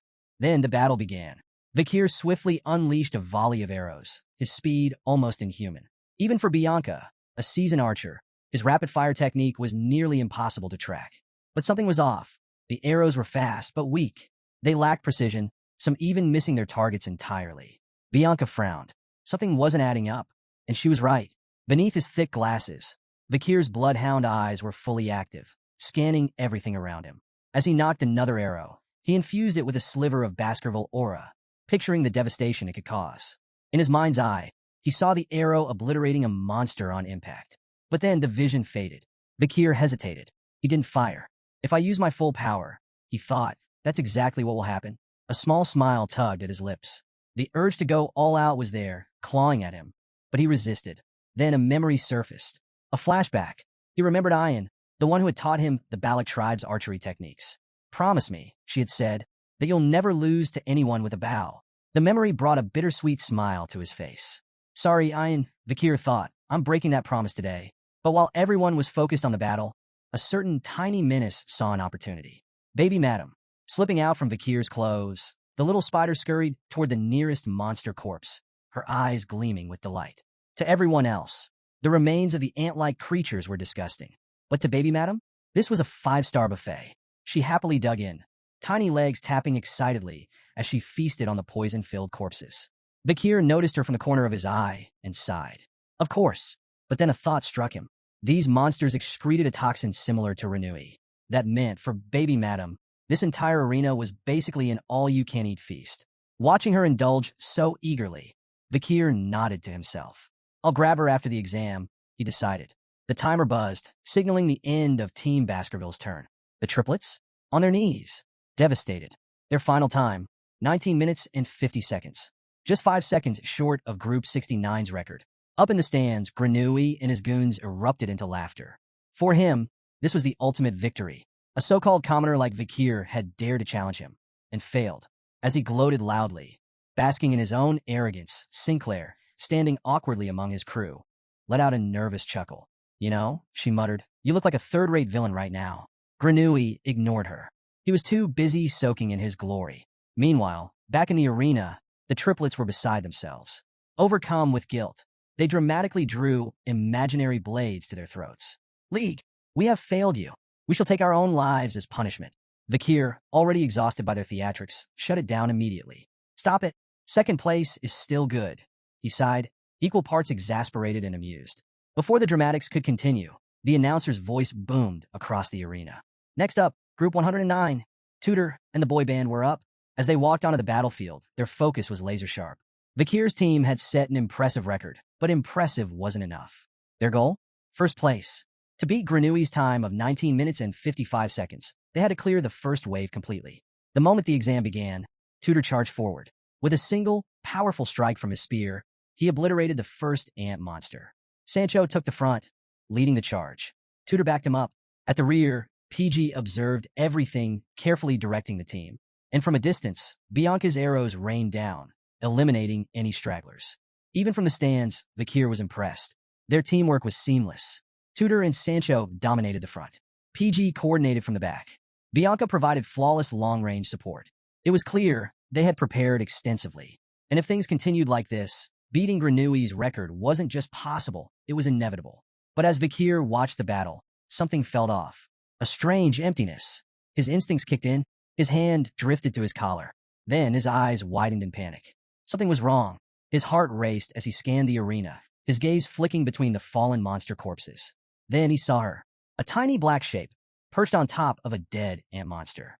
Baby Madam, gleefully feasting on the poisonous remains, her tiny body shaking with joy as she devoured every last bit of toxin, completely oblivious to the battle raging around her. Kier's stomach dropped. I've lost her to the exam arena. From the stands, Kier's panic intensified. Down in the arena, Baby Madam was in paradise. Her tiny body vibrated with excitement as she stuffed herself with poison from the fallen monsters. She had completely snuck out of his jacket, again, just to indulge in her toxic feast. But that wasn't the worst part. Kier's eyes narrowed. She had grown, noticeably. In mere minutes, she had shed her exoskeleton once, her size increasing before his very eyes. There was no denying it now. She was truly the offspring of the legendary Madame Eight Legs. Unable to do anything while the exam was still running, Kier could only pray that her antics wouldn't cause absolute chaos. Meanwhile, back in the arena, Tudor was in his element. He speared a monster through the chest, shattering it into pieces. As the dust settled, he struck a dramatic victory pose, basking in his own heroism. Bianca, unimpressed, scoffed. You're wasting energy, she chided, rolling her eyes at his unnecessary theatrics. Annoyed, Tudor shot back. If you think you can do better, then prove it. Challenge accepted. Bianca calmly notched an arrow, her fingertips glowing with a purple aura. Watch the master at work, she smirked. With a smooth release, the arrow curved elegantly through the air, twisting, turning, before piercing directly into an ant monster's skull. Even Tudor had to admit, that was impressive, but instead of conceding, it only ignited his competitive spirit. Fueled by pure rivalry, he charged back into battle, crushing more monsters. Sancho, meanwhile, calmly split an ant monster in half with his axe. As he watched Tudor and Bianca bicker mid-fight, he scratched his head. Are they teammates or frenemies? PG, ever the strategist, observed the absolute chaos unfolding before him. Then he snapped. You've strayed from your positions, he shouted, snapping them back to reality. Then, in a matter of seconds, he devised a new strategy.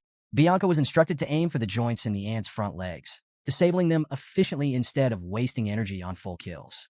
Tudor was told to focus on smashing attacks to keep scattered monsters under control. Sancho was advised to pull monsters in closer instead of stopping them mid-charge. The team quickly followed his commands, realizing PG's strategy was solid. With their renewed coordination, they overwhelmed the remaining monsters in record time.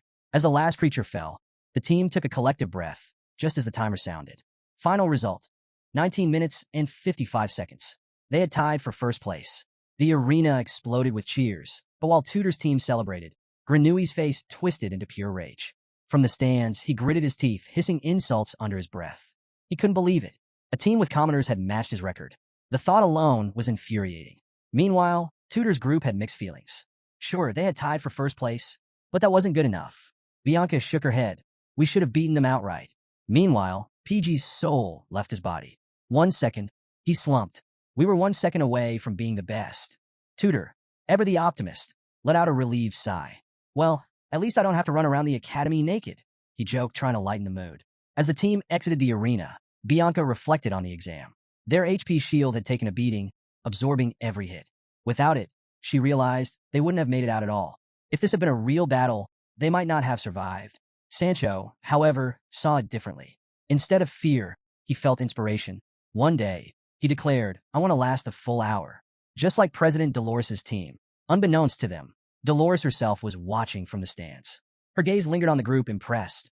They were part of her club, and if they had come this far already, just how strong could they become in the future? But before Tudor's team could even leave the arena, boom, the announcer's voice boomed through the stadium, cutting through the air like a blade. Phase 1 is now complete. Phase 2 will now begin. The entire crowd fell silent. Then, second-year exclusive monsters will now appear. A collective gasp. Stronger ants began swarming into the arena. Instantly, chaos erupted. In the stands, Kier, Granui, and the rest of the students stared in shock. But no one was more panicked than Tudor's group, because they were still inside. The moment they saw the new wave of monsters, they huddled together, uncertain, unprepared. Tudor, quickly assessing the situation, took charge. "Be careful," he barked. "From here on out, any injuries will be real." His warning sent a chill down their spines. This wasn't a test anymore. This was life and death. Meanwhile, in the exam control room, pure panic. The professors, overseeing the test, were scrambling. Phase 2 wasn't supposed to trigger this early. The students' HP had already hit 0. "Who authorized this?" one professor shouted, demanding answers. As they frantically examined the system, something strange appeared on the screen. Among the students, the system was detecting a powerful life force still active in the arena. "That's impossible," a professor gasped. "When HP hits 0, all life signs should disappear." They struggled to understand what was happening, until Dolores suddenly stormed into the room. "Shut it down now," she demanded. But instead of taking action, the professors dismissed her concerns. "We only control the waves," one of them explained. "We're not responsible for system errors." Dolores' hands clenched into fists. They weren't taking this seriously. The professors continued arguing about potential fixes. One suggested breaking the magic wall to force an emergency stop. But there was a problem. It required 2 keys to override the system. And guess what? One professor had a key. The other had gone to the bathroom and was completely unreachable. Dolores' eye twitched. Students were fighting for their lives in the arena, and their best chance at stopping it was currently stuck in a restroom. The control room was in disarray. Professors yelled over each other, scrambling for a solution. But outside the room, Kier sat quietly by the window, listening, analyzing. Then it clicked. The error in the magic system? The reason Phase 2 had triggered. It had to be Baby Madam. After devouring so much poison, her unique biology was likely disrupting the system's ability to properly detect life signals. Turning his sharp gaze back to the arena, Kier's expression darkened. The poison fog was spreading fast. Tudor's team was in serious danger. If the academy didn't act soon, they wouldn't make it out. Scanning the arena, Kier's eyes landed on something. The air circulation holes leading into the battlefield. Too small for a human to fit through. But luckily, Kier had a trick up his sleeve. Chaos erupted in the stands. Students ran around in confusion, panicked and clueless about what was happening. Except for Sinclair, still oblivious. She casually assumed the commotion was because someone had set a new record in the exam. That assumption didn't last long. As she wandered aimlessly, a small, fast-moving figure suddenly barreled into her, knocking her off her feet. Sinclair screamed, crashing to the ground. Around her, students froze, noticing something unusual skittering across the floor. Slowly turning her head, Sinclair's breath caught in her throat.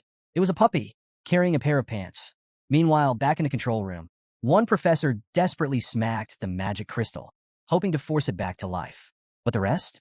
They stood paralyzed in shock, because standing before them, relentlessly swinging her sword at the magic crystal, was Dolores. 2 professors lunged forward, grabbing her arms mid-swing. "Stop," they yelled. "That crystal is a priceless artifact. Do you have any idea what you're about to destroy?" But Dolores didn't care. The only way to save Tudor's team was to sever the magic link between the crystal and the arena. Even as the professors warned her about expulsion, financial ruin, and her family's reputation being tarnished forever, she didn't hesitate, because none of that mattered if they didn't survive.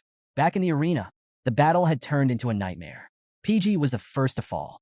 A massive ant monster struck him with a single, devastating blow, sending him flying across the battlefield. He crashed into the ground unconscious. The team screamed in panic, rushing to wake him, but he wasn't responding. And then, things got worse. The poison fog thickened, and in the distance, a massive shadow loomed over them. A horde of gigantic ant monsters emerged, their deadly intent clear. Tudor gritted his teeth. This was it. He wasn't the hero he aspired to be, and now his dreams would die here. It didn't take long for the horde to overwhelm them. Both Tudor and Sancho were struck down. Only Bianca remained, frozen. Her breath hitched. Her legs wouldn't move. As the shadow of a colossal ant monster loomed over her, she fought back tears. This can't be how my life ends. Then, a figure emerged from the fog, red eyes blazing. Before the monster could land its killing blow, a fist, engulfed in red aura, shot forward. Boom! The ant monster exploded into pieces. Obliterated, Bianca staggered, barely able to process what had just happened. As her vision blurred, one thought raced through her mind. How is he here? Then, she saw him, standing alone amidst the carnage. Kier, shirtless, his body covered in old scars, exuding a calm, yet commanding presence. His red eyes burned as he turned toward them. Then, in a voice steady as steel, he assured them, "Nothing else is going to happen to you." In the magical control room, several men restrained Dolores, holding her arms tightly to prevent her from striking the magical crystal again. Her eyes burned with fury. She was determined to shatter it at all costs to save the students. One of the men warned her that if she didn't stop, the crystal would break completely. But consumed by desperation, she demanded they release her, insisting she had to rescue her friends. She struggled harder, preparing to strike once more, forcing the men to tighten their grip. Behind them, a man stood holding a tablet, its screen projecting a live map of the stadium. He examined it in silence, but his expression suddenly shifted to pure shock. Just as the Saint test was about to continue, he made a startling announcement. An unexpected life signature had been detected inside the stadium. The revelation sent a wave of disbelief through the room. Dolores and the others turned toward him, their eyes wide with surprise. How is it possible? The stadium was sealed behind a powerful virtual barrier. No one should have been able to enter. Two men, one bald with glasses and the other with a long mustache, leaned in to observe the map. Their faces stiffened with astonishment. The bald man pieced it together first. Someone had broken through the barrier and taken down a mud ant. Meanwhile, the mustached man's eyes were filled with confusion. How had this unknown figure slipped past their defenses? On the tablet screen, the stadium's real-time projection displayed clusters of red and green dots, representing life signatures. But despite the technology, no one truly knew what was happening inside. Inside the stadium, the situation was grim. PG and Bianca lay unconscious on the ground, while the air around them thickened with deadly poison. Earlier, they could withstand the gas, but now, with their HP drained to nothing, even a single breath could be fatal if the ants weren't eliminated. Nearby, the unconscious bodies of Sancho and Tudor were sprawled across the battlefield, and in front of them all stood Kier. His fists clenched, his expression filled with determination as he locked eyes with the monstrous ants ahead. Then, as if sensing something unusual, Kier's gaze sharpened. He swiftly turned around. Hidden beneath the corpse of a fallen ant, a small spider lurked in the shadows. Kier had noticed her presence, yet instead of attacking, he stood firm. He muttered to himself. According to his family's creed, an untamable beast had only one fate, death. The tiny spider, though just a baby, understood the weight of those words. Fear gripped her. She had made a terrible mistake by venturing into the stadium in search of food. Kier's eyes gleamed as he turned to her, but instead of striking her down, he made a decision. He could deal with her later. For now, she had a job to do. With a commanding voice, he ordered the spider to absorb all the poison in the area to protect the others. Grateful for the chance, the small creature placed a paw on her forehead in a sign of obedience. Then, without hesitation, she opened her mouth and began inhaling the toxic gas, purifying the battlefield. However, as Kier remained focused on the spider, danger crept closer. A massive ant loomed above him, its beady eyes locked onto its prey. But Kier, ever vigilant, sensed its presence almost instantly. He exhaled calmly, his fists tightening once more. With an unwavering gaze, he stared the beast down and scoffed. Not even a shred of shame? In response, the ant's mandibles spread wide, ready to strike. As usual, before the beast could even make a move, Kier acted first. In a blur of speed, he activated his mana and, without much effort, delivered a devastating kick to the creature's neck. The impact was instant, its head separated cleanly from its body. Back in the magical control room, the bald man and the others stood frozen in shock. One of them scrutinized the map, his face twisting in confusion. A sudden surge of vital energy had appeared, but no one could explain how. Meanwhile, Kier's attention remained locked on the fallen ant's corpse, his expression dark with concern. Something felt off. He didn't recall this place having any noticeable life energy, but there was no time to dwell on it. Nearby, the small spider continued devouring the poisonous gas, working tirelessly to cleanse the battlefield. Kier placed a hand on the ground and shifted into an offensive stance. At just 18 years old, he was already an intermediate sword expert, a level that, if revealed, would send shockwaves through the academy. Before him stood two formidable soldier ants, specialized killing machines. One carried a B+ threat level, the other a C, but both were built for battle. Kier studied them carefully, realizing that these so-called monsters were actually artificial golems, designed to perfectly mimic the real thing. A short distance away, Sancho lay unconscious. Kier made his way over, grabbing the fallen warrior's axe. But he didn't stop there. He also collected Bianca's bow, Tudor's spear, and Piggy's sword, strapping them securely to his back. His eyes burned with determination. Turning his focus back to the ants, he calculated his next move. He recalled the strategies of killer ants from his past life. knowledge that gave him an edge. If he played his cards right, he could take them down as if he were an advanced sword expert. His gaze locked onto their weak point, the dorsal cover, the vulnerable link between their head and thorax. Before the ants could launch their attack, Kier wrapped Sancho's axe in mana and hurled it with incredible force. The weapon spun violently through the air before slamming into the dorsal cover of one of the ants, sending a wave of agony through the creature. Glancing at the ground, Kier recalled another crucial detail, the biometric compass embedded in the killer ants. If damaged, the creatures would lose their sense of direction and start moving backward. The sheer display of power made the remaining ants hesitate. Fear crept into their movements as their bodies trembled. Seizing the moment, Kier dashed forward, wielding Sancho's axe with precision. In rapid succession, he struck 3 more ants directly at their dorsal covers, rendering them completely disoriented. But he wasn't done yet. He drew Bianca's bow, his sharp gaze locking onto another weak point, the skull. Each ant's head was split into 2 halves, connected by a fragile link no thicker than a finger. Channeling his mana, he knocked an arrow and fired. The projectile shot through the air like a bolt of lightning, striking the exact point of weakness. The impact shattered the ant's skull, its shell far weaker in that area than anywhere else. Wasting no time, Kier grabbed Tutor's spear, leaped high into the air, and descended upon the incapacitated ants. Their heads tilted upward, their eyes wide with panic as they saw him descending like an executioner. With lightning-fast movements, Kier struck. First, he shattered their skulls. Then he severed their necks. Finally, he finished the job by slicing off their legs.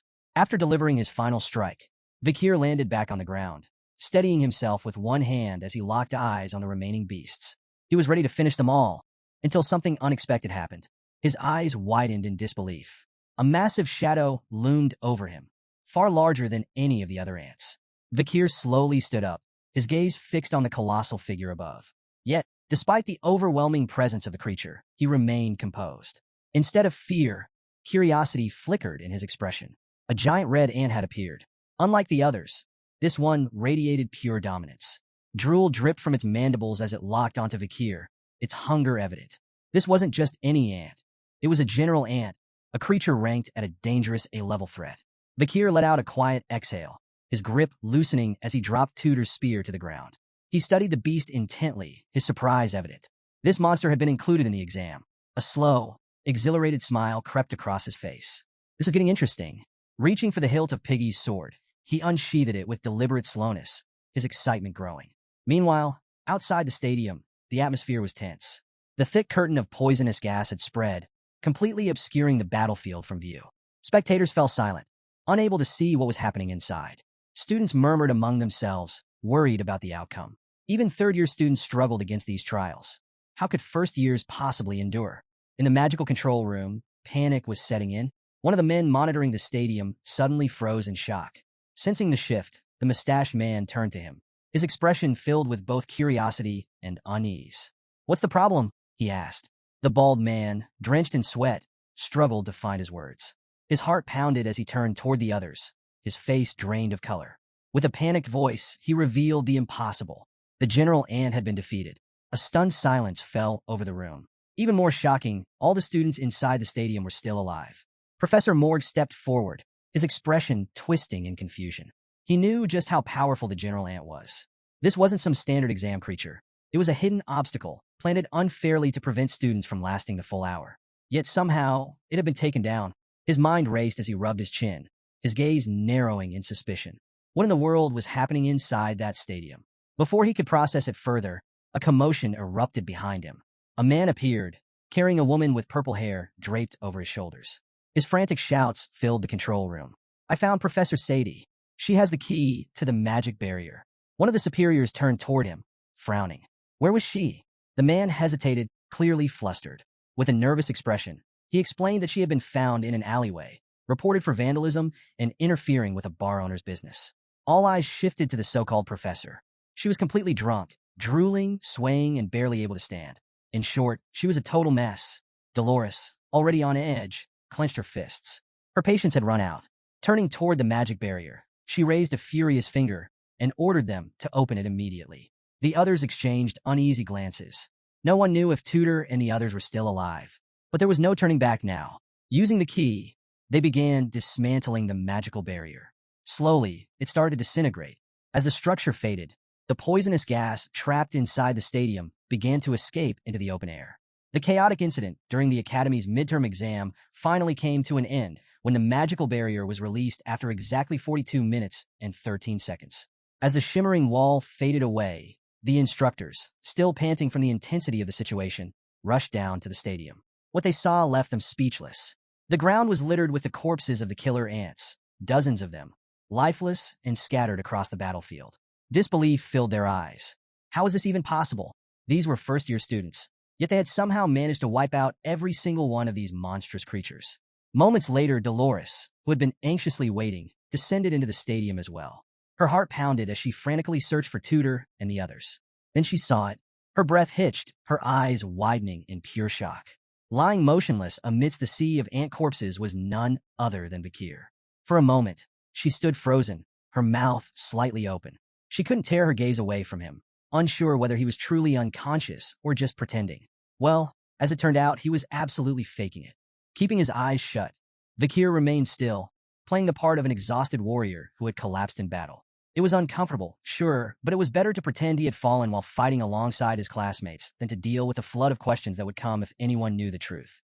Dolores was surprised but, deep down, relieved. It was complicated, but she felt an odd sense of satisfaction knowing that they hadn't lost a potential future hero.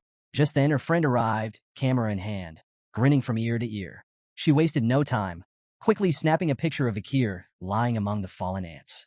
Within hours, the image was plastered across the Academy's news. The headlines praised him as a hero, the fearless student who had dived into danger to protect his classmates during the midterm exam at Colossio Academy. Alongside him, photos of Tudor, Bianca, Piggy, and Sancho were also published, cementing their role in the battle. Bianca, after regaining consciousness, publicly recounted Kier's heroic feats, everything she had witnessed before fainting. Soon, Kier found himself being interviewed. Playing along, he rubbed his chin thoughtfully and, with a confused but humble expression, explained that this victory was only possible because of the combined efforts of his friends. He had no interest in basking in glory, but the Academy had already decided. He was their newest rising star. Another photo of him, casually wiping sweat after the match, spread like wildfire.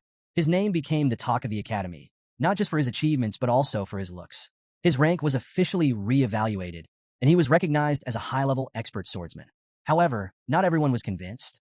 The head of the Monster Research Center voiced his suspicions, claiming it was impossible for someone of his rank to defeat a general ant. But Kier calmly explained his strategy. He had known about the vital weak point hidden in the skulls of killer ants. The revelation didn't just earn him recognition, it changed everything. Even the Crown Prince himself summoned Kier, acknowledging that his knowledge could significantly reduce the mortality rate of Imperial soldiers. As a result, the prince awarded him an honorary certificate. But as Kier stood there, accepting the recognition, his expression remained unreadable. He clearly had no desire to be in the spotlight. He was soon labeled the Hot Star of the Year, a title that he didn't quite know how to feel about. Elsewhere, someone reading the Academy newspaper reacted very differently. Their hands tightened around the pages before tearing them to pieces in frustration. That night, under the silver glow of the moon, Kier sat alone on the Academy rooftop. His gaze was distant, locked onto the ground below as he let out a deep sigh. His quiet student life had officially ended. And the worst part? It was only going to get more complicated from here. Just then, the baby madam appeared, her tiny form bouncing with excitement as she closed her eyes and grinned from ear to ear. She happily jumped in place, clearly celebrating. But Kier quickly shut that down. This was no reason for celebration. Even though everything had changed, he was just relieved that the others were finally out of danger. As he was caught up in his thoughts, an owl suddenly swooped down toward them. Kier tensed up, feeling a strange sense of unease, while the baby madam panicked and quickly scurried into his clothes, trembling in fear. The owl, undisturbed, gracefully perched on Kier's outstretched arm. His eyes immediately locked onto its leg, where a rolled-up note was securely tied. He recognized it instantly, Cindy Wendy's regular report. Without hesitation, he took the note and began reading carefully. Cindy had managed to acquire critical training techniques from the 10 elite corpses, but she needed at least a month to properly analyze them. Meanwhile, there were reports of night hound imitators. One was acting for fame, but the true intentions of the others remained unknown. Even more concerning, Osiris of the Baskerville family had left the estate and was believed to be heading toward the imperial capital. And lastly, perhaps the most shocking piece of information, one of the first-year students at the Academy was secretly of royal lineage. As the owl finished its mission, it spread its wings and took off into the night sky. The baby madam peeked her head out from Vikir's collar, her tiny eyes blinking curiously. But Vikir wasn't paying attention. His gaze remained fixed on the paper, his mind racing with questions. Cindy's request for a month to analyze the corpse's training methods made it clear. She was approaching this matter with extreme caution. His thoughts drifted back to the time he had fought alongside Saintess Dolores to defeat the demon. He knew better than anyone that victory had only been possible because he had borrowed the Saintess's power. That wouldn't be an option next time. In the coming month, he needed to push himself to improve, diligently, relentlessly. His expression darkened. The Night Bloodhound had already been a troubling mystery, but now imitators had appeared. If their actions escalated, it could attract unwanted attention from the palace. And the last thing he needed was interference from the royal family. He had to investigate this immediately. Then there was the matter of his brother, Osiris La Baskerville. Vikir knew that piercing gaze all too well. If Osiris had left the family estate, it wasn't without reason. And as for the hidden royal at the academy, that was another headache entirely. As he mulled over the information, the baby madam nestled deeper into his collar, seeking comfort. Meanwhile, an image of Cindy popped into his mind, grinning, giving him a thumbs up, as if she had done something brilliant. He hadn't asked her to uncover the identity of a hidden royal, so why had she bothered? She was truly an unpredictable woman. Without a second thought, Vikir raised his hand and ignited the note. The flames consumed it instantly, turning the classified information into ashes. He wasn't interested in knowing more than necessary. It wasn't as if he had anything to gain from it. The ashes scattered with the wind, carried off into the night. And just then, a voice cut through the silence. A woman, dressed in a skirt, appeared from the shadows. Her eyes widened in disbelief as she realized who she had just stumbled upon. The hero of the academy. Vikir snapped out of his thoughts and turned his attention to her. It was none other than Sinclair. Under the vast, star-filled sky, a warm smile spread across her face. She closed her eyes for a moment before looking up at him again, her cheeks flushed. With a soft, dreamy voice, she asked, "Is this what they call destiny?" Sinclair, still a bit nervous, settled onto the rooftop and let out a soft sigh. With a smile, she turned her gaze toward the star-filled sky, taking a moment to enjoy the breathtaking view. She wasn't just another student. She was known for her sincerity and raw talent. A prodigy who had dominated the Fire Corps rankings with overwhelming performances. Vikir, however, wasn't quick to relax. His sharp eyes studied her with suspicion. What was she doing here at this hour of the night? The tension between them lingered for a moment before Sinclair finally decided to break the silence. She admitted she was surprised to find Vikir here. This place was special to her. Whenever she felt down, she would come here to gaze at the Milky Way. Vikir blinked, his expression shifting slightly. He had completely misread the situation. Sinclair turned her head toward him, her gaze softening, filled with something more than just casual interest. A blush crept up her cheeks, painting her face as red as a tomato. She confessed that she hoped to run into him again if she ever returned to this spot. Vikir felt the weight of her stare and, with a quiet sigh, looked down at the ground. It was clear he needed to find a new location to receive messages from Cindy. With a kind smile, Sinclair extended her hand, playfully revealing that the entire academy had been buzzing about him lately. Vikir didn't even lift his head. His expression turned cold as he flatly responded that he had no interest in such things. But Sinclair simply chuckled. There was no reason to feel embarrassed. Extraordinary people always drew public attention. With an amused smirk, she started counting on her fingers. First, being number one wasn't enough. Second, there were 3 groundbreaking research articles connected to him that were about to shake the academic world. And third, despite being of commoner origin, his aura was already at the level of an expert. Hearing this, Vikir's eyes widened slightly. A bead of sweat formed on his brow. She continued, casually noting that in many ways he was an intimidating figure to his peers. Vikir let out a tired sigh. Grades and titles. Those were meaningless distractions. He advised her not to put too much importance on them. Sinclair tilted her head, her brows furrowing in confusion. How could grades not matter in an academy? But Vikir knew better than anyone. Soon, money, power, and honor would become worthless. When the era of destruction began, the world as they knew it would collapse. And in the chaos that followed, the only thing that would matter was survival. Sinclair listened carefully before flashing a teasing smile. "You talk like an old man who's lived for centuries," she mused. That caught Vikir off guard. For a moment, he was genuinely surprised by her insight. She was more perceptive than he had expected. Sensing the shift in mood, Sinclair decided to change the subject. With a curious gaze, she asked what he planned to do after the midterms. In response, Vikir casually raised a single finger. "I'm going to train my back and lower body," he said with a confident expression. Sinclair blinked, then frowned. "Did you hit your head or something?" she asked, sighing dramatically. Meanwhile, Kier adjusted his glasses with his fingers, brushing off a reaction. He knew that Sinclair, much like himself, carried secrets of her own. Before returning, she had graduated at the top of her class, never once losing her number one spot, despite also being of commoner origin.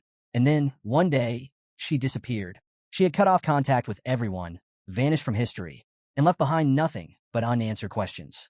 As the moonlight bathed the rooftop in its soft glow, Sinclair slowly opened her eyes, a faint smile forming on her lips. There was something unusual about her, a mystery that lingered in Kier's mind. She was of commoner origin, or at least that was what she claimed. But could she be hiding something more? Cindy Wei had mentioned that a member of royalty had secretly entered the academy. Was it possible that Sinclair was the one disguising her identity? The thought lingered in his mind as the night stretched on. The next day, as the sun rose over the academy, the campus slowly came to life.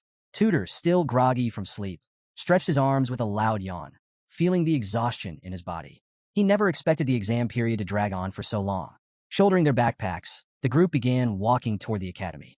With a smile, Tutor stretched his arms once more, commenting that after today's attack test, midterm exams would finally be over. Sancho, walking beside him, turned with a serious look. He reminded everyone that because of the injuries they had suffered during the defense exam accident, the entire exam schedule had been postponed, making this exam period feel endless. Ahead of them, Kier and Piggy walked in silence, lost in their own thoughts. Meanwhile, Tutor's expression darkened as his mind wandered to a familiar face. Granui, his hands clenched into fists. It was frustrating that their bet had ended in a draw. He rolled his shoulders, massaging out the tension, before turning to the group with a confident smirk. Despite everything, this exam had made something clear to him. He now knew exactly who his true rival was. Kier, however, had no idea what he was talking about. Sancho sighed. It was obvious that thanks to Kier, they had avoided far worse injuries during the exam. But at the same time, it was annoying how much he had been hiding. After all, Kier wasn't just skilled. He was a superior-level expert who had been concealing his true power from his friends this entire time. Suddenly, the three of them stepped forward and lightly punched Kier in the back as punishment. Kier turned his head, his expression serious. He reminded them that they weren't the only ones who had fought. He hadn't done everything alone. Tutor simply crossed his arms and closed his eyes. With a knowing grin, he called Kier way too humble. Deciding to drop the subject, Tutor shifted the conversation. Did you hear? The night bloodhound committed another terrorist attack. Kier's eyes widened in shock. Piggy, staying calm, reached into his backpack and pulled out a newspaper. Unfolding it, he revealed that this time, students from the Varangian Training Center had been targeted. Kier and Sancho immediately turned their attention to him, listening in silence. Piggy opened the newspaper and frowned. The headlines were grim. The report stated that while attempting to discover and restrain the night bloodhound, the students had suffered heavy casualties. The notorious figure had resurfaced, once again leaving devastation in his wake. According to the latest news, the night bloodhound had committed countless atrocities, earning him the title of the worst villain of all time. Last night, during an excursion to the Yellow Sea, a group of students from the Varangian Training Center had been ambushed. The result: 10 students left with minor injuries, 10 severely wounded. Among them was none other than the head of the training center. As the group absorbed the weight of the news, a tense silence hung in the air. And then they started talking. Sancho crossed his arms, his expression serious. Isn't the night bloodhound expanding his territory? He asked. Piggy, still engrossed in the newspaper, let out a sigh. Lately, there were even people who supported someone like him. Tutor rubbed his chin thoughtfully, his brows furrowing. What's that guy's goal? Anyway?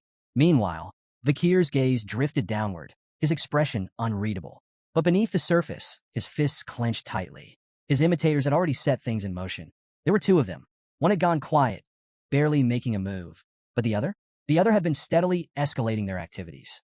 As they made their way toward the academy, the atmosphere was mixed. Sancho, Tutor, and Piggy were in good spirits, but Kier remained on edge. The real issue wasn't just the imitators. Surveillance against the night bloodhound was getting tighter by the day. If things continued like this, any future assassinations could be completely shut down. As students filled the academy grounds, Kier made a silent decision. Once the exam was over, he would get rid of the imitators himself.